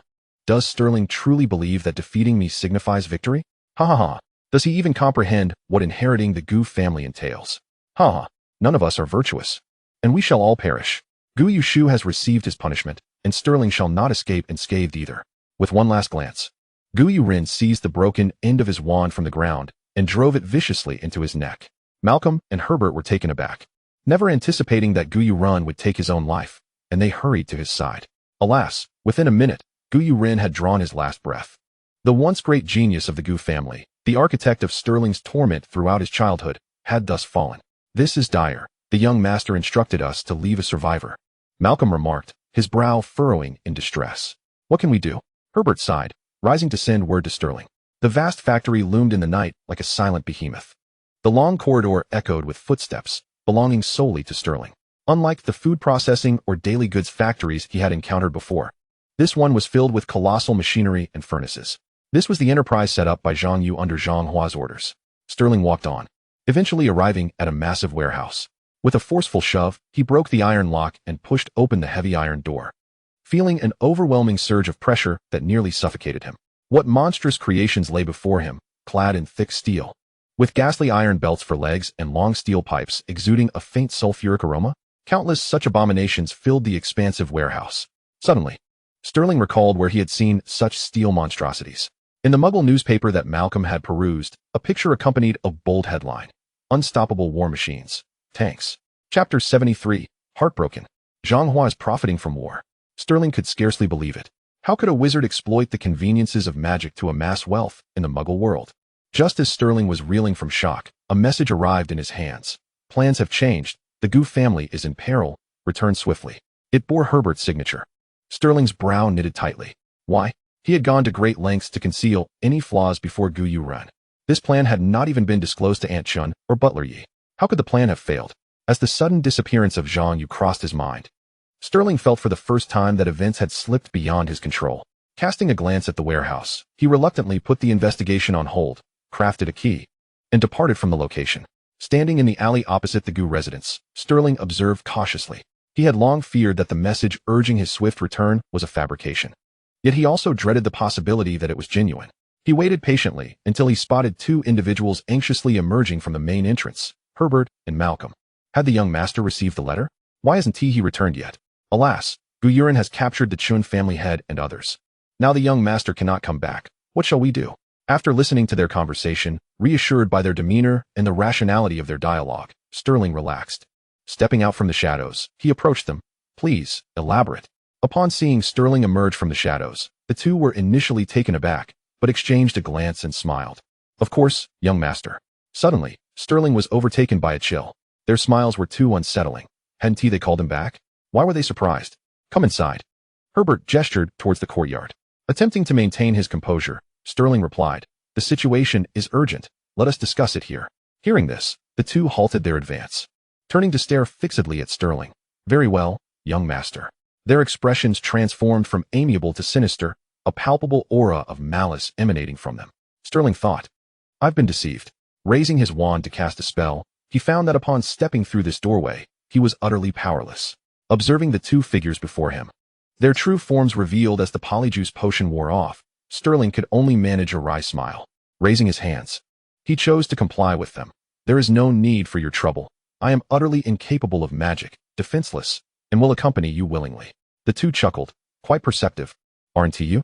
However, one, still wary, bound Sterling with a quick spell before leading him into the Gu residence. Under whose command do you serve? Sterling inquired with a compliant smile. Just walk quietly and don't try to pry, one of them admonished. What is the point in telling him? He will meet the Lord soon anyway, the other dismissed. Listen well, it is Zhang Hua, the head of the Zhang family. Sterling suppressed the menace in his gaze. Feigning shock and fear, how could it be him? The head of the Zhang family has always been loyal to me. Loyal to you? Huh, that is laughable. The elder of the Gu family has long passed. How could he entrust a bastard to you? Mocked the indifferent servant. Enough, you've said quite enough. The one who scolded Sterling interjected sternly. After a brief exchange of barbs, they fell silent, revealing no further useful information. Biting his lip, Sterling swiftly organized his thoughts. Contemplating his strategy, it appeared his plan was not in jeopardy. Gu Yuren must surely be dead. It seemed the moment had come when Herbert and the others had let their guard down, only to be ensnared by Zhang Hua. Yet, how could Zhang Hua have known the specifics of his plan? Out of suspicion, he had not confided in Zhang Yu, only discussing strategies to deal with Zhang Hua. For the sake of the plan, he had told no one, neither Chen Lin, the Wang family, nor Butler Yi. Following the two into the side hall of the main chamber, Sterling was unsurprised to find Herbert, Malcolm, and Aunt Chun imprisoned there. The sight of Aunt Chun inevitably reminded him of Olivia. Was Olivia safe? Was Riddle protecting her at this very moment? Wait, Riddle? Like a bolt of lightning, a revelation struck him.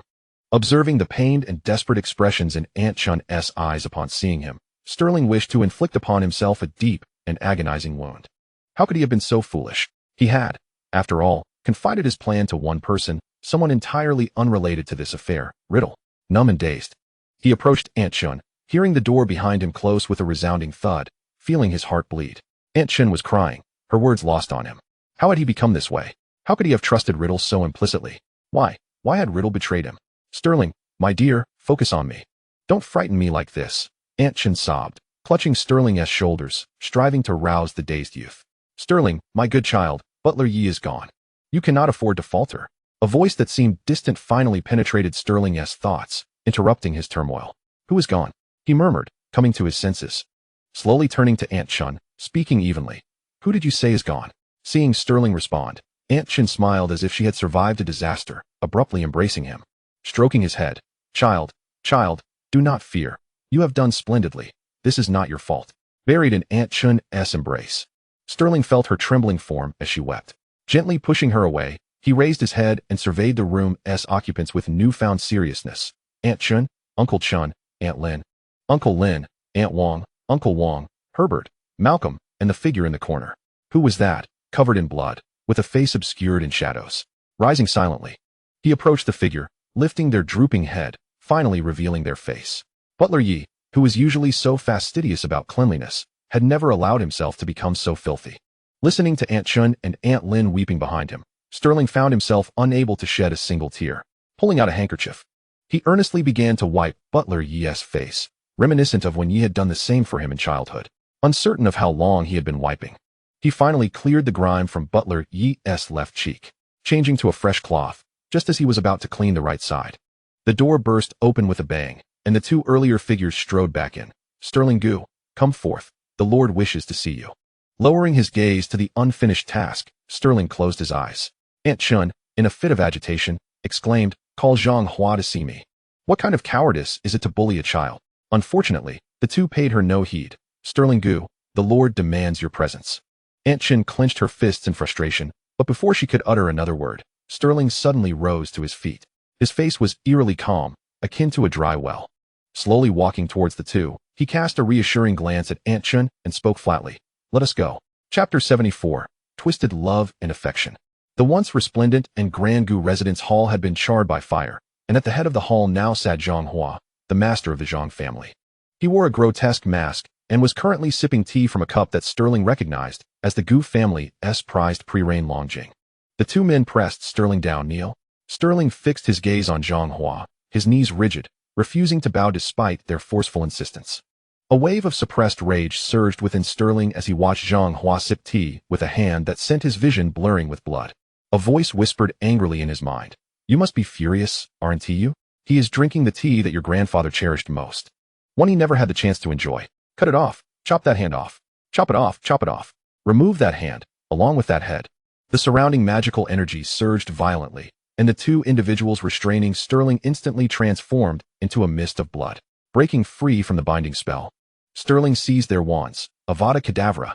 A deadly green light shot forth from the tip of the wand, hurtling towards Zhang Hua. Unfortunately, Zhang Hua discarded his mask, which detonated in midair, thwarting the killing curse. Sterling was not surprised. He spat out the blood from his throat and regarded the unmasked Zhang Hua with a cold smile. It seems that what Zhang Yu told me was indeed the truth. Time appeared to freeze on Zhang Hua's face. Although he should have been in his 40s, he bore a youthful visage akin to Sterling's. Zhang Hua chuckled softly. That child, Zhang Yu, I never truly expected her to take my task seriously. Now that her utility has diminished, it is time for her to accompany her mother. Sterling raised an eyebrow and sauntered over to a chair, sitting down. You killed Zhang Yu? Zhang Hua shook his head. Not yet. I am still waiting for her to complete one final task for me. Sterling laughed. She has been plotting with me to kill you, and you still trust her to work for you? Zhang Hua also laughed. Naive. To think she could escape my control by utilizing you? Her heart has long been cursed by me. Should I become displeased, I can take her life at any moment. With a leg crossed, Zhang Hua smirked. Has she not informed you that I established a Muggle military factory in France? Even using the Muggle war as a facade to seek out wizards for sacrifice? Sterling furrowed his brow slightly and nodded.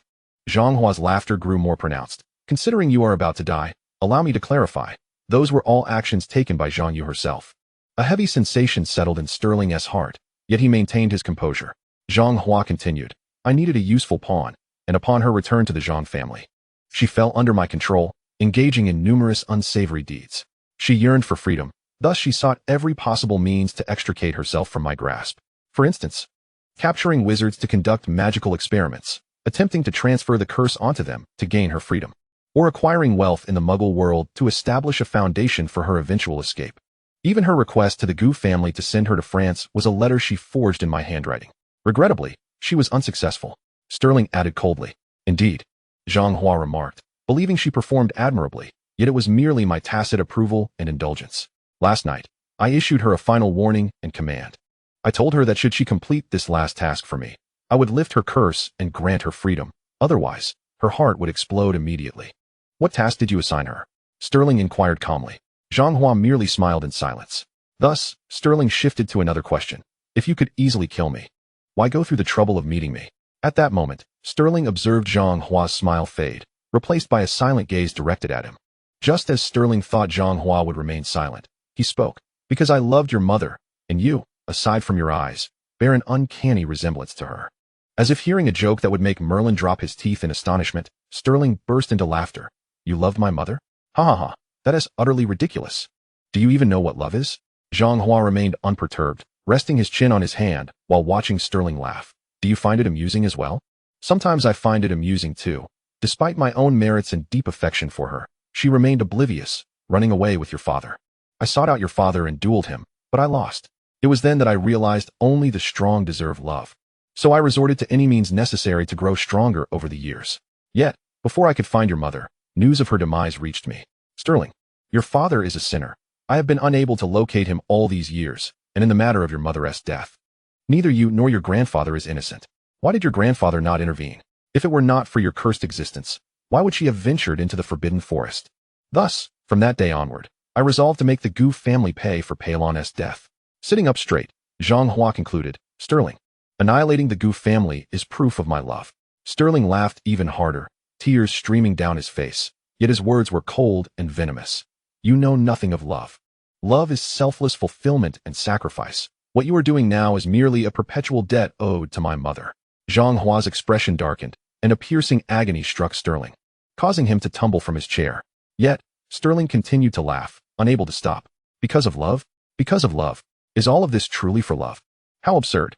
Footsteps echoed from outside, and Sterling looked up to see Zhang Yu entering, dragging the kidnapped Olivia along. The excruciating pain coursing through Sterling made his heart feel as though it would explode. He was on the verge of madness. Zhang Yu had feelings for Leah, yet she too had bound Leah to deliver her to Zhang Hua for her own freedom. His mother loved Fuli, unconditionally trusting him. He loved Riddle, unconditionally believing in him. In the end, they all succumbed to so-called love. Despite his mother's cautionary tale, he had still heeded his grandfather's misguided teachings, believing in the existence of genuine love in this world. In that frenzied emotional state, Sterling's mind remained remarkably calm. He recalled Riddle's words during the World Cup, passion and trust are illusory. Indeed, individuals like them possess no pure emotions. It is merely a matter of mutual need, suspicion, and exploitation. He had been too naive. Thus, reality delivered a harsh lesson. He had exerted great effort, yet failed to protect anyone. Olivia, upon seeing Sterling sprawled on the ground, thrashed violently, but bound by a silencing spell, could only whimper. Mother Chun was dragged into the main hall and forced to kneel on the ground. Zhang Hua observed Zhang Yu silently standing beside Olivia and raised an eyebrow.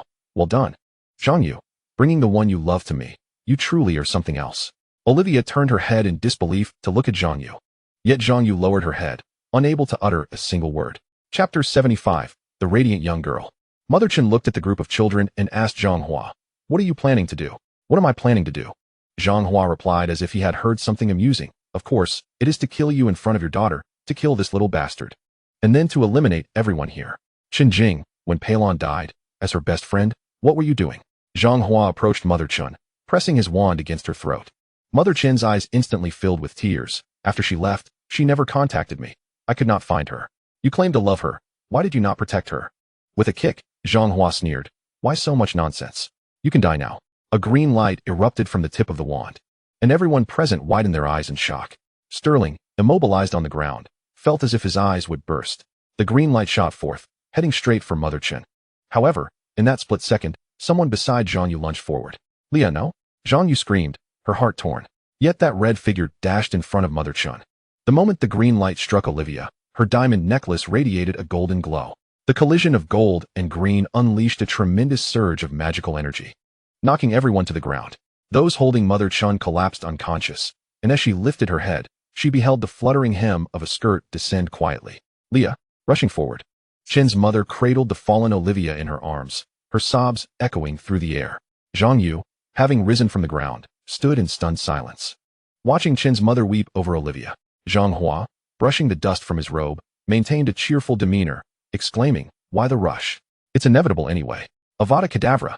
Before Zhang Hua could finish his sentence, a deadly curse hurtled toward him. Fortunately, he reacted swiftly, evading the curse as it struck the ground. Turning back, he was astonished to see Sterling rising once more. "Come on, weren't you eager to kill me? Let's see you try." Sterling brandished his wand, laughing maniacally. Avada Kedavra. Another curse erupted from the tip of Sterling's wand, but Zhang Hua again deftly dodged it. "Well, eliminating you first wouldn't be such a bad idea," Zhang Hua retorted, raising his own wand. A kaleidoscope of colors erupted in the hall as their spells clashed. Zhang Hua had clearly underestimated Sterling's prowess. Both combatants fought fiercely, seemingly oblivious to everything else. Blood flowed from Sterling's arm, while Zhang Hua bled from his head. Such an intense duel had nearly reduced the already scarred Gu residents to ruins. Amidst their frenzied assaults, neither paid heed to the chaos surrounding them. Zhang Yu gazed blankly at Leah in Chen's mother's embrace, the flickering lights of magic in her peripheral vision reminiscent of the fireflies they had watched together that day. "Zhang Yu, look!" Leah exclaimed, releasing her hand that had covered Zhang Yu's eyes. Zhang Yu felt resigned. She had more pressing matters to attend to, yet here she was, accompanying this young lady to this desolate place at midnight.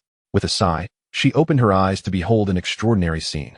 Beneath the clear night sky, shimmering lights floated in the air as if stars had descended to dance around her. Sitting on the soft grass, a cool evening breeze caressed her face, while fireflies joyfully performed their dance, creating a dreamlike tableau. The brightest and largest firefly, captivated by Olivia's red hair, veered from the swarm and landed atop Leah's head. Zhang Yu smiled at the girl with the crimson locks. She was so radiant, so enchanting. The night wind lifted her skirt, the moonlight cascading upon her, making her seem vibrantly alive, as if the universe favored her. "I think the fireflies like me, you. When can I be like them?" Leah's envy surged within Zhang Yu, causing her heart to race as she clutched her chest. "You should smile more. Your cold demeanor makes it hard for others to approach," Olivia said, releasing the fireflies and sitting beside Zhang Yu. "You know, Vivian and the others didn't mean to hurt you. They just wanted to befriend you but lacked the means to express it," Olivia gently advised. "Everyone has their own pain, Zhang Yu. While I may not know what troubles you, you must learn to forgive yourself. One of life's most crucial lessons is to learn to love. And the first step to loving is learning to love oneself. When have I not loved myself?" Zhang Yu questioned, puzzled. "You can't hide it from me. I saw you in the washroom, carving words into your arm. Your script was messy, but I recognized it as Latin, meaning to endure, and I hate myself," Olivia replied, her brow furrowing in seriousness. "You need to love yourself, Zhang Yu. No matter the pain, you don't have to endure it alone. You can share it with those who care for you." Zhang Yu stared fixedly at Olivia, her expression blank, a surge of murderous intent rising within her. "What if I've harmed many? What if I harbor some sinister plot? What if no one loves me?" Olivia's eyes widened in surprise, but then, contrary to Zhang Yu's expectations, she laughed. "That only proves you are a kind person, you. True villains do not feel remorse after causing harm to others." Olivia continued, "If you feel unloved, you can tell me, and I will love you." Zhang Yu gazed at Olivia, disbelief flooding her heart, even extinguishing any lingering malice. In a panic, she lowered her head and closed her eyes, hiding her tears. "If you don't believe me, I have a way." Zhang Yu heard Olivia's vibrant voice as her wrist was gently grasped. The spirited girl pulled her into a wild run across the grass. They passed the hall and classrooms, ascending to the highest tower of the castle. "Shoo, don't shout. This is our secret," Olivia said with a sly smile, revealing a large cage from a corner. Zhang Yu's eyes widened in astonishment as she beheld a gigantic bald eagle within the cage. Olivia donned protective gear and opened the cage, allowing the eagle to leap onto her arm. The majestic bird affectionately nuzzled Olivia's cheek with its long, sharp beak before spreading its vast wings and soaring into the sky. As Zhang Yu watched the eagle glide freely through the air, she found herself unable to resist moving closer to the edge of the tower. Reaching out toward the night sky, she gazed at the eagle, her heart brimming with longing. That was the freedom she had always yearned for. The old falconer had said that taming an eagle and becoming its friend meant that wherever it flew, you had been there too. All your worries and secrets could be shared with it. and it would be your most loyal companion. Olivia smiled and whistled, prompting the eagle to swoop back gracefully to the tower. Perched on the windowsill, the eagle curiously pecked at Zhang Yu's hair. So from now on, share whatever troubles you have with it. It will be your eagle, Olivia said. Zhang Yu turned to look at the girl caressing the eagle, her heart racing. Having walked alone in this world for so long, used and struggling, she had thought herself beyond salvation. Ironically, in this moment, she felt a love she had never known, an emotion she believed would never be hers, so sudden, so reckless, yet so genuine. How could she be like this? How could she make it impossible for Zhang Yu not to fall for her? How could she use her own life to punish herself for a moment of selfishness and cruelty? As Zhang Yu gazed at the girl in Chen's mother's embrace, the tears she had hidden that day finally flowed freely. Chapter 76, A Meeting in the Mist. Sterling, being still young, lacked the magical prowess of Zhang Hua. Despite pouring every ounce of effort into the battle, he ultimately found himself at a disadvantage. Wounds multiplied on his body, yet Sterling was determined not to relent. Mist, envelop me, Sterling shouted, and instantly, the room was shrouded in fog, obscuring all visibility. Retreating to a corner to catch his breath, Sterling contemplated his strategy. Zhang Hua was formidable. If the fight continued, he would surely lose. If he perished, the others, stripped of their magic, would also perish. The Gu family could select another leader in his absence, but for the others, there could be no more deaths. Perhaps he could take Zhang Hua down with him. In a mere 3 seconds, Sterling resolved his fate. Amidst the mist, he breathed softly, counting his heartbeat, awaiting the fog to dissipate. However, before he could regain his composure, he heard footsteps approaching. Who was it? Zhang Hua. Sterling stood alert, raising his wand. The footsteps drew closer, tension mounting within Sterling as he unleashed a curse, heart-piercing. Yet, instead of the anticipated cries of pain, only heavy breaths filled the air. Suddenly, a shadowy figure burst forth from the mist, enveloping him in a tight embrace. The force was so intense it felt as though it might fracture Sterling's ribs. As the familiar scent of violet wafted through the air and the warmth of the body enveloped him, Sterling realized it was Riddle. Feeling the sticky warmth of blood in his palm, Riddle understood that it was Sterling's own. A tumult of emotions, self-reproach, anguish, anxiety, fury, madness, seethed within Riddle, rendering him tormented. You asked me to protect Olivia, yet you couldn't even safeguard yourself. Riddle spat vehemently. With a cold laugh, Sterling pushed Riddle away. What are you pretending for? Riddle. You know everything. Having been shoved aside, Riddle gazed at his feline companion, now displaying claws that glinted with icy detachment. The pent-up emotions erupted in a torrent. What am I supposed to know? That I lost contact with you after failing to find Olivia? Or that searching for someone all night is utterly exhausting? Riddle's fury transformed into frigid words. Sterling, is this your damned plan? I knew it during the World Cup. You're nothing but a reckless gambler. How could I possibly trust you? I should have cuffed you to my side to prevent any mishap. Still persisting with his damning rhetoric. All of Riddle's sadness and rage found an outlet, and Sterling's eyes brimmed with tears. For reasons unknown, he felt an overwhelming urge to weep. How could Zhang Hua know about my grandfather's passing? How could he know I was going to confront Gu Yuren? I told no one. Riddle, you were the only one I confided in. I trusted you so deeply.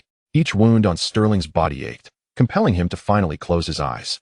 A solitary tear slipped from the corner of his eye, cascading down like a torrential downpour upon Riddle, extinguishing all his ire. His feline companion was in distress, in pain. In that moment, Riddle's mind went blank.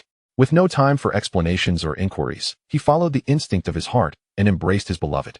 He brushed away the solitary tear, pressing his salt-tinged lips against Sterling's parched ones, a fierce kiss. As their lips met, Riddle tasted blood, yet he released Sterling reluctantly, gripping his chin and pressing their foreheads together, refusing to let Sterling pull away. This is far too troublesome, Sterling. If I wished, I could simply confine you or end your life myself, Riddle explained, gazing into those dim emerald eyes. It was a rare moment of vulnerability for him. How laughable, he thought. How many times had he been misunderstood? How many times had he been suspected? Yet he had never offered explanations to anyone. Would explanations compel belief? What purpose would they serve? Yet, confronted by Sterling's skepticism, he could no longer suppress the impulse to clarify. Those green eyes, in a single night, had transformed irreversibly. Instinct told him that if he did not elucidate now, he would surely regret it. Gazing into the beloved ebony pupils, he saw hurt, anxiety, and fury. But Sterling couldn't help but question himself. Was this genuine emotion? Could Riddle be merely feigning it to deceive him? All arrows pointed toward Riddle. Yet he would not concede. Was there truly someone else involved? Could he trust Riddle once more? It was exhausting. All of this, what deserved belief and what did not. It was utterly draining. Sterling closed his eyes. In truth, A schemer relishes schemes and detests them in equal measure. Riddle remained so warm, and Sterling could not resist desiring to embrace him. Forgive me, grandfather. Forgive me, Butler Yi. Forgive me, Leah. Regardless of whether he deceives me, I still care for him. In any case, I've lost. I am destined for demise. What does it matter? As the fog lingered, Sterling managed a faint smile, reaching out to embrace his lover, burying his head in Riddle's neck. The sudden embrace caused Riddle's heart to race. There were no rebuttals, no questions. His feline companion smiled. Why was he smiling? Riddle sensed something amiss, even forgetting to return the embrace. Why was he smiling? His emotionally barren heart and mind struggled to comprehend. Yet his muscles and body were unwaveringly honest. Riddle fiercely held Sterling close, resting his chin atop his head, issuing a warning. No matter what, from this moment on, you are not permitted to stray even a step from my side. Sterling leaned against Riddle's chest, remaining silent. As the mist began to dissipate, Zhang Hua wiped the blood from his brow, observing the two entwined in their embrace, laughing maniacally. Another fool courting death. May you both perish together. A flash of green light surged toward them, and Riddle silently cast a spell, erecting an earthen wall to shield against the incantation. Releasing Sterling, fearful he might flee, Riddle swiftly petrified him while he was unprepared. Gazing into Sterling's shocked and furious eyes, Riddle chuckled softly, drawing out his wand and glancing at his pocket watch. Riddle elegantly turned. Mr. Zhang Hua, shall we switch places for this duel? Zhang Hua scoffed. What difference does it make to exchange for a mere child? If you had stayed out of it, you wouldn't be facing death. Riddle, uninterested in further banter, raised his wand and uttered the killing curse. A flurry of magic once again filled the hall. Zhang Hua, the formidable head of the Zhang family, proved his strength. Nevertheless, Riddle remained unhurried. Malfoy had already sought assistance, and he merely needed to buy time. Zhang Hua relentlessly unleashed spells, striking Riddle's defenses. Riddle continuously reinforced his barriers while also keeping an eye on whether Sterling had broken free from his petrification. Suddenly, Riddle noticed Zhang Yu, previously seated on the floor, standing up. The blue eyes fixed on Zhang Hua radiated with hatred, sparking an idea in Riddle's mind. Intentionally, he weakened his defenses. Sure enough, Zhang Hua, believing Riddle was faltering, relaxed his vigilance. In the next moment, a silent green light flashed behind him, embedding itself within his body. Realizing his life force waning, Zhang Hua turned in disbelief, encountering Zhang Yu, wand raised. Zhang Hua fell lifeless. As he extracted his pocket watch, Riddle mused that the timing was impeccable. A cacophony of hurried footsteps echoed as a throng of individuals surged into the hall. Among them were ministry personnel, Sterling's two childhood friends and their associates, members of the Malfoy family, and members of the Blood Alliance Knights. Chapter 77. At 8 years old. Uncle Yi. Uncle Yi. What is it, young master? Today is grandfather's birthday. I wish to surprise him. What should I give him? My young master, you put me in a bind. I can't think of anything good at the moment. The small platinum head hung low in distress, his tiny lips forming a pronounced pout. Sterling, look what delicious treat I found on the street today. Alan and Andy excitedly rushed over, brandishing a packaged box surrounding Sterling. What is this? Sterling inquired. Alan and Andy exchanged glances and grinned, unveiling the box. Inside lay a palm-sized white cake. Our neighbor, Mrs. Kai's British daughter-in-law, shared a slice for her birthday. Upon seeing the white cake, Sterling smacked his forehead. Right. It's grandfather's birthday. I can bake a cake for him myself. It's Grandfather Goo's birthday. What kind of cake will you make, Sterling? We want to help. The two friends chattered excitedly. Of course. Uncle Yi. Please send someone to the Chun family to see if Leah would like to join us. Sterling beamed with delight. A group of children, full of energy and laughter, darted towards the kitchen. Uncle Yi, trailing behind, called out helplessly, slow down. Be careful not to fall. The transition from summer to autumn was evident. The leaves on the trees were turning a shade of yellow, and the garden was ablaze with blooming chrysanthemums. Along the way to the kitchen, the children were captivated by the vibrant flowers and the fluttering autumn butterflies, momentarily halting their progress. Why not pick some flowers to adorn the cake? Suggested Alan. Will that even taste good? Andy retorted bluntly. It's for decoration. You know what that means, you fool. Alan teased. But some cake decorations are made of chocolate. Andy countered, defending his stance. All right. Time is running out. Let us not waste time picking a couple more, concluded Sterling, standing between the two to prevent an argument. The children bent down and gathered a handful of flowers each. The older ones were oblivious, unaware that there were already plenty of blooms. Isn't this a bit too few? Alan pondered. It seems sufficient, doesn't it? Andy replied. Who knows? What if it's not enough? Let us pick some more. Sterling decided. The children exchanged glances, and soon they were fervently plucking more flowers. Eventually, after stripping a large patch of the flower bed, they felt satisfied, clutching a massive bouquet as they dashed away. 2 hours later, the gardener arrived, intending to trim the branches of the trees. He was taken aback upon discovering that a significant portion of the chrysanthemums he had planted the previous afternoon had been ravaged.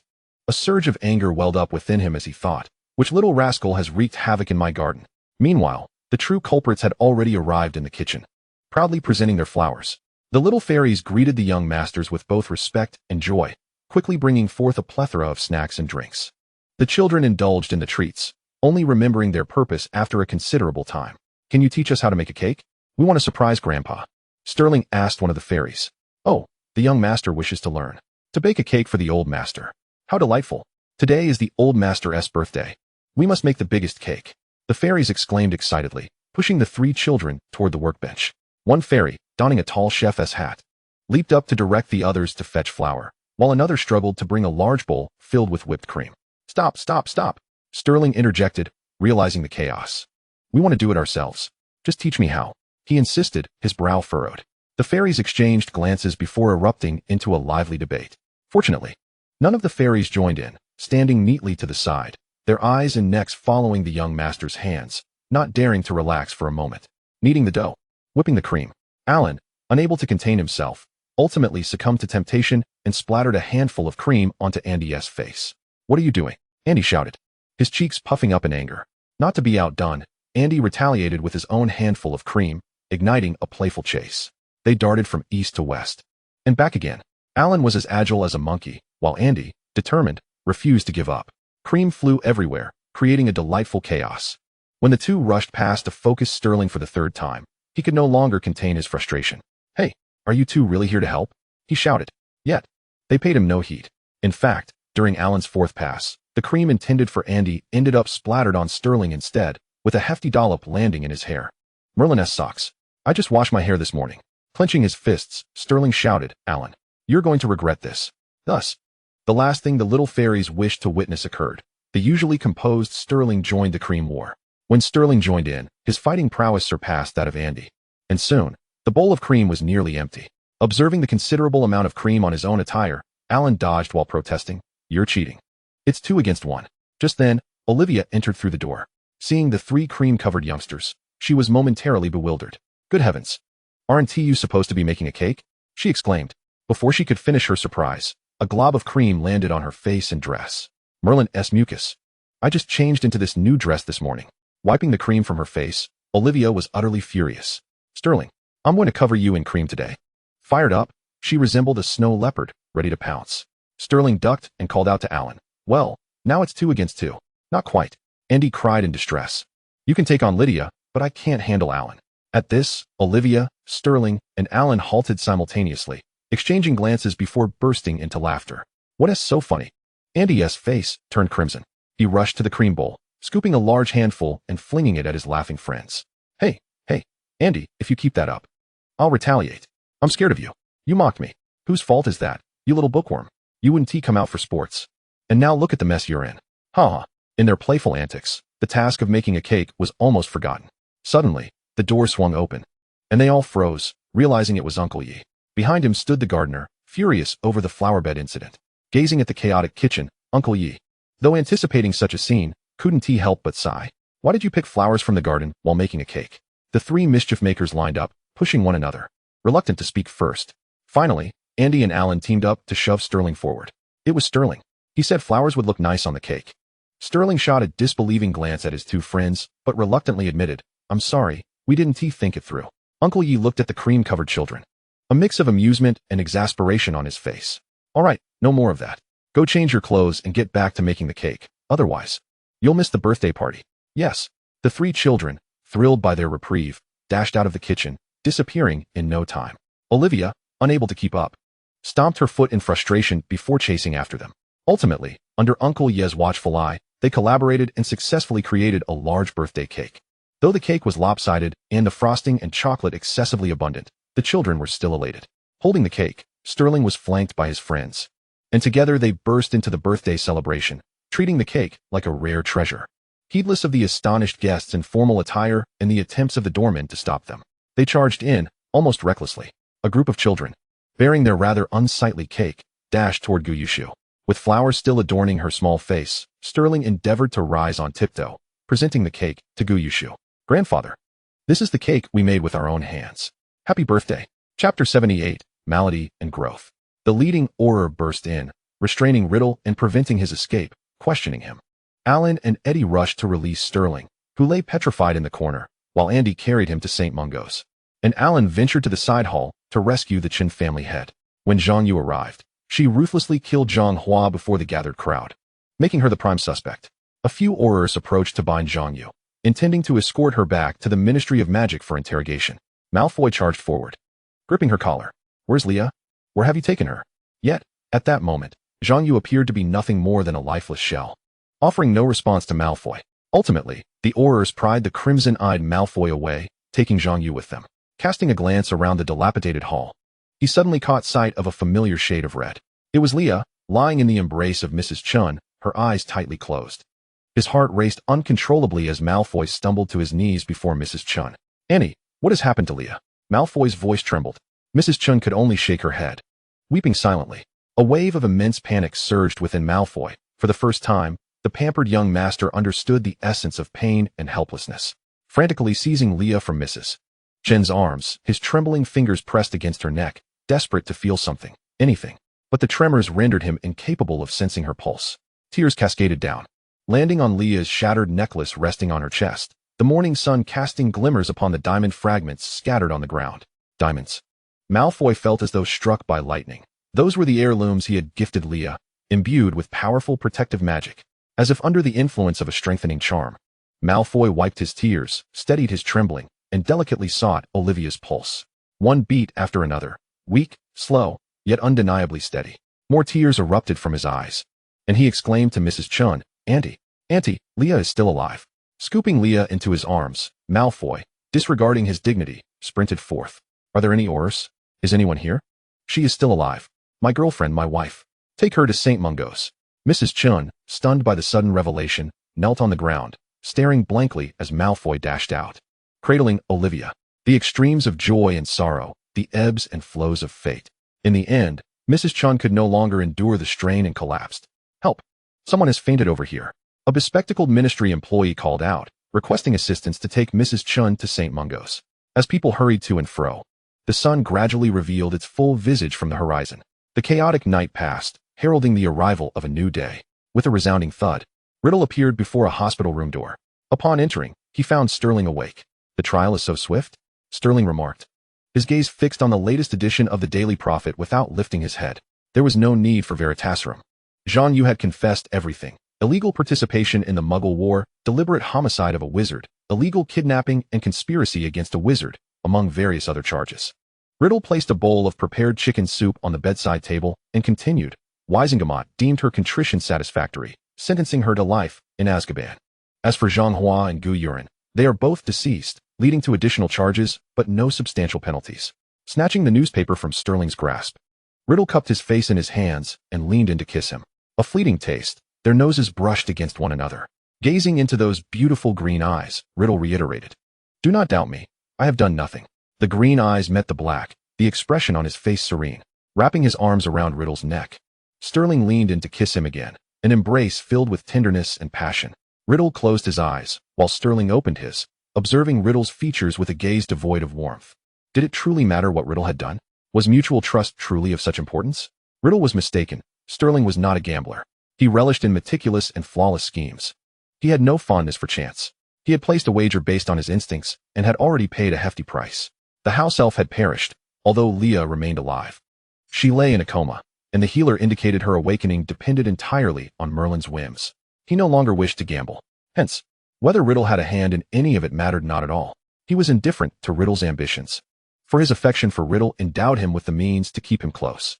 The threat from his family had been nearly resolved. He merely needed to lift the curse and release Riddle. Sterling bestowed a calm and sweet smile upon Riddle, declaring, I believe in you. So, my little snake, what kind of cage do you prefer? Due to unforeseen circumstances, Sterling, Riddle, Malfoy, and Olivia were unable to complete their exchange program at Beauxbatons and returned to England prematurely. Zhang Yu was apprehended by the British Ministry of Magic, causing an uproar within the French Ministry of Magic at Beauxbatons.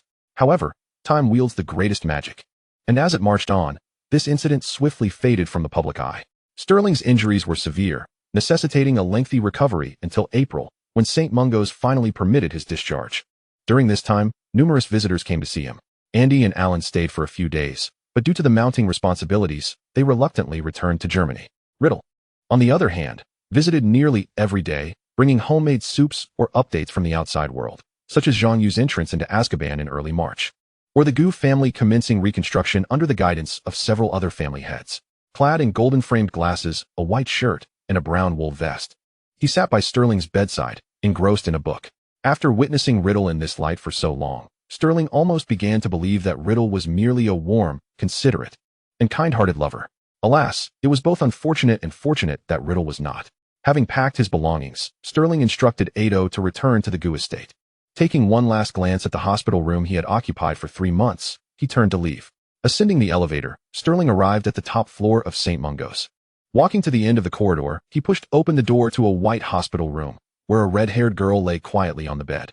Beside the bed sat Abraxas Malfoy, his eyes shadowed, and his countenance weary. "Has the doctor been here?" Sterling inquired as he approached Malfoy. "He has," Malfoy replied. "What did he say?" "He said the prospects are dim, as it is a killing curse." Sterling turned to look at Malfoy. His face bore a resolute and bitter expression. Calm and composed, with a curved spine yet an upright demeanor, his eyes deep and tranquil. That arrogant and conceited young master had truly matured into a genuine man.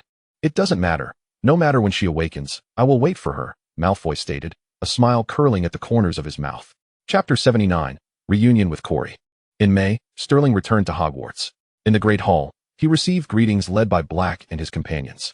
The school song was sung once more, and the ghosts floated from the tables as before. However, seated at the Slytherin table, amidst the atmosphere, Sterling sensed something amiss. The table had clearly split into 2 distinct factions. A small group quietly huddled in the corner, while the majority radiated an air of confidence, subtly led by Riddle. Sterling raised an eyebrow, taken aback by the swiftness of Riddle's maneuvering. It appeared that during his absence over the past few months, Riddle had effectively consolidated Slytherin under his influence. In the days that followed, Sterling was astonished to observe that not only Slytherin, but even the other 3 houses had begun to rally around Riddle. From a moral standpoint, this was deeply unsettling. Riddle had also taken to frequent nocturnal excursions, though Sterling could only speculate what he sought within the castle's confines. Yet, Sterling found himself too preoccupied to dwell on such matters. Though he had not committed murder, he had been embroiled in far too much bloodshed. His hair had already begun to transition from white to a dull gray-black, and he understood that time was not on his side. June swiftly approached, marking the end of his 4th year.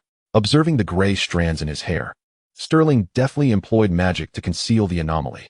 Just as he prepared to send a letter to the Gu family and return home, he unexpectedly received a missive. It was a letter from Azkaban, requesting a meeting with Zhang Yu. Sterling lowered his gaze. Despite Zhang Yu's indirect role in Olivia's demise, there were indeed questions he needed to pose to her. Thus, Sterling accepted the invitation.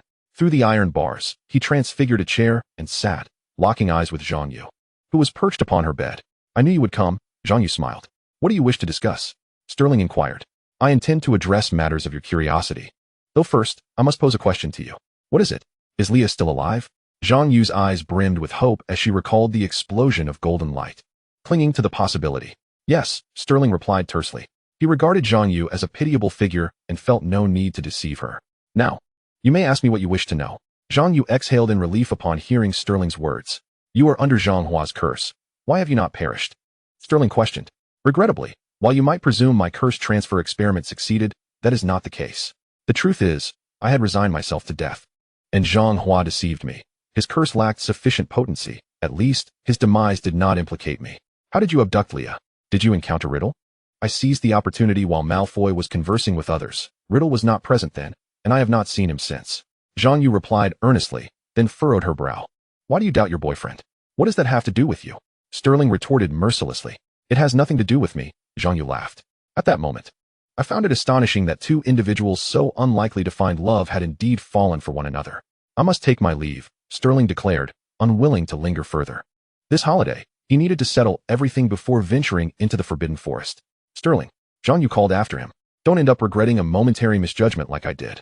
Sterling paused, but did not turn back. He waved his hand dismissively, leaving Zhang Yu with one final remark. "Though Leah is alive, she may never awaken again." With that, he chose not to concern himself with Zhang Yu's reaction and walked away. He traversed the iron bars, where various prisoners were confined. They seldom glimpsed a living soul, and their peculiar, unsettling gazes fixated upon Sterling. Frowning, he sought to depart swiftly when suddenly, a hand shot through the bars, gripping his ankle tightly. Following the gaunt hand, Sterling beheld a beggar-like visage. "You are Sterling," rasped a voice from beneath the filthy hair. Sterling found the voice eerily familiar. Squinting, he tilted his head for a closer look and was taken aback to recognize an old acquaintance, Corey Avery. "What a surprise to see you again," Sterling replied coldly. "Ha ha. Who would have thought I'd encounter you once more? How is it you are not dead at Riddle's hands? Your life must be far sturdier than mine," Corey cackled. "What do you mean?" Sterling frowned. "Ha ha ha ha. You still don't grasp it, do you? You know nothing. You really think you defeated me on your own?" Corey laughed. "Clarify." Sterling snapped, shaking off the grip on his ankle and stepping on Corey's hand. "What good is it to threaten me, Sterling, by aiding Riddle? You are nurturing a snake that cannot be tamed. You don't truly believe that the student poisoned by a spider was a result of my mismanagement, do you? Surely you don't think I wouldn't notice the additional books on spiders in the dormitory? You can't possibly believe that a mere act of poisoning could bring the Avery family to its knees. Ha ha ha ha. I concede, your plan was indeed masterful. But it was not flawless. Without Riddle, I would not have suffered such a complete defeat. It was him. He dispatched someone to secretly increase the poison and kill that student. He was the one who bribed my roommate, returning the books I had destroyed. He incited my cousin to engage in a foolish business deal, leading to the Avery family's illegal profits. Sterling, you are formidable, yet you lack the ruthlessness. Riddle allied with me only to cast me into the abyss. Your alliance with him will not end well." Sterling, reminiscing, furrowed his brow deeply, applying pressure to Corey's hand. He recalled how he had been young then, lacking the necessary mercilessness, yet he had been unaware of Riddle's involvement in the matter. Corey chuckled. "Sterling, I await the day to see who perishes first, you or Riddle. Ha ha ha." Corey's laughter irritated Sterling, and with a forceful step, he crushed Corey's finger bones. After a shriek, Corey's arm fell limp. His laughter ceased, replaced by a gentle tremor. "I know Riddle better than you do. None of us will perish. And I shall not ally with him," Sterling replied with a soft smile. "For he is my pet snake, belonging solely to me." Removing his foot from Corey's hand, Sterling glanced at his pocket watch, unable to resist stamping down on Corey's hand once more. A pure waste of his time. Yet before he could take another step, another prisoner called out to him. "Wait. How do you possess a gem from the Gaunt family? What is your connection to the Gaunt clan?" Chapter 80. An unconventional trust? The Gaunt family? Riddle's maternal lineage? Although growing somewhat impatient, Sterling maintained his composure and inquired of the middle-aged man in the adjacent cell. "You claim I possess a Gaunt family gem? I would never mistake it. It is the heirloom of the Gaunt family, the very same that Morphin wore for years." The man exclaimed excitedly. Sterling's pupils dilated slightly in shock as memories surged forth. The Riddle Manor, slaughtered in a single night, and Morphin Gaunt, confessing to his crimes. Sterling had always believed that Morphin Gaunt, driven mad by hatred for Old Tom for abandoning his sister, had committed the massacre at Riddle Manor after several years in prison. However, how could Morphin's ruby be adorning his own ear? Murdered, then framed. Over 200 lives were extinguished at Riddle Manor. This was Riddle's handiwork, yet he had only been in his third year. This gem was the most substantial piece of evidence. How could Riddle bestow such a pivotal item upon him? "Morphin, do you know Morphin Gaunt? What is your connection to him?" A tempest roiled within Sterling. Yet his visage remained impassive. "I am the gardener for the Gaunt family, and Morphin is a close friend." The man leaned against the railing. "Before the ministry's arrival, Morphin and I were both on the ground, and I can scarcely recall how I lost consciousness. I refuse to believe Morphin had a hand in this, for he harbors a deep disdain for his sister. How could he seek vengeance on her behalf? I cannot fathom why Morphin would confess." The man's agitation was palpable. Sterling listened intently, his fingers brushing against the icy earring. He envisioned the 14-year-old Riddle, his face a mask of indifference, his eyes unblinking as he wielded the killing curse to claim the lives of over 200 souls. Ultimately, he had smiled as he altered the memories of Morphin and this man, departing with an air of elegance. You did this. Why would you harm us? I do not even know you." As Sterling disregarded him, the man began to shake the iron bars, shouting at Sterling with fervor. The man's cries jolted Sterling back to reality. He furrowed his brow and summoned a guard. "These two seem to have lost their wits in here. One is clutching my ankle, while the other reaches through the bars to assault me. Kindly deal with them." He delivered his cold remark, listening to the sounds of the guards beating the man and Cole as he caressed the earring and slowly made his way down the corridor, exiting Azkaban. The eternally oppressive gray sky loomed above, accompanied by the grotesque dementors that drifted about. Azkaban was indeed merciless, a prison that harbored countless failures and secrets, destined to rot away with the demise of its inhabitants. Lost in thought, Sterling was escorted through the gates of Azkaban by the guards. What does this signify? They provide him with leverage, yet fail to reveal the truth. Is it a matter of ambition or an alternative form of trust? Still clutching the earring, Sterling kept his head down as he walked forward. Suddenly, a pair of exquisitely crafted leather shoes entered his line of sight. He lifted his gaze and was met by a pair of black eyes, brimming with mirth. Those captivating eyes rendered even the sky behind him a fitting backdrop, as though Azkaban were his domain. Skillfully draping a cloak over the still-dazed Sterling, Riddle gently chided, "I told you to wear an extra layer. You never listen. How warm can it possibly be in a place swarming with Dementors?" Adjusting his garments, Sterling sighed. "It feels so warm." Who could have imagined that such warmth emanated from a person who had taken lives with his own hands at the tender age of 14? It would be hard for anyone to believe if he were to speak of it. As they boarded the car that awaited them, Sterling gazed out the window. Hearing Riddle inquire, "I heard the Goo Mansion has been rebuilt. I wish to reside there. Do you approve, my lord?" Without responding, Sterling merely nodded. Riddle would not heed a refusal. Turning back, he cast a silencing charm and regarded Riddle intently. 3 months after the massacre at the Riddle estate, a noble in the Muggle world also succumbed to poisoning. It was rumored to be the work of political rivals. "Are you aware of this?" Riddle did not answer immediately, instead locking eyes with Sterling, delight flickering at the corners of his mouth. You know I have little fondness for Muggles, nor do I concern myself with their affairs." "Is that so?" "Indeed." His gaze drifted to Sterling's soft hair, and Riddle's fingers itched with desire. However, as he reached out, Sterling clasped his hand tightly, their fingers entwined. Riddle was taken aback. Aside from moments of passion, Sterling rarely took such initiative. Sterling calmly turned his head to look out the window, though his ears burned crimson. Observing the tips of Sterling's ears, nearly the same hue as the earring, Riddle was filled with delight. He tightened his grip on Sterling's hand and chuckled, "I've recently discovered something marvelous." "What is it?" "The legacy of Salazar Slytherin." He spoke in vague terms. Sterling grimaced. He despised such half-finished teases. Noting Sterling's lack of further inquiry, Riddle leaned in closer. "Why aren't you asking me more?" "Be quiet. I no longer wish to know." The feline lord was decidedly unyielding. "Oh, come now," Riddle said. Observing Sterling's awkward demeanor, his delight only heightened. Suppressing the intense flutter in his chest, Riddle restrained himself, ultimately pressing his lips against Sterling's ear. With his lips brushing against Sterling's ear, Riddle whispered, "Just wait. It's at Hogwarts, and I have yet to find it. Once I do, I'll bring you to see it at the earliest opportunity." This object was of paramount importance to Riddle, thus he could not divulge its significance outright. Sterling reached a conclusion. The breath Riddle exhaled against his ear sent a tickling sensation, rendering Sterling restless. Truly tiresome. The feline lord grew impatient once more, seizing Riddle's collar. Sterling playfully threatened, "Where do you think you're kissing?"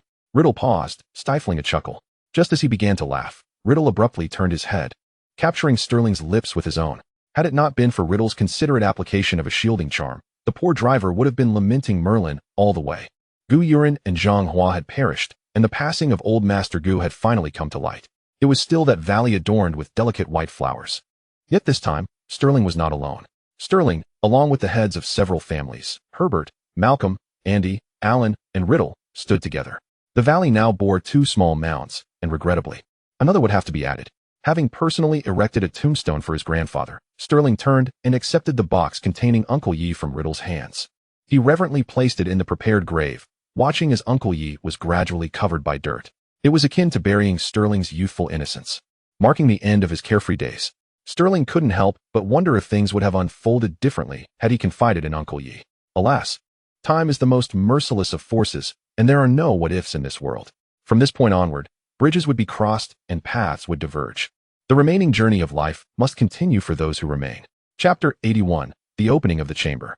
Aside from wounds that may heal, the turmoil left behind indelible scars. Upon returning from the valley, Mrs. Chen's health had deteriorated. Sterling visited her, only to find her frail, weary, and numbed. The once formidable and passionate Aunt Chun now lay dormant with Olivia's slumber. Henceforth, she would remain bedridden. Sterling fulfilled his promise and released Malcolm. Germany was in turmoil due to the ambitions of a certain politician, and Andy and Alan could no longer stay for long. The companions were once again separated. Herbert pursued his potion studies, having vanished to who knows where in search of materials. The once bustling Gu Mansion now stood desolate, with only Riddle remaining by Sterling's side. The prior fire had chased away the cranes. They seemed lost and had yet to return. Habitually, Sterling sat in the garden gazebo tending to affairs, feeling a void by the pond's edge. Although he had previously found the birds irksome, their absence now weighed heavily on him. The secret forest was perilous, and Sterling resolved to enter alone. His grandfather had brought Minnie with him, yet he was the only one to return. The servants and family of the Gu estate had been raised within its walls. Though referred to as servants, they could equally be considered companions. Therefore, Sterling believed there was no need for unnecessary sacrifice. To enter the forest was to court death. The probability of returning alive was slim. The Gu family is in need of a new heir. Thus, Sterling has selected Benjamin, the youngest son of the Bai family from the branch, to be his adopted brother, keeping him close and teaching him the intricacies of family affairs. Riddle often teases him with a hint of complaint, likening the adoption of a brother to that of a son. Despite living under the same roof, the presence of this little rascal has diminished the warmth between the two. Sterling finds himself at a loss for words in response to Riddle's banter, striving instead to appease him with compensations. At times, Sterling feels fortunate that Riddle has become engrossed in the pursuit of something called the Chamber of Secrets, dedicating himself to its discovery and study, thus sparing Sterling from excessive scrutiny regarding his own busy endeavors. Occasionally, as he observes Riddle engrossed in a book by the bedside, Sterling yearns to express his feelings, to embrace him and say, "Hey, would you accompany me on an adventurous expedition?" However, the reality is that Riddle would dismiss him, questioning his childishness, for Riddle is consumed by his own ambitions. Sterling often contemplates whether revealing to Riddle the existence of a fatal blood curse, which gnaws at his life with every passing moment, would lead Riddle to abandon his aspirations and accompany him into perilous territory, where success is far from assured. These thoughts plague Sterling during countless sleepless nights, yet he ultimately remains a coward, uncertain of the answer and afraid to voice his fears. The testimony of Zhang Yu is insufficient, and the ruby earrings do not suffice either. The cost of his revelation is too great, too lethal. If he were to speak, betrayal could ensue, resulting not only in his demise but also in the ruin of the Gu family, a legacy intertwined with the fates of many. The culmination of years of effort and sacrifice, resting precariously in his hands. Love renders one impulsive and tender-hearted. Sterling's heart urges him to trust, yet reason counsels against it. Thus, when he savors the Eastern dishes Riddle has meticulously prepared for him, he hesitates. When Riddle grasps his hand, imploring him to teach him Eastern characters, he falters. When Riddle joyfully informs him of the return of the red-crowned cranes, he remains silent. In the western courtyard, the cage prepared for Riddle has long been set up by Sterling, yet he is uncertain if he will ever have the opportunity to confine Riddle within it. Time has slipped away too swiftly, leaving Sterling no chance to untangle his emotions and thoughts. The curse has driven him to the precipice. Each night, nestled in Riddle's embrace, Sterling recalls the age-old tale he once heard from Granny Kai. In the story, the princess and the prince seem to lack the ability to speak, their love unexpressed, leading to tragic misunderstandings. As a child, Sterling found this narrative absurd. How could those in love spend their final moments shrouded in secrecy? It seemed both pitiable and tragic. Now, he finds himself empathizing with those star-crossed figures, yet he knows the circumstances differ. At least the princess and prince loved one another. He loves Riddle. But whether Riddle reciprocates remains an enigma. At times, Sterling's anxiety resurfaces, fearing that his inadequacies may leave Benjamin to grapple with unresolved issues after he departs. The newly appointed housekeeper is unfamiliar with the affairs, necessitating Sterling's direct involvement in many matters. The weight of these worries, the complexity of the tasks at hand, along with the relentless passage of time, compound his distress. Initially, Sterling's health was sound apart from the curse's afflictions. Yet he now finds himself frequently unwell, suffering minor ailments every 3 days and more significant illnesses every 5. The entirety of his holiday has been marred by ill health. Riddle, distressed, has begun to lose his hair, questioning whether Sterling had fully recovered before being discharged by the incompetent medics at St. Mungo's. Riddle has made numerous trips to St. Mungo's and has written to Herbert for potions, yet to no avail, as Sterling's foundation has already been depleted. Sterling often dismisses the concern, asserting that he has been ill before, there is no need for alarm.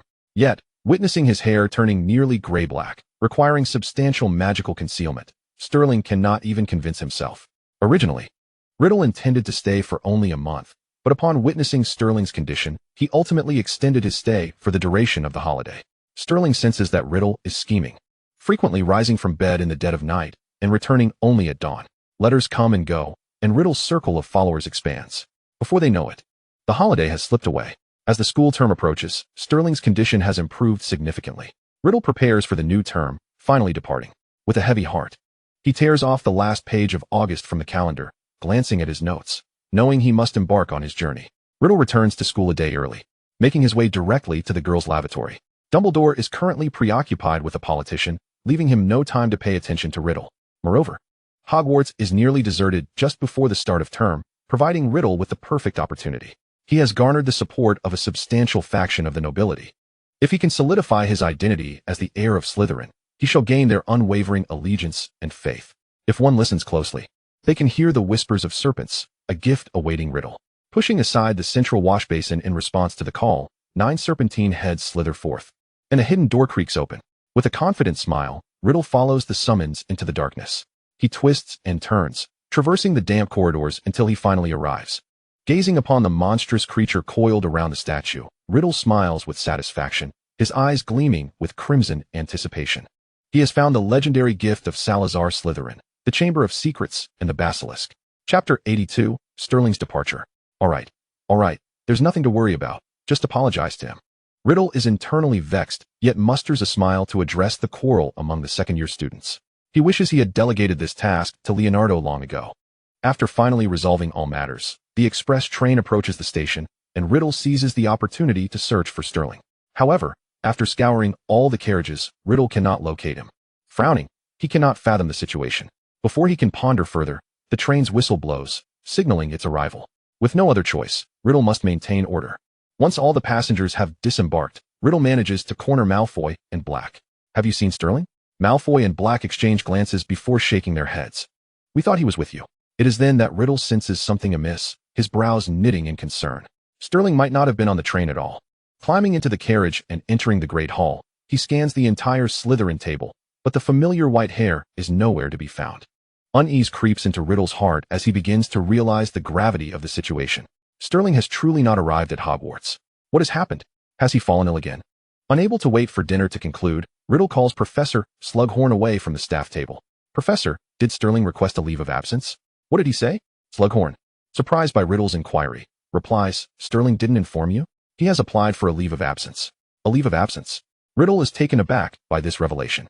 Sterling has taken a leave of absence? Why? And why did he not inform him? Riddle's mind spirals into chaos. Slughorn observed Riddle standing frozen in place, sighed, and gently patted Riddle on the shoulder before returning to the teacher's table. After dinner, Leonardo was eagerly planning to engage in a round of exploding snap with his friends when Riddle abruptly yanked him back. "I have something to attend to. You lead the first years to the cellar." With that, Riddle departed without a backward glance. Leonardo and his companions were left bewildered, unable to comprehend why their delightful opening night had been so abruptly extinguished. Recalling Riddle's earlier expression, Leonardo shivered involuntarily, ultimately resigning to his fate, declining his friend's invitation, and proceeding to attend to the new students. Without changing his clothes, Riddle immediately sought Slughorn's signature for an absence and hastened to the Gaunt residence. However, apart from Benjamin and the servants, there was no one else present. "Where's your brother?" Riddle inquired of Benjamin, startled by the redness in Riddle's eyes. Benjamin shrank back slightly. "I don't know. He left yesterday and told me to take care of the house." "Did he mention where he was going?" Benjamin shook his head vigorously. "Where could he possibly go? Why would he vanish without a word?"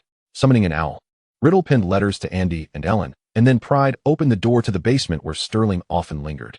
For an entire holiday, Sterling had remained secluded here, denying entry to others. Riddle had a premonition that he might unearth what he sought within these walls. Descending the lengthy stone staircase, Riddle beheld walls adorned with paintings and notes. The vast room was cluttered with books and parchment. He casually picked up one volume that detailed curses. Casting the book aside, Riddle turned his gaze toward the immense thought wall. The goddess of souls, Slytherin's followers, the gray eyes symbolizing the Evans lineage. Riddle meticulously examined each phrase, not allowing a single word to escape his scrutiny. Secrets of the ancestral grounds, blood transforming ancestral memories into nightmares, life ebbing away. Bloodline. Riddle's eyes fell upon a familiar term, and his voice faltered. Bloodline curse. Memories surged into his mind, rendering him breathless. "Sir, is there a type of curse that can exert a lasting influence on a person, one that grows in potency?" He had been investigating a significant branch of blood magic curses. He had known the answer all along, yet remained stagnant. He should have realized, when he questioned Philip, that a curse that is enduring and powerful could only be, aside from the protective magic of love, a lethal curse. The correct answer lay before him, yet he chose to remain blind to it. Gazing at the wall full of information, Riddle felt an inexplicable ache, as if his heart were turning numb. He had to acknowledge that, due to his disdain for love, he had overlooked a truth that was within his grasp. Bowing his head, Riddle discovered a photograph in the lower right corner of the wall. It was a group photo featuring a young Sterling, clutching an unappealing cake. At that time, Sterling's cheeks were still round and adorably cherubic. His eyes were once round, unlike their current narrowness. Sterling's hair was a brilliant golden hue, not the stark white it had become. A tear fell unbidden, without passing through Riddle's conscious thought. Why am I crying? He had not shed a tear since Noah's departure. Riddle pondered, feeling his frozen heart beginning to crack. So, where had his cat gone? Riddle sent all the evidence to Andy and Ellen, questioning them, convinced that these childhood friends must know where Sterling had gone. Yet, he was met with a cold retort and disappointing responses. Riddle, if what you say is true, you do not deserve to know where Sterling has gone. His silence indicates a lack of trust in you, especially since you failed to notice that he had been unwell all holiday. Riddle, is this how you express your love for our Sterling? Ultimately, he was told not to come seeking them in a frenzy. They too were unaware. But they believed in Sterling. Andy's sharp rebuttal left Riddle speechless. He had indeed been preoccupied with his plans, not paying sufficient attention to Sterling. Assuming it was merely a recurrence of past issues, albeit intensified, he was investigating curses, convinced he had ample time, believing himself to be meticulous in his care. Coldly shredding the letter, Riddle ceased his contemplation. The immediate priority was to ascertain Sterling's whereabouts. Suddenly, he recalled there was one more person he had yet to inquire about, Mother Chun. Operating to the Chun residence, Riddle found Mother Chun lying in bed and posed his question. Her gaze was disconcertingly calm. If I knew, would you go looking for him? Riddle was taken aback by her inquiry and hesitated to respond. Would he? Before he could form an answer, Mother Chun smiled and shook her head gently. Child, you are hesitating. Turning her head back towards the window. Her eyes remained as still as stagnant water, her soft voice wafting into Riddle's ears, chilling and suffocating like a Dementor's kiss. I truly do not know. I think you need not know either. Chapter 83. Framing, Horcruxes, and Contemplations of Love. Why must I not know? Am I not Sterling's boyfriend? Does love and its absence hold such significance? So much so that Sterling has departed, yet no one is willing to search for him? You all claim ignorance. Yet he has vanished. Why are you not anxious? Do you not love him? Riddle felt a mix of anger and absurdity. Mother Chun glanced at Riddle, then chuckled and shook her head once more. Child, this is why I say you do not love our Sterling. You simply do not understand love. It seemed communication was futile. Riddle scoffed coldly and departed from the Chun residence. Hearing the crack of apparition, the head of the Chun family entered and sat by Mother Chun's bedside. Should we not send someone to search for that child, Sterling? Mother Chun shook her head. No need. Where else could he go besides the Forbidden Forest? His failure to call for help indicates that we cannot assist him. That child ensured everything was in order before he left. If he truly loves him, we must honor his wishes, not divulge what he wishes to keep secret. Nor seek him out. Taking care of Benjamin is all we can do. Sometimes, love is about fulfillment, trust, and letting go. As Riddle walked back to his dormitory, he felt utterly disconcerted. The matter concerning Sterling had completely overshadowed the fact that he was scheduled to meet with the Basilisk tonight. It was not until he heard the familiar whisper that he regained clarity. Riddle was still a step too late. When he raced to the lavatory, the secret passage was ajar, and a petrified girl lay sprawled on the ground, with her freckled face and thick glasses. It took Riddle a moment to recall her name, Moaning Myrtle. Besides this girl, there would undoubtedly be several others who would meet a similar fate tonight. It was a bit troublesome, but not insurmountable. Just right, he could use her to test the method he had observed in the Chamber of Secrets. Speaking parcel tongue with ease, he summoned the Basilisk back, and Riddle's plan began to take shape in his mind. Before dawn, chaos erupted at Hogwarts. Myrtle and several students who had not returned to their dormitories were reported by their roommates to their respective heads of houses. After a thorough search, the heads discovered the bodies of several students scattered throughout the castle. Dumbledore urgently sealed the school, gathering the students in the Great Hall until morning light broke. After a series of intense interrogations, the headmaster and the professor discovered that only Riddle and Fleamont had not returned to their dormitory the previous night. In a state of panic, Fleamont produced his experimental product, a smoothing potion, and took the professor on a tour of his secret laboratory located in Gryffindor Tower, thereby proving his innocence. When it was Riddle's turn, he remained utterly unperturbed, for he possessed a leave of absence signed by Professor Slughorn. However, Headmaster, I beg to differ. It may not necessarily be the work of a wizard, Riddle politely remarked. What are your thoughts? Albus inquired. Perhaps it was a magical creature, Headmaster. There have been numerous reports of wicked birds being devoured by giant spiders, and as far as I am aware, there seems to be a formidable creature lurking in the castle lately. Many small spiders have fled from the Forbidden Forest, and several roosters have mysteriously perished. Riddle feigned fear as he spoke. What creature could instill such terror in small spiders? Perhaps a larger spider, Like Aragog, Riddle calmly suggested. Impossible. Aragog would never. A voice, unable to contain its outrage, echoed from around the corner. Riddle lowered his head, concealing the smirk that threatened to break free. Who is hiding there? Step forward, Albus commanded. At that moment, a tall figure emerged from the shadows. It was the half-giant, Hagrid. Eavesdropping, are we, Hagrid? I ask you, who is Aragog? Albus's tone was stern, and he was visibly irked by the half-giant, especially after a student had died. Aragog is a spider, Hagrid stammered. A giant spider, you say? You certainly shouted that he wouldn't. Professor Slughorn pointedly remarked. Yes, he is a giant spider, but he did not do this. Hagrid's agitation was palpable. The Acromantula is a highly dangerous magical creature with formidable offensive capabilities. What evidence do you possess to prove that he is not the killer? Albus continued his inquiry. He is my friend. When I took him in, he promised me he would not harm anyone. Took him in. Oh dear, Hagrid. Don't tell me you've been harboring such a perilous creature in your dormitory. Everyone knows you have a penchant for raising magical creatures in your quarters. Riddle seized the opportunity to interject dramatically. Hagrid, it is strictly forbidden to keep dangerous magical creatures within the castle. You cannot easily trust magical beings. Albus was evidently furious. The surrounding faculty furrowed their brows, clearly regarding the Acromantula as the prime suspect. With the culprit seemingly identified, Hagrid's defense appeared feeble. He could only turn and flee, reaching his quarters before the professors arrived to set Aragog free. Ultimately, Aragog escaped into the Forbidden Forest, leaving Hagrid to face a harsh reckoning.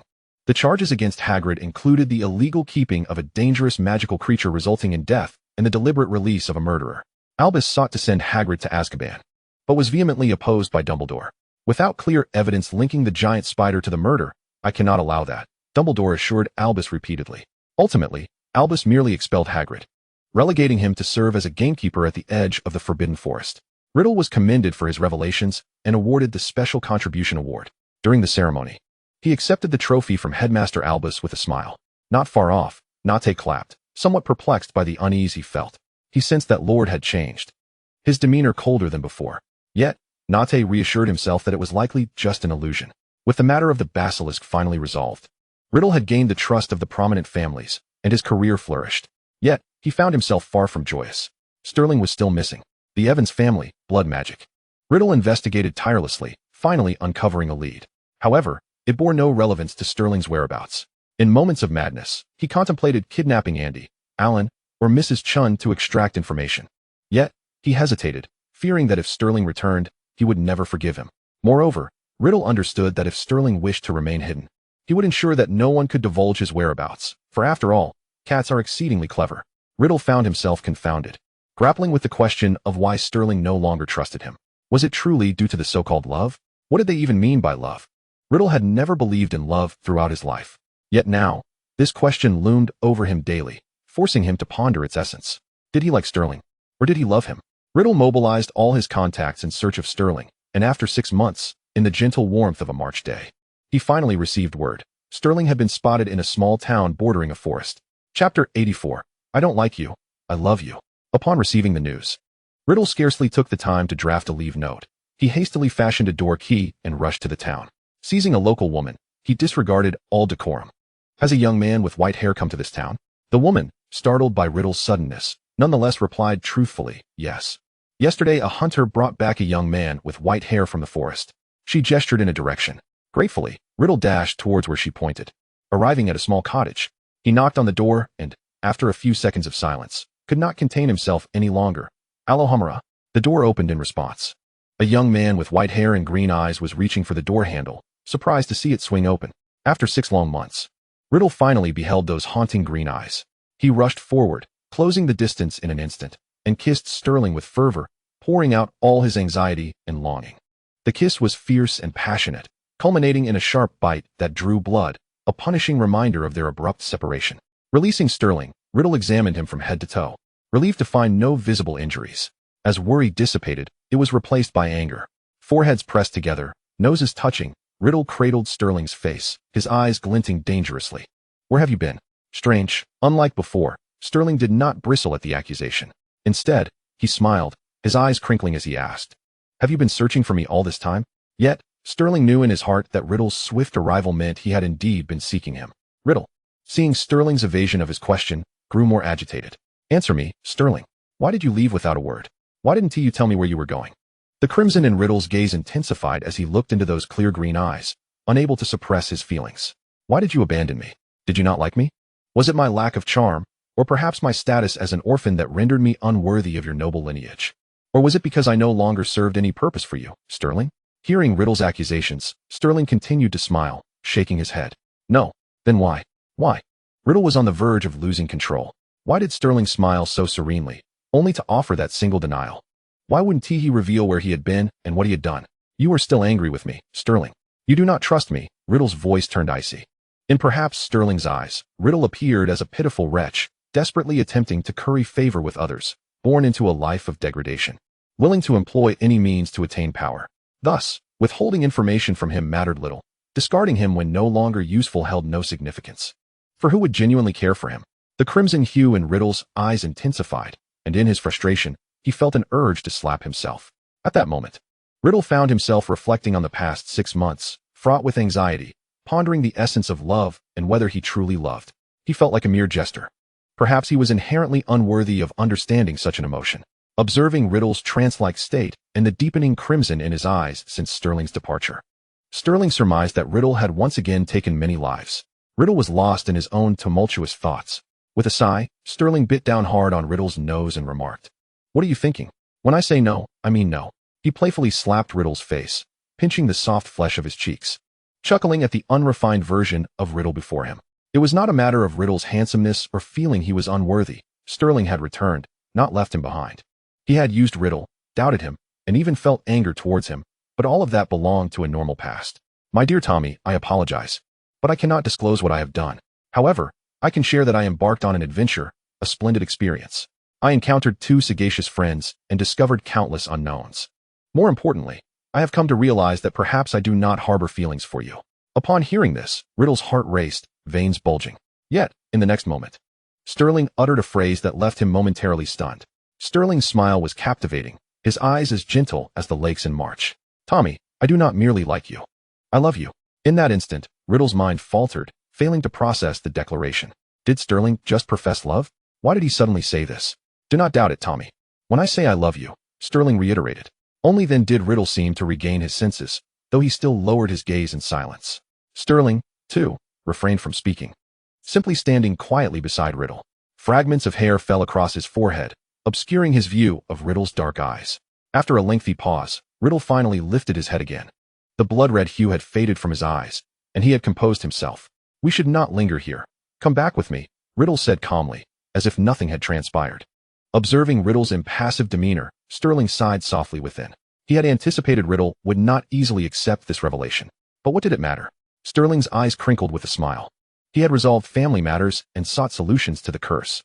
Initially, he intended to confine Riddle, but upon learning certain truths, he reconsidered. Thus, he opted for companionship instead. His remaining life held only the singular purpose of loving Riddle. Very well, I shall return with you. The suspended Sterling resumed his studies at Hogwarts. Indeed, the two no longer concealed their affection, with students witnessing them share kisses in the corridors outside the Great Hall. Each day, Sterling bore marks of their intimacy upon his neck. Their romance became the talk of the school, spawning myriad interpretations.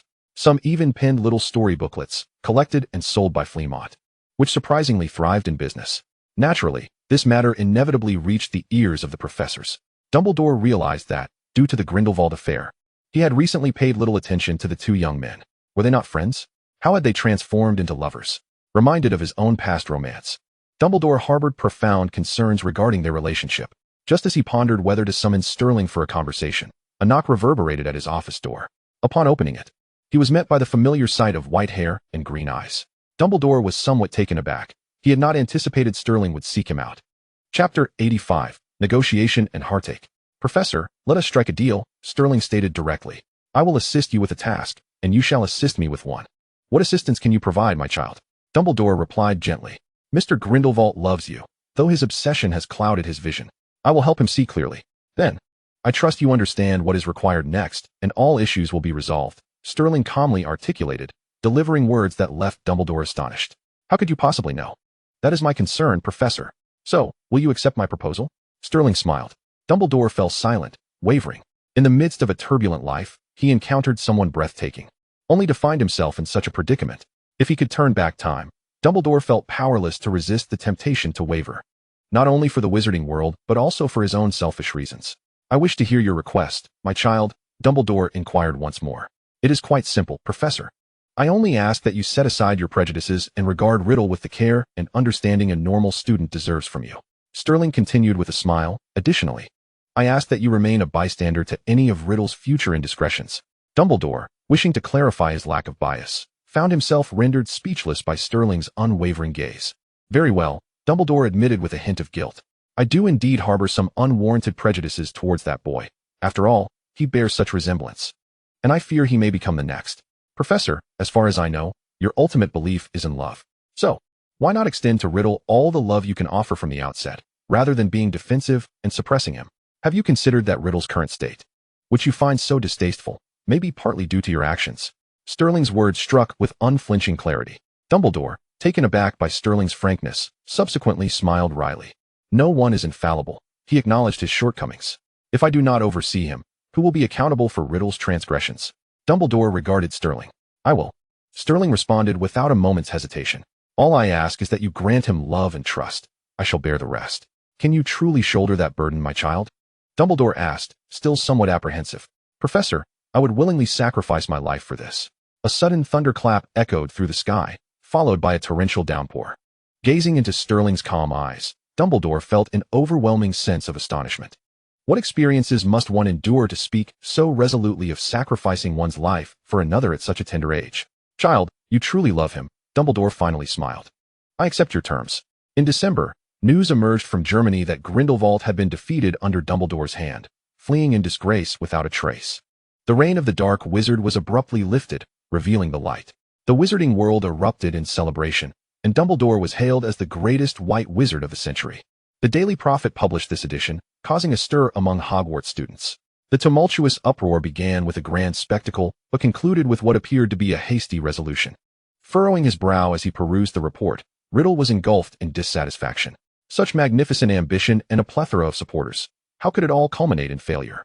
He lamented Grindelwald's ineptitude, while a fierce ambition ignited within him. The downfall of one Dark Lord heralded the imminent rise of another. Why must magic be regarded as an aberration by muggles? Why must wizards dwell in the shadows? The memories of his time at the Wolves' Orphanage filled him with a deep-seated resentment. Grindelwald may have faltered, but Riddle would not. Grindelwald's premature demise felt like a shot of adrenaline, compelling Riddle to unleash his suppressed ambitions. Immersed in his revelry, he was drawn close by Sterling's whisper. Do as you wish without worry. I shall always stand by your side. Such a soft, languid murmur ignited a fervor within Riddle. He turned, astonished, to gaze at Sterling, whose eyes mirrored the same dark depths as his own.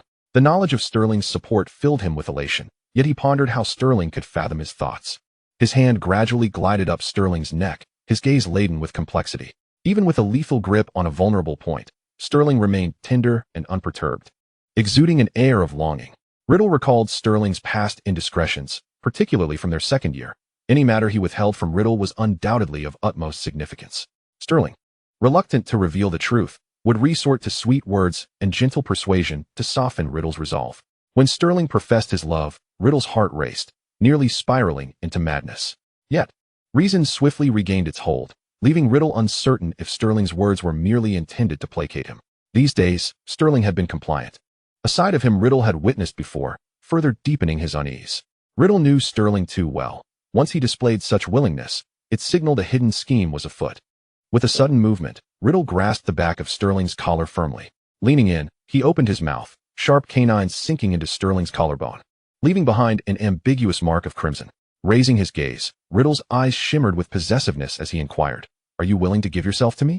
At his words, Sterling erupted into laughter, a triumphant and gleeful sound. Rising to straddle Riddle's lap, Sterling draped his arms around Riddle's neck, a playful glint in his eyes. Unable to contain himself, Riddle felt a tightening in his throat.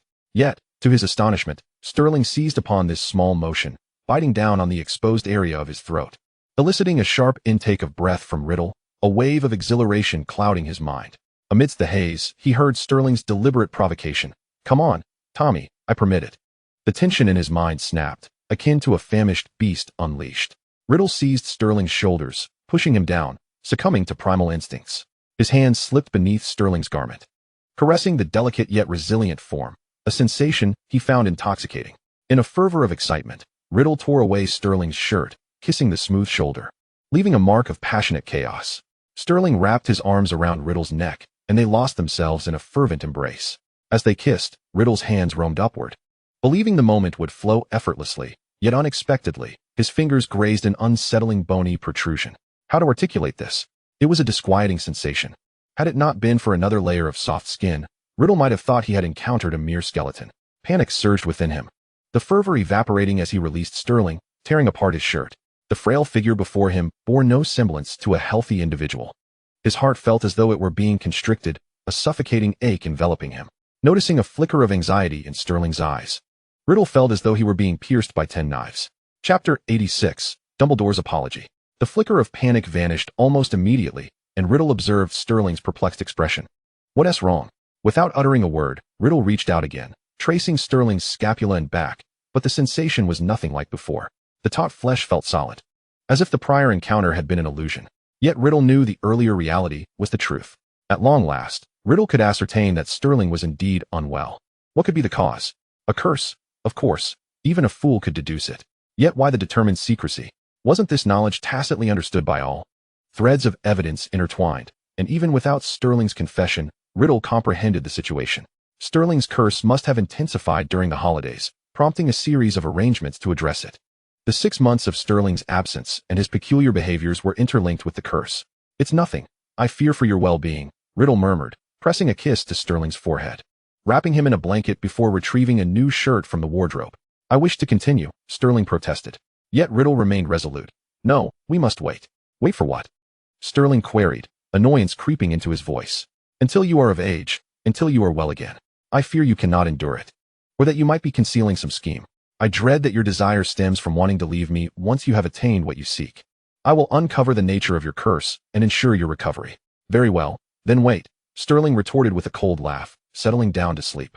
Observing the mound beneath the covers, Riddle was engulfed in a swirl of emotions, half his heart weeping, the other half laughing.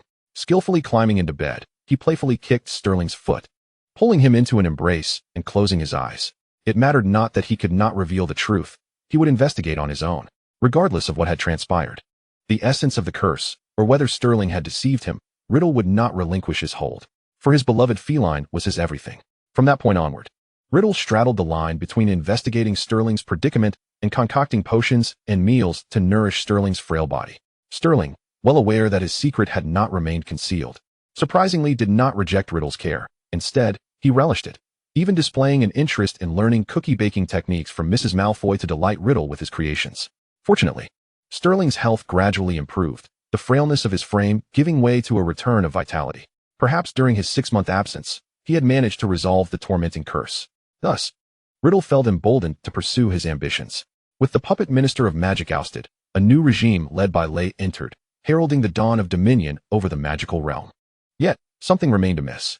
To fortify his position, Riddle consulted Professor Slughorn, procuring the information he sought. The Chamber of Secrets contained records of Horcruxes, not merely limited to the creation of one. Having slain that Muggle-born, his diary had successfully transformed into the first Horcrux. Therefore, the crafting of subsequent Horcruxes would be a matter of ease. Sterling presented his locket box, having slain an unknown wizard to craft a Horcrux, which he concealed in a secluded cave he frequented during his childhood. The Hufflepuff cup was seized after a visit to the Smith family, descendants of Hufflepuff, where he murdered Smith to create another Horcrux, which he then stored in the vault of the Lestrange family. The diadem of Ravenclaw was discovered from the ghost of Rowena Ravenclaw's daughter, leading him to the jungles of Albania, where he killed a Muggle to forge yet another Horcrux. Subsequently hiding it back within the jungle's depths, he took the first photograph with Sterling, then ended the life of a wandering wizard, transforming him into a Horcrux and concealing it within the room of requirement. Thus, even amidst turmoil, he ensured his own immortality. Now, Riddle faced his most formidable obstacle in his grand scheme, Dumbledore. It seemed even Merlin conspired in his favor, as Dumbledore abruptly announced his retirement, claiming that after a fierce battle, he was too diminished to oversee matters of the magical realm. Upon his departure, he left a parting gift for Riddle. Dismissive, Riddle scoffed at what Dumbledore could possibly bestow upon him. Yet, when he finally grasped the object, he found it astonishing, far exceeding his expectations. It was a ring accompanied by a letter of apology. As he unfolded the letter, Riddle admired the elegant script, almost envisioning Dumbledore seated by the window as he penned the words. Dear my student, Tom Riddle, I hope this letter finds you well. By the time you read this, I may have already departed from Hogwarts. I specifically left this note to extend my sincerest apologies. You may be aware that I was once a close friend of Grindelwald, and our paths ultimately diverged. Your ambitions resonate with his, and I could not help but feel wary, instinctively fearing you might undertake some nefarious actions. However, I forgot that you are a student in need of guidance, still a child at heart. I was your guide into the magical world. Yet I failed to fulfill my duties, placing undue pressure upon you, which perhaps led to your suffering. Therefore, my dear child, I am truly sorry. In truth, why limit our discourse to merely you and I? Beyond myself, many mentors care for you. To my knowledge, Professor Slughorn has repeatedly requested you to serve as his potions assistant, allowing you to take surplus materials, which he prepared specifically for you.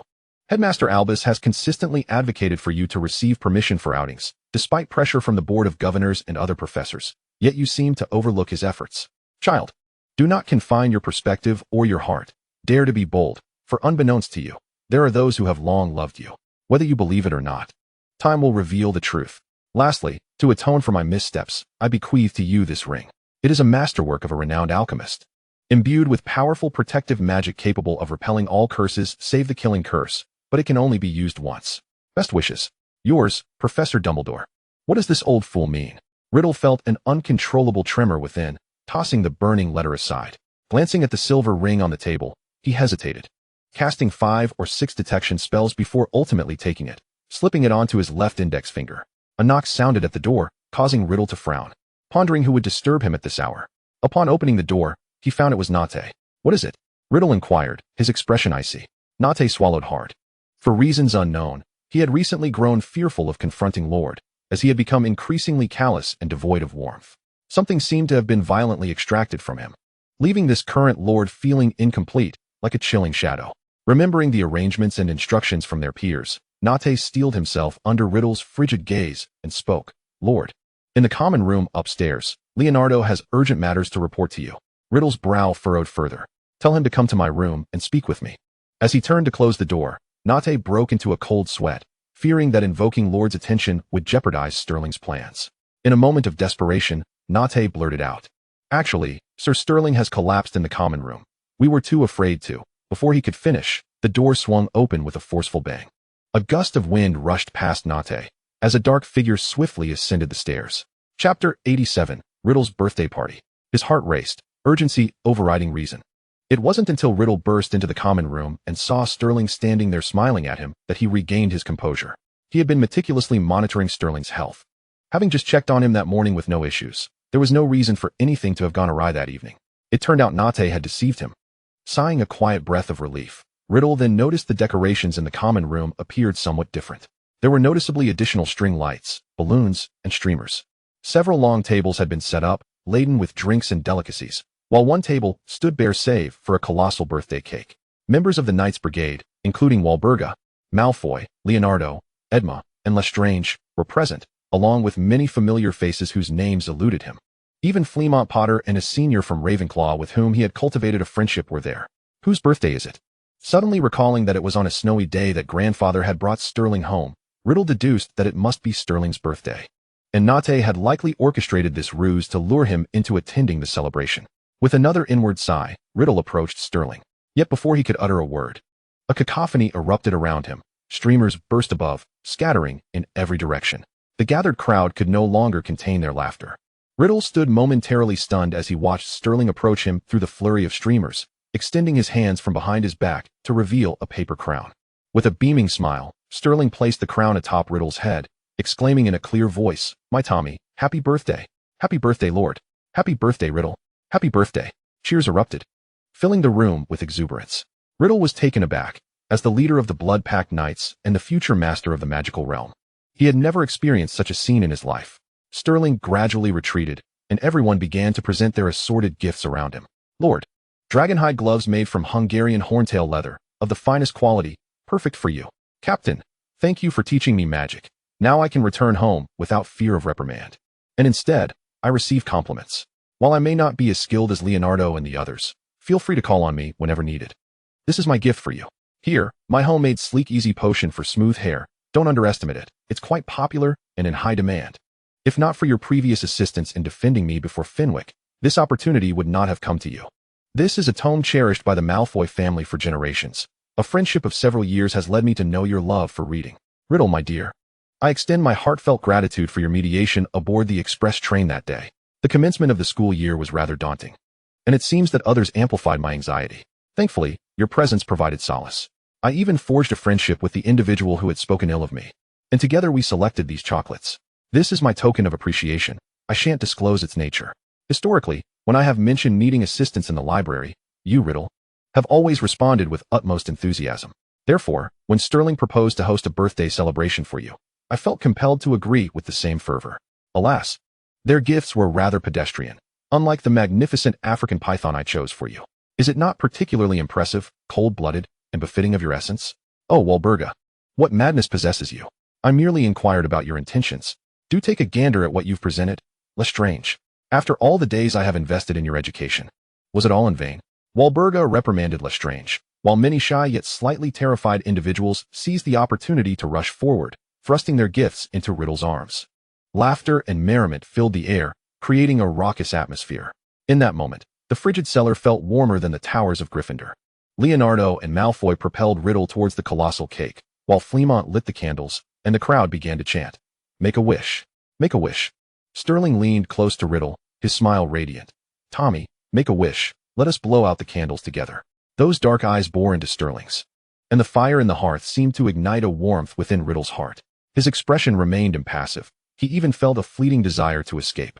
He had never experienced such exuberance, nor had he ever been enveloped by such kindness and camaraderie. Though he was reluctant to admit it, he felt utterly lost, nearly scorched by the intensity of the warmth surrounding him. For the first time in his 17-year existence, he recalled that December 31st marked the anniversary of his birth, that he, Tom Riddle, was indeed celebrating a birthday. He wished to coldly dismiss the revelers, yet he held his tongue in the face of Sterling's joyful demeanor. Surveying the scene, he noted how everyone was jubilantly celebrating his existence, rejoicing in his coming of age. The fervent gazes directed at him were devoid of scrutiny or doubt. They were filled with hope and goodwill. "Make a wish, Riddle. Why are you dawdling?" Fleamont exclaimed, bouncing about. A wish? Was it not a straightforward desire? To ascend as the sovereign of the wizarding world, to trample upon honor, nobility, and power. What more could one wish for? Yet, as he clasped his hands together, Riddle hesitated. Legend had it that a wizard's wishes and blessings held great power, particularly those made upon reaching adulthood. His conflicted gaze fell upon Sterling. But Sterling, with a carefree smile, urged, "What's the matter? Don't know what to wish for? What are you afraid of? When did you become so indecisive? Just wish for anything. Even a dozen wishes would suffice. Simply wish." A smirk of self-deprecation tugged at Riddle's lips, and he found himself scornful of his own hesitance. After all, it was merely a birthday wish. Legends need not be taken at face value. Thus, he closed his eyes and made his wish for his 17th year. What did he wish for? Fleamont chimed in, eager for details. Yet, he was met with a chorus of protests. "What concern is it of yours? Wishes spoken aloud lose their potency." Fine. I shan't say. I simply want cake." Fleamont skillfully wriggled free from the throng, swiftly securing a generous slice of cake. "Hurry, everyone, before the cake is gone." The atmosphere became lively once more, a chaotic mix of cake seizing, drink sharing, and games, as the festivities commenced. Riddle finally withdrew from the spotlight, retreating to a corner of a sofa with Sterling. "Is this your plan?" Riddle queried, lifting Sterling's chin with a finger. "What is wrong with celebrating your birthday?" Sterling playfully seized Riddle's finger, taking a playful bite. Riddle raised an eyebrow, neither affirming nor denying, but posing another question. "So, Sterling, where is my birthday gift?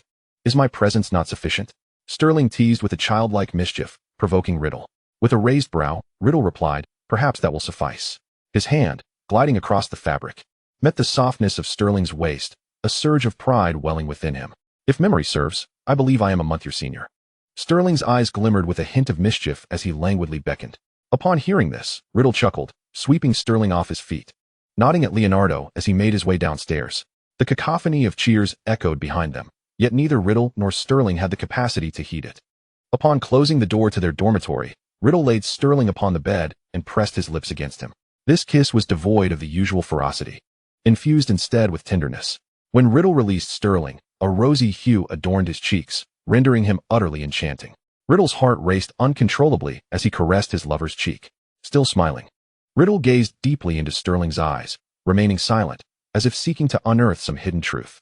Consumed by an inexplicable anxiety, Riddle couldn't suppress his worries. Why do you desire this so fervently? What will become of us once we attain it? Will you still smile and profess your love for me? Sterling erupted into laughter, as if he had just heard the most absurd joke. Riddle furrowed his brow, yet he remained fixed on Sterling's laughter until it subsided, and the tears were wiped from his eyes. Riddle, I have told you. I love you. I am fond of you. I am no saint. Why should I not be eager? Don't tell me you don't wish for this. I am here. Is that not enough for you, Tommy? Sterling's voice was gentle, yet intoxicating. With his cheeks cupped, Riddle felt his throat tighten, nearly drowning in the depths of those green eyes. This time, he extended his hand without hesitation, facing no barriers or unexpected turns. He kissed Sterling with unwavering resolve. It was not the tumultuous sensation of the past. Instead, every bead of perspiration that fell was a testament to blissful contentment. Yes, bliss. Riddle genuinely contemplated this word for the first time. As Riddle's consciousness began to wane, all that remained in his vision was Sterling's flushed face. Upon reaching the pinnacle of their intimacy, Riddle sensed a chill against his wrist. Yet, he lacked the presence of mind to investigate its source. After what felt like an eternity, Riddle finally regained awareness, recalling the icy sensation. Raising his left wrist, he beheld a silver bracelet intricately adorned with elaborate patterns. A questioning gaze met Sterling's, who rose with a smile and placed a kiss upon Riddle's forehead. Are you truly so naive? How could I possibly neglect to prepare a birthday gift for you? Sterling remarked. The rubies adorning Sterling's ears sparkled brilliantly, while his gaze dimmed slightly. Riddle, unable to resist, pushed Sterling back down. That night was filled with warmth and intimacy. As the new year passed and the Christmas break concluded, Hogwarts resumed its academic pursuits. Seated in the Great Hall, students enjoyed their dinner, engaged in lively conversation. Yet, in the blink of an eye, a chilling wind swept through, extinguishing all candles and lights, plunging the hall into darkness. Professors shouted anxiously, urging students to remain calm. But panic swiftly spread. A rustling noise emanated from the entrance, growing louder with each passing second. In the inky darkness, a voice pierced the silence, shrieking, "Spiders! Spiders! Run!" Moments later, another scream echoed through the hall. A young girl, possessing a somewhat sluggish demeanor, only regained her senses after the piercing shrieks of her companions echoed around her. A viscous liquid had splattered upon her face, and as she cautiously reached up to touch it, she discovered it was warm and sticky. A dreadful suspicion arose within her, prompting her to summon a flickering glow. The feeble light illuminated her surroundings, but she found herself utterly alone. Most of the food on the long table had been swept to the floor, leaving behind a trail of dragging bloodstains. Not only on the table, but also on the ground beside her. The cacophony of screams and wails surged and ebbed, yet amidst the chaotic sounds, she inexplicably detected a distinct gnawing noise. With her eyes wide open, she slowly turned, her wand aimed in the direction of the blood trail, her arm trembling uncontrollably. A colossal spider came into her view, its jet-black compound eyes reflecting light. Beneath its pincers lay a mangled arm. At that moment, she felt as though she were teetering on the precipice of death. Terror pierced her spine, and she finally found her voice, letting out a scream. Ah! The echoing cries spread across the streets of Diagon Alley, where the Dementors, typically confined within Azkaban, now roamed unabashedly. They gaped their mouths wide, ravenously consuming the joy of the people. The streets quickly emptied as a group of cloaked figures advanced. They kicked open the doors of every shop, dragging out the remaining survivors. A woman was pulled from a robe shop, pleading, bribing, threatening. None of it availed her. Fear and despair flooded her heart as she noticed the serpents and skulls tattooed on the arms of her captors.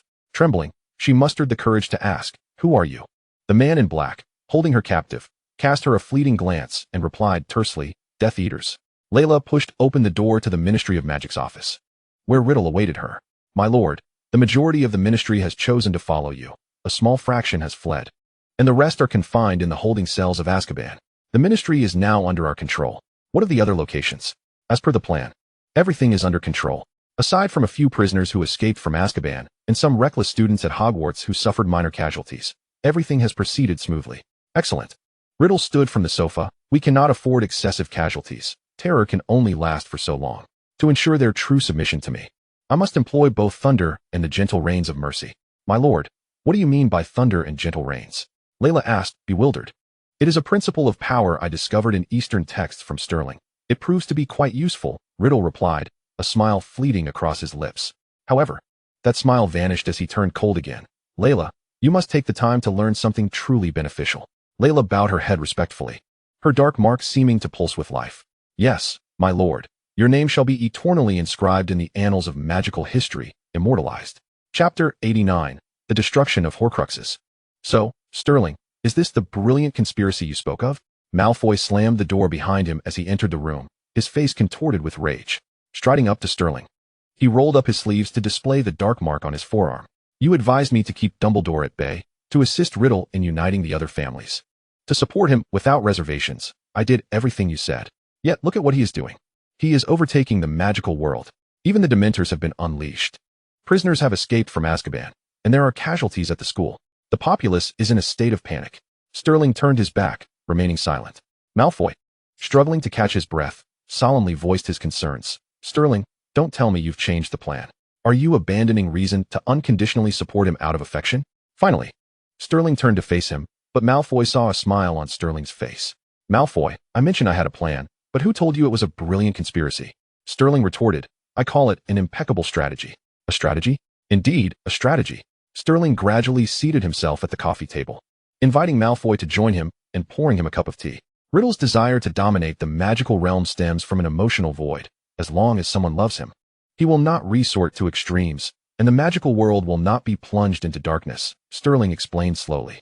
But he received Dumbledore's letter, and at the birthday party, everyone genuinely liked and thanked him, yet he still acted. Malfoy protested. Because he does not understand, Sterling replied, his voice steady. Our love has undoubtedly been conveyed to him. He simply does not recognize it as love. He requires time and opportunity to digest and comprehend it. And by the time he truly realizes it, the magical realm will be doomed. Malfoy interrupted anxiously, casting a calm glance at Malfoy. Sterling asserted, that will not happen. Why? How can you be certain he won't? Malfoy pressed. Because he is no longer someone who has never experienced love. Even if he still does not comprehend it, Sterling set down his teacup.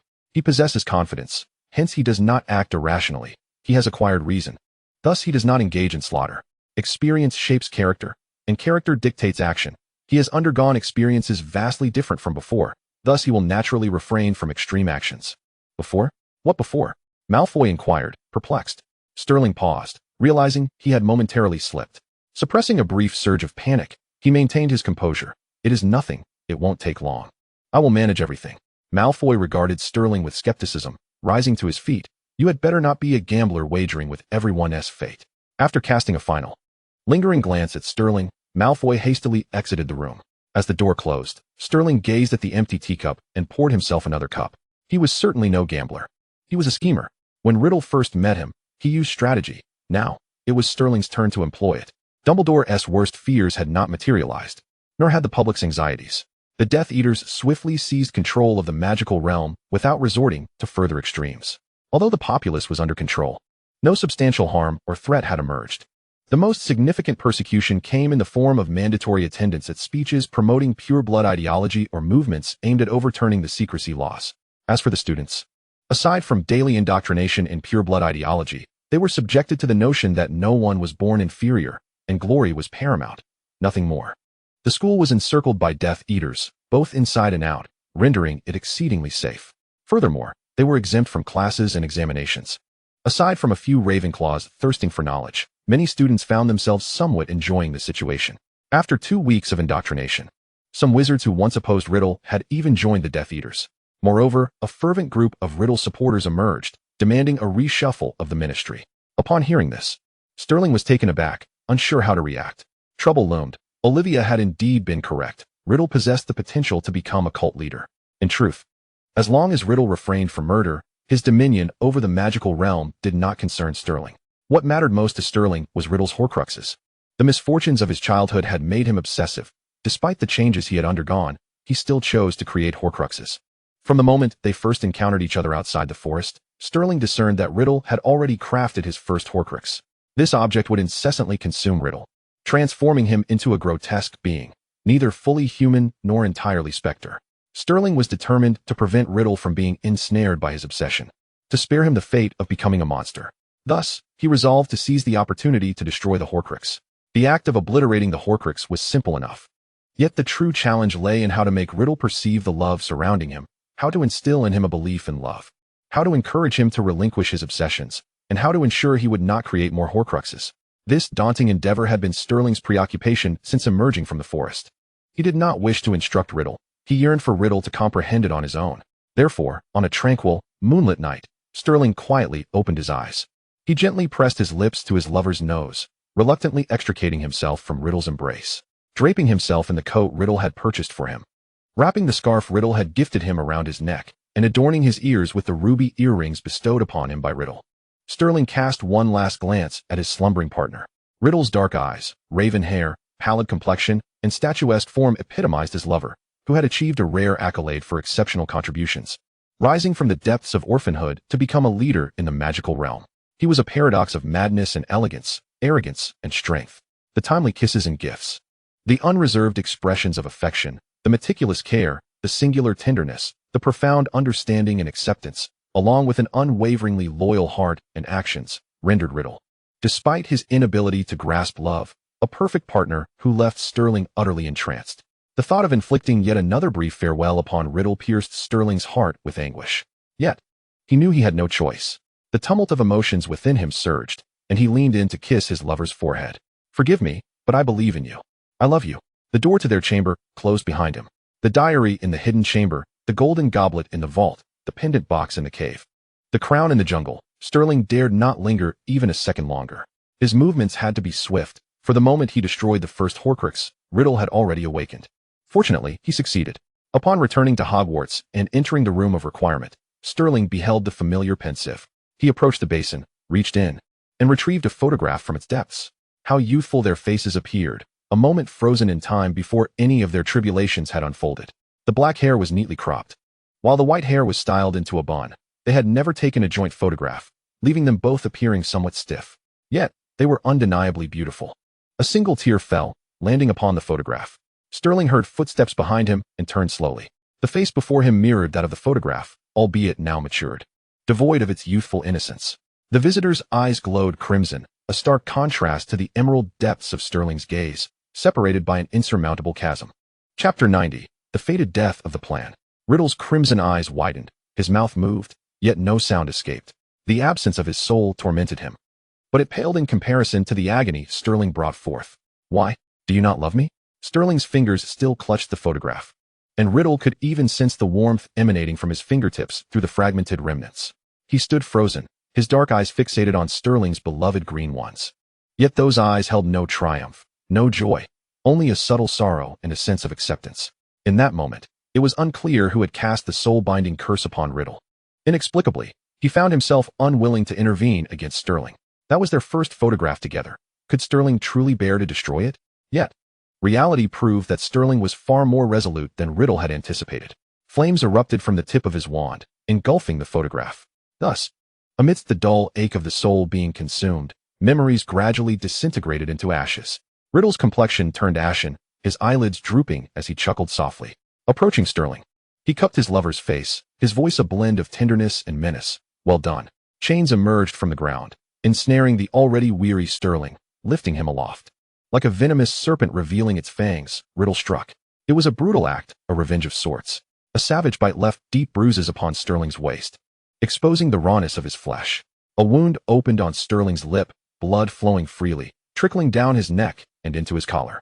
Yet, despite the injury, the corner of his lips curled into a gentle, satisfied smile.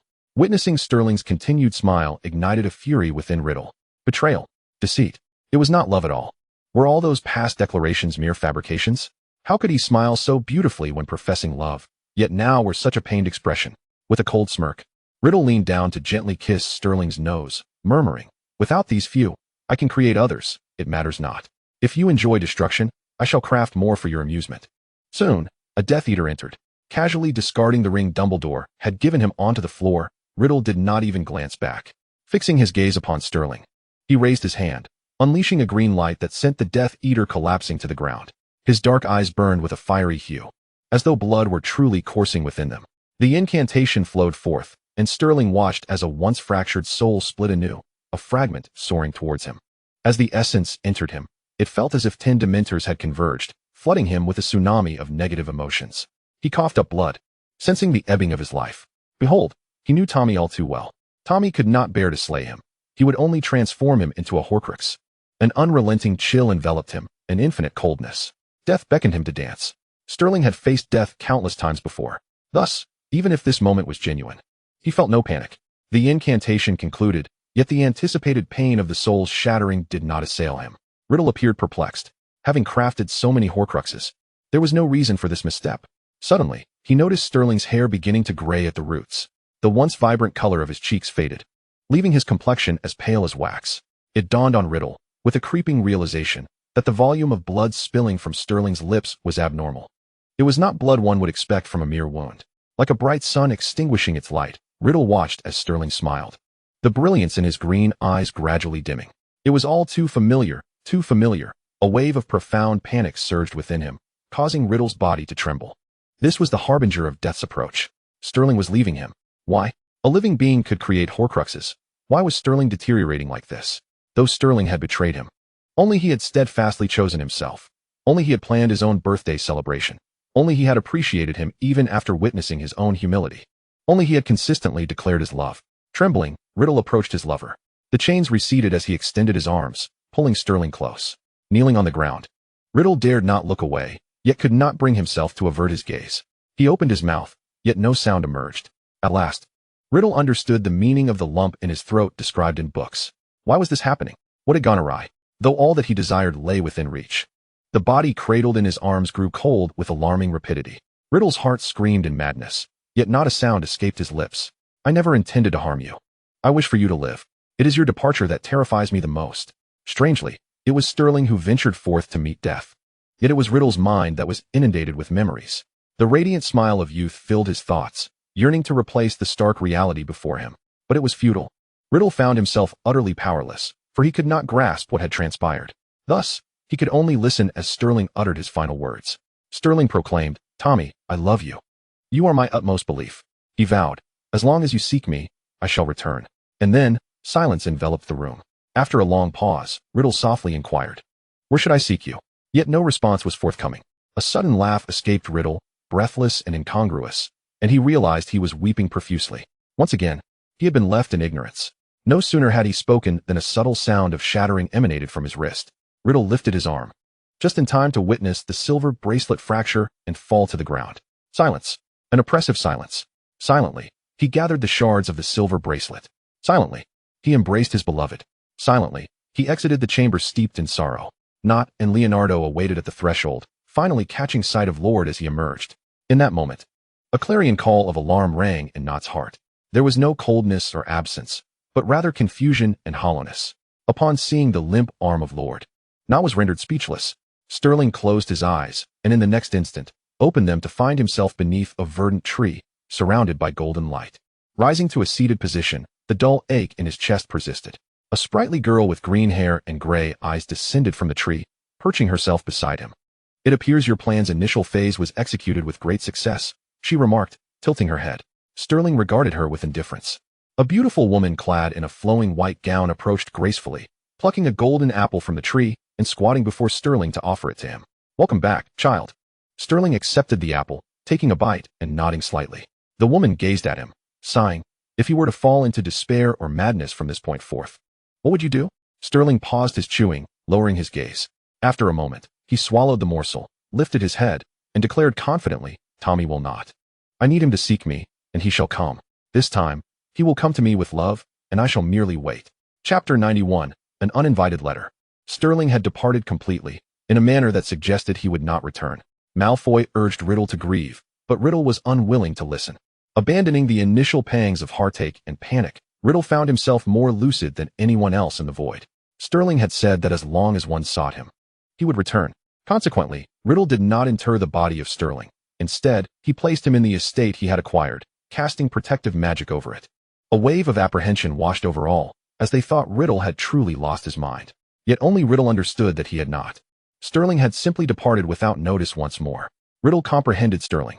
A schemer at heart, Sterling appeared compliant, yet his soul was darker than coal. How could he so easily embrace death? It was merely a challenge presented to him. The last time Sterling vanished without a word. Chen's mother had asked Riddle if he would seek Sterling if he were told where to find him. In truth, the moment Riddle stepped out of the Chun household, he possessed a timeless answer. He would. Even without knowledge of Sterling's whereabouts, he would seek him. Ruling the magical world felt insipid. For no accomplishment bore meaning without someone to share it with. Crafting Horcruxes seemed unnecessary when success lost its significance. For no one awaited him at the end of the day, rendering a prolonged existence futile. He opened a drawer and unearthed a box of photographs, each magically enhanced, vivid and alive. Back then, life had not been so complicated, and Riddle had felt genuine comfort. Yet, as time passed, he lost the desire and time to continue. The camera itself became lost to him. Ironically, these long-buried photographs were now being revisited under such circumstances. Riddle recalled this particular image. The first he had taken after capturing a group photo, where Sterling was eating breakfast and looked utterly astonished upon seeing the camera. He remembered another, where Sterling had playfully teased him but ended up sulking, seated cross-legged on the sofa, turning his head away, awaiting Riddle's coaxing. Riddle had failed to understand, resulting in the young master ignoring him for an entire week and casting 3 petrifying spells upon him in the corridor. There were pictures of forests and fjords, the first correspondence during their holiday. It was these letters and images that forged their friendship. The last photograph he had taken was after fulfilling his promise to prepare an Eastern meal for Sterling, who had taken a sip of lamb soup, looking remarkably surprised and delighted. And then there was this image, capturing Sterling in a fit of anger, having tossed a broom following a Quidditch match. It had been evident even then that Sterling's aerial balance was lacking, a fact Riddle regrettably overlooked during their time at Beauxbatons. However, the list of forgotten memories extended far beyond that. The more Riddle looked, the more sorrowful he became. It struck him that he had been filled with such emotions while capturing these moments. He had wished to preserve those joys. Unfortunately, he had never picked up the camera again after that. Regrettably, he had not realized it at the time. Regrettably, other distractions had clouded his vision during his growth. It turned out they had not been as mature as they had assumed. At the very bottom of the pile lay a photograph he remembered vividly. It had been a cold day. They had gone to assist Mr. Rosen, and the tree guardians had clung to Sterling's hair, refusing to let go. After a long absence from the disheveled and embarrassed Sterling, Riddle gazed at the photograph with a gentle smile. Suddenly, a glimmer of silver caught Riddle's eye, jolting him from his reverie. Picking up the photograph, he examined it closely and discovered that Sterling's wrist, which was pulling down a tree guardian, bore a silver bracelet. His eyes widened slightly as a thought began to form. He retrieved the previously viewed photographs and found that in each one, Sterling's left wrist was adorned with a silver bracelet. So familiar, it was unmistakably the coming-of-age gift Sterling had bestowed upon him. The very bracelet that had shattered. But why? Having worn it for several years, why did he possess no memory of this bracelet? Why was he only now noticing it? Could it be that Sterling had tampered with his memories? Setting down the photograph, Riddle grasped the cloth bag containing the shards of the silver bracelet and strode purposefully outside. He needed to seek confirmation. As he reached the entrance, he encountered Leonardo. Holding up the reassembled bracelet within the cloth bag, Riddle inquired, "Do you recognize this bracelet?" Leonardo shook his head, apologizing for his lack of recollection. "Is this something of great importance, Lord?" Before Leonardo could finish his question, Riddle turned away in silence and walked on. Upon entering the grand hall of the manor, Lay was awaiting to report on certain matters. Without a hint of preamble, Riddle bluntly inquired, "Do you recall this bracelet?" Lay scrutinized it closely, ultimately shaking her head. Despite exhausting her acquaintances from her student days, none could recollect anything. Thus, it seemed Sterling had deliberately cast a spell upon the bracelet, rendering it invisible to all. With his demise, the magic dissipated, allowing the bracelet to finally attract attention. What was so extraordinary about this bracelet? Why had it been concealed for so many years, only to be presented to him with such nonchalance? Before Riddle could fathom this, Walburga suddenly exclaimed, "Wait, I remember."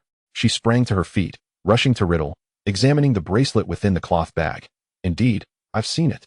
On the day of our sorting in our first year, I spotted this bracelet on Sterling's wrist.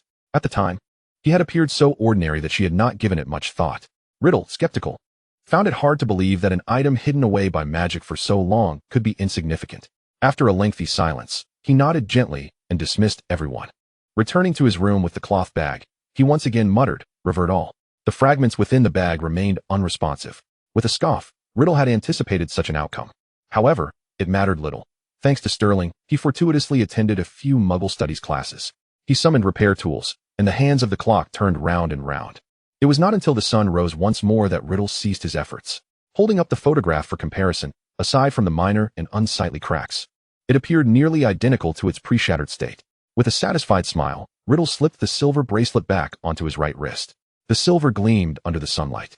And through the gaps of the bracelet, Riddle glimpsed a raven fluttering its wings as it landed on the windowsill. The raven tilted its head towards Riddle, a letter tied to its body. Who would send him a letter at this hour? Furrowing his brow, Riddle reached out to retrieve the missive, slowly unfolding it. The The familiar handwriting momentarily stunned him. It began with "Dear Tommy" and concluded with "Yours, Sterling." As his eyes scanned the room, Riddle turned to gaze at the ice coffin, where Sterling lay in tranquil repose. You see, he was right once again. A smile blossomed on his face, and an unexpected tear glided down, reminiscent of March flowers kissed by dew, shimmering with beauty. Chapter 92, Sterling's Journal, Part 1. Dear Tommy, I hope this letter finds you well. It is once again time for me to write and converse with you. Please forgive me, for by the time this letter arrives, I may no longer be here. In truth, isn't it rather splendid? To borrow from Muggle philosophy, we can transcend mere physicality and engage in a platonic love. I wonder if you have begun to search for me. I fear you may take too long, and I might grow weary of waiting. So I have selfishly left you some gifts. However, I cannot make it too easy for you. Thus, the clues shall be distributed. The first clue lies in my study at the Goo residence, contained within a journal. But as for its precise location within the study, that shall depend on your search skills. All right, my brave warrior, embark on your adventure, and do not keep the imprisoned princess waiting too long. Yours, Sterling. Upon finishing the letter, Riddle discovered a doodle beneath the stationery depicting a dragon capturing a princess, with a valiant warrior raising a sword. A wry smile tugged at Riddle's lips as he chuckled softly. Before writing the letter, Sterling must have been bored, wandering next door to listen to Granny Kai narrate bedtime stories to her grandson. Folding the letter and placing it in a box, Riddle donned his coat. Approaching the ice coffin, he leaned down and pressed a kiss to the cold forehead. Subsequently, Riddle used apparition to arrive at the Goo residence. The familiar redwood long table and floor-to-ceiling windows greeted him. As he touched the back of a chair, he could almost envision the warmth of the moment. Sterling, feeling cold, nestled in Riddle's embrace while reading, occasionally looking up to point out Eastern characters that Riddle could not comprehend. They would spend entire evenings like that. The table was impeccably tidy, save for a brown paper bag that remained. Opening the bag, several photographs tumbled out. Dreamlike, the images showcased greens as rich as silk. Riddle recognized them as the northern lights of Iceland, dog sledding, potent vodka, black volcanic rocks against white snow. On the back of one photograph, an aged note from Sterling read, Riddle, place me first. Nothing is allowed to be more important than me. How domineering. Another slip of paper fell from the photographs, bearing Sterling's handwriting, words penned in anger from the past, yet his current sentiment echoed the same. You are not permitted to disagree. I forgive you this time and grant you the photograph. Should there be a next time, do not expect a photograph, but rather go meet Merlin directly. A soft laugh escaped Riddle as he could vividly imagine Sterling's vexation while writing those words. It was peculiar. Although Sterling possessed the cunning of a hornet's nest, at times, he could be so candid and juvenile, an enchanting contradiction. Was that all? What of the journal? Riddle surveyed the study, deep in thought. The room was filled only with books. It must be hidden within the bookcase. But on which shelf? Slowly pacing, he extracted a volume, discovering that it was one they had read together. It was a book on celestial observations. Riddle recalled Sterling expressing his fondness for the Big Dipper and the North Star, for the North Star remains steadfastly in the north, unwavering, while the Big Dipper loyally points the way. Together, they illuminated the northern sky. Thus, the first shelf, 7th row, the volume at the northernmost end. A delicate notebook fell into his hands, and Riddle smiled with pride. Too simple. It could have been more challenging. The notebook's front page bore no inscription, and the journal commenced directly from the first page. 194-3314, clear. My hair has begun to transition from white to gray-black, and Eric was right. I should not engage in too much killing. Yet, there is no alternative. Surviving this turmoil is already a considerable feat. I have decided to pen this journal. For the blood curse is profoundly potent. If the Goo family possesses a successor of blood relation, and if I cannot endure, I hope this journal may prove useful. 194-3425. Overcast. The weather is dismal today. I adore the rain but despise gloomy days. My hair has deteriorated further, and I must resort to magic to conceal it. Thankfully, I am quite adept at this concealment spell. The injuries on my body refuse to heal, and the curse continually rears its head, which is truly bothersome. My dreams have become increasingly frequent, and the girl with green hair and gray eyes consistently appears in them. I can now confidently assert that the curse is undoubtedly linked to this girl, who belongs to the Evans family. The Evans family, devotees of the soul goddess spirit, reveres curses and soul magic. It is said that those with gray eyes in the family are designated messengers of the soul goddess, possessing the most powerful and purest of souls, with eyes that can see through the souls of others. Moreover, only the gray-eyed descendants of the Evans family can wield the soul magic passed down through generations. 194-3428, clear. The nightmares are tormenting, rendering sleep impossible. Always that magical array and the girl, along with the ancestral land. Thus, these dreams serve as omens. Has anyone from the Gu family ever experienced such dreams?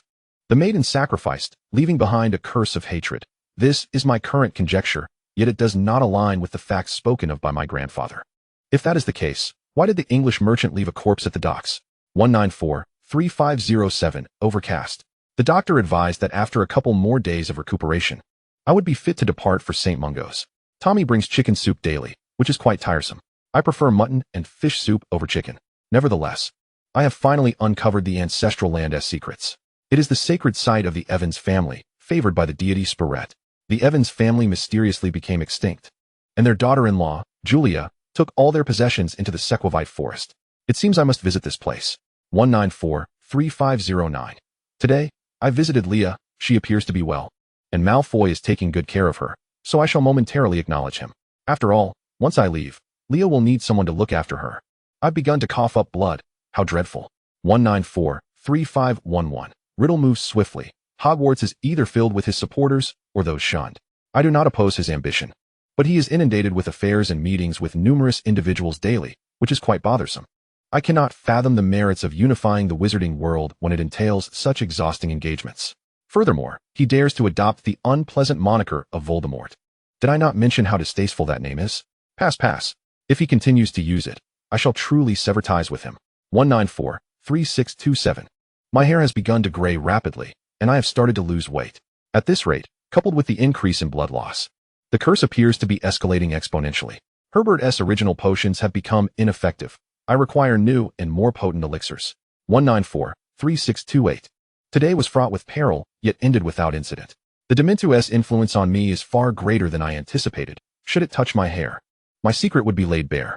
Thankfully, I managed to grasp Tommy's hand in time. Honestly, Tommy has brought me many unexpected delights. Had I not encountered those two individuals today, I fear I would remain oblivious. What splendid deception. How dark-hearted they are. Although I am unsure whether to believe Tommy's claims of innocence, I find myself drawn to him just a little more. That accursed curse. Had it not been for my journey to Sequoia, Tommy would already be ensnared in my grasp. Chapter 93, The Puppet Master. 194-3710. Illness upon illness. It is unending and quite vexatious. And that detestable Riddle, feigning the role of a gentle, caring boyfriend. Aside from providing comfort, what else can he do? He questions my apparent aloofness. Is maintaining distance not a means to prevent him from discovering my deteriorating health? How dare he sulk? You said it was not you who informed Zhang Hua. If you wish for my trust, present your evidence. I must approach Zhang Yu. Recall Zhang Hua's expression upon meeting you, and conduct my own investigation. You expect me to believe you based on mere words? Who do you think you are? It infuriates me. Perhaps my illness has muddled my thoughts. 194-3717. So what if I acknowledged him as an heir? It's as if I owe him a fortune in galleons. I have told him that he need not stay for my sake. Did he not choose to remain of his own volition? He is already overwhelmed and fatigued, yet I must soothe him. Merlin's foul socks. Had I known, I would have confined him directly. Then he would not dare complain about a lack of security. 194-3726. My hair is utterly ruined, a most unsightly sight. Perhaps the curse also affects the psyche? My mood has been abysmal, and my temper is foul. I must admit, I am not as stoic in the face of death as I thought. I fear it. My parents, my grandfather, so many have perished in the forest, unable to survive. Thus, I cannot help but question myself. Can you truly succeed, Sterling? Perhaps before I even reach the ancestral land, I may become mere bones. In that case, no one would know my whereabouts, nor would anyone collect my remains. Everyone would continue with their lives. Tommy would forget me, and seek another to be his boyfriend. Well, perhaps a girlfriend as well. The Gu family would not remember a patriarch who had not undergone the succession ceremony. My life would dissipate like smoke. And I refuse to accept that. 194-3809. If I were to kill Tommy and dismantle the Gu family, then I would be free from my entanglements and would not need to venture into any forest. 194-3818. Tommy might have a point. I am indeed a thorough gambler. Or perhaps, like Tommy, we are both cowards. The journal concludes, merely a few pages. Riddle flipped through many empty pages, devoid of content. It turns out that Sterling spent the half year he was absent in the forest known as Sequoia. At that time, the town was adjacent to Sequoia. Riddle smiled. It appears Sterling never ceased to harbor suspicions against him. He merely adopted an extreme approach to address his doubts. Nevertheless, he appreciates it. For, were he in Sterling's position, he might have handled it similarly. At that time, his intentions were far from pure, as he contemplated how Sterling might oppose his great-grandfather.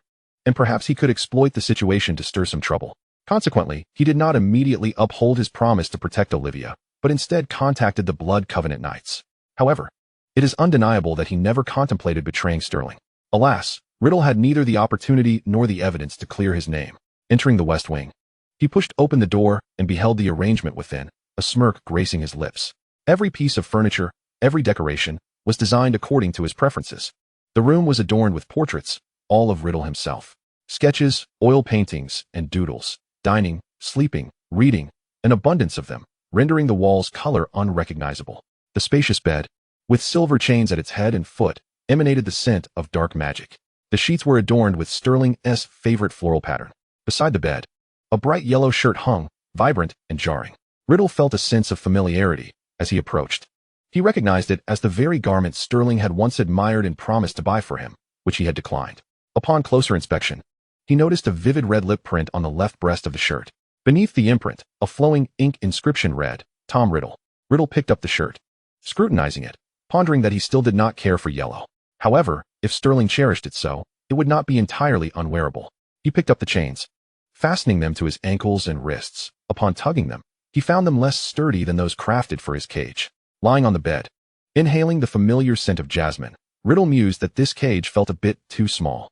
Perhaps Sterling shared the same sentiment. Otherwise, he would not have designed a larger cage to confine him.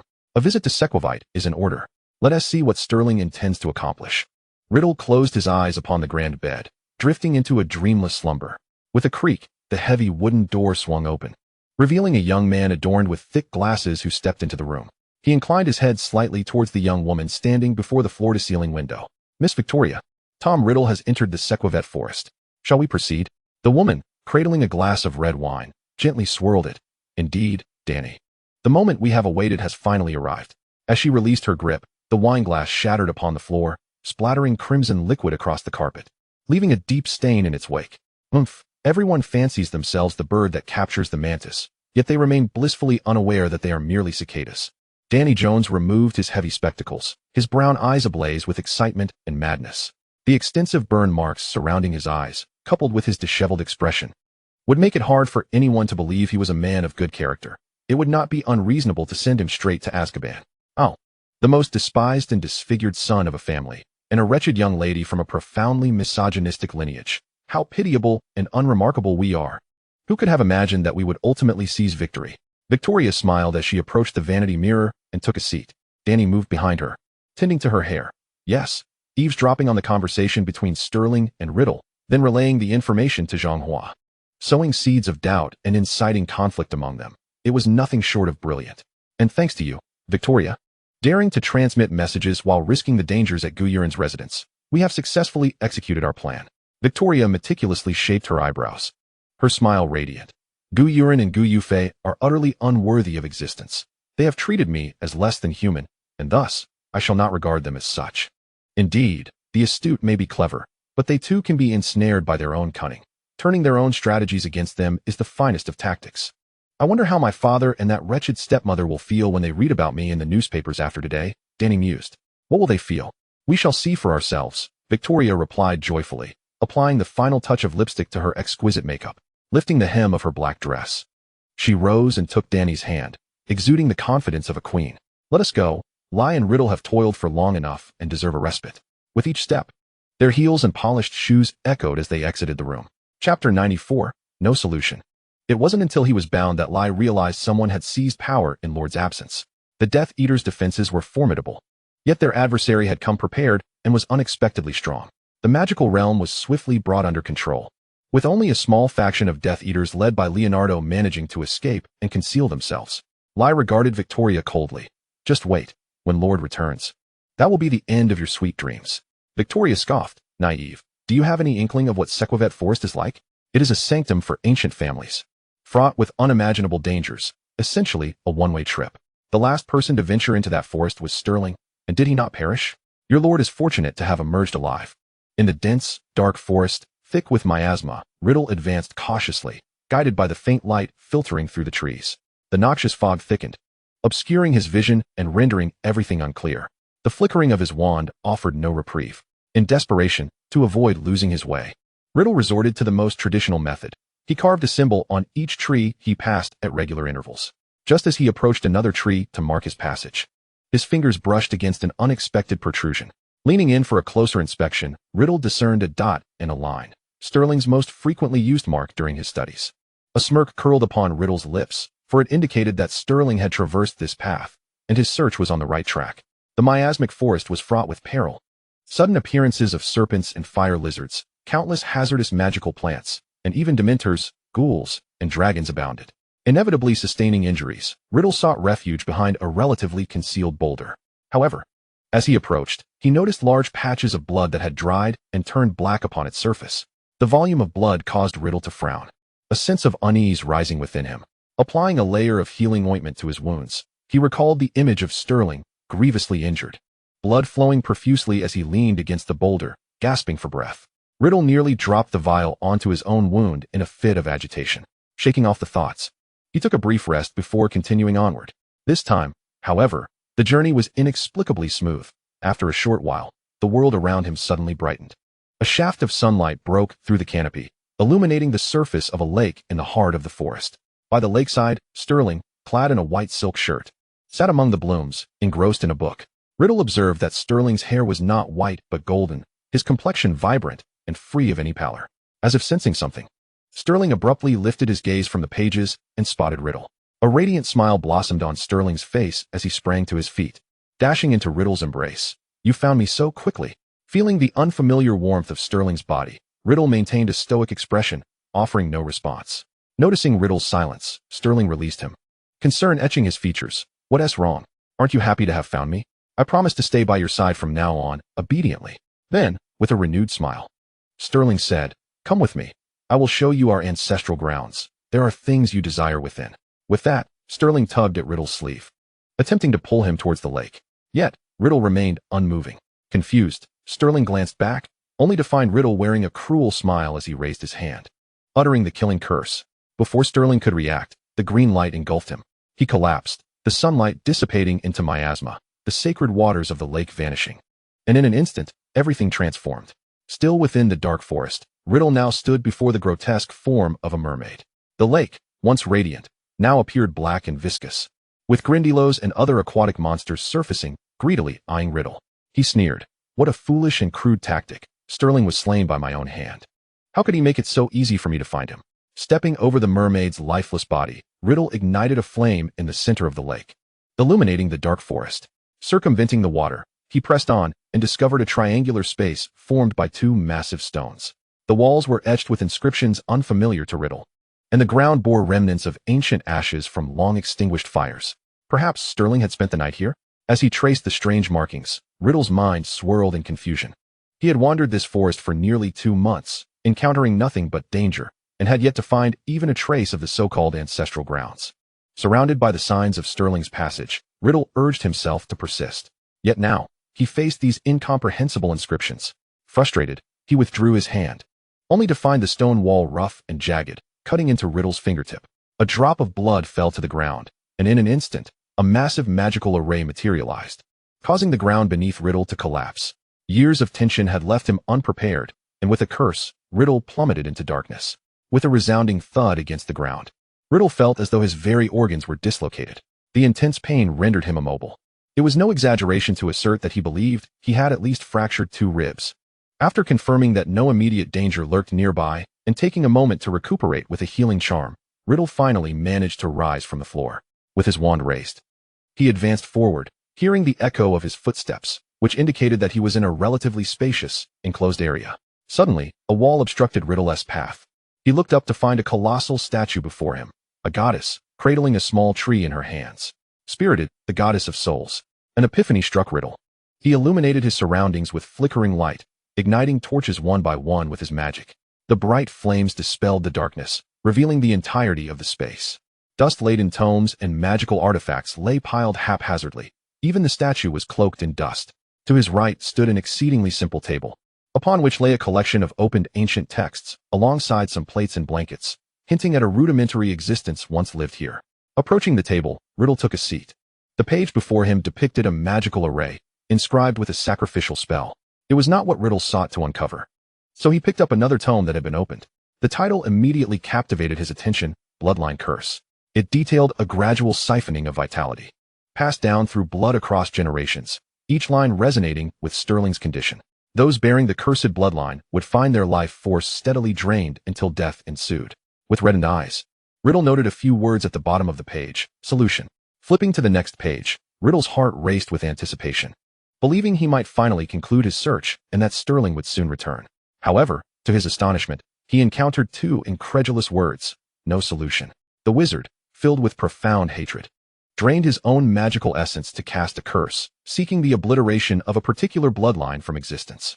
The caster would need to sacrifice their own life force and soul, vanishing in a true sense, with the promise that their desire would be fulfilled and their curse rendered eternally unsolvable. What did no solution signify? For a moment, Riddle doubted his comprehension. Did it imply that Sterling's death curse was irredeemable? Reflecting on the 6 months of Sterling's absence, Riddle's mind went blank. Yet, upon Sterling's reappearance, he had seemed as healthy as a normal person, never once falling ill, and even growing more robust over time. Riddle could not help but question whether he had indeed been the cause of Sterling's demise. At that moment, all the peculiarities seemed to fall into place. For instance, why had Sterling suddenly laid aside his suspicions? Why had he relinquished his plans to imprison him? Why had he languidly indulged in love? Because, ultimately, arguing was futile. The guillotine hanging over Sterling's head would not vanish, and death was an inevitable specter. In the twilight of life, Riddle remained the last tether Sterling could not sever. Unbeknownst to him, tears streamed down his face.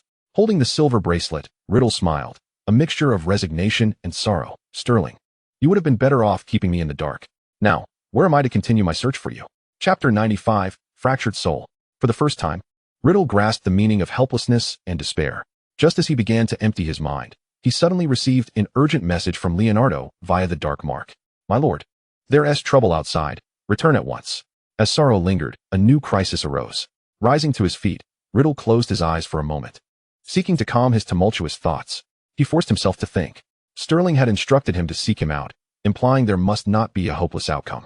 As written in Sterling's journal, knowing the inevitable end, Sterling's character would likely have sought to take him down with him. Since Sterling had not, but instead smiled and urged him to search, there must be unknown factors at play. What could they be? Gazing at the message from Leonardo, Riddle furrowed his brow deeply. Previously, someone had informed Zhang Hua, leading to the rift between him and Sterling. Riddle was well aware that he was not the perpetrator. He simply had not yet uncovered the mastermind behind it all. Thus, it seemed this current crisis was also orchestrated by that same shadowy figure. With this realization, Riddle's expression grew impassive. He could only deal with this scum first. He had no desire to appear as a fallen prisoner upon the return of a certain noble scion. Draped in a voluminous robe, Riddle traversed the desolate, chaotic streets of Diagon Alley, his brow gently furrowed. Wanted posters and newspapers fluttered through the air. Grabbing a daily paper, Riddle read of thousands of wizards opposed to the new regime being imprisoned in Azkaban. Moreover, some wizards faced torture or were subjected to collective slaughter for their disobedience. The front page featured a large photograph. On a lavish sofa sat a young lady, adorned in finery with heavy makeup, exuding an air of arrogance. Beside her stood a youth with extensive burns around his eyes, grinning flamboyantly. Victoria. Riddle parted his lips slightly, his tone devoid of emotion. His memory was remarkably sharp. Upon seeing this woman, he recalled their previous encounter during his visit to the Gu family estate with Sterling. At that time, Victoria had been coldly treated by her father and brother, appearing meek and insignificant. The boy next to her was the youngest son of the Jones family. Scarred during his second year at Hogwarts, perpetually donning thick glasses, head bowed, and shoulders hunched, his academic performance lackluster, making him almost invisible.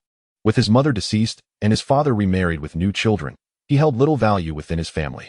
Therefore, Riddle had never spared them a second glance. Yet, it was these two seemingly inconsequential individuals who had orchestrated a scheme against Riddle. However, Riddle merely smirked.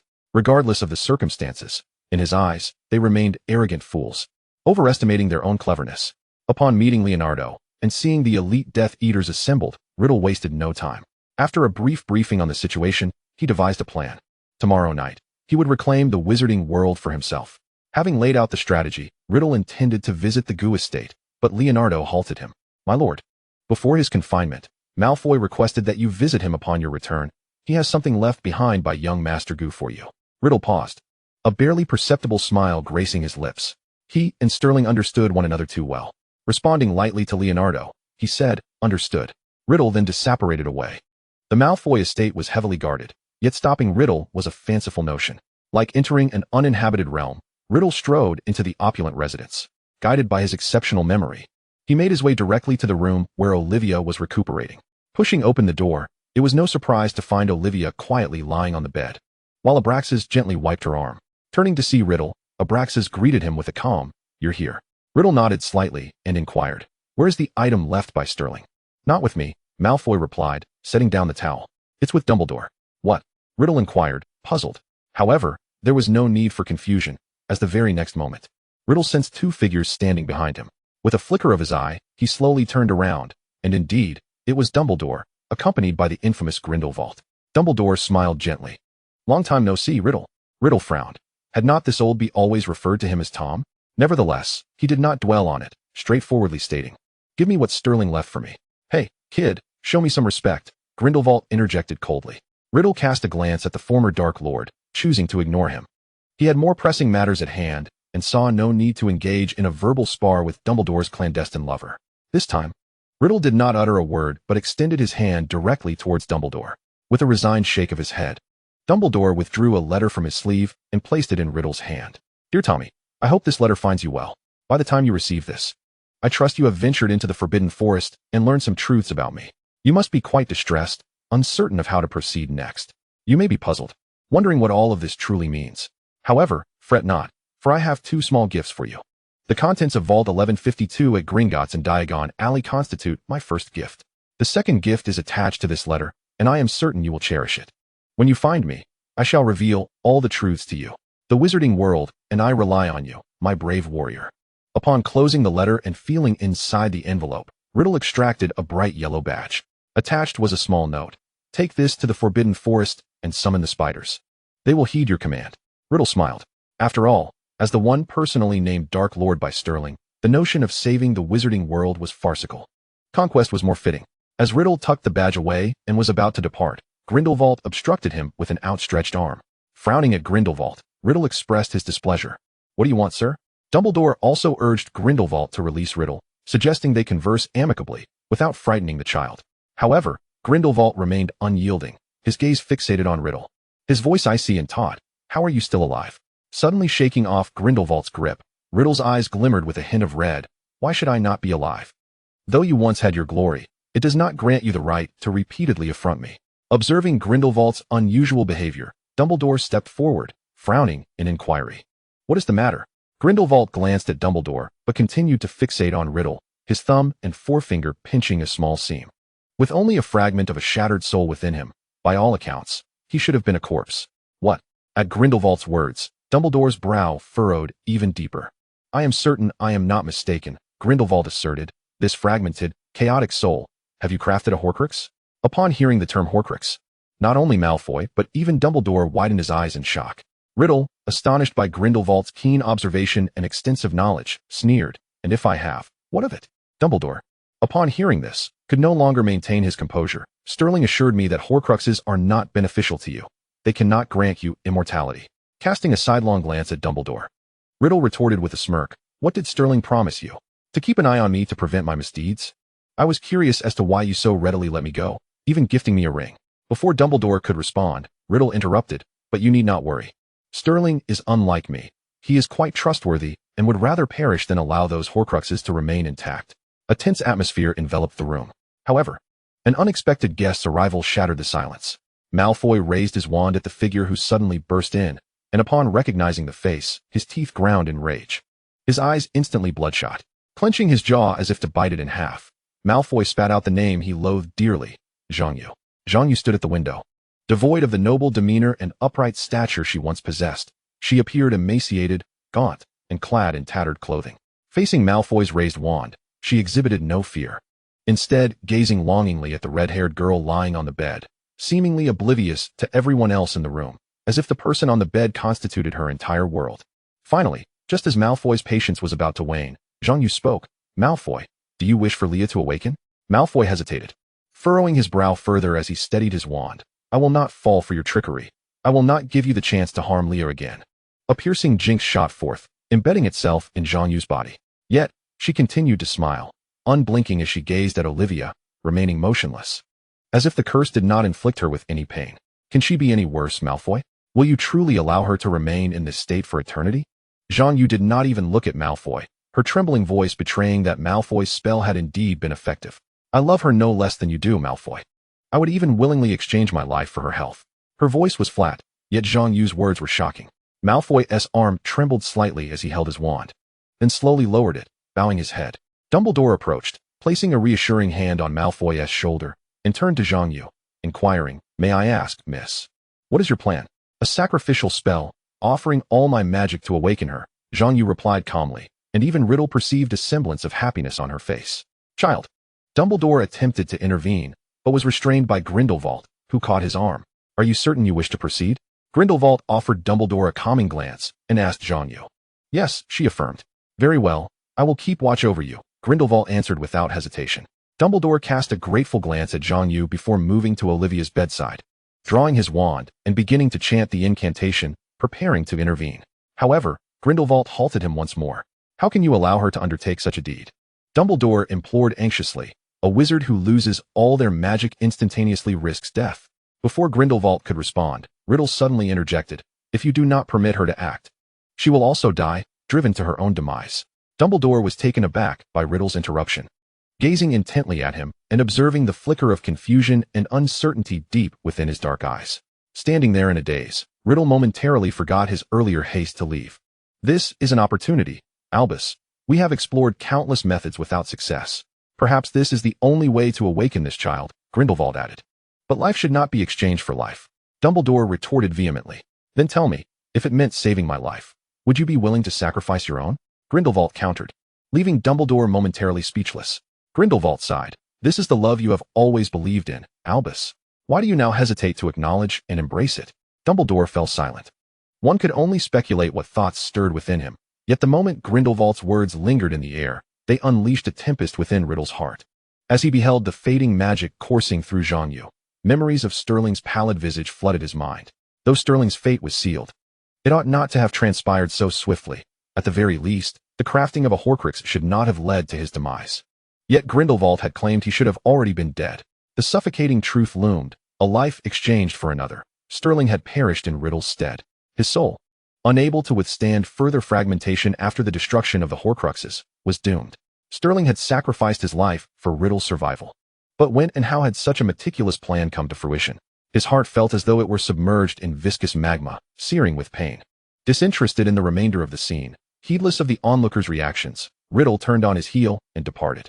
To him, the gifts Sterling had left within the vault held far greater significance. In the desolate confines of Gringotts, Riddle forcefully breached the entrance to Vault 1152. The chamber lay barren, save for a small pedestal at its center, upon which rested a jewelry box. Upon opening the box, a gentle radiance emanated forth. Inside lay a pair of exquisite warm jade earrings, their touch imbued with warmth. Beneath them lay a note, "For the future wife of my son, as bequeathed by my mother. She said that wearing these signifies that she is her child, one of our family. My wonderful parents, I bestow this upon you." The tone was filled with a prideful, yet awkward arrogance. Sterling's mother. Riddle retrieved one of the right earrings, applying pressure until it pierced through his earlobe. Blood trickled down the perforated flesh, staining the earring. Yet Riddle smiled with unrestrained joy. Inexplicably, an image of an elegant lady materialized in his mind. Though her features were indistinct, her gentle yet resolute essence shone through. She reached out from the void, tenderly caressing Riddle's hair, as he held the remaining left earring. Despite being ensconced in the dim underground, Riddle felt an unexpected warmth akin to that beside a crackling hearth. This was an entirely unforeseen gift, an anticipatory love from a mother, transcending time and space, arriving at Riddle's side without the aid of magic. Chapter 97, The Love Deserved. Riddle had never contemplated this before. In the desolate, cold nights where no soul acknowledged him, in every moment of disdain and discrimination, it seemed as though the world had conspired to convey to Riddle that his very existence was a mistake. The orphanage's headmaster led them in prayer, proclaiming that humanity is born sinful, and they were all sinners destined to spend their lives atoning for their transgressions. The very bed upon which Riddle was born seemed fated to be a source of his silent suffering. Everyone despised him, criticized him, and sought to educate him. Upon entering Slytherin, the privileges and preferential treatment were entirely denied to him. He was unwilling to accept this. He was undeniably the most formidable wizard, born a king. Why was he left destitute? The world held no love for him, and thus he felt no obligation to love the world in return. Yet, fragmented emotions began to coalesce, the minutiae of his past crystallizing vividly within his mind. The overt conspiracy rendered Riddle unable to ignore the truth any longer. Did truly no one love him? In a daze, Riddle recalled his appointment with Leonardo. Almost in a trance, he exited Gringotts. Suddenly, his unfocused gaze caught sight of a flash of white hair. He abruptly raised his head to see a figure with long, white hair. His pupils dilated in panic as he witnessed 11-year-old Sterling being throttled by a cloaked figure. His feet dangling above the ground, his struggles growing feebler. In that instant, his heart ceased, and the world dimmed. Avada Kedavra! Without hesitation, the lethal curse struck the dark-clad assailant as Riddle charged forward, enveloping the white-haired child in his embrace. Tremors coursed through him, rendering him speechless. Yet, a delicate hand reached up to Riddle's cheek, dislodging his hood and halting his tremors. From the small figure in his arms, a soft voice emerged. "Brother, I am fine. Do not be afraid." Riddle was momentarily stunned, his reason returning as he gazed down at the young girl.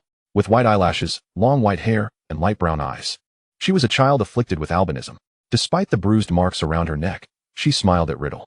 Before Riddle could fully comprehend the vision before him, a woman burst forth from a shop in Diagon Alley, crying, "Annie, my Annie." The woman snatched the child from Riddle's grasp, trembling and choking back tears as she caressed the girl's face.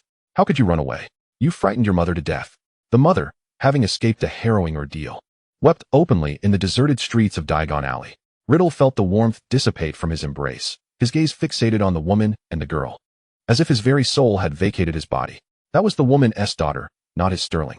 His Sterling had died right before him.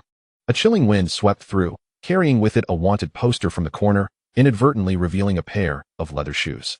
A gust of wind amplified the woman's cries, spreading them further. As if summoned by the sound, more and more shoes appeared. Not just leather, but cloth shoes, high heels, and flats. An increasing number of individuals emerged from the shadows, stepping into the street.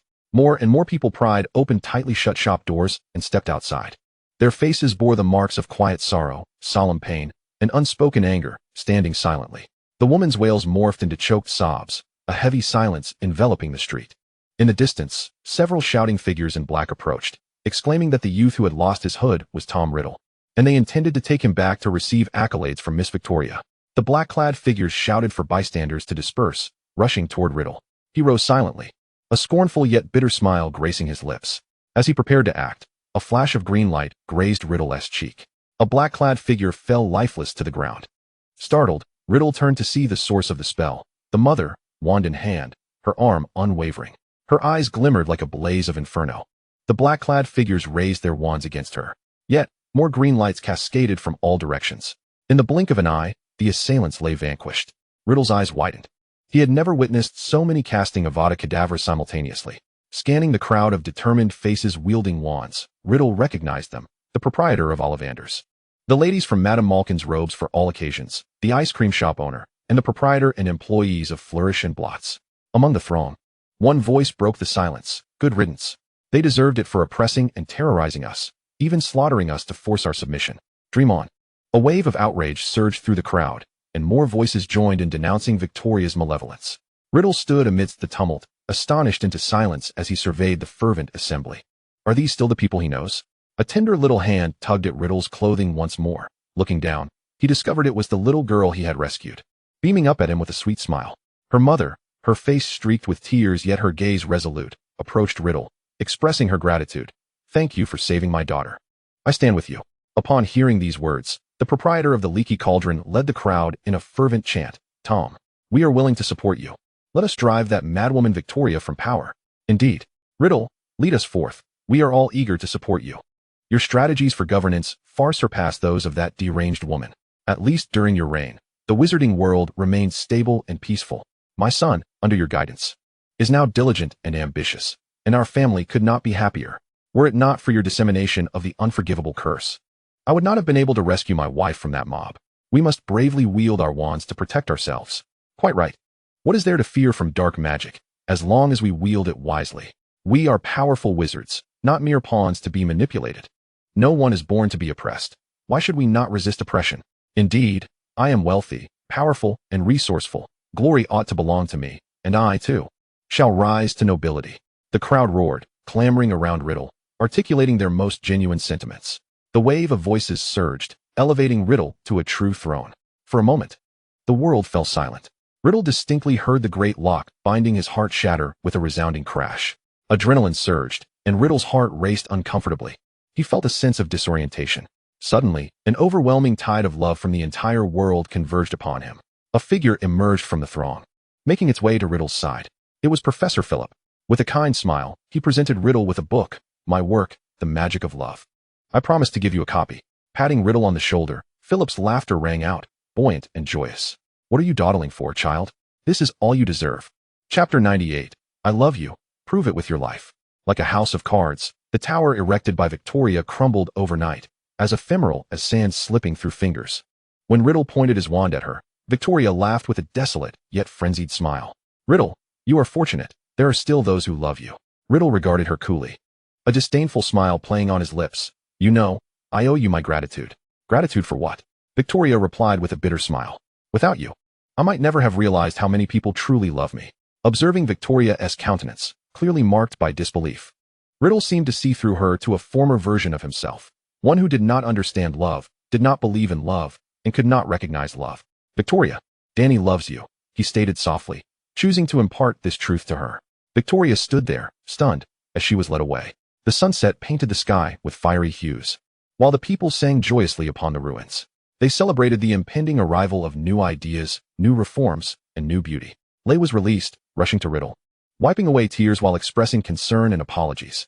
Leonardo approached, briefing Riddle on details and inquiring about his well-being. Eric waved his limbs before Riddle, guiding the spiders away. Dumbledore approached, standing alongside Riddle. Child, Sterling worked tirelessly. He wished for you to understand. Do you comprehend now? The remnants of the sunset illuminated half of Riddle's face, casting the other half into shadow. Riddle responded, without him, no one loves me. Without Sterling, he would not have known such gentle means of garnering influence. Without Sterling, he would not have possessed such patience and kindness in his interactions with others.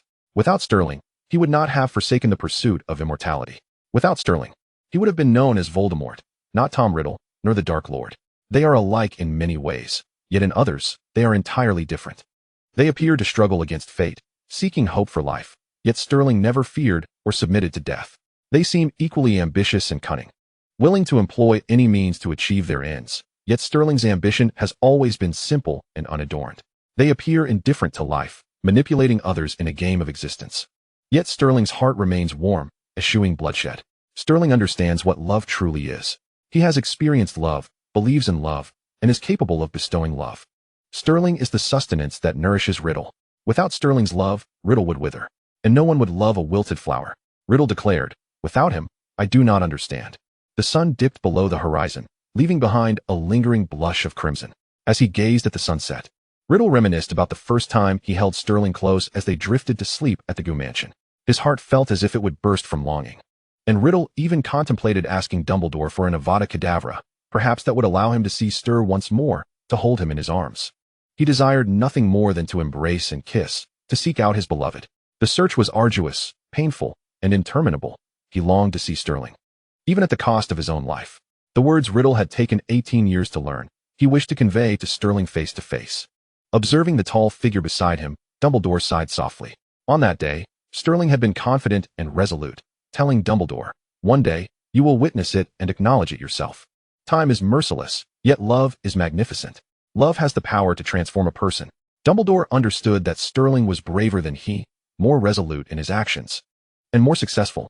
The Deathly Hallows consist of 3 items: the Elder Wand, the Invisibility Cloak, and the Resurrection Stone. Legend has it that the artifact capable of transmuting life and death is, in fact, a blood-red gem, possessed by one of the 28 sacred families. Dumbledore's voice was calm, while Riddle's heart felt as if it were splitting apart. Without hesitation, Riddle vanished from his place. Arriving before the ice coffin, he carefully lifted his long-sleeping beloved and gently laid him onto the bed. He ignited the fireplace, retrieved Sterling's favorite garments and books, and prepared his beloved's preferred rose pastries and red tea. Like a devout acolyte, Riddle pressed a kiss to Sterling's smooth forehead, gently removing the dove-blood gem earring.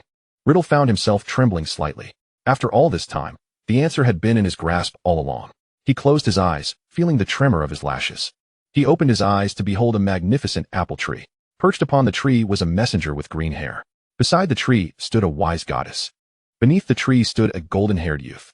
As he slowly bit into an apple, the goddess tapped his shoulder, prompting the golden-haired youth to turn. Familiar green eyes held all the warmth of Riddle's spring. A tear slid down Riddle's cheek as he sprinted forward. An embrace filled with fervor defined the essence of redemption. A fierce yet tender kiss conveyed all their happiness and hardships. Philip had said that the magic of love is wondrous and profound. Those who can wield the magic of love fear not even death. Those protected by love are impervious to the killing curse. Love, it can be concealed within tokens. Hidden in blood, nestled in kisses, reflected in glances, and infused in scents. It can reside in every fleeting moment, existing everywhere. All doubts and barriers were decisively shattered by the sound of a broken silver bracelet, enchanted by love. Sterling Riddle, a testament to the divine and the magical. With parted lips and ambiguous silver strands, Sterling draped his legs around Riddle's waist and his arms around Riddle's neck, exhaling softly. The fresh fragrance of jasmine filled his senses. As Riddle cradled Sterling's waist and bit gently at his throat, he felt the palpable pulse of life. Then, lifting his gaze, he kissed Sterling's golden locks, and it was then that Riddle truly felt alive. I have found you. Is there a reward? How about rewarding me with your return? That's not significant. It matters not where we go. I simply wish for you never to leave me again. That would be too much of a reward. Sterling cradled Riddle's face, his eyes brimming with joy. If you wish for me to never depart from you, you must offer something in exchange. All of me, my love, Riddle replied without hesitation. He gently kissed the tip of Sterling's nose, his voice husky. Sterling, I love you. The expected response caused Sterling to smile, his eyes crinkling with delight.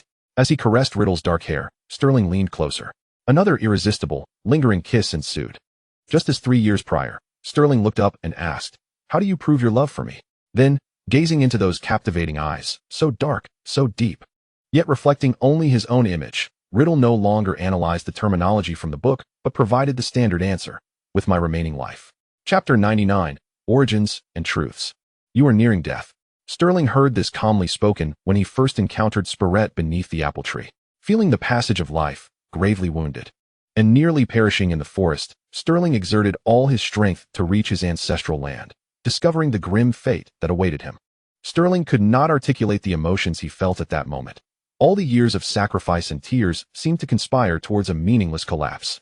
Everything felt absurd, as if the heavens had played a cruel joke on him.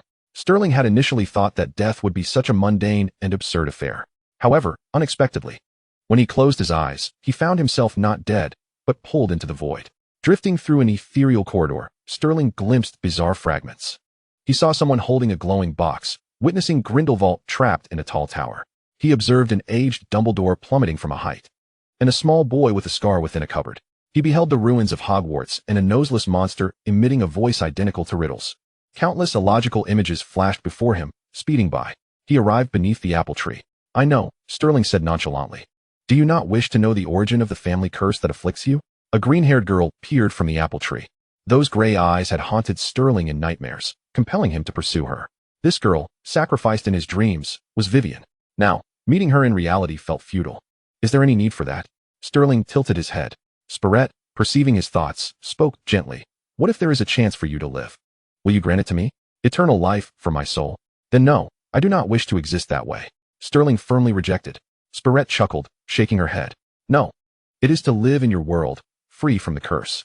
Vivian jumped down from the tree. Sterling's heart stirred uncontrollably, yet he maintained his caution. Why do you help me? They exchanged a glance, revealing a hint of guilt. Spirette said, to atone for certain sins. It is quite complex. Better for you to see for yourself. In the next moment, Sterling was pulled back into the void. Memories long buried flashed before him, an absurdity spanning nearly a century. As one of the oldest wizarding families in the East, the Gu family began to decline. For nearly a century, no formidable wizards emerged from the Gu lineage. Gu Zhang, the head of the family, unwilling to witness its downfall, sought opportunities to rejuvenate the clan. Thus, the tragedy began. During an exploration of an ancient site, Gu Zhang stumbled upon a tome filled with powerful spells. He discovered that by following its instructions, his magical prowess would rapidly expand. Elated, he brought the book home, scarcely parting with it. Unbeknownst to him, this ancient tome was an evil artifact, a Horcrux. The fragmented soul of a wicked sorcerer resided within, exploiting Gu Zhang's obsession to manipulate him. Ultimately, this sorcerer seized Gu Zhang's body. Yet, the Horcrux was flawed. The mismatch of soul and body hastened the sorcerer's demise. Hence, He set his sights on the Evans father and daughter visiting from the east, Vivian Evans, with her gray eyes signifying her lineage as a descendant of the Evans family and a messenger of the goddess of souls, and her green hair indicating her inheritance of her mother's bloodline, was blessed by the goddess of life, a perfect offering. Under the pretense of revitalizing the family, the sorcerer, utilizing Gu Zhang's identity, abducted Vivian and sacrificed her life. Vivian's father, having lost his daughter, sought out the Gu family, only to be brutally murdered by the sorcerer at the docks. The grieving father sought vengeance, unaware that the true culprit lay elsewhere. With his last breath, Vivian's father pledged his entire soul and magical power to the spirit he revered, casting an inescapable blood curse upon the Gu family. At that time, the deadly curse had yet to manifest, but Gu Zhang's wife and son sensed something amiss. However, it was too late. Upon discovering Vivian's corpse, Gu Zhang's wife understood that her husband would likely not return. In rage and despair, she chose to perish alongside the evil sorcerer. Gu Zhang's son became the head of the Gu family and destroyed the ancient tome. All settled into a grim silence, leaving only a curse laden with error and hatred. The heirs of the Gu family perished one after another, and the bloodline began to wane. Vivian sought to halt this absurdity, but found herself powerless to intervene. Using her soul magic, she crafted chaotic nightmares for each subsequent heir, concealing the truth within. Generations of Gu heirs endured the same tormenting dreams. Yet their brief lives left them no time to pursue the truth. Until the bloodline thinned further, Gu Yushu ascended as the family head, marking a turning point. However, the whims of fate are unpredictable. To locate the ancestral land, Gu Yushu journeyed to England. Prior to this, only the elderly patriarch and Mrs. Evans remained of the Evans family. After failing to locate the souls of Vivian and her father through soul magic, they fell into despair. The patriarch soon passed away in regret, and Vivian's mother, Julia, led the Evans family into the Sequivit forest, reaching the ancestral land and transforming an ordinary grove into a perilous forbidden zone. Thus, another formidable barrier arose on the already obscure and arduous path to the truth. Sterling's parents sought the truth, yet they could not even reach their ancestral land, only becoming aware of its existence. Gu Yushu made it to the ancestral grounds, but fell victim to a potent forgetting curse, leaving him unable to recall the truth he had once known until his dying breath. In the end, only Sterling arrived there, retaining his memories, yet he too was ravaged by a curse. "How will you compensate me?" Sterling inquired. "I cannot lift the curse, but I can grant you 3 wishes." Spirit replied. With a sigh, Sterling smiled. "Then bring me the soul of Tom Riddle to keep me company." Spirit turned to caress the apple tree, then shook her head. "That is not possible. The soul of the person you mentioned is incomplete, and I cannot retrieve it." "What?" Sterling frowned. "What has fragmented his soul?" "Horcruxes," she answered. Sterling's eyes widened slightly. How could he create something akin to what Gu Zhang did? Souls and life, Horcruxes and Horcruxes, he cannot die. If Riddle cannot die to accompany him, then he too cannot perish. Bowing his head in contemplation, Sterling remained silent for a long while before raising his gaze. "You did not fulfill my previous wish. I shall make a new one. I wish to know what those phantoms I saw on my way here were." Spirit had not anticipated Sterling's keen intuition. "They are alternate dimensions. For my second wish, I desire knowledge of all pertaining to another dimension." Spirit appeared both surprised and puzzled. Nonetheless, she plucked an apple from the tree for Sterling. Souls defy the constraints of time and space, allowing Sterling to witness the conclusion of another reality. Gu Yushu never came to England. Sterling was never born, and the entire Gu family perished. No one cared for Riddle, no one tended to him, no one accompanied him. Tom Riddle was no longer Tom Riddle, but had transformed into a noseless monster, Voldemort, controlled by fragments of his own soul. Observing Voldemort's blood-red eyes, Sterling recalled the crimson gleam that always flickered within Riddle's gaze. Only slaughter, oppression, terror, decay, madness, and obsession remained. This was Voldemort. Voldemort could never embody Riddle. Riddle could never be Voldemort. Voldemort was the vile, corrupted creation born of a Horcrux, robbing Riddle of all his negativity and usurping his body. That was no longer a human. It was a pitiful, soulless husk, the beloved whom Sterling had lost to the malice of this alternate world. The scarred youth struck Voldemort with a spell, causing him to dissipate into a cloud of smoke.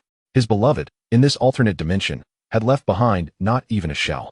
Tears brimmed in Sterling's eyes, his heart wrenched in agony, rage igniting a painful fire within his chest, making it difficult to breathe. What gives them the right? How dare they? He is mine, and I shall ensure his well-being. Thus, Sterling addressed Spirit. "I wish to make my third wish. I wish for my final year of life and health," he declared. Spirit paused for a moment. "Is that all?" "Indeed," Sterling replied with unwavering resolve. Vivian seems to have mentioned that we possess a means to assist you in living without the curse, Spirette remarked. Sterling chuckled. And what would be the price for accepting your proposal? As Sterling gazed at Spirette, she felt as if her every thought lay bare before him. Yes, she could allow Sterling to live free from the curse, provided he was forgotten by all. However, Spirette refrained from disclosing this to Sterling. Yet, it appeared there was no need for clarity. Are you truly willing to embrace death? Sterling smiled with confidence. No one shall perish. Having witnessed the tale of another dimension, Sterling felt a pang of sorrow, yet gained deeper insight. For instance, the earrings Tommy gifted him were resurrection stones. The one who leaked information to Zhang Hua must have been someone else, and Tommy's perpetual oddness was now clear. His Tommy was not incapable of love, nor did he lack understanding. He simply had never experienced what love truly was. When love finally presented itself before him, his Tommy had embraced it, already transformed by affection. His Tommy now was a considerate and gentle partner, a proud yet helpful spirit, a cool-headed leader who understood the importance of trust and respect for his subordinates. He had already received love and would reciprocate it with kindness. His Tommy was merely a charming coward, hesitant to confirm and believe that this was love. If that were the case, then it sufficed to drown the unwilling Riddle in love, deliberately orchestrating opportunities for interaction, allowing them to inadvertently witness Tommy's virtues, dispel Dumbledore's suspicions, alleviate the pressures imposed on Tommy by the elders, a birthday party, allowing Tommy to realize he indeed had many sincere friends who cared for him, proving his love for Tommy through his own demise, guiding Tommy to the forest, luring the puppeteer to act, leaving his mother's gift for Tommy, assuring him he was not an abandoned child, that he had parents who wished to love him, allowing Goo family's death servants to masquerade as the puppeteer's minions, kidnapping a young girl, prompting Tommy to instinctively rescue her, revealing to him the great love that resided within his heart. Tommy would be reborn in love, and Sterling would rise again through love.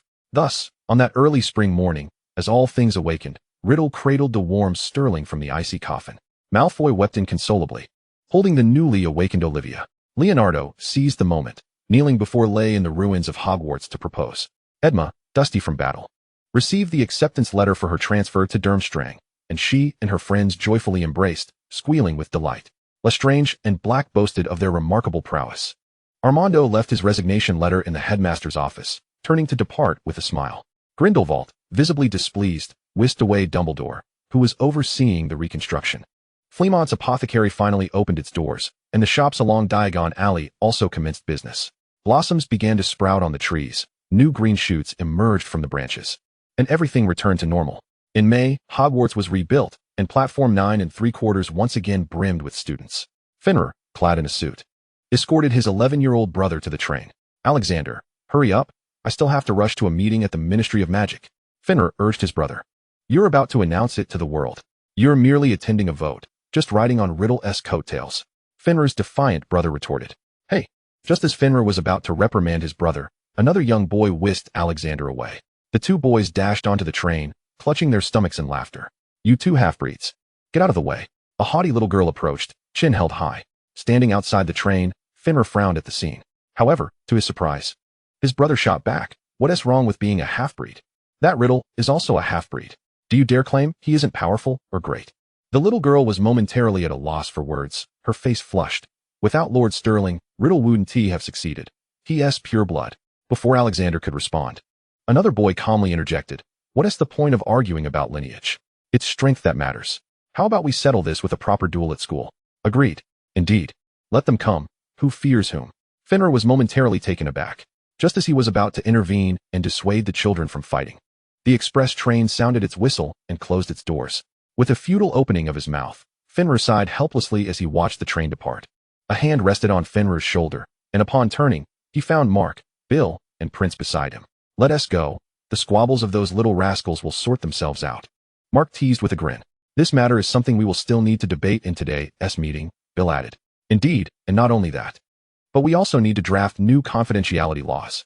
If you lot dawdle any longer, you'll miss the meeting, Prince remarked, rubbing his forehead. Merlin's beard. Why is it so late? The group hurriedly made their way to the public restroom, chaotically searching for stalls. Ultimately, due to the pressing time constraints, Fenrir and Bill had no choice but to squeeze into the same stall. I must propose an amendment. This connection point must be altered. With the sound of flushing and Fenrir's shout, both he and Bill tumbled to the floor. Emerging from the fireplace, Bill was greeted by a throng of people. Some were clad in well-tailored suits, while others donned formal wizarding robes. their faces beaming with excitement and confidence as they congregated towards the Ministry of Magic's grandest conference room. Following the crowd, Bill arrived at an expansive and opulent hall. At the center of the first floor stood a raised dais adorned with several chairs, surrounded by tiered seating, with the second floor already filled to capacity. Though few guided the attendees, the assembly was orderly. People took their seats, and soon the first floor was filled as well. Silence fell, solemn and serious. And as Riddle and Sterling appeared at the entrance, the crowd erupted into fervent applause and cheers. Behind them trailed Malfoy, Olivia, Ray, Leonardo, Black, and several other renowned and influential wizards from the magical realm. Dressed in splendid attire, they basked in the limelight and applause.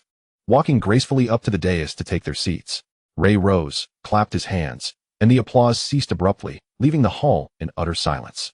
In response to the proposal by Minister of Magic Tom Riddle and the newly appointed headmaster of Hogwarts, Sterling, he expressed gratitude to all present. Ray bowed deeply. As the host, I believe this meeting will revolutionize our past and usher in a new chapter for the wizarding world. Chapter 101, Weddings and Wishes. Bill found it hard to articulate. It was a meeting he would remember for a lifetime. The confidentiality laws were amended, and wizards would enhance their interactions and studies with the Muggle world. Though magic could not be revealed, significant progress had been made. During the meeting, regardless of background or knowledge, everyone had the opportunity to vote and speak on significant matters. The dark arts were no longer entirely prohibited. People could study them, provided their usage was regulated. Aristocrats no longer held privileges, or rather, anyone strong enough could claim nobility. The bill against bloodline discrimination was also unanimously passed. Everything was new. Tom Riddle's name was inscribed in the annals of history, to be remembered now and in the future, not as the Dark Lord, but as a great leader of the wizarding community. People took pride in having followed him, and under his guidance, the magical world flourished in peace. However, that was a tale for another time. Riddle had long since lost interest in how to ascend to power. He lacked for nothing, save for occasional trivial worries of happiness. Sterling, as headmaster, and he, as Minister of Magic, often found themselves so busy that they could go weeks without seeing one another.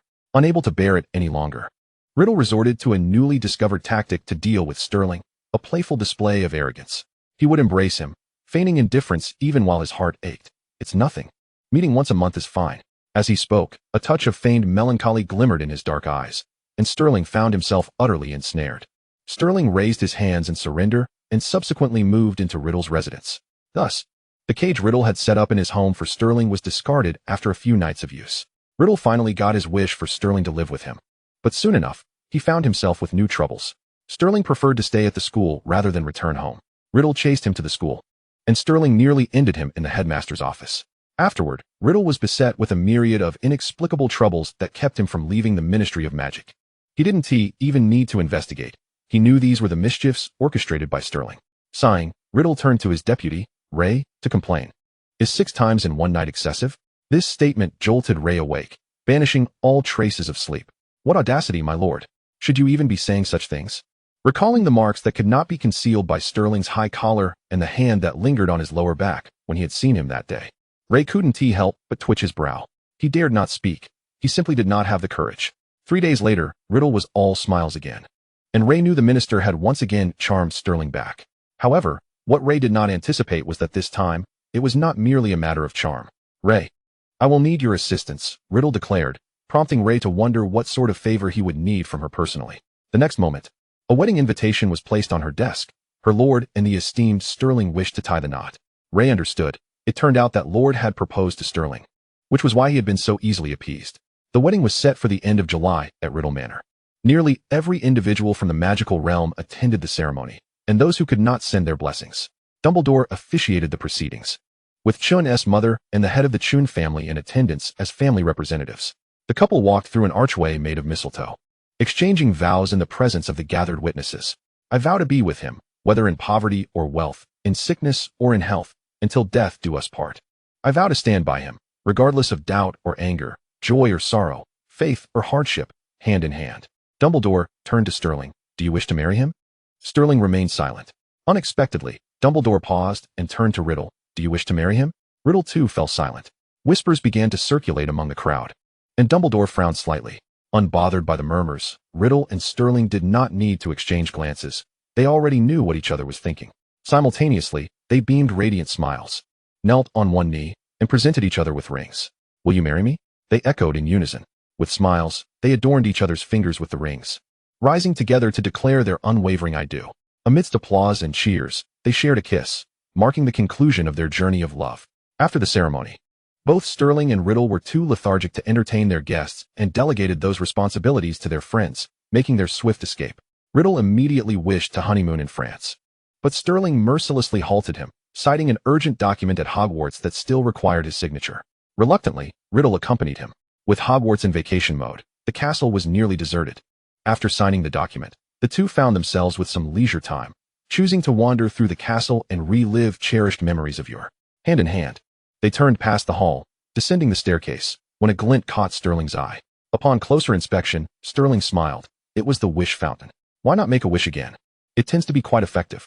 Sterling produced 2 golden galleons and handed one to Riddle. Again, Riddle seized upon the key word. Back in our 3rd year, during our Cold War, Olivia and I came here and made a wish with a copper canute, Sterling elucidated. What wish? Riddle inquired, his curiosity piqued. At the time, I thought the wish would hardly come true, so I casually wished for a day when we would no longer have barriers or doubts between us. It appears that wish has indeed been fulfilled, Sterling stated, clutching the galleon and closing his eyes to make another wish. Riddle chuckled, casually tossing the galleon into the fountain without even making a wish himself. He threw his own galleon as well, prompting Sterling to raise an eyebrow and tease. What now? Tommy, you never took the time to truly charm me back then. Riddle smiled with a blend of exasperation and indulgence, stepping closer to grasp Sterling's chin and gently biting his red lips. Do you want to know what wish I made when I came of age? Sterling neither affirmed nor denied his interest, merely blinking and smiling, waiting for Riddle to speak. Riddle gazed into those green eyes, feeling a complex blend of love and frustration. Yet, love prevailed, and he pressed a kiss to the corner of Sterling's reddened eye. I wish, Sterling said, that you would always love me, truly. Chapter 102, The Straw Doll. Tom Riddle, damn it. Percy had once again heard complaints from some child and lifted 5-year-old Riddle to confine him in the isolation room. Riddle was unperturbed.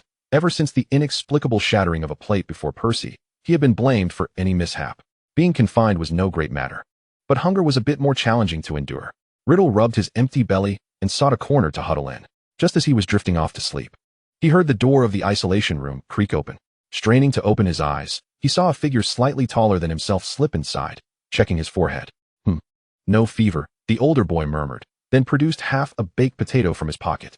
Eat this. Dean Megan has permitted it, so you won't be punished. The boy pressed the potato into Riddle's hand, offering reassurance. Riddle glanced at the potato, then at the unfamiliar boy, and silently began to nibble on it. He thought this boy must be a recent arrival, for all the children in the orphanage were aware of his uniqueness and were reluctant to approach him. However, Riddle cared little. Eventually, this boy would also regard him with a gaze akin to that of a monster and then distance himself. Unfazed by Riddle's thoughts, the boy continued. I'm Noah. What is your name? Riddle replied tersely. Is that your surname? What about your first name? Noah pressed on. Tom, Riddle frowned, finding the boy somewhat bothersome. Unfortunately, Noah was blissfully unaware of this. Let me tell you, with such a twisted personality, the teachers and the dean will surely not favor you. Even if you truly dislike being with them and the other children, you must pretend to enjoy their company. What is the point? They don't like me anyway, Riddle scoffed after finishing the last bite of potato. It's very necessary, Noah exclaimed, then sat cross-legged, launching into a lecture. We need to stay in the orphanage. We need the dean to provide us food. So we must observe their preferences and pretend to be what they like to live comfortably. Riddle didn't know if he absorbed any of this. He simply ignored Noah and closed his eyes, intending to lean back against the wall to sleep. Noah, seeing Riddle leaning back again, grew anxious. Hey, you're no longer in confinement. I pleaded with the dean, and you can go back to your room to sleep. Upon hearing this, Riddle opened his eyes and scrutinized Noah closely. With light brown curls and matching eyes, he resembled a warm and gentle doll. No wonder Dean Megan favored him. Without expressing gratitude or any other sentiment, Riddle brushed the dirt off his backside and exited, heading upstairs. Before he reached the staircase, Noah dashed up and grabbed Riddle. Why are you such a sourpuss? I heard you have your own room. So I told the dean to let you move in with me, the room right across from the isolation room. Riddle frowned slightly at Noah, thinking what sort of fool this was, and coldly replied, I'm not a little brat. Seeing Riddle finally speak again, Noah appeared quite pleased and cheerful. Yes. You're not. I'm 8 years old, and you look younger than me. So calling you my little brother is hardly inappropriate, is it? As you wish. Riddle shot Noah a final glance, begrudgingly accepting the idea of a new roommate, and turned to head upstairs to gather his belongings, blanket, and pillow. Noah was a lively and clever boy, radiating sunshine every day, hardly resembling a child raised in an orphanage. Riddle overheard Dean Megan conversing with Percy and learned that Noah was the child of a family's nanny who had perished unexpectedly. The family discarded him, deeming him useless, and sent him to the orphanage. Riddle couldn't fathom why, despite being abandoned, Noah remained so cheerful each day. The other children were equally perplexed. Yet Noah didn't need their understanding. He continued to be his own person. Noah seemed to possess a remarkable charm, getting along splendidly with all the children in the orphanage, quickly becoming the favorite of both the dean and the teachers. As Noah's roommate, Riddle also benefited from Noah's good fortune. One day, Noah brought back a chocolate bar to share, and the next day, he returned with a new pair of gloves, insisting they each wear one. Initially, some children envied Riddle for being Noah's roommate, subtly pressuring him to leave Noah's dormitory. However, before Riddle could react, Noah stepped in to soothe everyone's feelings, ensuring Riddle could stay without incident. Such an amiable boy like Noah naturally attracted numerous potential adoptive parents, yet Noah declined all offers. Whenever the dean complained, Noah would sweetly approach her, saying, "Dean, do you not like me anymore? I wish to stay with you and help you when I grow up." Dean Megan would be charmed by Noah's words, unaware that Riddle could see through the facade. Noah simply did not wish to be adopted. Deep down, he was a wild beast, unwilling to be restrained by anyone, despite his claims of indifference. The truth was that being callously cast aside by a once familiar family had wounded Noah. As time passed, their interactions increased, and Riddle's relationship with Noah gradually improved. They would sometimes sit together in their dormitory, discussing various matters, with Noah consistently providing insights that dazzled Riddle. Riddle began to realize that Noah was anything but obedient. He perceived everything with clarity, switching masks seamlessly. Riddle observed and learned humbly, and intriguingly, the peculiar occurrences that had once surrounded him ceased to manifest. Though Riddle himself changed little, the absence of bizarre incidents and Noah's kind words significantly improved Riddle's daily life. Eventually, they became good friends, accompanying one another through 3 relatively tranquil years. As winter approached, the 8-year-old Riddle posed a question to Noah. "With so many children in the orphanage, why did you choose me as your friend?" Noah exhaled a puff of white mist and replied, "Mediocre souls always band together, believing that genius is a monstrosity." This statement was too subtle for young Riddle to comprehend, yet he refrained from inquiring further, for he knew that one day he would understand. It seemed that fate had no intention of sparing Noah. That very winter, a flu outbreak swept through the orphanage. Noah lay in bed, his face flushed with fever. Riddle generously offered his own blanket to Noah, yet Noah still complained of the cold. The orphanage had no funds to procure medicine for the children. Those afflicted with the flu could only endure, survive the ordeal, and one would live, fail to withstand it, and all that remained was a sorrowful shake of the head. The headmaster had sealed off Riddle and Noah's room, allowing only teachers to deliver meals at designated times, forbidding anyone else from approaching. Riddle had long anticipated this callousness from the headmaster and was quite pleased to avoid chores, spending his days conversing with Noah. Though Noah continued to smile each day as he lay in bed, his condition showed no signs of improvement. At times, when Noah coughed, Riddle genuinely feared he would cough up blood, a sight that tore at his heart. Eventually, Riddle fell ill as well, lying in bed in a feverish haze. He could not recall the specifics, only that he vaguely remembered Noah pleading with the teachers for assistance. However, the teachers, who had always doted on Noah, denied him this time, for the flu was far too deadly for those without medicine. No one wished to risk contagion. The flimsy wooden door felt extraordinarily heavy, trapping Riddle and Noah in a chasm of despair. In his delirium, Riddle thought that dying might not be so bad, but Noah did not share this sentiment. Noah, being slightly older and possessing a better constitution, rallied despite his illness, diligently caring for Riddle. He declared, "One of us must survive." Miraculously, Riddle's fever broke. Yet, before he could return the favor and care for Noah, Noah had already become gravely ill. There was no remedy. Noah had expended too much energy and had been sick for far too long. That night, under the dim glow of an oil lamp, Noah suddenly seemed to regain his spirits. He tore some dried grass from a broom, seated himself by the bed, and began to weave a small figure. Outside, the wind howled, and heavy snowflakes fell. The orphanage's windows were drafty, and the biting cold could not be dispelled by a mere thin blanket and a small lamp. Yet, Noah appeared to be oblivious to the chill, engrossed in his weaving. Riddle did not sleep either. He sat wrapped in his blanket, watching Noah work. After what felt like an eternity, the figure was finally complete. Noah held it up, and, upon glancing at Riddle, saw that he had fallen asleep with his head tilted. Though reluctant, Noah gently woke Riddle. As Riddle blinked awake, Noah pressed the woven figure into his hand, saying, "This will be me from now on. I've taught you this. You must remember, Tom Riddle, do not forget me. In his drowsy state, Riddle merely nodded, mistaking it for a dream, and closed his eyes once more. The wind and snow raged throughout the night. The following morning, Riddle awoke early, habitually pouring himself a glass of water.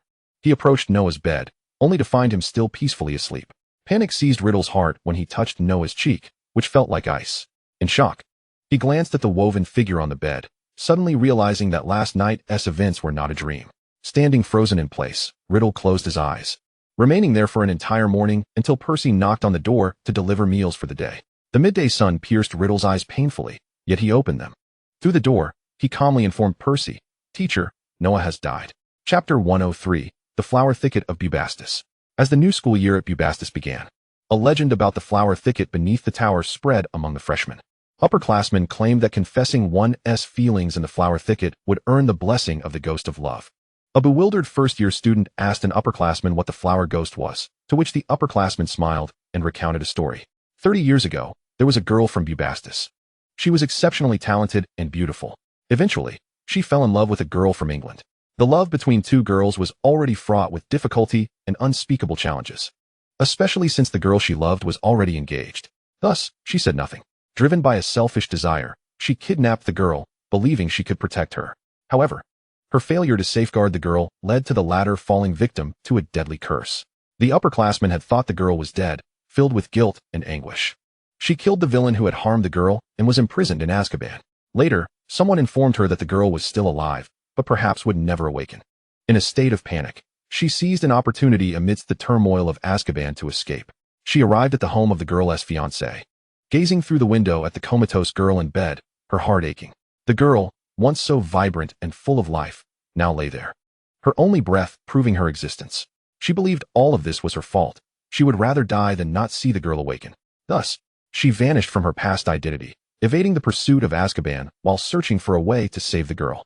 Too afraid to stay in an inn, she slept on the streets and under bridges. No one would employ her, and she had no money. Fearing recognition, she dared not beg. Consequently, she rummaged through garbage bins, scavenging scraps with stray dogs. Having previously participated in the Muggle War, she could not even enter the Muggle world, as she was being hunted there too. During a period when the wizarding world was under the oppressive rule of darkness, she was severely beaten by a group of cloaked figures for blocking their way. Starvation rendered her frail, and exhaustion depleted her magical strength. The once celebrated girl had sunk to a state worse than that of a beggar, yet she remained unfazed. Her life had purpose. She was determined to find a way to awaken the girl. And so, she searched and searched. Finally, she discovered the means to awaken the girl. Overjoyed and unable to contain herself, she disregarded everything else. Armed with the wand of the girl's fiancé, she knelt by the girl's bed and sacrificed all her magical power, even drawing upon her life force, to awaken her. When the girl's fingers twitched ever so slightly, tears streamed down her face. However, from the corner of her eye, she caught sight of a disheveled madwoman. Her eyes widened in disbelief. The reflection in the mirror showed a figure resembling a corpse, herself, brushing aside the hair that obscured her face. She looked at herself and then at the bright girl in bed. She stood up, almost in a panic, realizing she should not acknowledge the girl. She was a wretched prisoner, while the girl remained a noble lady. They should never cross paths again. A prisoner could only bring trouble and scandal to a virtuous maiden. Yet, despite her understanding of this truth, she could not help but falter. Pausing momentarily by the window, she yearned for one last glimpse of the girl she adored, only to find their eyes locking unexpectedly. She observed the girl widen her eyes in alarm, urgently inquiring about her fiancé, who merely cast a fleeting glance in their direction, impassively bestowing upon the girl a look that suggested oblivion. Approaching the window, her fiancé remarked, "Let us depart. In time, the girl shall only remember having met a beautiful and intelligent friend in Bubastis."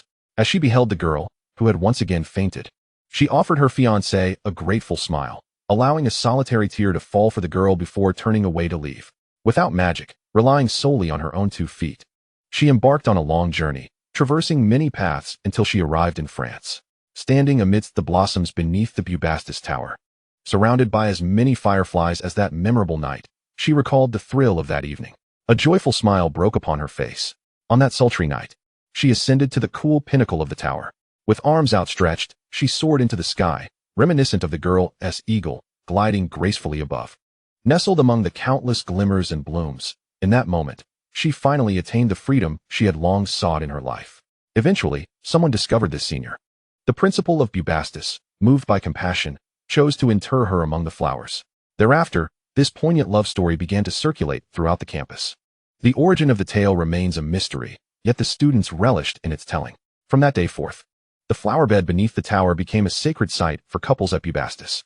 It is said that couples who confess their love and share kisses amidst the blossoms shall receive the senior's blessing, ensuring a lifetime of happiness. Freshmen listened in rapt attention, exclaiming, "Oh, that senior from 30 years ago was quite foolish." With a stern brow, the senior admonished the newcomer, declaring, "You little rascal. That is not folly. It is a fervent devotion to love." The end. If you enjoyed this, please like, comment, and subscribe. Thank you for your support.